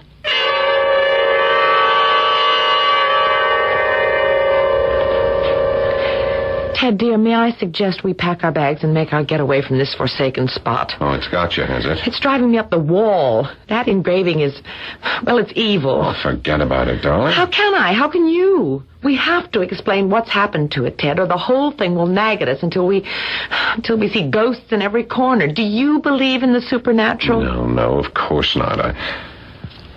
I don't think I do. Who can explain everything? It's beyond me. It means something. Something bad. I don't think you ought to give it to Ben. It might do him some harm. Oh, nonsense. He's drawn to it. He said that? Yeah. Oh, I'll get it there. Ben's drawn to the engraving. How odd. Is this the home of the magic picture? Oh, come in, Ben. Hey, go easy on the magic picture talk, huh? Diane is terribly upset. Oh. Make yourself at home in the Institute for the Befuddled. Anything new happened? Yeah, two things. Homer brought the engraving back, and there, as plain as day, was a figure crouching on the porch. Then the figure disappeared, and there was an open window in the living room of the house. This is really crazy, isn't it? Oh, the engraving is yours, Ben. Homer said to give it to you. Oh, well, thank you. And I'll thank him. You don't want it, Ben. I think it's evil. It has turned back time to some previous awful event. Well, that's a little hard for me to follow. Well, radio sound, all those trillions of airwaves out there, right here in this room. Now, look, I once read or heard that maybe someday science could capture some of those never-ending sounds. They go like ripples when a pebble is tossed into a pond. Do you know what I mean? Yeah, I do. Science fiction. Maybe not. Wouldn't you like to hear, Caesar speaking in the Forum, or Cleopatra, Disraeli, and any other great man or woman? Yes, but airwaves are fact. I mean, what's that got to do with the changing engraving? Well, could it be possible that here's the engraving of the house, and it's lovely and all that, and then something comes along to defile it, and it's somehow recorded? Well, that assumes that the house is a living thing. Well, isn't it? A house has its own character. Now, this is too far-fetched for me, Diane. Look, do you believe in the supernatural? I've already asked Ted. Well, yes. I can't define what I mean by it, but insights come to me that I can't explain. Like, well, coming up here for graduate study, something compelled me to. There was some kind of intervention in me that led me here. That's all I'm saying, Ben. That's it. There must have been some kind of intervention with the house, and it's recreating what it was. It has a mystery to reveal, or a tragedy to show us. I swear it. So it's like a soap opera, huh? Tune in tomorrow to find out what happens next? Yeah, except that they never end, do they? This will end. We watch the picture. You watch it, Ben, if you really want to take it home, until the engraving has retold its story. May I see the engraving? Sure, it's over there on the table. That entire bequest from Mrs. Pope may have been worthless, but now this engraving of hers. Now what? Well, Di must be right. The engraving's changed again. What? The figure has emerged from the house and is halfway down the path. He's got a bundle in his arms. No, look more closely, both of you. That is no bundle. The man is carrying a small child. Yes, who is it? Ben Ware, Professor. I noticed your light, and Oh, it's probably all right, Ben. I'm pleased to see you. It's pleasant when students drop in. Makes me think I'm still part of the living scene. Oh, you're more than that, Professor. You're a living legend. Oh, dear, I hope not. Come, sit down. Ah, you have the engraving. Yes, Ted said I could have it. Yes, of course. Perplexing, isn't it? There's been another change in the engraving. There's a man leaving the house and carrying a small child in his arms. The devil, you say? Now, what in the world can that mean? Well, we don't know, but Ted said you were going to check the newspapers. Yes, so I am. A former student of ours is assistant editor of Boston newspaper. He'll check his morgue in the morning, but oddly enough, he remembered something about Judge Lawrence. The house in the engraving burned down. Did you know that? Yes, sir.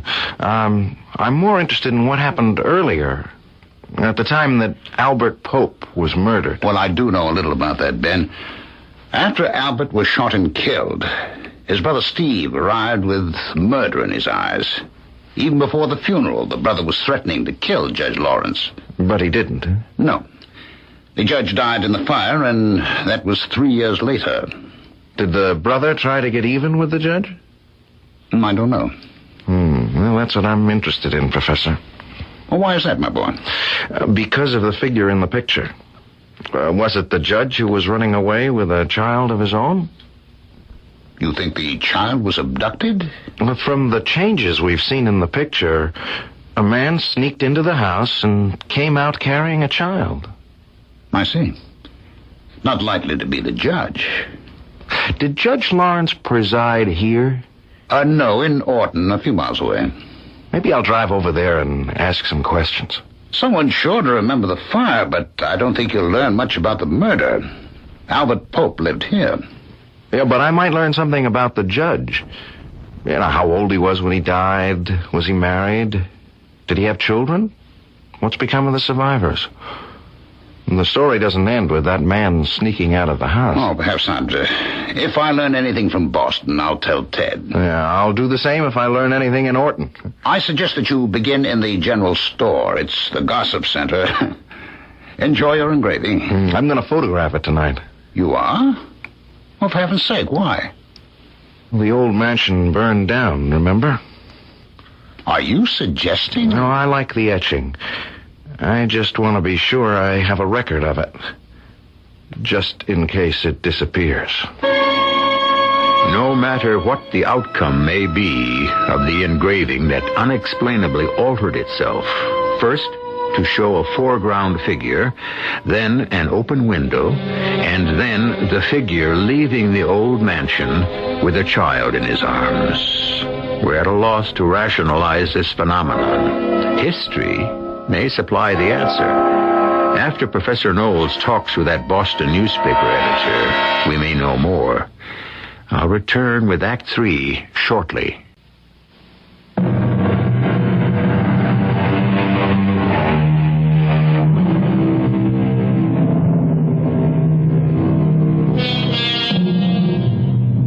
You've heard of the poltergeist.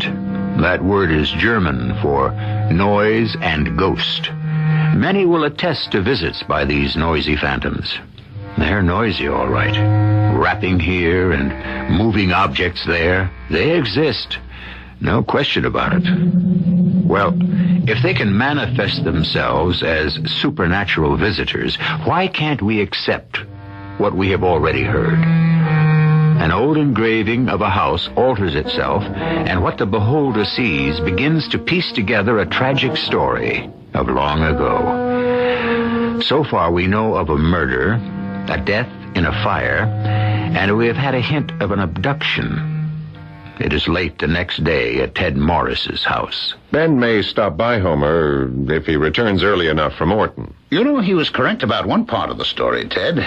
Ben suspected that the figure carrying the small child from the house was a kidnapper. I knew it. I spoke to a friend of mine in Boston late this morning. The back issues covered the story.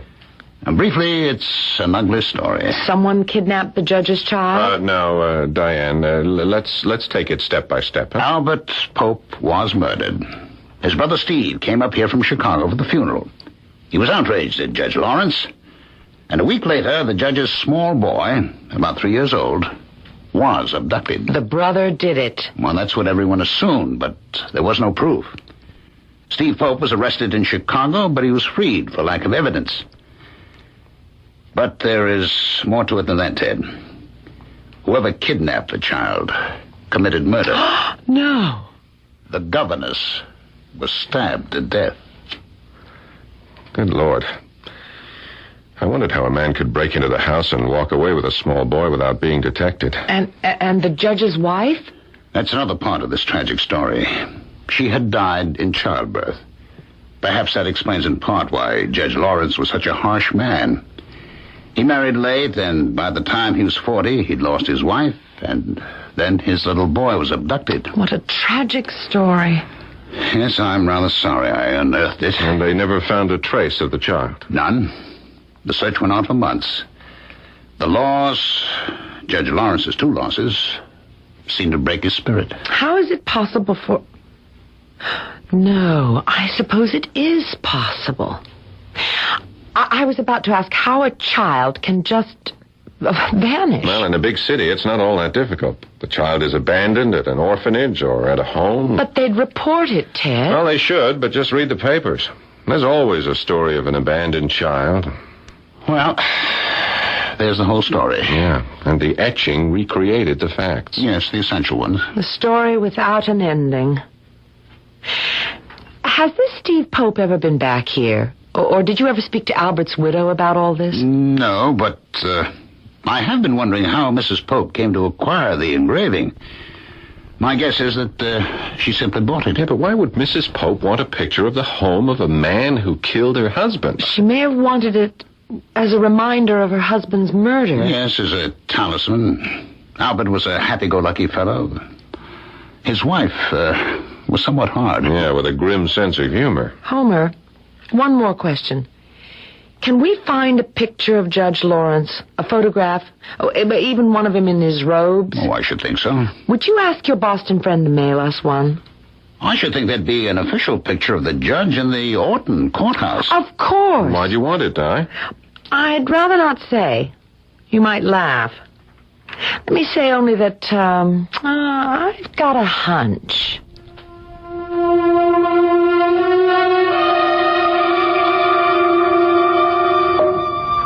I really must thank Professor Knowles. He's gone to a lot of trouble about the story behind the engraving. Well, it's been diverting, Ben. Not that anyone will believe it. Well, some old codgers in Orton confirm it, Ted. The story, I mean. I meant the engraving that kept on changing its composition. Oh, no. There's no explanation for that. Something activated it. Yeah, and still is, Diane. The thing's changed again. Now what? Last night, I shot a photograph of the etching. I had a hunch that something might happen. It did. I brought it along to show you. The etching is scorched. Yep. That's from the fire that burned down the house. So, the cycle is completed. There's an end to it. And somewhere out there is a small boy, perhaps dead and forgotten, or an alive, grown man. Oh, I'd certainly like to talk to Steve Pope. Well, I wouldn't. I've had enough of the engraving. Now, look, all this took place 25 years ago. Please, let's drop it. You drop it. You and Ben and Homer, you have no imagination. I'm going to do some research on my own. Your research, darling, is based on hunch. And hunch is intuition. What's your hunch, Diane? It's so far-fetched that even if it's correct, I don't think I'll tell. It'll come to you across a crowded room? Hey, that's it. What's what? That line from South Pacific in the song, of course. What are you talking about, Diane? How does one fall in love? I don't remember. Come on, don't be funny. I'm serious. Isn't there some magical attraction that strikes two persons at the same time? You know in a glance that you're meant for each other. That's corny, but you know that you're intertwined in every way. Yeah, but what the devil has falling in love got to do with the engraving? You don't see it, Ben? Nope. Well, I do. I know the answer, and I'm going to prove it.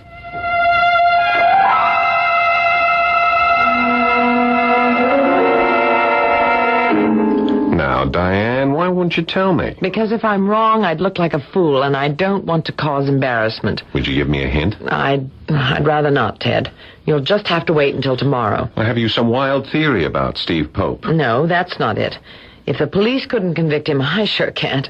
Oh, he did it all right. I suppose the police could check all the orphanages and adoption homes in Chicago, but they probably did that already. And who knows if the little boy was dropped in Chicago? I don't know. That's a good point. Well, of course, he wouldn't have been dropped in a small city. A person can be anonymous only in a big one. I still think Chicago. More intuition. Huh? Oh, you make fun of it, Ted. But you've had hunches, haven't you? Yes, I must admit that I have. But I can't imagine what you have in mind. Well, now, what's this that you have to do tomorrow? I'm going to the courthouse. Oh, yes, to try to find a picture of Judge Lawrence. What else? I may make a long-distance telephone call. You've lost me. There's something I have to find out, but I don't quite know how to go about it. I don't want to come right out and ask a blunt question. Oh, since when? You won't give me an inkling of what you're up to?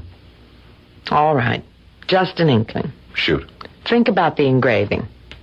Go on. You brought it home from Mrs. Pope's. You said it lacked a figure in the foreground to give it a focal point. That's right, I did. When did the figure appear? The second time I looked at it. Think about what you just said, my dear Ted, and you'll have the clue.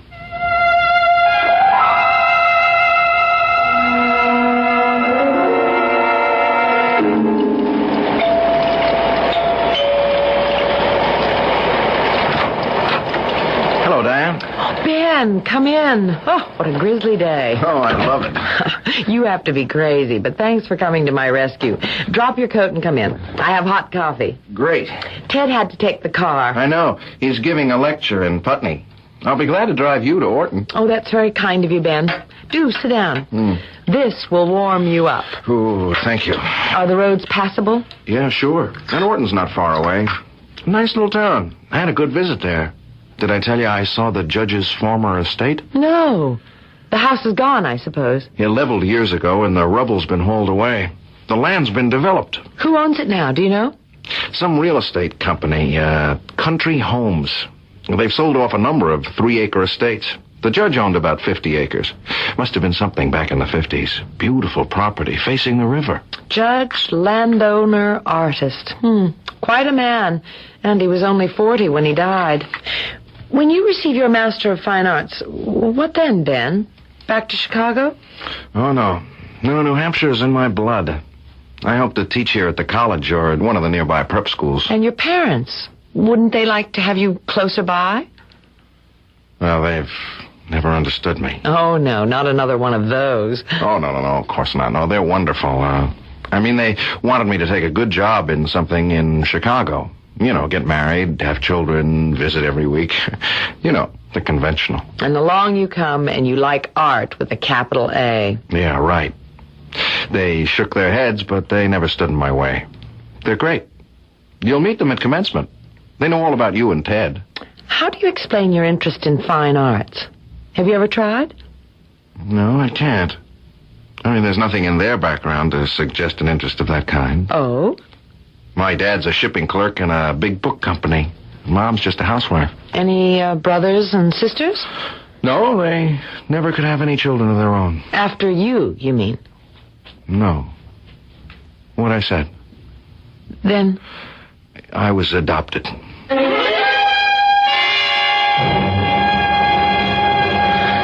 Oh, wow, what a drive. How did the lecture go? Beautifully.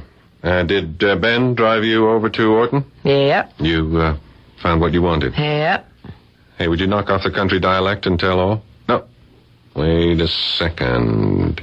You have been devious, haven't you? Yep. Would you please stop that? Now, you insisted that I drive our car because, and don't say yep, or I'll slug you, you wanted to be with Ben. Yep. Oh, Ted, you're marvelous. Yes, and you're replaceable. Do you know that? Now, stop being coy.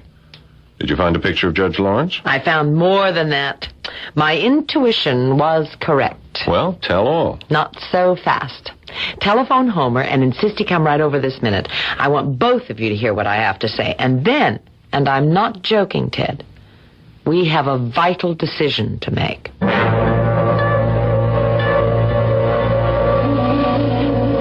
So that's the tragic Judge Asa Lawrence. Handsome man. Oh, is that all you see, Homer? Ted? Should we see something more? Study the photograph.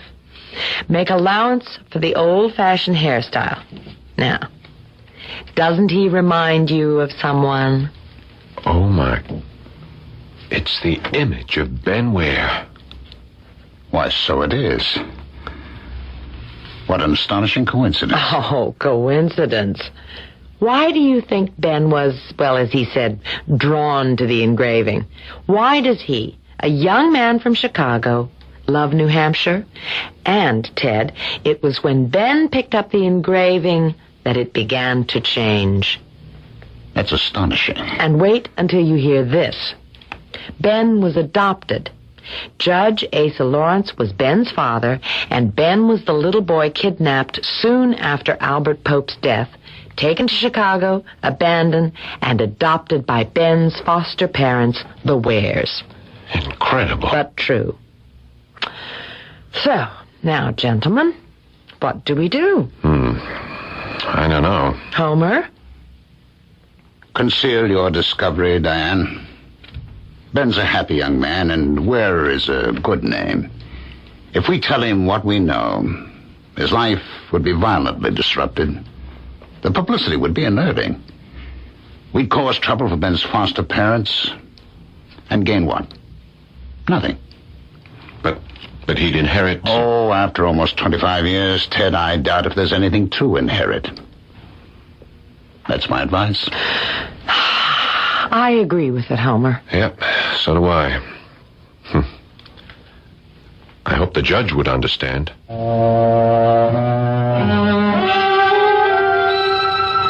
So, once again, we complete an odd tale with an ending you may wish to challenge. It is a hackneyed proverb that states that the violent by violence fall. But hackneyed or not, it's true. Frontier justice draws retribution.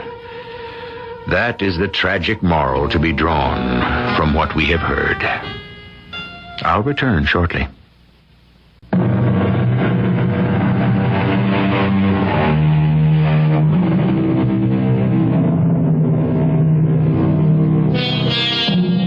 In the strange scheme of things, each of us is an unsolvable mystery. Who are you, really? Even if you can trace your roots back 1,000 years, what preceded them? We are the creatures both of heredity and of environment, and what stirs in our subconscious cannot be exactly explained. Judge Lawrence shot and killed a man. His young son was kidnapped. The judge died in a fire. Why? Can anyone really explain that sequence of events? Our cast included Paul Hecht, Patricia Elliott, Tony Roberts, and Ralph Bell.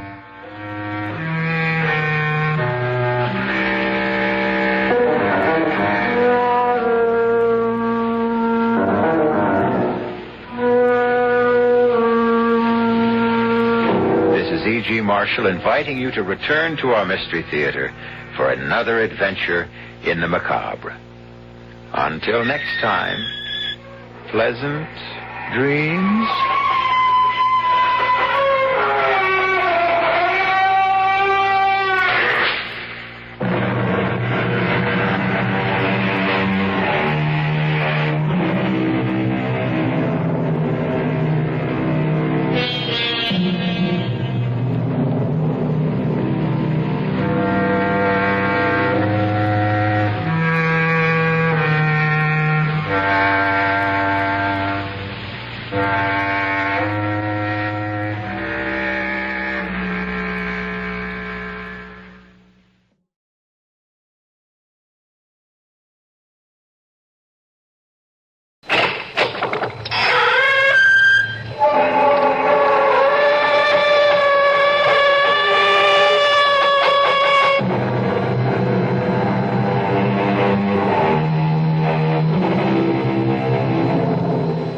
Come in. Welcome. I'm E.G. Marshall. Welcome to another adventure into the incomprehensible. I like to think of myself as a thinking person, a reflective man, someone not given to fanciful imaginings. That's the way I like to think of myself. But is that the way I am? Because I must admit that my thinking has not solved many problems for me. My reflections have not carried me very far.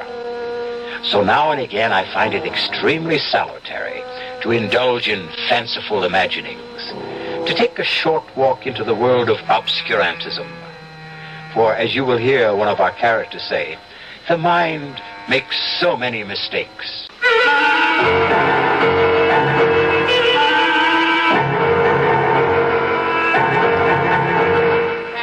Our mystery drama, Sunset to Sunrise, was written especially for the Mystery Theater by Elspeth Eric and stars Marion Seldes.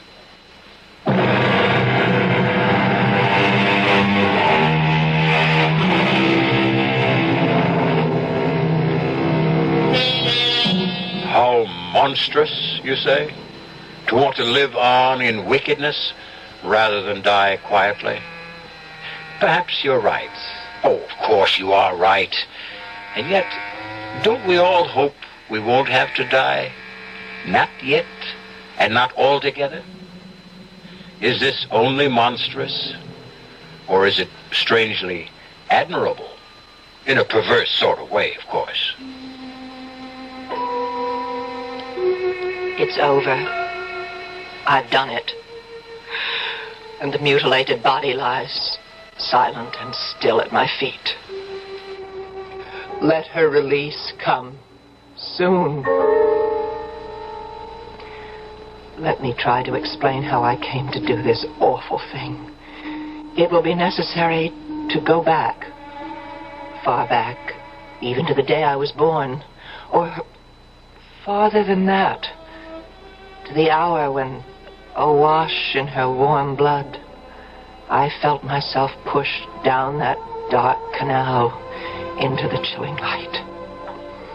Oh, yes. The woman who lies before me is my mother.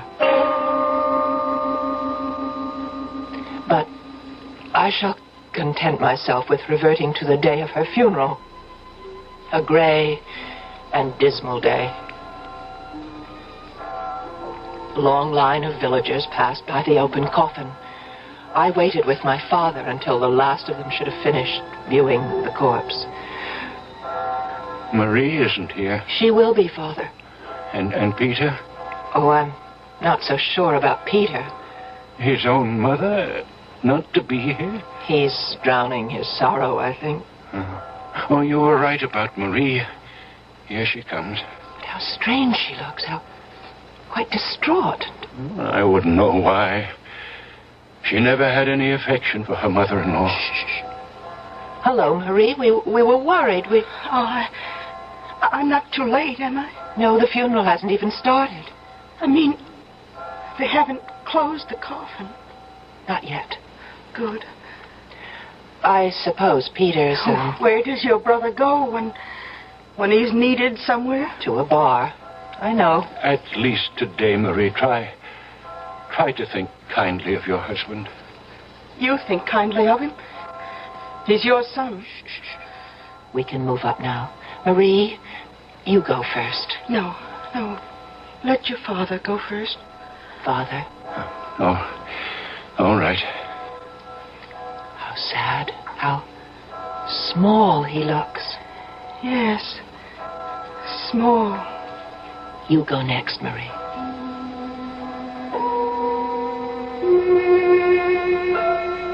Marie stood for a second or two by the open coffin, then moved on.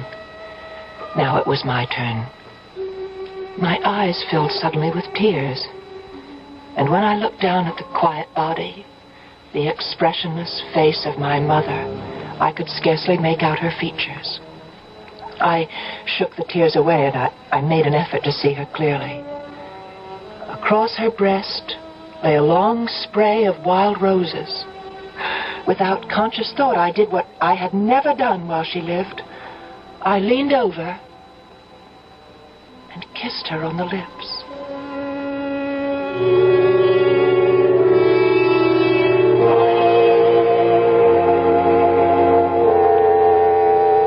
The funeral was over. I sat dry-eyed through it all, and I saw the tears stream down my father's face. After it was over, he said to me, "Would you walk home with me, Una?" "Of course I will, Father." Do you think you could stay and talk for a while? Maybe I could fix you a little supper. Oh, I'd like that very much. Ilya won't mind? Oh, it doesn't matter about Ilya.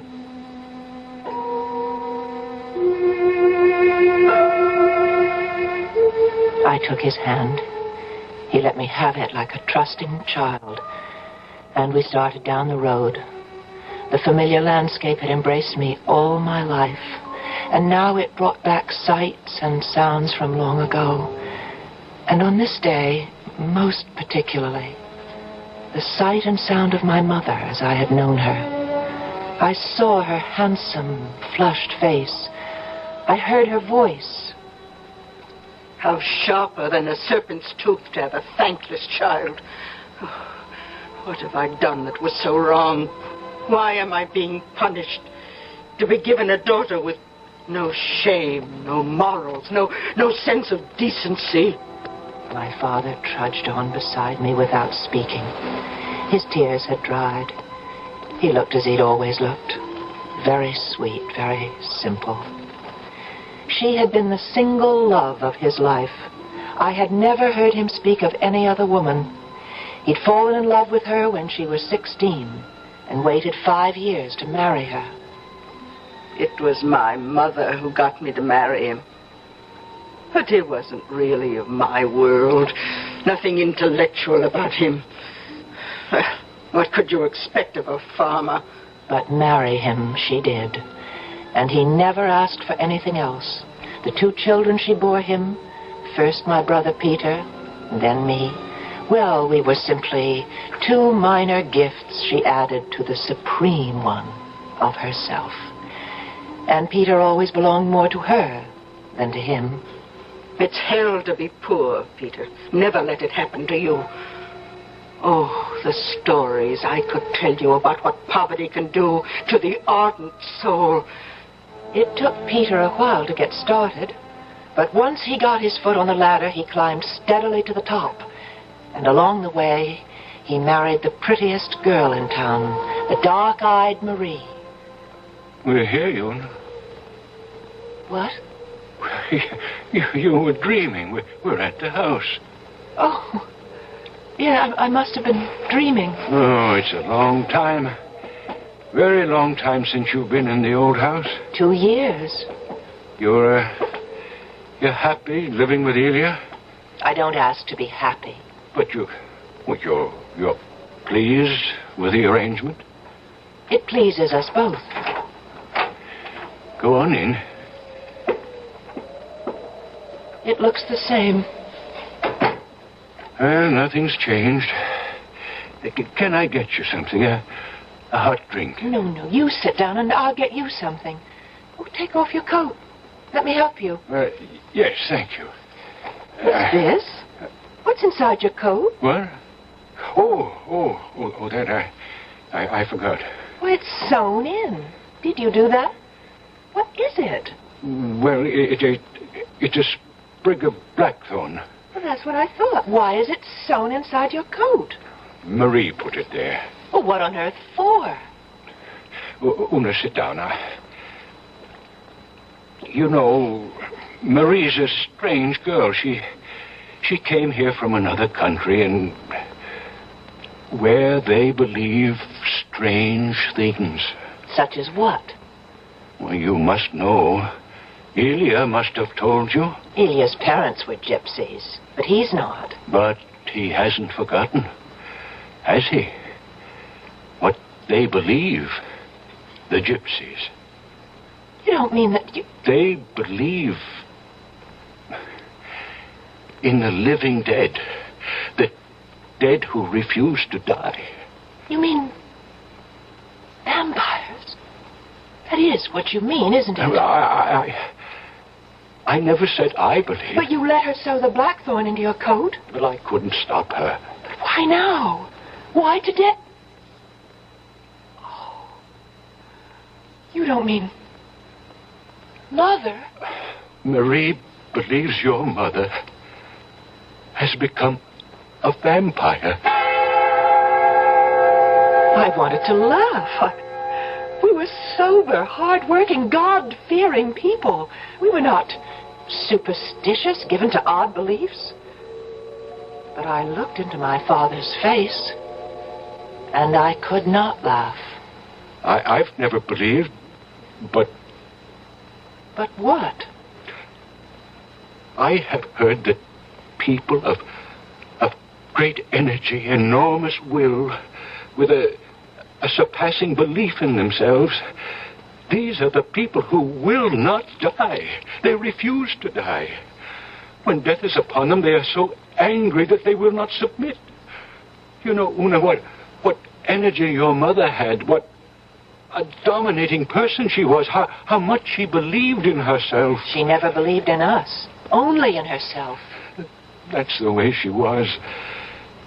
And they say that people like that would rather live the evil life of a vampire than not live at all. Well, I can't believe it. It's horrible. Well, I don't want to believe it, but Marie seems so sure. Well, I'm going to talk to her right now. I won't stay for supper, but forgive me. I have to get this terrible notion out of Marie's head before she infects anyone else with it.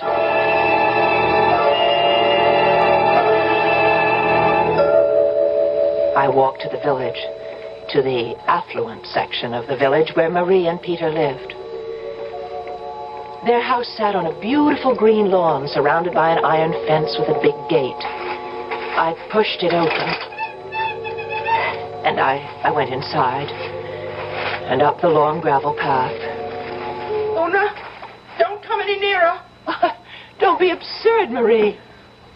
I don't want you in my house. We have to talk about this crazy idea you have, Marie. Your father told you. I found the blackthorn you sewed into his coat. It may protect him. And it was you who put the wild roses on her body, wasn't it? To keep her in her coffin. I had to do what I could. Oh, but this is all a great foolishness, Marie. Whatever gave you such a crazy idea about your mother-in-law? It's not a crazy idea.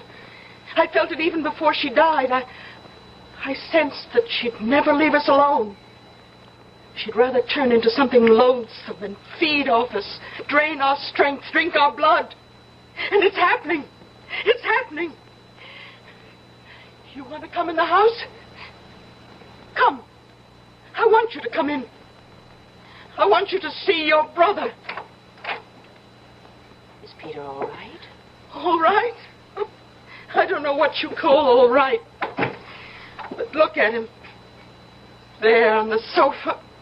Oh, Peter. He's been that way since your mother died. And a good deal of the time before that. Do you think I've had a husband? Do you think that bloated hulk has been a man? Ever? Oh, what has that to do with... Don't you know? Don't you know that vampires have such power over young married people? Don't you know that? No. No. Ask Elia. He knows. Elia's not a gypsy. Not anymore. Ask his mother. Ask his father. Ask old Wanda Beresti. Ask Oh, it's all fable and myth. It's not real. Do you know that I may never have a child? Or you? Do you know that? No. If she decides, we'll be barren forever. That's the kind of power they have. Oh, you'll never make me believe it. You have got to believe. You of all people. Why me? Because you are a damn fire. What's that? What is a damn fire? One born of a vampire. Only a damn fire can see a vampire. But I can't see my mother. I'm not a damn fire. Go home. Go home, Una. One of these nights, between sunset and sunrise, you will see her.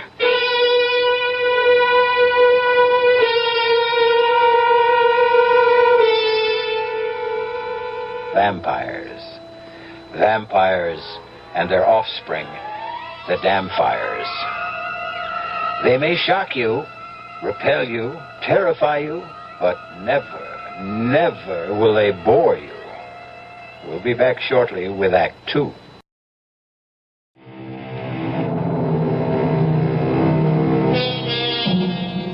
At the end of Act 1, Una decided to return to Ilya, her gypsy lover.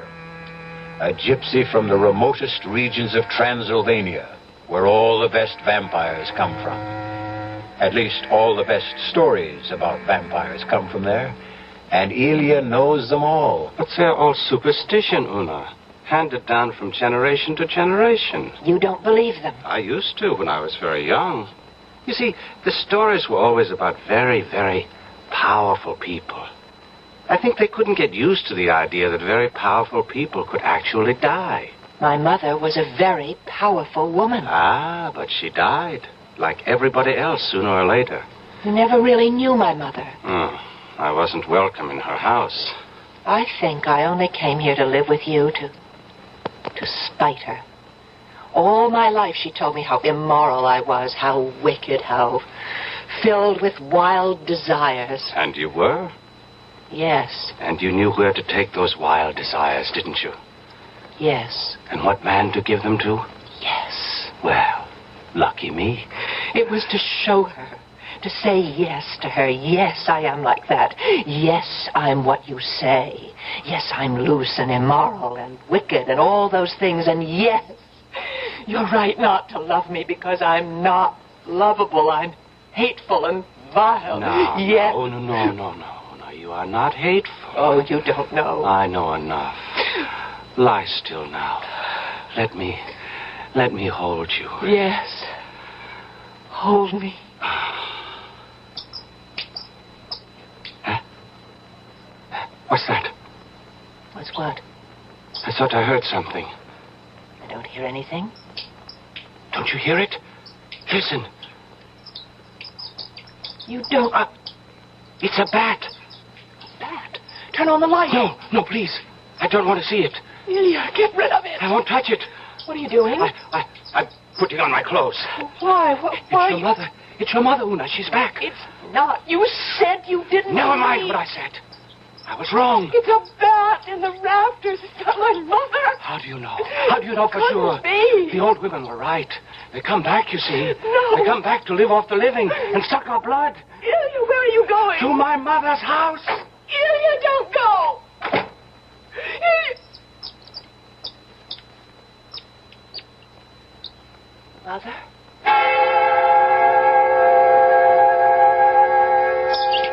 All night long, I lay in the dark, listening to the bats swoop and chatter in the rafters. Sunset to sunrise, I lay awake and listened. For as the warning light of the sun started to glow in the east, the bat was suddenly quiet. Hadn't Marie told me that the old stories all agreed that vampires could only venture out between sunset and sunrise? The bat was gone.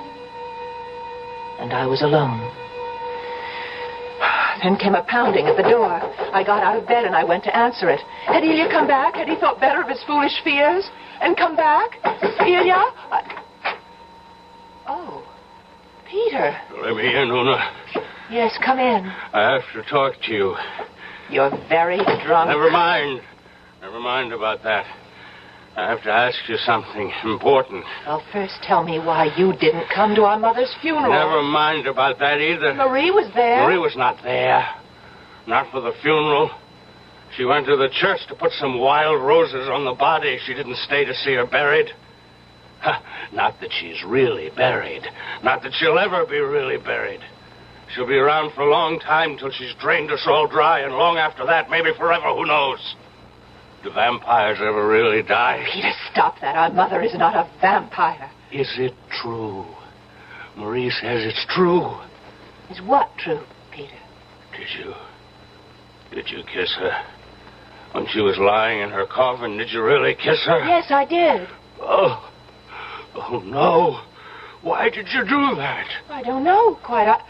I think it was because I'd never kissed her before, and I was sorry that I hadn't. Don't you know what you've done? I haven't done anything. You've put your lips to her poison.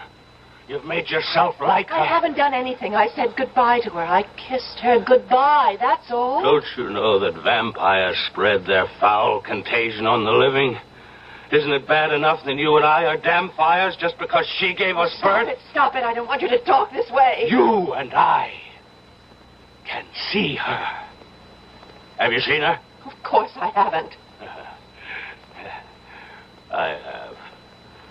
Shall I tell you why I didn't come to the funeral? I was with her, that's why. She came to my room and stood in the door. She was very beautiful. She had on her white lace dress, and she smiled at me. You were drunk. She didn't mind.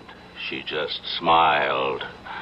But then her smile grew wider and wider till the whole room was filled with her smile. It took away the sunshine. I tell you, Una. Peter, oh, Lord. Come in. Peter, are you all right? Come in. The door's not locked. Oh, Marie. Yes. I thought he'd be here. Don't try to move him. Let him sleep it off. He's just drunk. He's been drunk for days. Let him lie there. But just before you got here, he was trying to tell me that he saw our mother, that she came to his room. Only the damp fires can see a vampire. You made him believe it. Because it's true. And Una, there's something else that's true, and you'd best know it.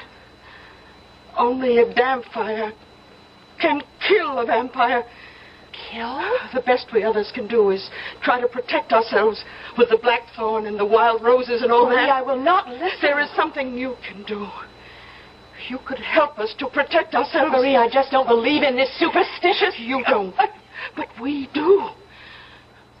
Nobody's slept a wink since the day she died. Oh, they know she'll go after us first, but no one in the village is really safe. Oh, what do you want me to do? Move the body across the river. What for, in God's name? Wanda Beresti says it's very difficult for a vampire to cross over water. I don't believe any of this. I don't believe it's happening. Well, it's happening, all right. And everyone believes it but you. You can't make the rest of us live in this torment because you refuse to believe. You could be right. You will move the body across the river? Oh, I'll have to talk to Father. Oh, talk to him. Talk to him now, before it's too late. I left Marie to get Peter home the best way she could, and I started off for my father's house. How could I ask him to disinter the body of his beloved wife, only 2 days after she'd been laid to rest? What kind of daughter would nourish the horrid thought in her father's mind that his wife might be a vampire? Oh, how I needed someone to tell me what to do. Una. Hello, Father. May I come in? Of course you may come in. Oh, I'm so glad to see you. You're all right, aren't you? Yes, I'm all right. Una, can you stay for a little while? As long as you like. Oh, good. I could make a little supper if you could stay that long. Father, Peter came to see me today. Oh? How was he? Drunk. But not so drunk that he couldn't say what he came to say. And what was that? That I had contaminated myself when I kissed my mother's mouth as she lay in her coffin.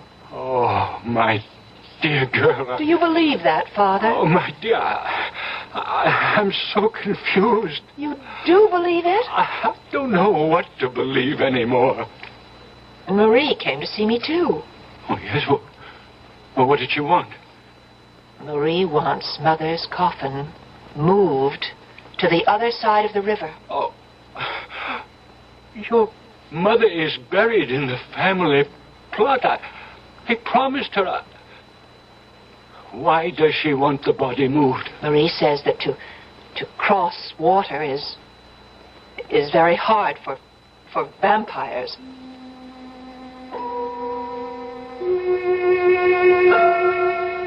I could hardly bear the torment in my father's face.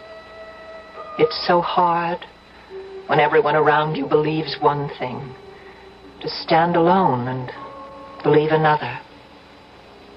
I kissed my father gratefully.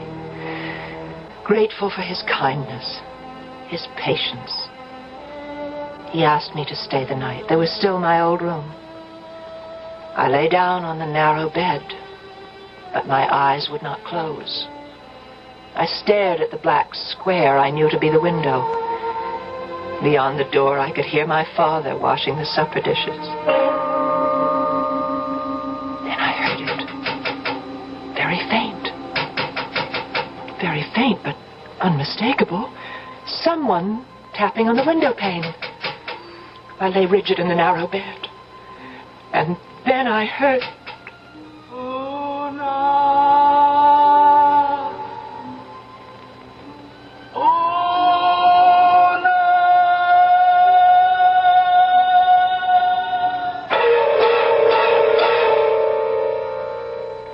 Is that how a vampire sounds? I don't know, or I tell you. Half a century ago, a vampire was actually tried in a London court. A gentleman it was, by the name of George Haig. Unhappily, we have no record of the gentleman's voice, and it all happened so long ago, I've no idea whether or not he was ever convicted.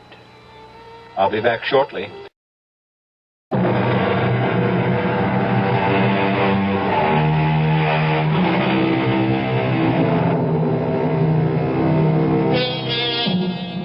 When I was very young, I thought how convenient and how very right that we had entered into the age of enlightenment, leaving occult fantasies behind.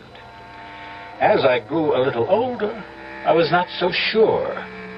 Now that I'm quite grown up, I am not sure at all but what the dreams and frenzies of an earlier time did not serve its people as well or better than mine are serving me.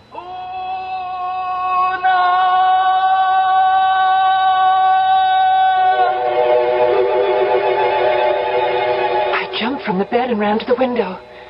There was no moon, but the stars were very bright. Bright enough so that the trees cast wavering shadows on the grass. Oh, no! And then I saw her beneath a poplar tree just outside the window, dressed in white lace, her long hair falling to her waist. She lifted her face to the window, and by the light of the stars I saw it. Not hideous, not obscene, no, beautiful as it had been in life, but transfigured now by such appalling grief as I had never seen before. The dark eyes staring, the cheeks glistening with tears, the mouth stretched wide as it cried. I needed my father. I could not bear the sight of this apparition by myself. I heard him moving about in the kitchen, and I ran to him. Oh, Father! Father! She's here! What, dear? What did you say? She's here! Mother is here! Is she? No. She's beautiful. She's beautiful. Where is she? Outside the window. I heard her calling me, and I went to the window, and I saw her standing under the tree, and... Oh, Father! She looks so sad. Oh, my dear little girl, you've had a dream. It's not a dream. She's there. So soon after the funeral, it's natural for you to dream. Oh, come with me. I'll show you. Now, you're overwrought, dear child. Come with me, you'll see. If there were a moon, you'd see quite clearly, but even by the starlight, you can see her. Look. Look there. Where? I don't see her. Beneath a big poplar tree, right there. I don't see anything. In her white dress. Look at her. I can't see anything. Nothing but the grass and a few shadows, that's all. That's all? Oh, my dear child, you had a dream. No dream. I saw her. But you can't see her. She must be a vampire, and I am a damn fire. What are you saying? Only the offspring of a vampire can see the vampire. Peter said he saw her. I know I saw her. We are her offspring, Peter. And I are vampires. Oh, no, please, you don't know what you're saying. Oh, I know very well. Only a vampire can see a vampire. Only a vampire can kill a vampire. Well, then What are you doing, Ona? Gonna open this window? No, don't. And invite her in. Mother, come in. Come in. Your daughter is waiting to receive you. My father rushed from the room. I can't stay. I can't watch. I can't. I stood by the window, waving to the white figure beneath the poplar tree. It was several minutes before she moved, and then very slowly, with uncertain steps, she came toward the window. She looked up at me like a child that is not certain of her welcome. Una? You've come back to live off of us, haven't you, Mother? Even in death, we are your possessions, your very prized possessions, because from us you drew pride and haughtiness and self-importance. That's what we did for you in life, and that's what you mean we should do for you now. That's it. Isn't it, Mother? Una, no. Forgive. Forgive? What went before. Forgive it. Forgive? I've never heard you say that word. Now I say it. Forgive me. All that I did. I beg of you, forgive me all my sins. Father was right. This is a dream. Forgive me, that I may lie quiet in my grave. Oh, God, let me wake up. God, deliver me from this dream. You don't hear me. Oh, Una, why don't you hear me? Perhaps I fainted. I don't know. I suppose I did, because I remember nothing more until I was wakened by a knock on the door. I opened my eyes. I was lying on the floor next to the narrow bed, and the sun was streaming through the window. I got to my feet. Come in, Father. Ilya. Are you all right, Una? Yes, I'm all right. You look so pale. Oh, I had a bad night, a bad dream. Yes, your father told me. My father? He went to fetch you. That's why you're here? I would have come back to you anyway. I only went to see my mother to ask her what she knows about vampires. All the old women were there. Wanda, Baresti, and all the others. Oh, they must have filled you full of stories. Una, when a whole town believes that a vampire is loose, they become terrified. A vampire, Una, is soulless, mindless energy on the march, knowing neither good nor evil, only its own desires. And the vampire must be killed, Una. Do you know why? Lest we become like the vampire. We can become like that, Una, unless a stake is driven through the vampire's heart. And who is to do that? You know. Only a damn fire can kill a vampire. A stake must be driven through the throat of the corpse. If blood spurts from the throat, it is proof that a vampire lived in that body. Can I do such a thing to my own mother's corpse? It must be done before the sun sets, or she'll walk abroad tonight. Ilya, do you know that I thought she was here last night, in this very room? And she kept saying, forgive, forgive. And then, of course, I knew it was a dream, because my mother would never say such a thing as forgive. She was asking you to forgive her? Imagine a proud woman like my mother to say a thing like that. You heard her say, forgive me? In my dream, yes. I suppose it's because I hated her so much in life. I liked the idea that she was sorry for all the grief she'd caused us. Una, listen. While I was at my mother's house, she told me that there had been cases now and then where a dead person returned night after night and terrified everyone because it was taken for granted that the dead one had become a vampire. But it wasn't always true. There were times when the dead one was what they call a returner. A returner? What is that? One who comes back, so my mother says, to ask forgiveness. Are you telling me that my mother did come back last night, asking to be forgiven? That it was no dream? It's possible, isn't it? And if it is true, if she is a returner? You must get a writ of absolution from the bishop and place it on her body. How can I tell? How can I know that she is a returner and not a vampire? You'll have to go through with it before sundown. Oh, no. No. Drive a stake through my own mother's throat. Una, more than half the village believes your mother has become a vampire. Marie wants you to move her body across the river. And even my father is wearing the blackthorn in his coat. And even I.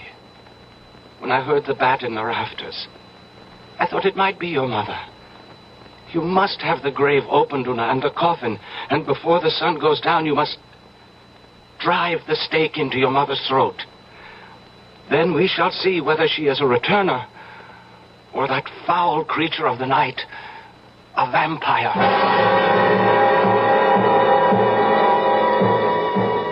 Elia himself uncovered the coffin and pried it open. I told my father what I meant to do before the sun went down. If you must, my daughter. If you think you must. If she is really a vampire, Father, only I can do it.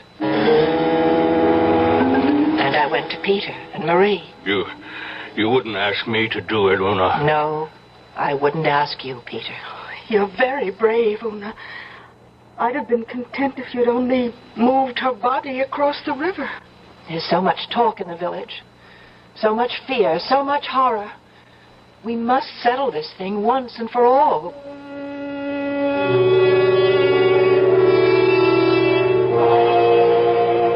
I went from house to house telling everyone to be by the graveside just before sunset. They looked at me with pity, some of them. Others with revulsion.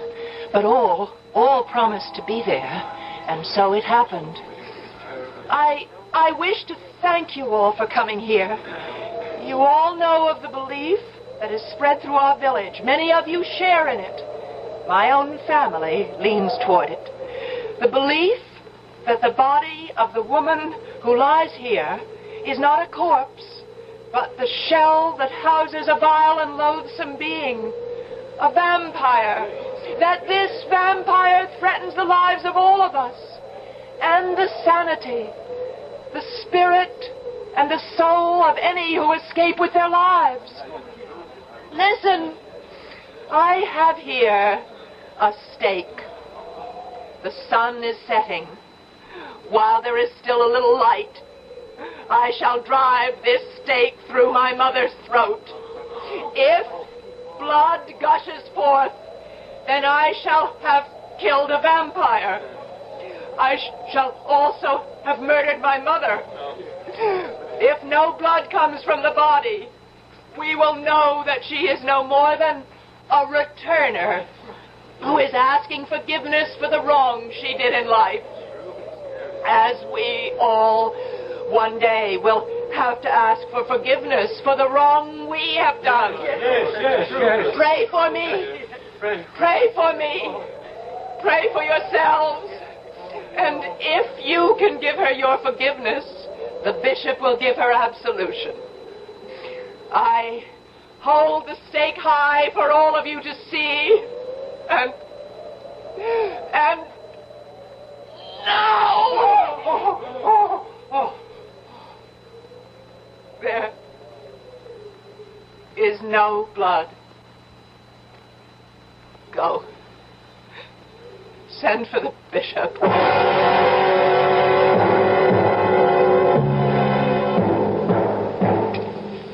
It's over. And the mutilated body of my mother lies at my feet. Oh, let her release come soon.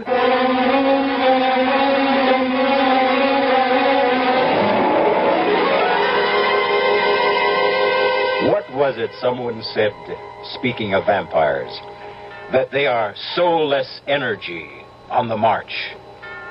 There are days when the news is very, very bad. I think I hear the vampires chattering in the air. They're all around us, ready to swoop down and suck our blood, destroy our pride, and leave us supine and helpless. You needn't call them vampires if you don't want to. It doesn't matter what you call them, but look out for them. They may not be returners at all. I'll be back shortly.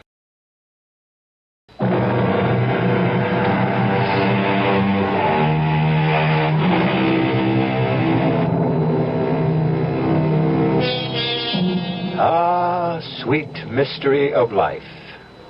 And sometimes not sweet at all, but bitter, baffling, and impenetrable. I can offer you but a minor clue to the solution.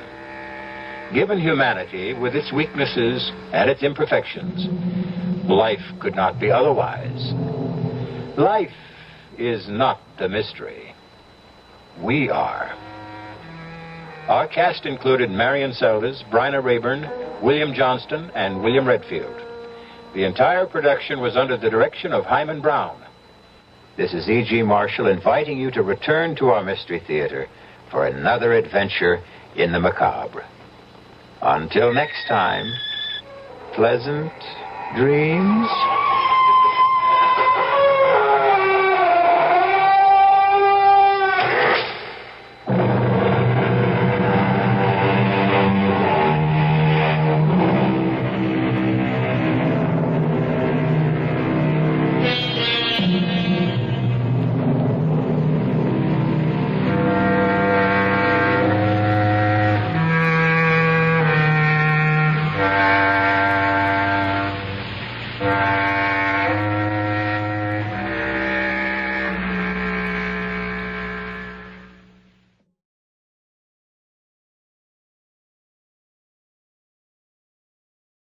The CBS Radio Mystery Theater presents...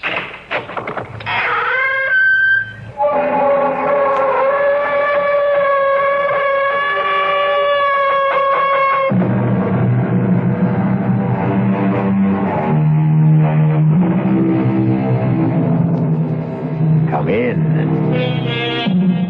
Welcome. I'm E.G. Marshall. We call a concept fantasy when it fails to fall within the pattern experience has led us to expect. Fantasy, then, is unnatural, supernatural, if you like, because the road it takes is heretofore untraveled. Considered in that light, this adventure of Ralph and Wilma Albertson's is fantasy. Ralph and Wilma have had their fill of the city's turmoil. Some years ahead of the customary retirement age, Ralph is leaving his post at the university as professor of American history to write a book on the development of the New England states. He and his wife are about to depart on a meandering tour of New England in search of a home in which he may work congenially. Ralph, will you come and sit on this suitcase so I can get it closed? Well, if you didn't feel you had to take a lifetime supply of everything... A little harder. Phew. Well, if you'd make up your mind where you want to go, I'd know what to pack. Don't you have any idea where you want to end up? Well, we'll travel the back roads, move and when and where whimsy directs. That's all very well, but where are we going to get to? Some backwater town where they still think the world is flat if I have my way. What you're looking for is a ghost town. Well, if the ghosts are quiet and mind their own business, why not?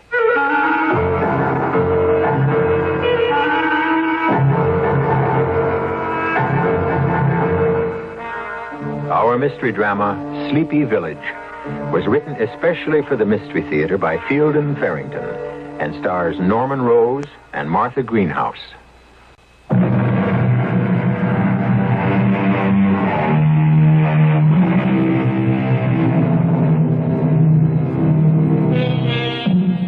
There are few places in the world better designed to encourage wanderlust than the northeastern section of the United States, especially in early autumn. Ralph and Wilma, half forgetting the real object of their quest, find themselves at mid-morning in the mountainous wonderland of Vermont. I can taste the color, Ralph. Can you imagine this country before the white man got his gadget-building hands on it? Well, there haven't been any gadget-building hands messing around with this section much. If they hadn't put a little blacktop on this road, I'd still call it a wagon track. Cow path before that, more than likely. Do you expect to find a town on this road? I don't know, but if I do... Hey, we just passed the sign. Stop the car. If there's a town around here, we don't want to miss it. Well, I'll back up. Now, what's it say? It's half hidden behind that bush. Sleepy Village. Population 364. I'd call that small enough, at least.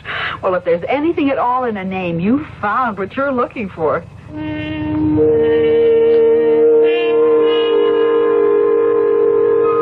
call it a ghost town. It's got people in it. I saw at least 3 men hanging around outside the barber shop.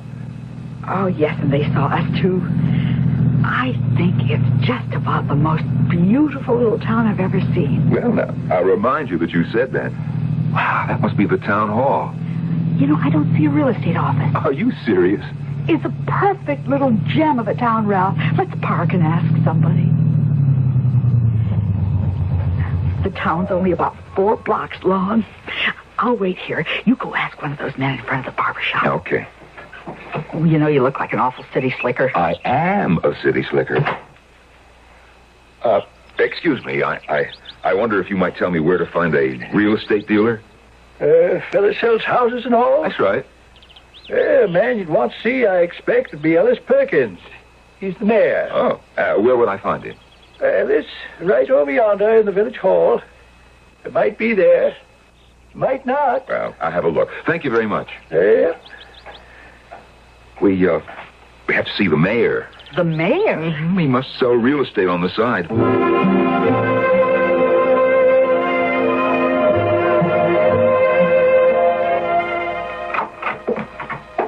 Mr. Perkins? Yes, come right in. Oh, thank you. There wasn't any receptionist outside. No, never felt the need for one, really.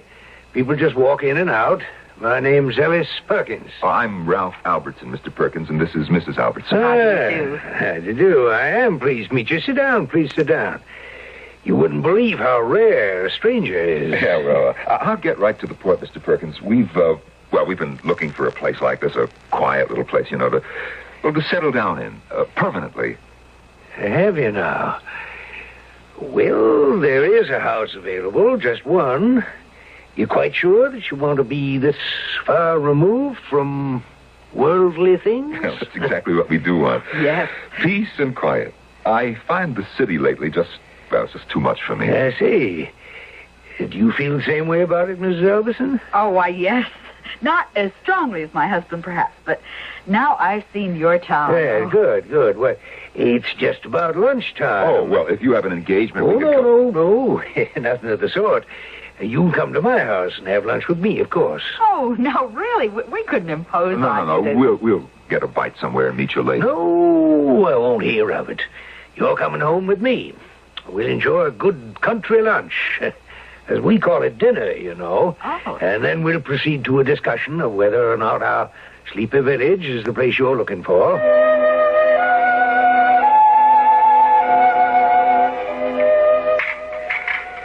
Oh, dear. I may not eat again for days.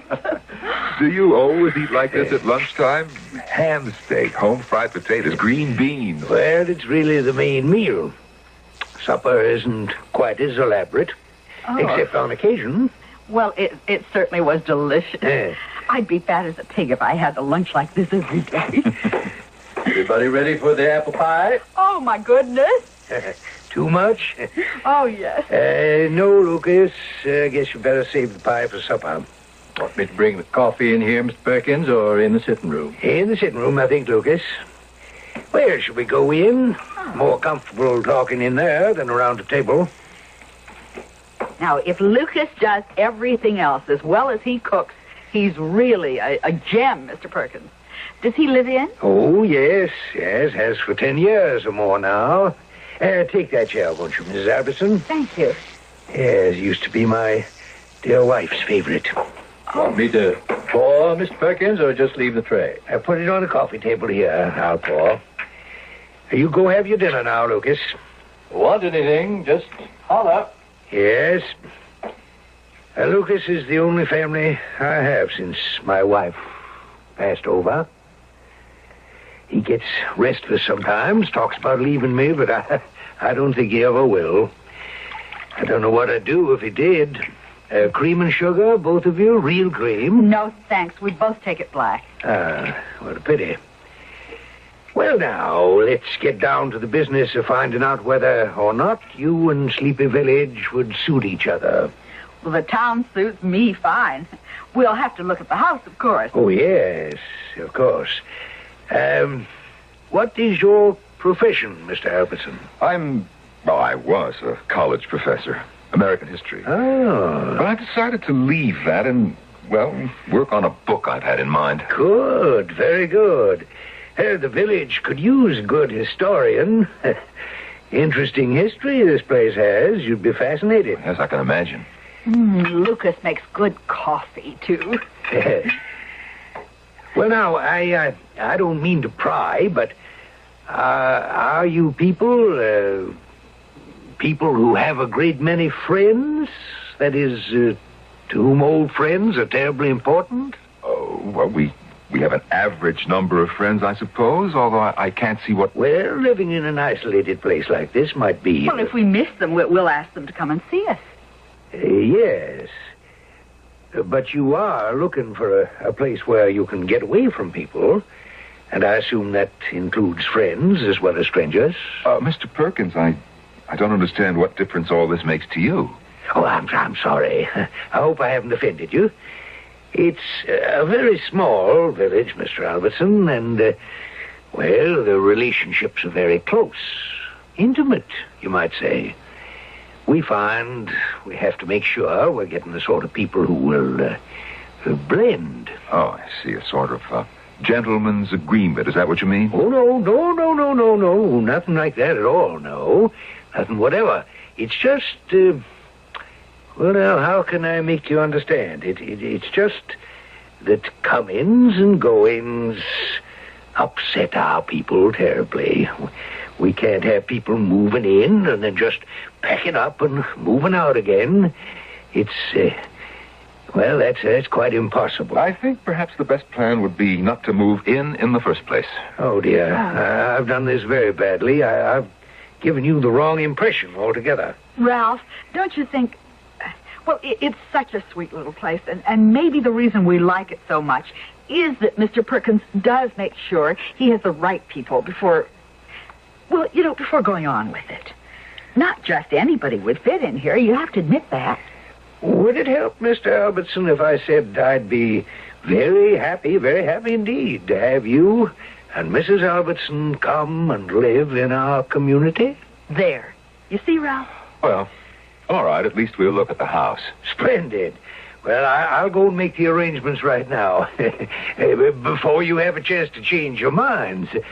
I'd just like to make a phone call, if you'll excuse me. Please help yourself to more coffee. Wilma, didn't you think that was a bit much? Well, except he's right. A little village like this is quite a different proposition from a big city.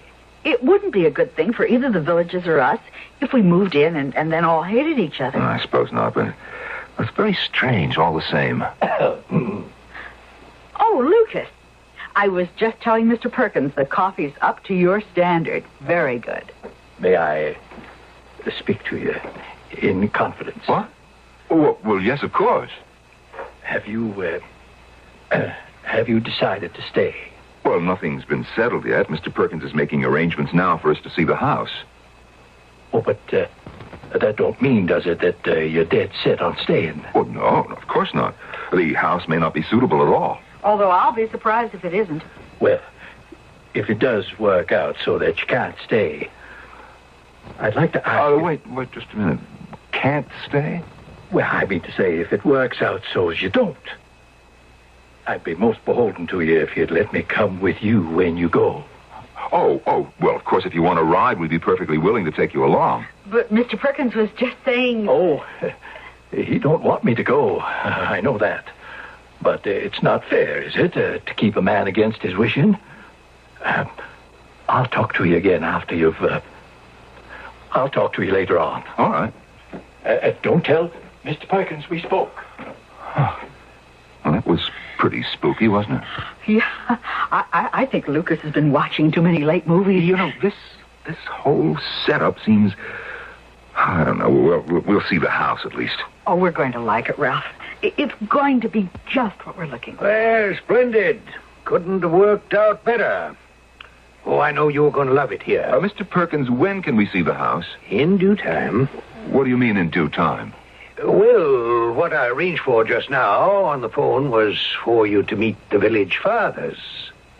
It was a lucky thing. They're having a meeting anyway this afternoon on another matter, and... Why should we meet the village fathers? Oh, didn't I mention it? Well, you'll have to appear before the village fathers before you can consider settling in Sleepy Village. You'll have to be approved.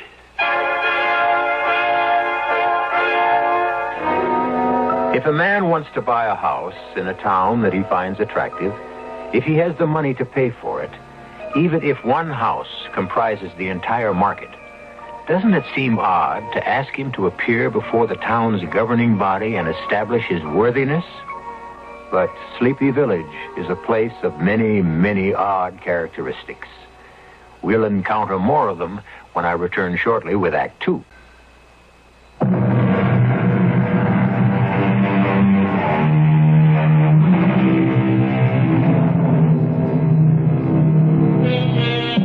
Wishing to escape the overcrowding, the noise, the pollution, the tension of the big city is quite common these days.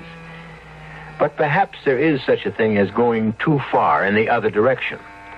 Ralph Albertson is beginning to think that's just what he and his wife have done. They found a place aptly named Sleepy Village, but the mayor, Ellis Perkins, has told them that they must appear before the village fathers and be found acceptable before they may consider settling down. Of all the nonsense I have ever been subjected to, this has got to be the most ridiculous. Unusual, perhaps, Mr. Albertson, but not ridiculous. There are elements involved here that I'm not free to explain to you at this time. Wilma, let's get out of here. Oh, Ralph, not before we see... Before we what? Appear in supplication before a bunch of small town... No, I won't do it, Wilma. You'll be treated with the utmost dignity, Mr. Albertson. Please believe me. What have you got going on here, Mr. Perkins, that you're so careful about? I mean, you don't screen people like this unless there's something going on that you can't afford to let become generally known. Well, you're quite wrong about that, Mr. Albertson. We're very proud. I don't see why you have to be so suspicious, Ralph. They just want to make sure we're compatible. Exactly. She said it exactly, Mr. Albertson. And we have nothing to lose. Wilma, are you really so taken with this place? I guess I really am. All right. All right, for that reason and no other, I'll talk to your village fathers. But don't either of you expect me to get down on my knees.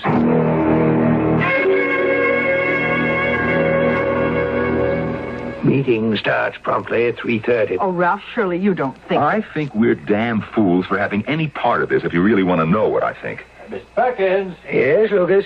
Tell her on the telephone wants to talk to you. I didn't hear the phone ring. Who is it? Wouldn't tell me his name, just said it was almighty important. I told him I'd tell you that. Oh, dear. I mustn't be late for the meeting. Well, I won't be a minute. Wasn't no call on the telephone, you know. I just told him there was. Lucas, why did you do that? Want to have a word with you. You ain't really figuring to stay in Sleepy Village, are you? Well, we're going to see the village fathers. We don't know yet whether we're going to stay or not. Well, I wouldn't. Indeed, I wouldn't, Mr. Albertson, if I was you. Why not, Lucas? Lots of reasons. Well, if it turns out you don't have to stay, you promised to take me away with you, remember? What do you mean, if we don't have to stay? Well, it works out sometimes. Oh, Here he comes. I better get... Lucas, there wasn't anybody on that phone. There wasn't? No, there wasn't. Was when I talked to him. That's all I know. Well, no time to worry about that now. Are you ready to go? As ready as I'll get, I guess.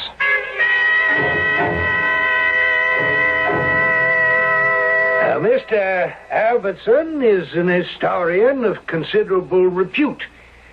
Now, as you all know, the village records have been gathering dust in the archives for too long. Sleepy Village has a proud past. I have no doubt whatever that Mr. Albertson could be prevailed upon to go through those records and put them in order and set them down in readable form for all to enjoy. I feel no hesitation whatever in recommending them wholeheartedly as future citizens of Sleepy Village. I never heard of such a thing. I just never in my whole life heard of such a crazy thing. Well, it did seem... Well, I thought it was sort of funny. Funny? Ralph, why don't you just sit down and relax, okay? Oh, I'm sorry, Wilma. No reason why I should take it out on you. Well, it is sort of out of proportion. I admit that. But then there can't be many places like this left in the whole world, do you think? The way things are today. And to keep it this way, I guess they'd have to protect themselves. Otherwise, it would be just like any other small town. Well, I don't like to be interrogated. Congratulations! Oh, I am so pleased. They've accepted you, unanimously, not one single objection. Well, I can't remember the last time that happened. Okay, so can we go and see the house now and get that over with? What? Oh, the house. Well, now, don't worry about that. I think this calls for a celebration first, don't you? No, I honestly don't, if you want my opinion. Now, what we better do is take a look at the house and then do something about finding a place to spend the night. Now. I'm not going to listen to any arguments about it. You're just going to have to leave everything to me. Well, you have to say one thing for this town. It's not short on hospitality.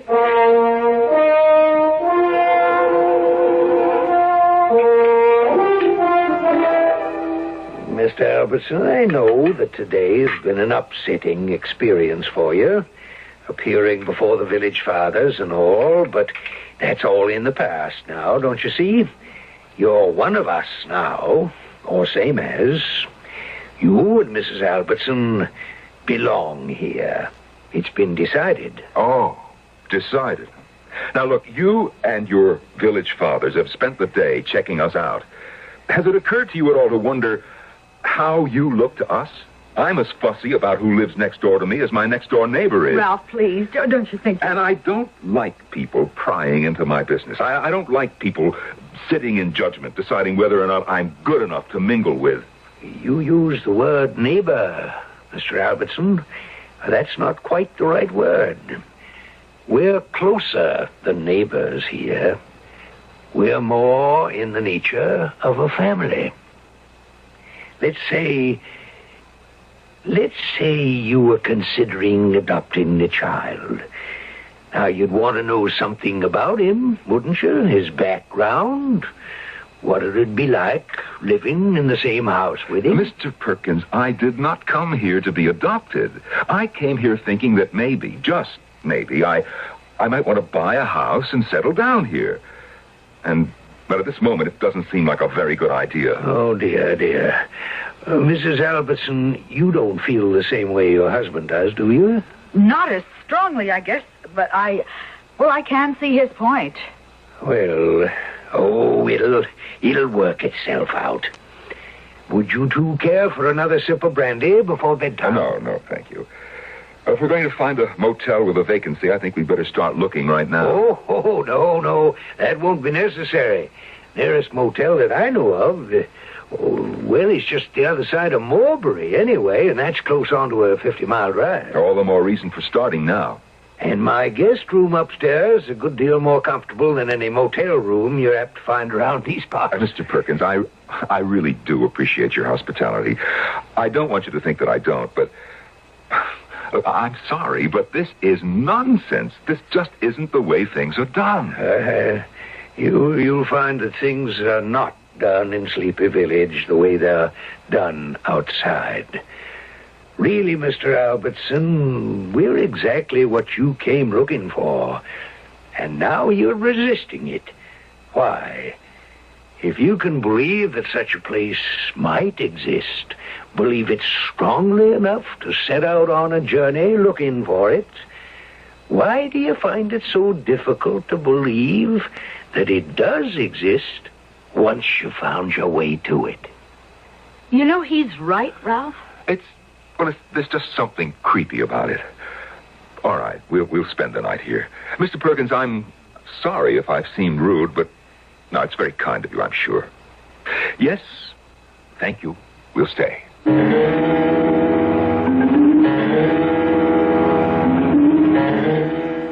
Lucas? Oh, Lucas? Yes, Mr. Perkins. I was just about to go on upstairs to bed. Come in here for a minute, please, will you? Want to talk to you. Oh, sit down, will you? You don't have to act like a servant. Well, as long as I am one, reckon I might as well act like one. Lucas, you're not planning to do anything foolish, are you? I don't know what you mean, Mr. Perkins. You remember the Collinses? The night they spent here before they moved into the old Bradley place? Oh. And I wouldn't want a repetition of that. The Albertsons have seen the village fathers and been accepted. It's all settled. You'd be very unwise to interfere. Well, no, I wouldn't do that, Mr. Perkins. That there with the Collinses, that was a long time ago. Before I'd got rightly settled in, you might say. You don't have to worry. Good. Because it wouldn't work anyway. I give you my word. It wouldn't work at all.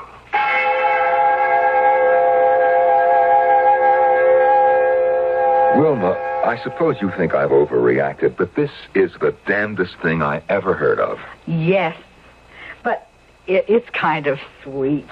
Don't you think, Ralph? I might think so, yes, if it weren't for the village fathers and their interrogation. I didn't like that, Wilma. No, but once we're part of the village... I still won't like it. I'm not at all sure yet that we're going to be part of the village. I have a feeling, though. No, there's more to this than old Perkins has told us. I don't know, there's some kind of a catch. I get a wrong feeling. What was that? How settling. Or somebody knocking at the door.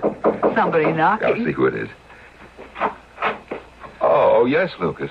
I have to talk to you. Well, we're all ready for bed. Can't I wait until morning? Oh, I got to get it settled tonight, Mr. Albertson. If I can, I got to. Can I come in and shut the door? It's okay, Ralph. Okay. All right. What is it, Lucas? You folks don't really want to stay in this place, do you? Well, we haven't decided yet. We haven't seen the house.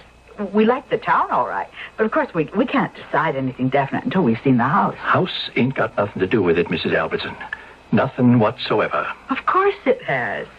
We'd be living there. Lucas, do you have something to tell us? Is there something about this place that we ought to know before we make up our minds? There sure as shooting is. But I don't know if you're going to believe me when I tell you. The Collinses didn't. Collinses? Last folks come looking for a house to live in here before you. Been, 8, 10 years now. 8 or 10 years since anybody's been here asking about a house? Out of the way place, this. More than you know. You don't just stumble onto Sleepy Village. You got to be, I don't know, led, I guess. I told the Collinses that, but they wouldn't believe me. No, wait a minute, Lucas. Led by whom? Well, I couldn't say. I asked the Collinses to take me away with them, too, but they didn't go. They stayed. Still here. Always will be now, of course.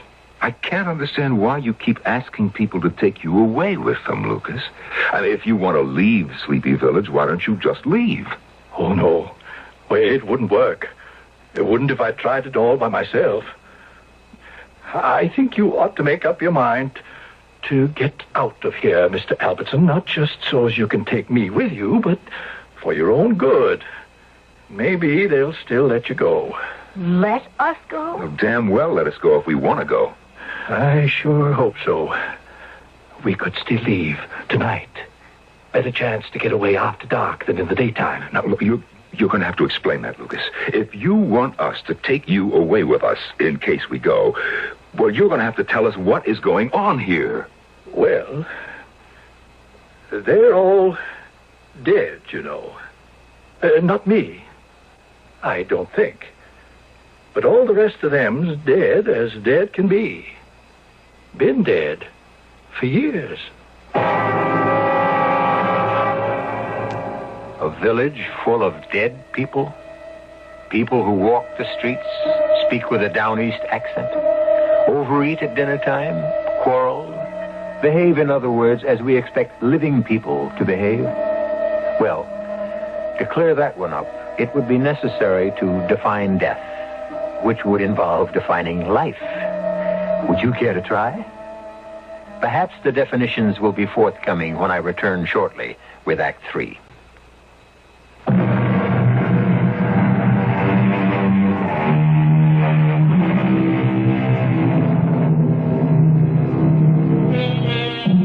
One of man's major preoccupations, ever since he became man, has been with life after death, and the form it will take.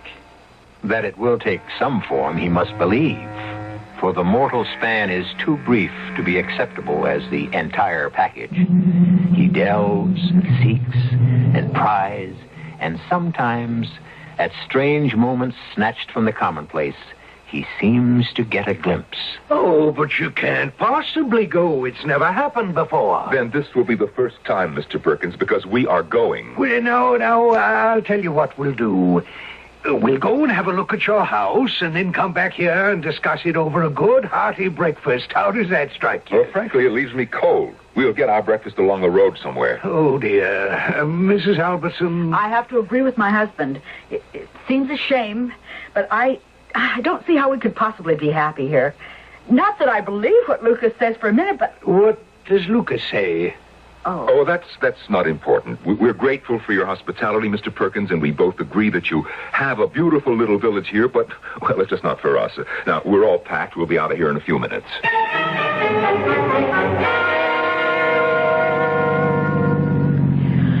Oh, it's going to be hard. Hard to find another place we like as much. You'll never find one that's spooky, if that's what you mean. Ralph? Yes? Do you believe what Lucas says? Well, that everybody in town is dead? What's that up ahead? I can't tell. It looks like a tree across the road, or a telephone pole, maybe. There's a man there. See? Off to the right. Oh, good. The two of us ought to be able to clear that thing off the road without too much trouble. Ralph, he's got a gun. What the hell? Can't get through this way, mister. Sure we can. The two of us can move that log. Ain't nobody moving the log. Or driving through. Better just turn back. Only thing you can do. Let's turn around, Ralph. The way he's holding that gun... Hey, what is this, a roadblock? Are you trying to force us to turn back? Got this shotgun here, Mr. Albertson. Sure hope I don't have to use it.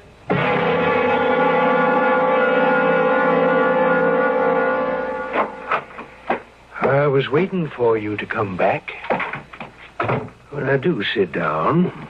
I know you're angry. Angry? You don't know the half of it. Oh, dear. Well, I intend to explain everything. You mentioned earlier that Lucas told you something, Mrs. Albertson. Do you mind telling me what it was? What did he say? He said you're all dead. He said everybody in the village is dead, except him. Yes. Well, he is too, of course. What are you talking about? Oh, it's quite true. We're all changed over. We're all dead, if you want to use that word, although, as you can see, it isn't accurate. We've finished with the life you're experiencing now and gone on to the next. Oh, Cut it out, Perkins. Ralph, you wanted him to explain? Thank you, Mrs. Albertson. It isn't an easy thing to give credence to in the beginning, I know. Continued existence after what you think of as death is as natural as your having been born in the first place. People are not simply extinguished when they finish the first phase. Well, I'm sorry, Mr. Perkins, but I just don't buy it. Why would you want us to settle in your village? We're not dead. 2 living persons in a village full of dead people. Why? A sleepy village is not the place you drive to. It's a place you think yourself into when you're sufficiently repelled by the society, the circumstances, which is to say the life in which you find yourself trapped. Then you find your way to Sleepy Village. Once you've done that, you become candidates for residence. Then what you mean is Candidates for death. Is that what you're trying to tell us? Well, now, it isn't death as you think of it, Mr. Albertson. You'll have to change over, yes, but you'll hardly notice it. Dead is dead as I see it, no matter what comes after. The very fact that you found us, found your way to our village, implies a natural readiness for the change. It's, well, don't you understand that it's more than half done already? You're here. That says all that needs to be said. Mr. Perkins, I think I'd like to be alone with my wife for a while, if you don't mind. Will you come with me, Wilma? A remarkable thing is about to happen to us, and we need to make ourselves ready. Yes, that's very good. Well, I'm not ready. I won't be ready. You know, I don't understand you at all, Ralph. Why do you suddenly... No, please, Wilma. We want to make the change gracefully, don't we? We need to prepare ourselves. Wilma, do you think for a minute that I'm going to... you said... No way. I just realized that they have to be humored, that's all. Now, look, we've somehow found our way into a village full of nuts. That's what's happened. Now, look, we've got to play it their way if we hope to get out of here in one piece. Because that idiot downstairs means what he says. Lucas. Where's Lucas? He must know how to get away. I don't know. I think he expected to ride out of town with us in the car. All the same, I think we ought to see if we can find him. Well, let's give him a little time. I have a feeling he'll come to us.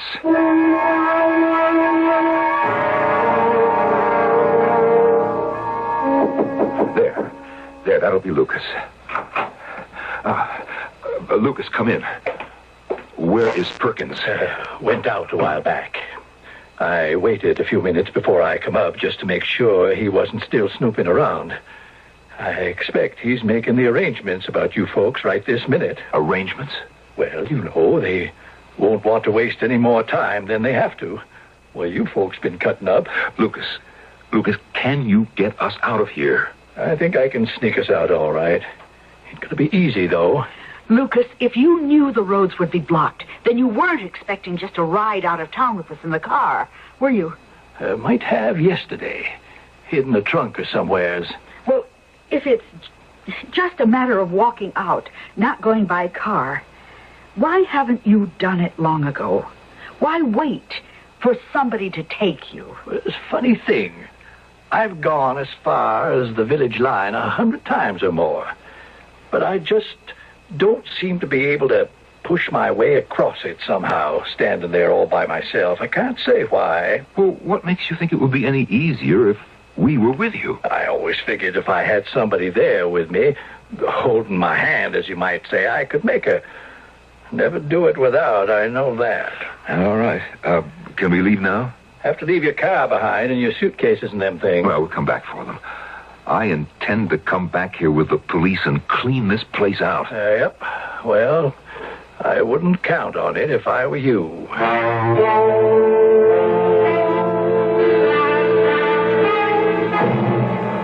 Now, just walk along natural, talking and going on like I was showing you around. Here's how we'll do it. We'll go over and cross the line right in back of the church. Village ends right there, back of the church. Yeah, won't they be patrolling there? I wouldn't think so, no. The village folk don't go in back of the church. Never. Why not? Something back there scares them off, seems like. Lucas, you say everybody in the village is dead. Everybody but you. Yep. How does it happen you're not? Wondered about that a good deal myself. Come to the conclusion it just slipped their minds. I wasn't important enough for folks to take much notice of when I showed up. How did you happen to come here in the first place? I can't hardly recall anymore. I was hitching at the time. Hitchhiking? Yep. Mr. Perkins put me right to work as soon as the village father said it was all right. His wife had just made the second change, and he needed somebody. The second change? Oh, well, they die. Well, they don't live forever here in the village. Second changeover, they call it, and I reckon that's what it is. Oh, they're dead, all right. Everybody but us. That's the line. Right there, at the foot of that old oak tree. Other side of the oaks, out of the village. Well, why do we have to hide here? Can't we just walk across the line and be out of the village? Not and be sure somebody won't take a pot at us. We can't. Ain't nobody ever got out of this village, to my knowledge, once they've been accepted by the village fathers. I ain't sure I can make it. What? What do you mean? Well, if I get to holding back, now you just take my hands and pull. You hear me? No matter what I say, you drag me on across that line, past that old oak. But if you ask us not... Don't pay me no mind. Drag me over by the heels if you have to. Well, time to go, I reckon. Here, take me by the hands, both of you. What, were you shaking like a leaf? Ain't never been so scared in my whole life. You two just walk on up to that tree and across. Come on. Come on, don't hang back. I'll just stay on here. See that you two get across all right, but I'll just stay on here. Oh, come on, let's go. Changed my mind, Mr. Albertson. Reckon I'll just stay on here. No. Now, we're taking you with us, whether you like it or not. That's what you asked us to do, and that's what we're doing. Well, that was a while back, Mr. Albertson. A fella can change his mind. I'm sorry. Let me go. You let go of me, you hear? I'll yell for Ernie Crampton if you don't. What I said before don't make no difference. You let go of me. You come on, will you? Ralph. I ain't a-going. Ernie, down here, back in the church. Shut up, you damn fool. Up, Wilma. Push him. Get behind him. Push him. If he doesn't want to. All he's been talking about for the last 24 hours is wanting to get away. Now, come on, you. Lord, help me. No, please. There. We're out of their miserable village. We're across the line, Lucas. Lucas. Ralph. He's not here. Well, of course he's here. Lucas! Ralph. Look around you. For heaven's sakes, look around you. I am. Where the devil did the idiot get to? I don't mean that. Look what this is we're standing in. Just a minute ago, it was a vacant field, and now... It's just a... Oh. It's a graveyard. I didn't notice it before. It wasn't here before. Ralph. Read that. On the headstone. Go ahead, read it. Ellis. It's almost worn away. Ellis Perkins. 1834 to 1904. But... And this one, over here. Lucas Madison. 1897 to 1963.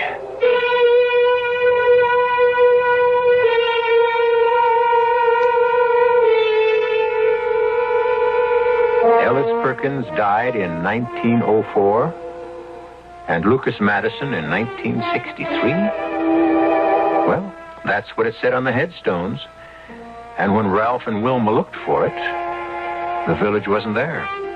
They found nothing but wasteland and an old church, crumbling from age and disrepair. I'll be back shortly.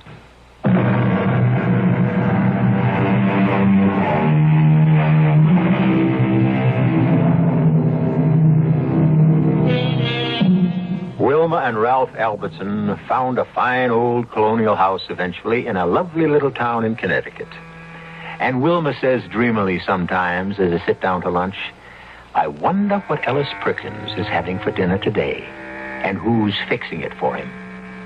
Well, sleepy villages may come and go, but Mystery Theater will be back with another account of the improbable but not the impossible.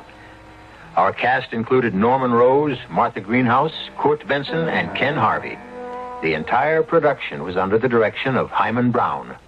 This is E.G. Marshall inviting you to return to our Mystery Theater for another adventure in the macabre.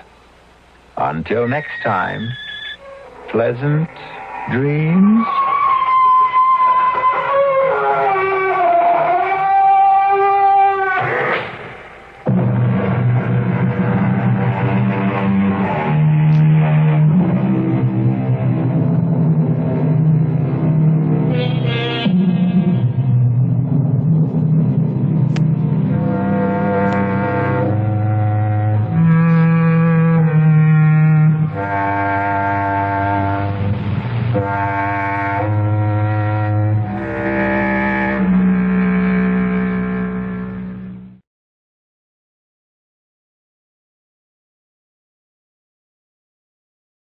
The CBS Radio Mystery Theater presents...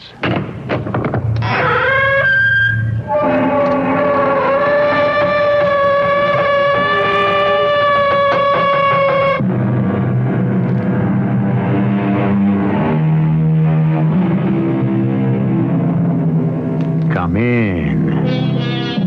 Welcome. I'm E.G. Marshall. When you come right down to it, there are three mysteries we experience which have much in common.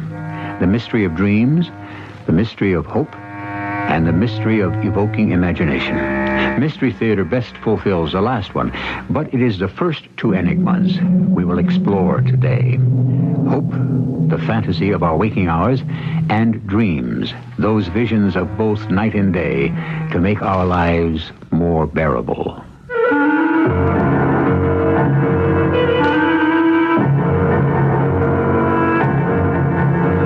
Our mystery drama, Tomorrow Is Never, was adapted from a story by Henry James by James Agate Jr., especially for the Mystery Theater, and stars Marion Seldes and Larry Haynes.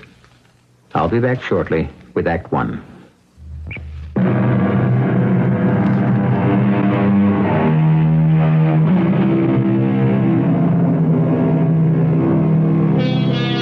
Her name was Caroline Spencer. Caroline teaches school, and sometimes her fourth-grade students would wink and make fun of her. For Caroline might suddenly be gazing out the window of her classroom, looking far beyond the snow-covered New England hills, daydreaming of Rome or Paris, places she'd never seen. Today, at a party, she will meet Lawrence Stanford, a man who may change her whole life.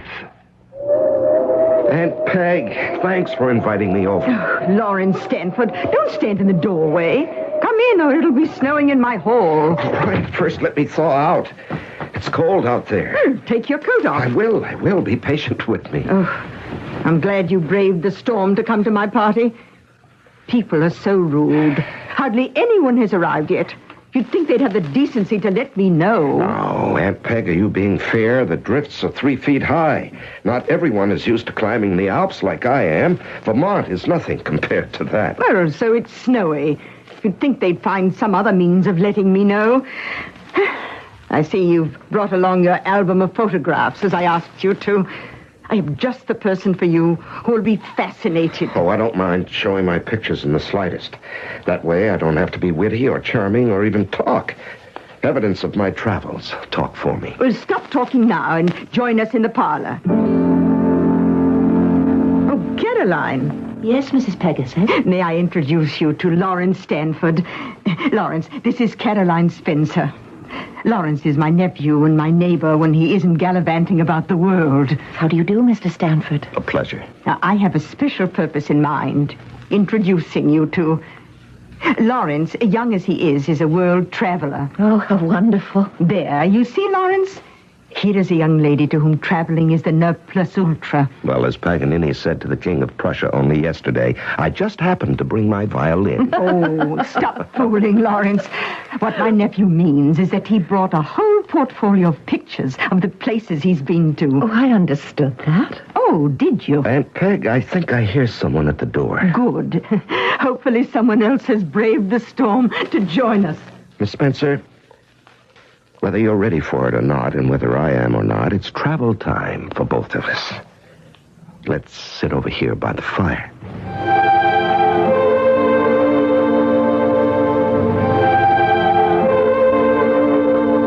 Now, on this page, some pictures I took in Switzerland.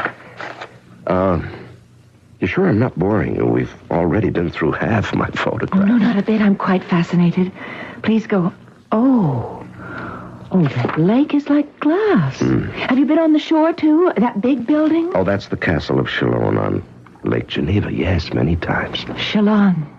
Isn't that where Bonaparte was imprisoned? Byron wrote about it in The Prisoner of Chalon. You're quite right. That one picture brings back Byron and his poetry. Oh, yes. And more. I see. Well, if you can understand how art and literature and music are all part of European life, I'd say that you are well equipped to visit many countries, Switzerland, Italy, everywhere. But if you want to see Europe as Byron described it, you'd better make your trip soon. The continent is getting sadly dis-Byronized. How soon must I go? I'd give you 10 years. Oh, I think I can go in that time. Well, you two have been sitting by the fire for an hour. Don't you want some tea? Can I get you a cup, Miss Spencer? Oh, thank you. Yes, just plain. No sugar or milk. Plain, no sugar, no milk. Cakes? Lawrence, come back here. I'll bring you both some tea. Are you sure, Aunt Peg? Besides, I may be taking up too much of Miss Spencer's time. Oh, why do you think I invited you here? Now, put that portfolio back in your lap, and I'll bring you both a cup. Mrs. Pegasus is a sweet lady. Yes. How do you know my aunt? Well, 3 of her little grandnieces are in my English class. Oh, so that's what you do. You teach English. Well, with half a mind, really. Do you speak many languages? Well, after fashion, but well enough to make myself understood from Geneva to Rome. I envy you. Have you been over there many years? Well, it does mount up. Put all the visits together. And you've traveled everywhere. Oh, no, not everywhere. I love it, and happily I can indulge. All of this is like a fairy tale to me. I suppose it's all very expensive, isn't it? Europe? Well, depends how you go. The big ocean liners, they're expensive, but one can go third class. It takes no more than 2 weeks. Once you're over there, you can manage with very little. You can see a great deal if you spend it wisely. Well, I think I could. I've saved, and I'm always adding a little bit to it. And I don't mind doing without things as long as... Oh, well, there's that pot of gold at the end of my rainbow. Those countries, their history. You must never give up that dream, Caroline. When your rainbow ends in such beautiful colors. You say that in such a kind way. I don't even mind your calling me by my first name, and yet we hardly know each other. Well, I didn't mean to be forward. My friends call me Larry. Oh, it's all right. I feel I can trust you. It hasn't been only saving up the money to go. It's been other things. I'm almost afraid to talk about it anymore. 2 or 3 times, it's come a little nearer, and I start making definite plans, and then I talk about it, and it melts away. I can't explain it, but I'm still possessed with a kind of madness to travel. Well, there's only one cure for it, and that is to make up one's mind and go. Keep believing, and you will. I've read and read. I've prepared my mind, I think, as well as anyone can. Not just Byron, but histories and guidebooks, Baedeker's. Mm-hmm. And when I'm at long last there, When I put my foot on that ground, I know I shall rave about everything. Well, as I say, the only cure is to go. Indulge in yourself. I've got a relative who lives in Paris. He's an art student. So it isn't as though I'd be completely alone. Yes, well, I'll be going back pretty soon. One has to. And I'll be looking for you, Caroline, and I'll expect to find you there. Well, here you are, you two. 2 cups of tea. Lawrence, I believe it stopped snowing. Well, my dear, meeting this young man is almost like an adventure with an explorer, isn't it? Oh, Mrs. Pegasus, you couldn't have given me a more enjoyable afternoon. I do appreciate it. Miss Spencer, Caroline, I'd better circulate a bit, or they'll accuse my aunt of inviting a very rude nephew. But if you do go abroad, remember, I shall be on the lookout for you. And I'll tell you if I'm disappointed.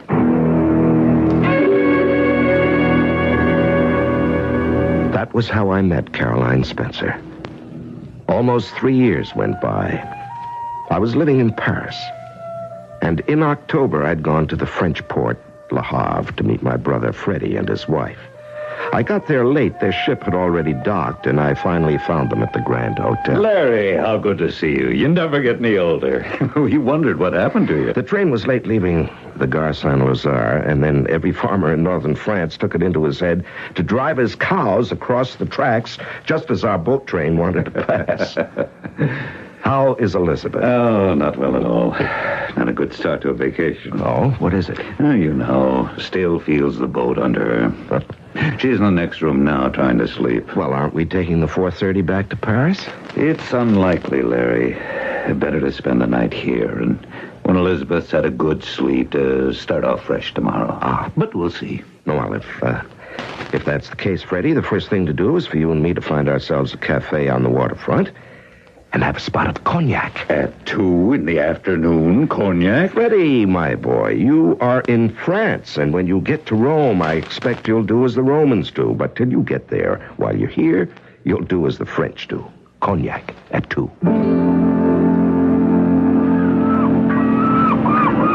Cheers. To your health, too, Larry. Oh, and to Elizabeth's. Hope she's back on her feet by dinner time. Good cognac, I'll say that for it. And cheap. Great Scott. There she is. The little lady of the steamer.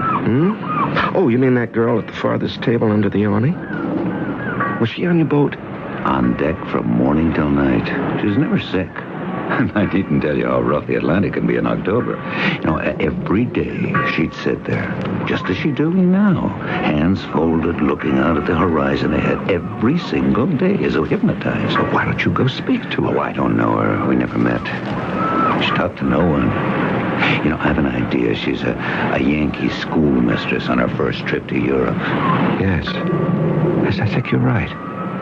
I think I'll speak to her. Oh, I wouldn't, Larry. She's very shy. Freddie, I know her. I'm sure I met her at a tea party at Aunt Peg's. Oh, well, matter of fact, I'm getting twinges of conscience about Elizabeth. I'll be starting back to the hotel. Well, I'll walk you back. No, it's just up the road. I can find it. Suppose you come knock at our door about 6, and we'll see if she's well enough for us all to go down and have an early dinner. Good afternoon. I beg your pardon? Oh, aren't you? Do you mind if I sit with you at your table? So, here you are in Europe. I hope you're not disappointed.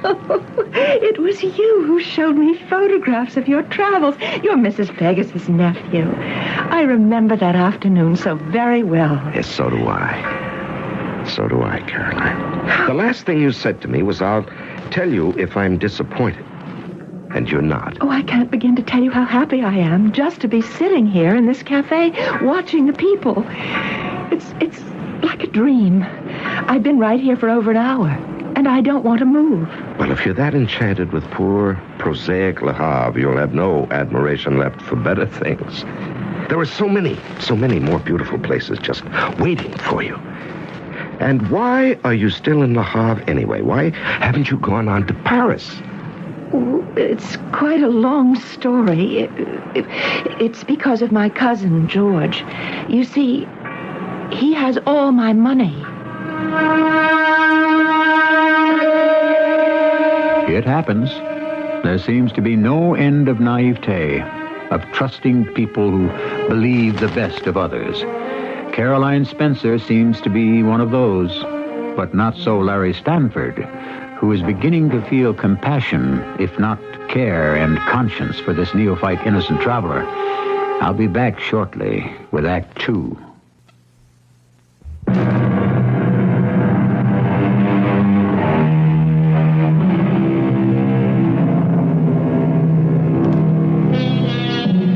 I won't be as brash as that Broadway figure who once said, "There's a sucker born every minute." But when Larry Stanford heard the young schoolteacher had handed over all her savings for a European trip to a mysterious cousin, he was apprehensive. He would have been downright appalled had he been able to overhear Cousin George 2 weeks before Cousin Caroline arrived. There is no other way. But, George, I don't think I can do it. My handwriting is terrible. Bertha, it will be good enough for this. I am supposed to be a French countess? Oh, if anyone can understand my handwriting, they would never believe it. I tell you, Bertha, it doesn't matter. She won't know the difference. Now, I've given you some nice, clean paper. There is the ink. Take up the pen and we'll begin. But, George, chérie, why am I writing this letter? If your cousin, this Mademoiselle Caroline from America, arrives at Le Havre in 2 weeks, why write her a letter? She won't receive it before her departure. Because, ma petite, I shall go to meet the ship when it arrives. And when I think the moment is right, I will give it to her to read. Now, write. Chère Mademoiselle, I appeal to you as one woman to another. Woman to another. New sentence. Your wonderful cousin George. Oh, you don't think much of yourself, do you? Bertha, will you stop this nonsense and write what I tell you? Look, I don't know whether my cousin is rich or not, whatever. She's certainly better off than we are. All I'm asking is to borrow some money until my chef-d'oeuvre, my big painting, is completed.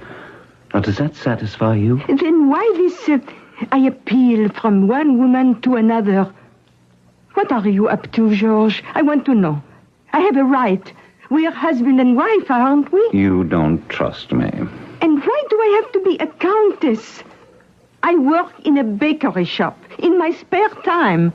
That's honest work, isn't it? You don't understand the romantic mentality of an American spinster. Now, shall we continue?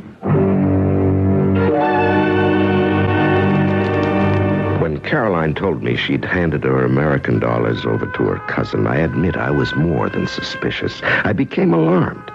I can't say why, but it gave me a definite chill. And I suppose I looked uneasy as we sat together at that waterfront cafe. What a face you're making, Larry Stanford.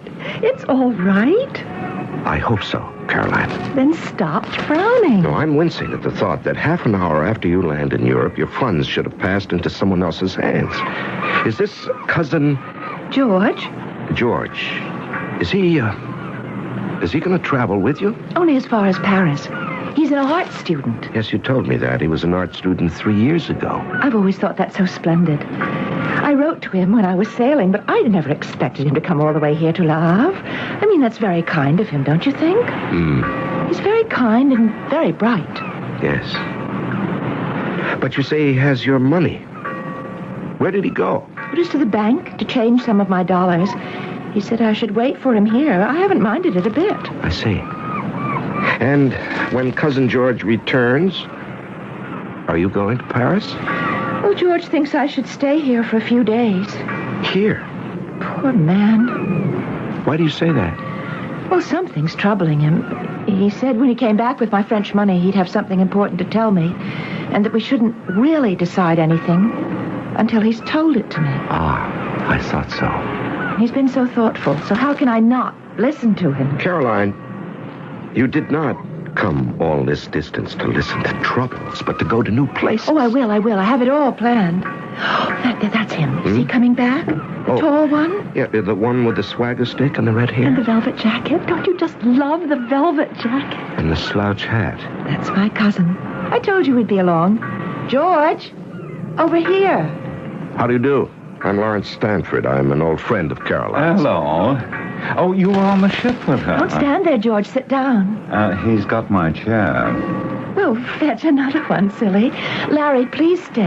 No. I think I'd better be off. My sister-in-law didn't make the voyage too well, and I want to get back, see how she is. Well, I was hoping to stand us all to a drink. Well, I'm afraid I haven't the time, but thank you. Caroline, in case I don't return to Paris this evening with my brother and sister-in-law, where are you staying here?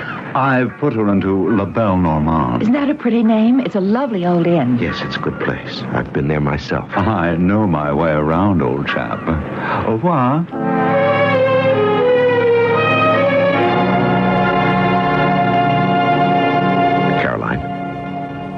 Caroline, it's Larry. May I sit here? Oh, yes. You may if you wish. Beautiful evening, isn't it?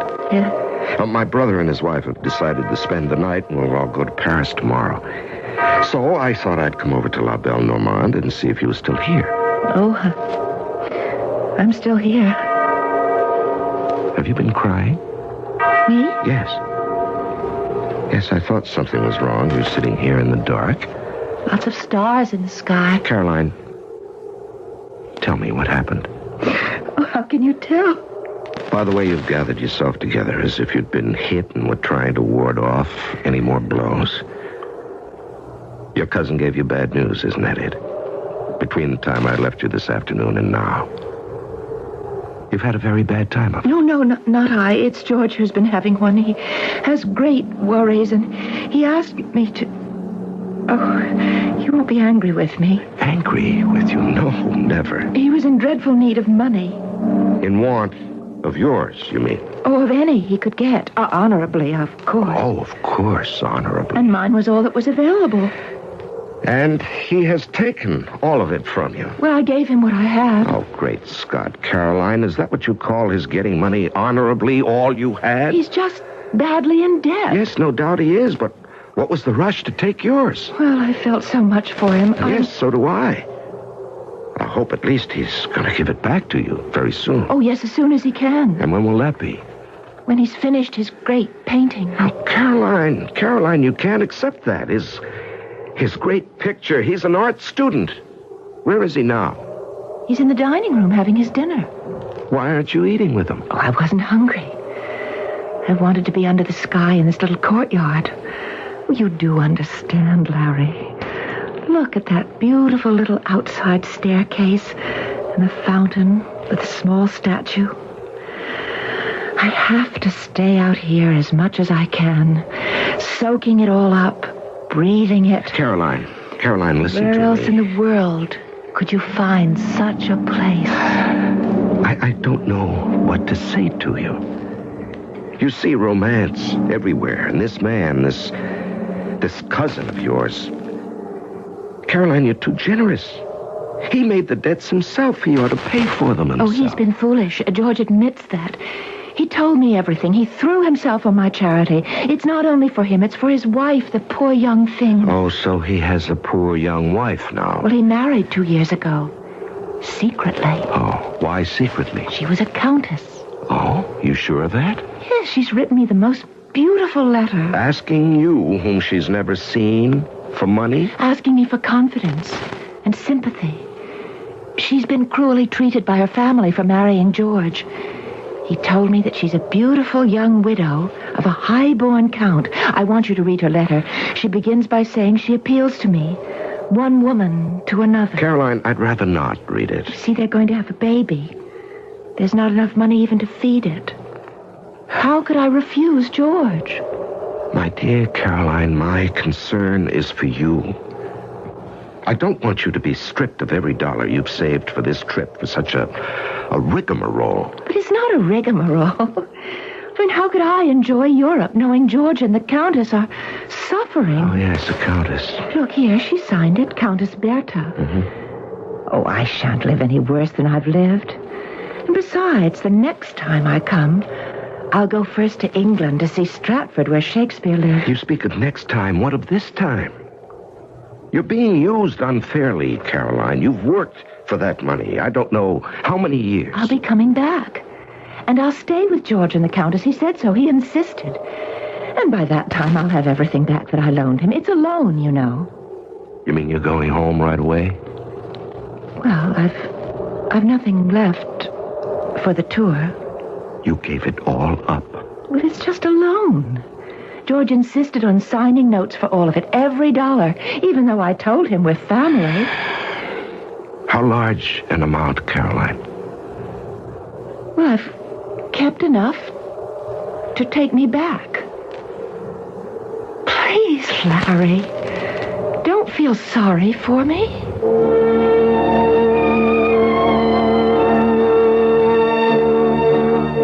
Fred, it's absolutely unbelievable. This so-called art student has taken that poor teacher for every dime she brought with her to see Paris, Marseille, Florence, Rome. It's pathetic. A trip she's had her heart set on for years.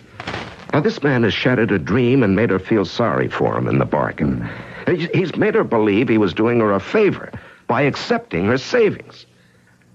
I tell you, I'm so angry, I don't know what to do. By the way, how's Elizabeth? No. Better, yeah. After a good night's sleep, she'll be able to start for Paris tomorrow. Fred, I wish you could see this character. He wears a slouch hat, a black velvet jacket. Velvet, mind you, like a caricature of a Degas or Cézanne. Pretending to be an artist. He's nothing but a pretentious liar and a cheat. And you didn't tell him so? Well, how could I? The poor girl is enchanted with this faker. Well, let her keep her illusions. It's all she has left. And I'm not the one to break them. What train shall we catch tomorrow? Oh, by the way, Elizabeth said to thank you, Larry. We've already taken up so much of your time. Freddie, if I hadn't come down to Le Havre to meet you both, this whole episode with the poor little school teacher... Oh, it's so tragic. I wouldn't have known about that. Larry, have you thought maybe you should do more than complain? You're right. You're right, Fred. Tomorrow morning, I'll go to where she's staying and make her accept a loan from me, just so she can do her tour. After all, we're related in a way, and Peg introduced us. Of all the times in my life to have overslept, this time was unforgivable. Not that our train for Paris was to leave till noon, but what were Carolyn Spencer's plans? As I dashed through the crooked streets to La Belle Normande, one sound echoed my worst fears. Looking for my cousin, are you? Yes. Good morning, George. Is Caroline up yet? Oh, yes, she's up all right. Nice little courtyard this, don't you think? Has she had a breakfast? Oh, yes, we shared a few croissants and coffee. Sat right here. Oh, nice, mellow old place, don't you think? George, we can talk about all that later, all right? Where is your cousin now? Oh, didn't I tell you? She went to the boat about 7 this morning. I helped her with her suitcase, took Carolyn right up the gangplank. She's on board. You might be able to wave to her. If you go up the street, you'll see the ship pulling away. I was too late. I turned away, conscious of the tears starting up in my eyes. That poor woman. The end of her rainbow had been some 19 hours in Europe. Describing his own technique, Henry James tells us, make the reader's general vision of evil intense enough, and his own imagination, his own sympathy or horror will supply him with the particulars. Precisely our aims and ambitions here on Mystery Theater. Indeed, were he alive today, what fabulous, spine-tingling dramas could Henry James have written for us? I shall return shortly with Act 3.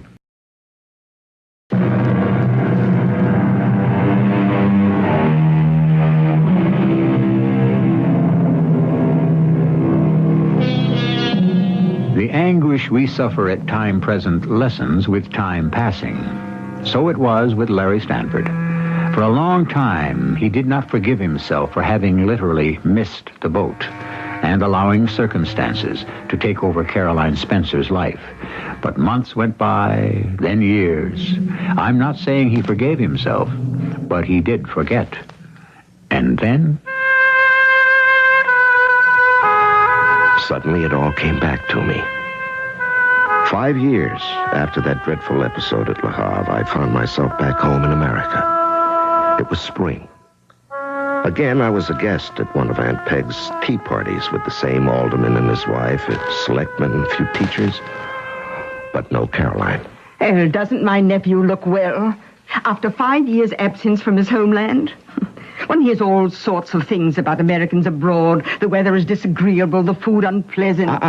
Not the food, Aunt Peg. It couldn't be better. Well, while you're in this house, Lawrence, you'll just have to be satisfied with molasses cookies, angel cake, and my own Boston tea. Oh, I'm not criticizing things at home. Far from it. I hate to hear Americans who come to Europe and run down their own country.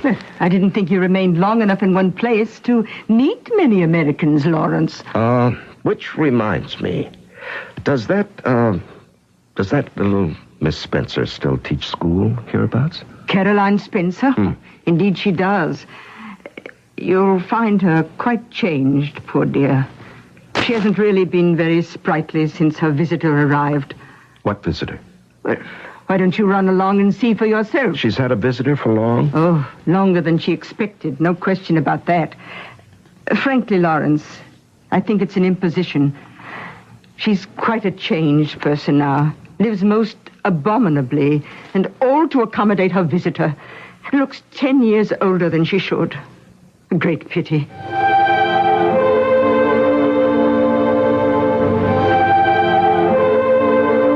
Caroline Spencer did appear 10 years older, and it had been only 5. When I arrived the next day at about 2, it was at a drab little house at the edge of town.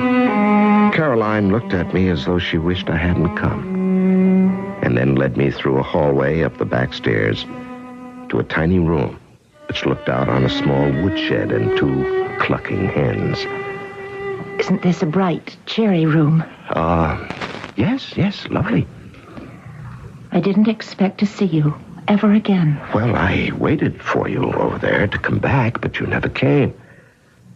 Waited? Where? At the old French port, Le Havre. Remember? Yes. I remember that day. How have you been, Larry? You remembered my name. I never forgot it. Caroline, have I come here today at a bad time? Do I inconvenience you? Perhaps 2 in the afternoon is the wrong time. No, not you. No. Well, again, you're in distress. What have I said? Oh. Please, Caroline, take your hands away from your face. It's because you remind me. Remind you? Oh, you mean that miserable day in Le Havre? Oh, don't say that, please. It wasn't miserable. It was wonderful. I can't tell you how it felt going back the next morning to the inn and finding that you had retreated and to see the boat sailing away with you on it. Oh, can we not talk about that? And you've been here ever since? Yes, ever since. I hope at least your cousin repaid you that money. Oh, I don't care for it now. You don't care for your money? For going to Europe anymore. It's all over. Everything's different. I never think of it. The scoundrel never repaid you. Please. Oh, pardon, ma chère. I didn't know you had company. The gentleman came in so quietly. We didn't wish to disturb you in the garden. I know how much you like your afternoon nap. I have only interrupted to speak of my café. Will you bring it to me, please, under the little quince tree? I'll bring you your coffee. C'est bien. And don't forget again, you know. Bonjour, monsieur. Well, who in the world is that? It's getting a little close in here. Do you mind if I open the window? I don't usually because of the hens. Caroline, Isn't this your own house? Oh, yes, I bought it. Well, then, without trying to be funny about those hens, why are you cooped up in this little room over the hen house? Surely there must be other rooms in your own house. Oh, yes, there are. But she has them. You mean the person who just ordered coffee? That is la comtesse, as they call her in France. My cousine. I told you about her that day, the letter she wrote me, remember? Oh, Cousin George's wife. Yes, disowned by her own family for marrying George. Uh-huh. And where is he? George is dead. Oh, I'm sorry. And what happened to your money? I don't know. And wasn't there supposed to be a baby? Oh, she never talks about it. I see. So on her husband's death, she came over here to live with you. Yes, she just arrived one day for a visit. How long ago? 2 years and 4 months. She's been here ever since? Ever since. Will you excuse me? I'd better go and get the Countess's coffee. There's no one else to do it? No one but me. I do it every day at this time. Oh, you go out into the garden. Talk French to her, would you? Please, Larry. And I'll bring the coffee along. Well, can't she wait on herself? Well, she isn't used to manual labor. I see. And you were.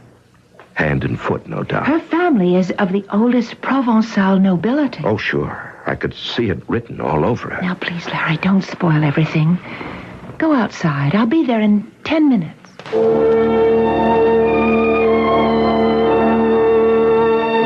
I wandered out into the garden, where, seated under a tree, was this woman posing as a countess, living off Caroline Spencer.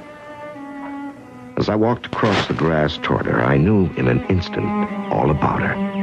A plump, dead white face, vulgar and common as any person from the streets of Paris. Monsieur? Monsieur? Oh, bonjour, madame. Bonjour. Please, be comfortable on the grass, monsieur. Unfortunately, there is only one chair. Ça la met égal, madame. It makes no difference to me. Oh, I knew you could speak French. To think I would end in a foreign country here, an exile. My family drove me away. Oh, you get used to it, but some things, no. For example, my coffee. All I ask is a little cup after breakfast. I see. And when do you have breakfast? At noon, as I always did. And the coffee is the last straw. I ask so little.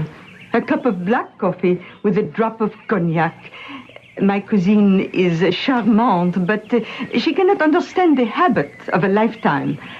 Every day I say to her, don't forget the drop of cognac.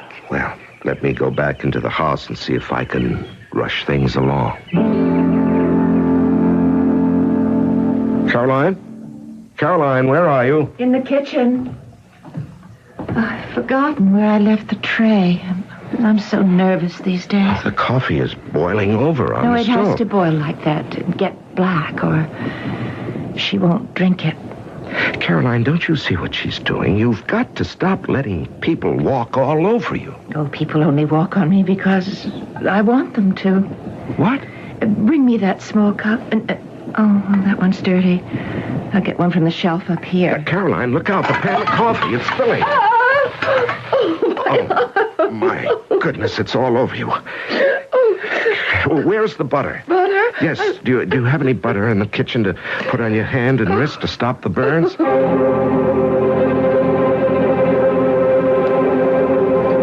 I don't think I can go on much more. It's too much for me. My strength has all left me. I don't know what to do next with my life. Caroline, what do you want to do? I don't care anymore. That's it.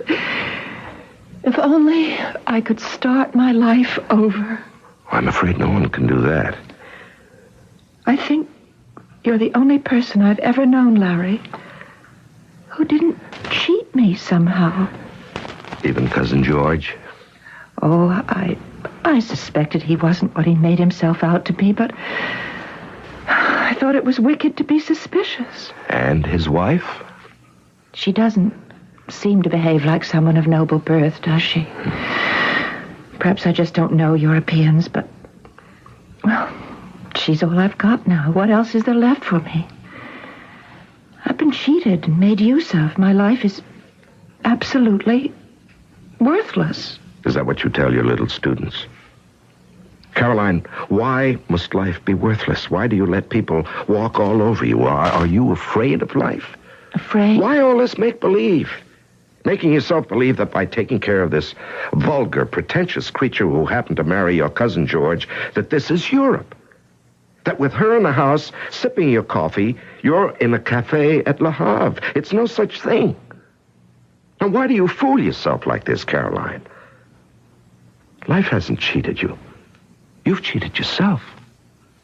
Is that what I'm doing? You, of all people, an intelligent, sensitive, educated woman. Caroline, get on. Get on with your own life. Live it.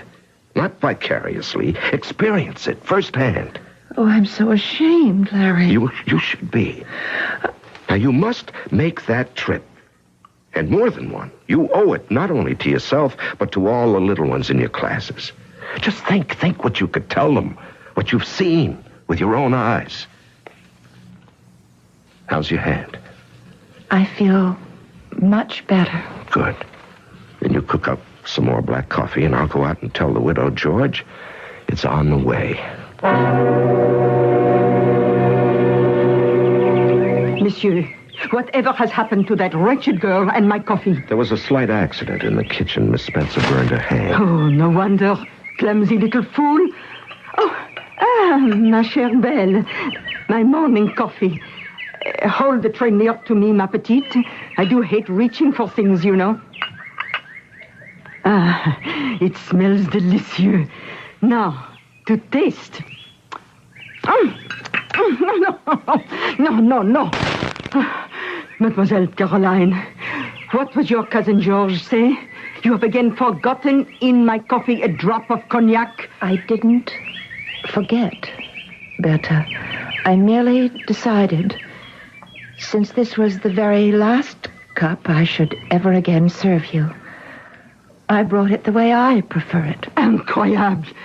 What? You see, Berta, I have several plans for myself, and they do not include you. Right now, Mr. Stamford and I are taking a ride into town, a pleasant airing. We are. Decidedly. And when I return, Berta, it will be to pick up your luggage and yourself and take you to the train. But, ma chérie, where should I go? The train goes to Boston, and from there you may take a boat back to your beloved Paris. Au revoir. Goodbye, Berta.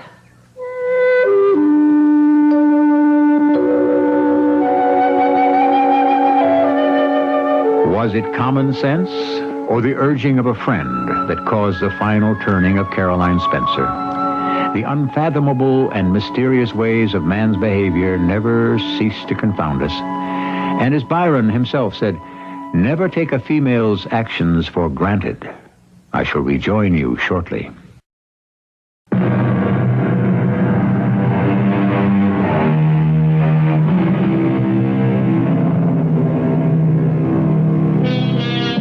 Who has not read the Aspern Papers, Daisy Miller, The Bostonians, and the hundreds of great short stories by Henry James? And who hasn't been horrified and hypnotized by the turn of the screw? In the countless volumes of this master writer, there is story upon story of man against evil, none the least of which is man himself. We hope the next time the name Henry James appears on our program listing, that you will not fail to join us on Mystery Theater.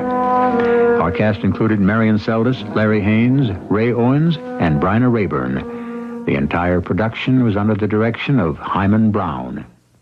This is E.G. Marshall inviting you to return to our Mystery Theater for another adventure in the macabre. Until next time, pleasant dreams.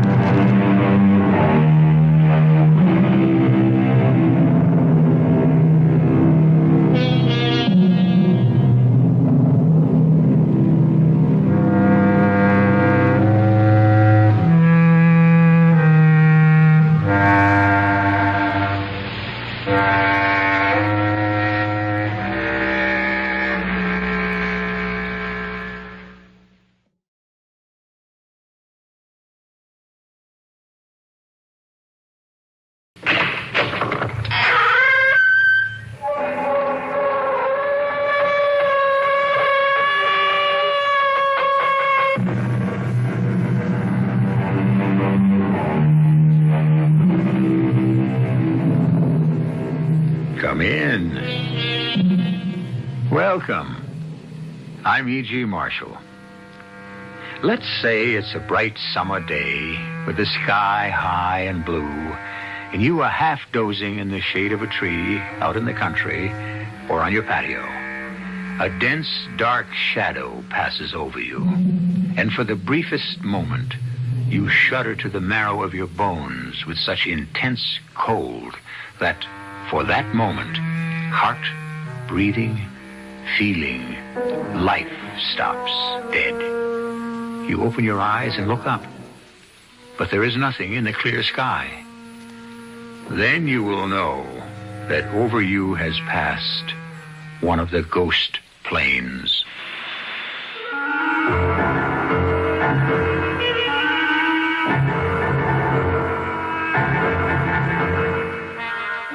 Our mystery drama, The Ghost Plane, was written especially for the Mystery Theater by Ian Martin and stars Richard Crenna and Janet Waldo.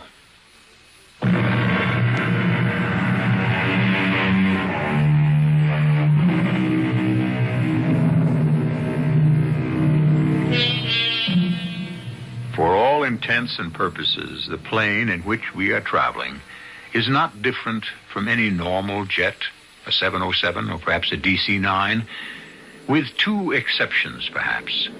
There is no first class, as if it were a charter plane, and it carries only two lone passengers, both of them apparently asleep. There are many other differences in this plane, but I leave you to discover those for yourself. Wake up, Jenny. Wake up, Jenny. Wake up, Jenny. Wake up, Jenny. Where am I? A plane? I wasn't going on a plane, was I?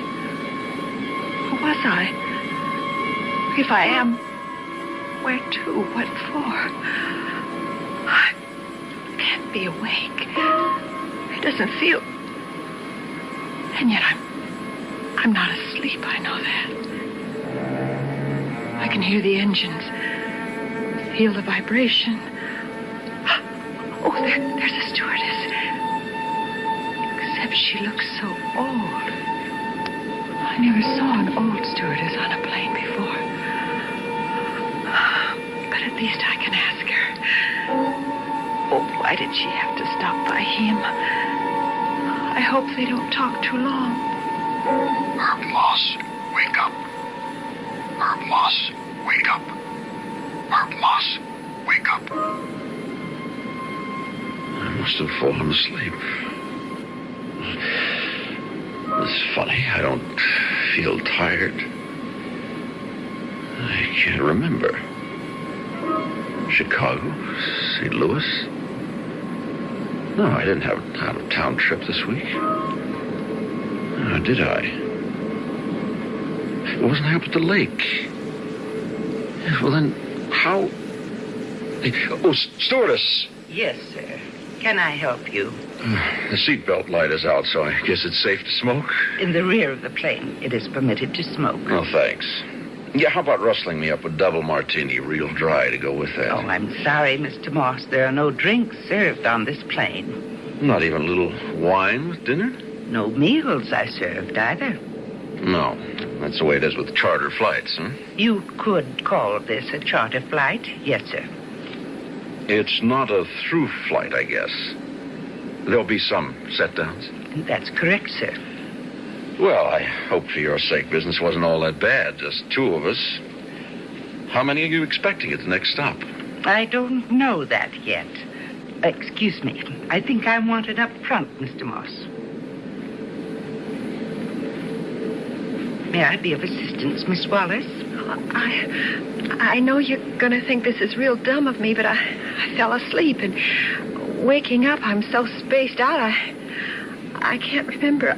I mean, where are we going? I'm sorry, dear. I'm not allowed to tell you that. You mean I'm some sort of prisoner? Oh, no, not at all. You can go anywhere in the plane you like, except the cockpit, of course. Now, if you'll excuse me, I think perhaps the captain wants to talk to me. Well, no, wait, please. Oh, just a minute.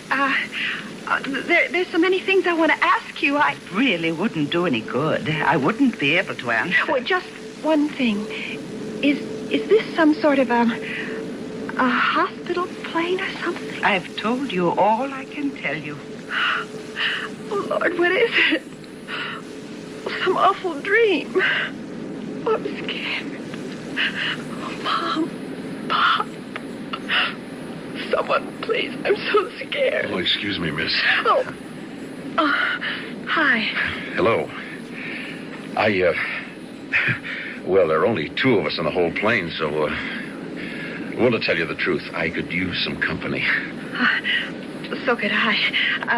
Wait a minute. I'll slide over so you can sit down. Oh, thank you. My name is, just a minute. I should have it's my business card. Herbert Moss. I'm with Troy, Train, and Kenward. That's an advertising firm.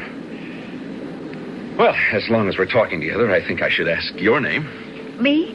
Oh, it's Ginny. Ginny, she called me. Oh, wait a minute. Let me look in my bag. There ought to be... Yeah, here. My ident card. Ginny Wallace. That's me. Lousy picture, huh? No, not at all. Nobody our age takes a bad picture. You also didn't seem to be sure of your name, Ginny. Ginny, right? But don't look so scared, dear. You have company. Why do you think I went groping for my business card? I wasn't sure of mine either. No kidding. You weren't? Honest? Honest. I'll tell you more than that. I don't know how I got on this plane. Do you? No. And I can bet you something else. You probably don't know where this plane is headed for, do you? No, I don't. And the stewardess wouldn't tell me. Or me. Another thing. I've looked through all my pockets and I can't find any carbon copy of my ticket, luggage checks, anything like that. I feel so scared. You don't think it's like one of those skyjack things, and where the hostage is like, I mean, well, I could figure you, but why me? Skyjack? No, I don't know it's possible, except... Except what? Well, why don't we know who we are? Remember where we're going. Let's try some questions. Do you have any brothers or sisters? Sure. 2 sisters and a brother. How old are they? Younger than me. Mary's 14, Margaret's 11, and Tommy's only 7. Yeah. And your mother and father? Pop died a while back. Mom's alive. You live with the family? No, I was going to say I didn't anymore, but, well, it's going sort of blank again. All right, now let's not push it. Or you. All right, let's think about me. Well, we know you work at an advertising agency. What do you do there? I'm an account executive, vice president in charge of Magnum Brands. Well, I bet you live outside the city and travel in commuter trains with bar cars and all like that. And I bet you're married, right? With kids near my age? Yes. Brian's at college already, and Adrienne is... Yes, of course I'm married, and I live in Greenridge. Wait a minute. There's a picture of the kids a couple of years ago, and it's my wife, Nina. Here's some other pictures of the kids. And that's the house. And this one, too. Oh, beautiful. Oh, whoops. Oh, you dropped one. Who's this? Oh, that's my secretary, Barbara. Oh, good Lord. What is it, Mr. Moss? Well, nothing. No, it's nothing. I forgot to leave her some Some instructions about a meeting. What day is this? I don't know. I don't even know the date. I have a feeling it's terribly important for us to know just what this day means. To both of us. Oh. Jenny, what is it? Oh, just the way you said it. You gave me goosebumps all over. I know the feeling. I don't like anything about this. Look, on a plane like this, there should be more than one hostess. I'm going up front to get some information about where this plane is going. Why don't you go aft and see if there isn't another hostess in the galley? You mean like in the back? Yes, I'm going to check the pilot. Okay, Mr. Moss. Pilot? Pilot or somebody. I want to talk to you. I demand that you open this door. This is your captain. Will all passengers please notice that the no smoking lights are on and that seat belts be fastened. Please resume your seats immediately. We are preparing to land. Passengers will resume their seats immediately and buckle their seat belts. Please put out all cigarettes. We are preparing to land. Oh, we're falling, Mr. Moss. The plane is falling. You know, it's all right, Jenny. We're just diving a bit deeply, that's all. I feel kind of sick to my stomach. Now, slide in and sit down. Sit down. Oh. That's the girl. Now, keep your mouth open and swallow. And fasten your seatbelt. Hold up tight. Now, listen to me. I don't know what you plan to do, but when we land, whatever it is, I'm getting off this plane. I'd advise you to do the same. I don't know. I mean, I've only got a couple of dollars. Don't worry about that. I've got money and credit cards. You want to get off with me? Oh, yes. And the moment I tell you to, snap open your seatbelt and head with me for the exit. This is your captain. We are about to land. Remain in your seats, as this will be a short stop. Do not unfasten your seatbelts on landing. We shall be taking off immediately. The pig's eye, Skipper. What's that? Oh, we're down. That's funny. I never heard him drop that landing gear. Are we all right? Now, as soon as we come to a halt, snap open your seatbelt and follow me. Oh, yes, Mr. Moss. Okay, now. I can't. The buckle won't open. As soon as I get mine. Oh, damn. Oh, I knew something was up. I sure would like to know what the devil is going on. What is it, Mr. Moss? These damn belts are gimmicked somehow. We're trapped in our seats. Whoever they are, they're not going to let us get off. Who are they? I don't know, Ginny. I'm afraid even to think.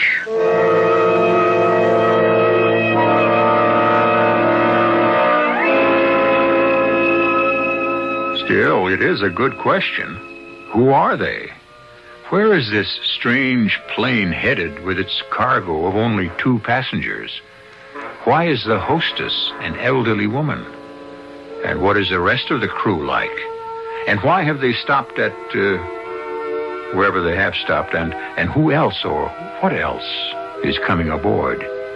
I'll return shortly with Act 2.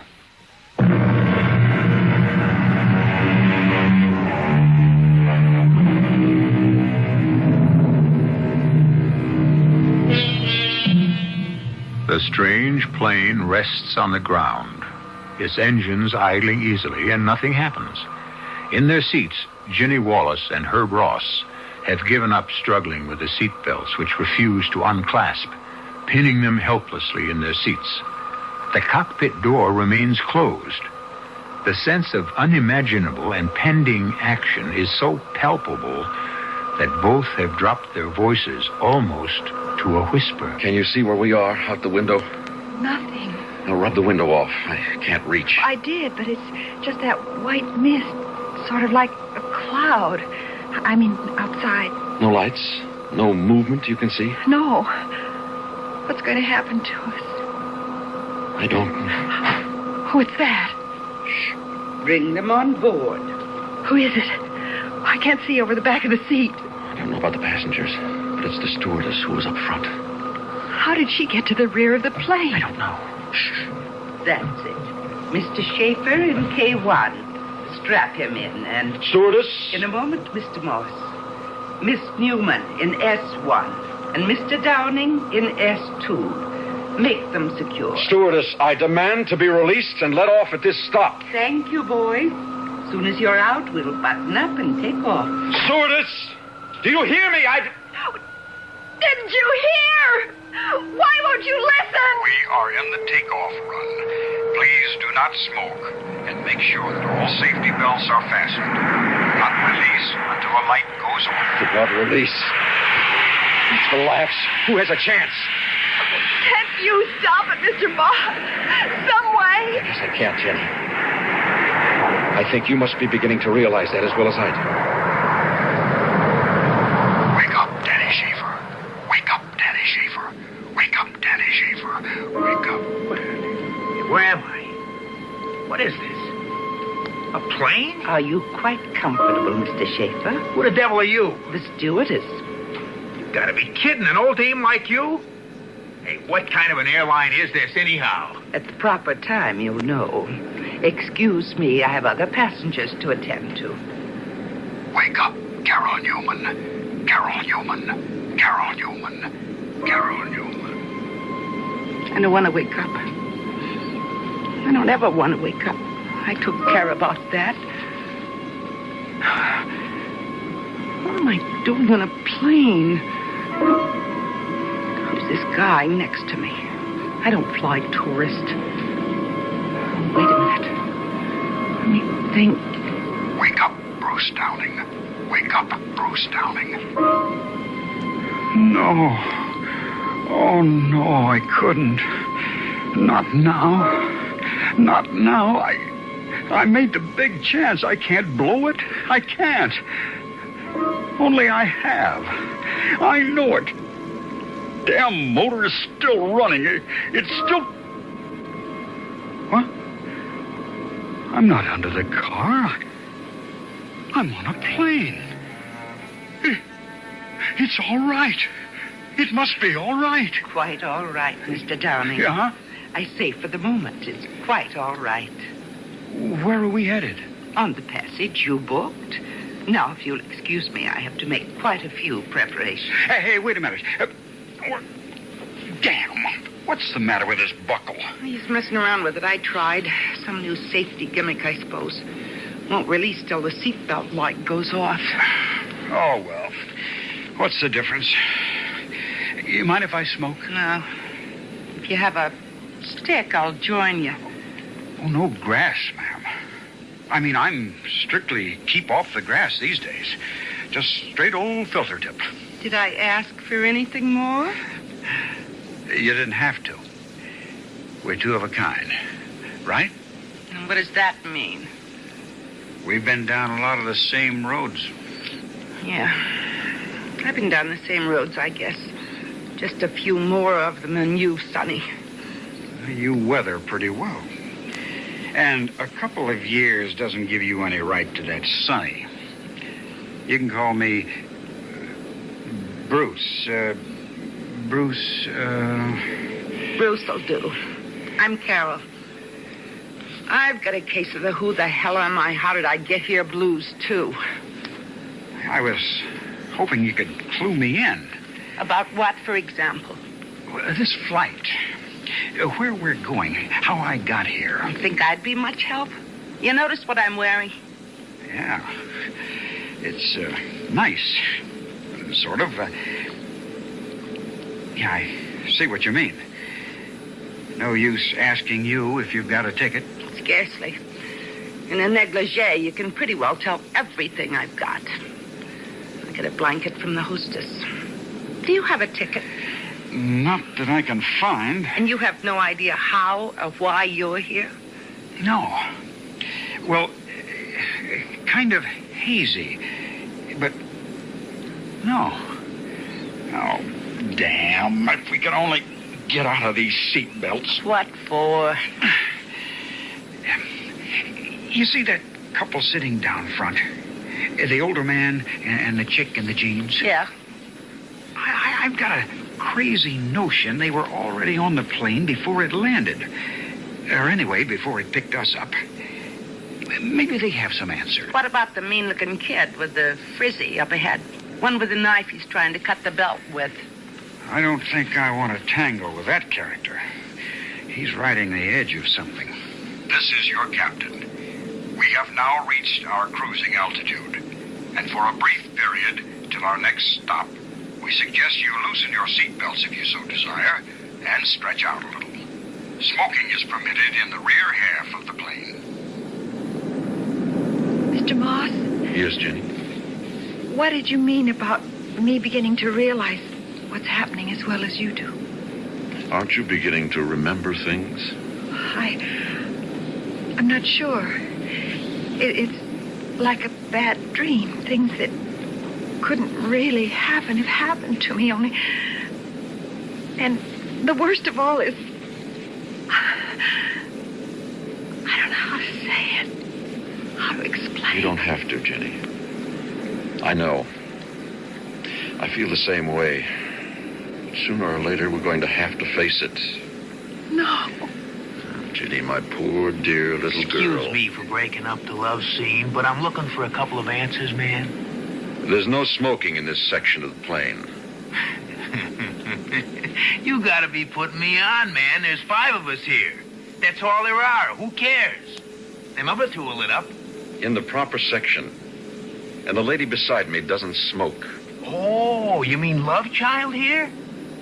Don't let her give you no runaround, Dad. She not only smokes, turns on, but she's a user, I can tell. Put that cigarette out, punk, or I'll run you aft and stick your head down one of the bowls. Tough guy, huh? Still feel so tough? A knife? Oh, Mr. Moss! Take it easy, Jenny. I don't think he wants to try to use it. It's just supposed to scare me and try to prove what a big man he is. Hey, now, don't ever kid yourself. I got nothing to lose. Now, let's answer me a couple of questions. Such as? Where's this plane headed for? I don't know. Now, don't give me that. You were here before we got up. Before, or however we got here, you must know something. Don't you know why you're here? Hey, man, would I be asking you if I did? Hold it. What do you 2 want? Same thing you do, apparently. Information. Our seatbelts. Mr. Moss, we can loosen them now. Yes, Jenny. I already have. Come on. Let's start cluing us in. What is this, a prison ship or something? And why would you think that? Will you lay out... Hey, what's the idea to get up you're wearing? I don't know. It's what I had on when I woke up here on the plane. You mean you 2 were shacking up and he brought you aboard in your fancy nightshirt? No, there? she doesn't mean that. The first time I met this lady was on this plane. I don't even know how I got here myself. And why don't you put that knife away? And why don't you cool it? I ain't letting this out of my hand till I get a slant on what this whole gig is, see? My name is Herbert Moss. This is Ginny Wallace. Who cares about names? We should get acquainted since we're all in the same fix. Well, all right. I'm Danny. Danny... I don't know. Somebody must have slipped me a Mickey or something before I got carted on here. I can't think. Jenny and I had trouble remembering who we were. How about you 2? A kind of a voice whispered my name to me. Yeah, me too. That's how I knew my name. Yeah, right on. Same with me. Like I was coming to. Wake up, Danny. Yeah, the old bag in the uniform. She said Schaefer. That's it. Danny Schaefer. Downing. Bruce Downing. That's me. And the voice said Carol Newman. Newman! Oh, well, great. Now we're all buddies, okay? But look, I'm asking you, Dad, what's going on? What do you know? I told you nothing. Don't give me that. I heard you say something to the love chick here when I came up. Something about face it. Face what? Doesn't anybody know? Or guess? It's all just bits, pieces, things that won't go together. I can't remember it straight. Yeah, it's like that for me, too. Mr. Downing? Yeah. That's about the size of it. One thing I do... it doesn't tie in right away. How about you, Dad? Well, I'm beginning to remember a lot more than I want to. All right, now what does that mean? Now, answer me a question first. Do you remember anything? Yeah. I remember plenty. I've held up stores, run numbers, lifted, hoisted cars, you name it, ever since I was 14 years old. But only to put something in my stomach. The last thing I do remember is I finally went for the big one. Murder one. I was robbing a store and a cop tried to jump me. And before I could think, I had the shiv in him and I knew he'd bought it. So that's to clear the air. I don't really care about none of the rest of you. All I want to know is what am I doing in this bleeping plane and where are we headed and how do we get off of here? And this time I expect an answer, Nance. Because I think you know. I don't know exactly. I'm only guessing.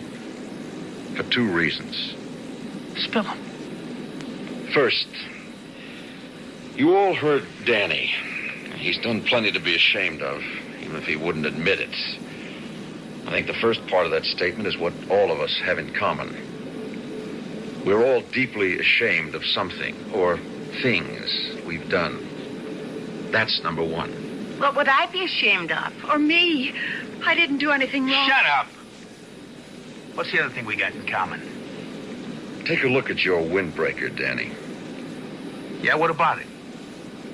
There's a hole in the front. So what? Unzip it. Look at your shirt underneath. Or pull up your shirt and look at your chest. Hey, come on. What are you trying to pull? I'm trying to answer your questions for you. And for all of us. Okay. Hey. I'm all blood. What happened? I'm guessing that police officer you knifed had a partner and that he shot you. Right through the heart. I got a hole in my chest. Big slug, at least a 38. Jeez, a hit like that, I must be... Oh, no, I can't be. I'm afraid you are, Danny.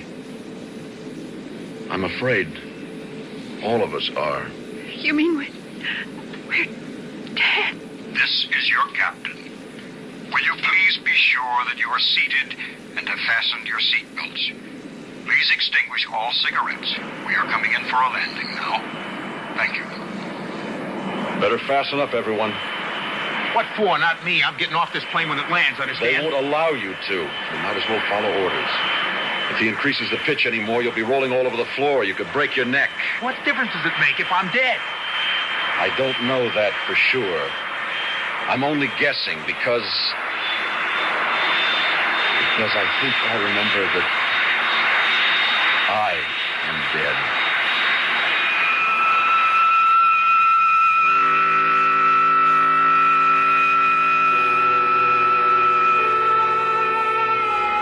Has Herb guessed the truth? And if he has, what are the passengers who ride this strange plane headed for at this next landing? That is, supposing the pilot can pull the plane out of the screaming dive that has sent Dan scrambling for a seat and, for the moment, the welcome restraint of the seatbelt. I'll be back in a moment with Act 3.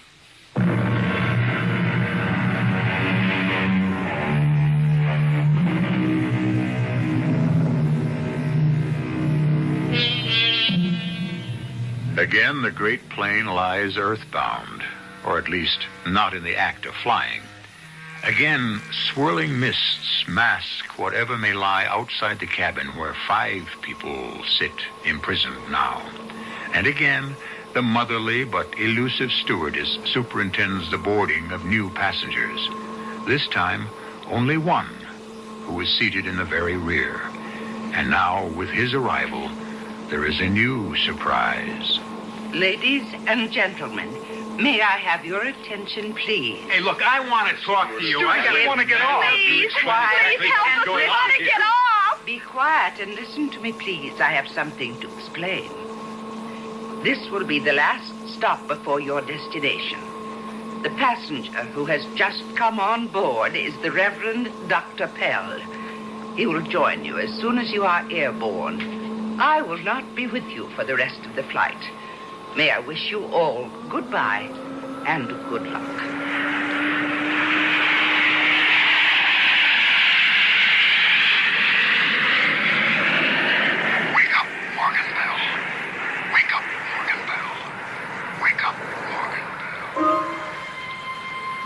beloved father, I do remember that article of the Acts of Religion which does concern the wicked, and such be void of a lively faith. Must I then be denied the partaking of the body of Christ in the use of the Lord's Supper? What happened? Nothing. We just stopped climbing and leveled off. Then that means the seatbelt light should be going on any minute, and then the horn will tell us that we can get off and get out of here, right? I suppose so, for all that means. Hey, look, we ain't dead. I ain't buying any of that bull, understand? Now, I gotta get to a dock and fix me up. Won't do any good. Too late. How do you know? I mean, what makes you so sure? Because I have a hole in my chest to match yours. Look. Your shirt is covered with blood. Oh. I had everything. A loving wife, fine children, successful career. I'm 48 years old. And my secretary was 22. I took advantage of her. Made her my mistress. Promised her a marriage I knew I had no intention of going through with. And I was just leaving her apartment when the young man she should have married, emotionally insane, shot me. The last thing I remember was the bullet tearing into my chest. And then the blackness. That's why I know I am dead, and why I am on this plane. Why all of us are. Why? Why me? He said it before. We all have something to be ashamed of. What was your scene, man? Mention anything an actor can do to claw his way to the top, and I've tried it. I won't embarrass little Jenny by naming him. I wouldn't want to hurt a lady's feelings. I once thought I had talent as a designer, but I had another talent that men were more interested in. It was worth quite a lot of money, I found. It was after I'd been married and my husband walked out on me when I had a kid. I'm not excusing myself, but I did have to bring up my baby till she died. And by that time, as you can see, I wasn't all that young anymore, so much in demand, and what was there left to live for? I had uppers, downers, everything, so instead of my usual 2 before going to bed alone, I emptied the bottle. Excuse the hearts and flowers. But it seems to be let's take our hair down time. But I thought you'd broken out of the trap. I had. At the expense of my best friend. Yahoo! An actor friend who was playing the part in Uranus, who got me the job as understudy. His first break, too. I slipped him a Mickey before the opening night performance. That's how I went on and got all the reviews. I thought I was a big star already, had it made. Bought myself a sports job and became a party boy. Invited now instead of hired. I turned that car upside down trying to make a right angle curve at 90. Damn right I'm dead, and I know it. And maybe I'm glad. I killed my baby. I deserve to die. Hush, Jenny. Jenny, hush. Hasn't it been that bad? I loved him so. I wanted to be married, but Mom wouldn't give her consent. She thought he was too old for me.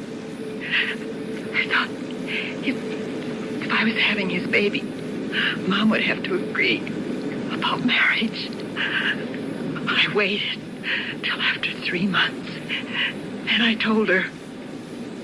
Only he walked out on me, and it was too late. Too late for the hospitals to take care of me. So I didn't want his baby anymore. And I went to not even a doctor. Oh, it was murder. I deserve to die. We all do. And Mr. Moss is right. That's why we're here. And that's where we're all going. Straight to hell. Oh, no. No, sir, not me. Now, what do you think you're going to do? I've been looking. The door to the cockpit is open. The shiv's enough. I'm going in there and skyjack this plane. I'm going to make that pilot turn back. The belts are open. Come on, Bruce. We better get him. Do you think there's a chance? I don't want that crazy kid to... What is it, Danny? Danny, what's the matter? There's no one in there. No one. There's no one flying the plane. Good Lord. I'm afraid not, Miss Newman. Not yours or any of ours. What do you mean, Father? I'm not a father. But you're still a minister. You could help us. I wish I could, my dear. I wish that with all my heart, but you see, I am one of you. I've been listening to all of you, and I know now that's why I'm here. I no longer have any right to the name of a minister. What brought you here to join us, sir? The greatest sin of all. I renounced my God. I spent the last 4 years in Vietnam. I saw such suffering and misery without reason that... But I was too busy then to think of the scars it left on the mind. It was only returning to the United States, wanting to pray for those poor people I'd known and for the agony of our country and all the world that suddenly I found there were no more words. There was no more belief. Everything had been wrung from me. And my faith was gone. How did you die? By God's hand. I was passing a crowd, lost in my own thoughts and the struggle in my mind, threatening to kill himself unless they found him a minister. I went up to that high place and out on that ledge, and I asked him to come in. And he said to me, "Father, why should I come back to a world where there is no God? Tell me, convince me that there is one, and I will come in." Where were the words of comfort that can only be spoken from the soul?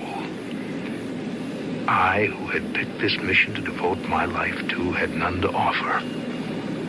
And the blackness hit me. I felt myself reeling, and like Lucifer, I fell headlong into eternal damnation. I wonder whose is the greatest sin. And does it matter after all?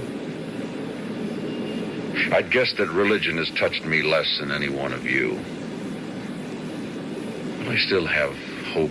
Hey, man, what are you talking about? You're the one put the whammy on us from the beginning. You're the one first put us all behind the 8 ball. Whatever all of us did, we were human. Human, born to make mistakes. Big or little.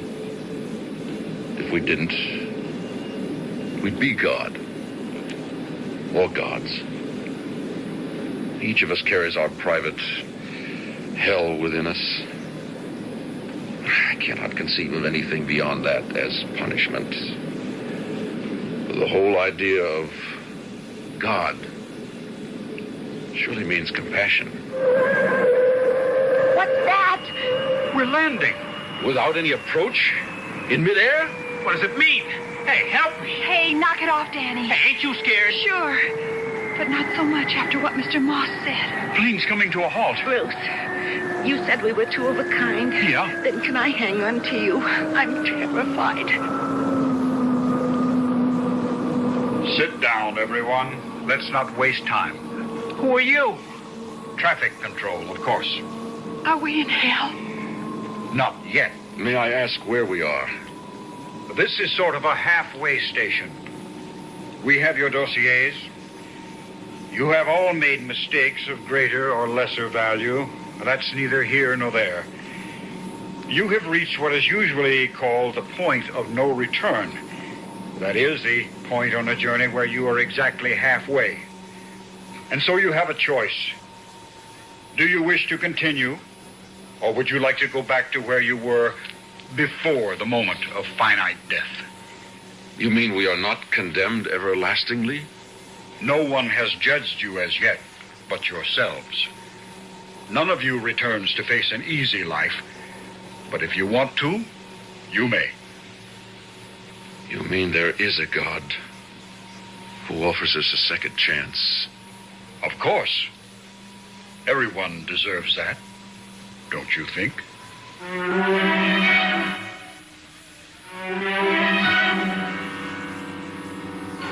I wonder if the memory of this tale will haunt you. And if perhaps, as it does, that mistake, that hurtful or even vicious action you may have taken may give you a moment's pause to reconsider and perhaps to try to repair the damage. For all of us, there is a second chance. At least once. I'll be back shortly.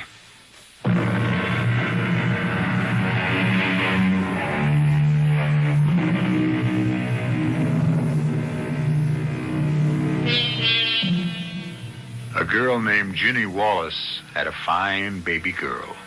Carol Newman works in a center for retarded children. Bruce Newman is a successful star. Danny is serving a sentence for robbery, but is soon to be paroled. The Reverend Morgan Pell has gone back to Vietnam. We have no record of what happened to him there. And Herb Ross broke off his relationship with Barbara, who returned to her old love, while Herb wisely never troubled his wife or children with his own indiscretion. It is enough that he suffers with it in his conscience. Our cast included Richard Crenna, Janet Waldo, Casey Kasem, Virginia Gregg, and Sam Edwards. The entire production was under the direction of Hyman Brown. This is E.G. Marshall inviting you to return to our Mystery Theater for another adventure in the macabre. Until next time, pleasant dreams.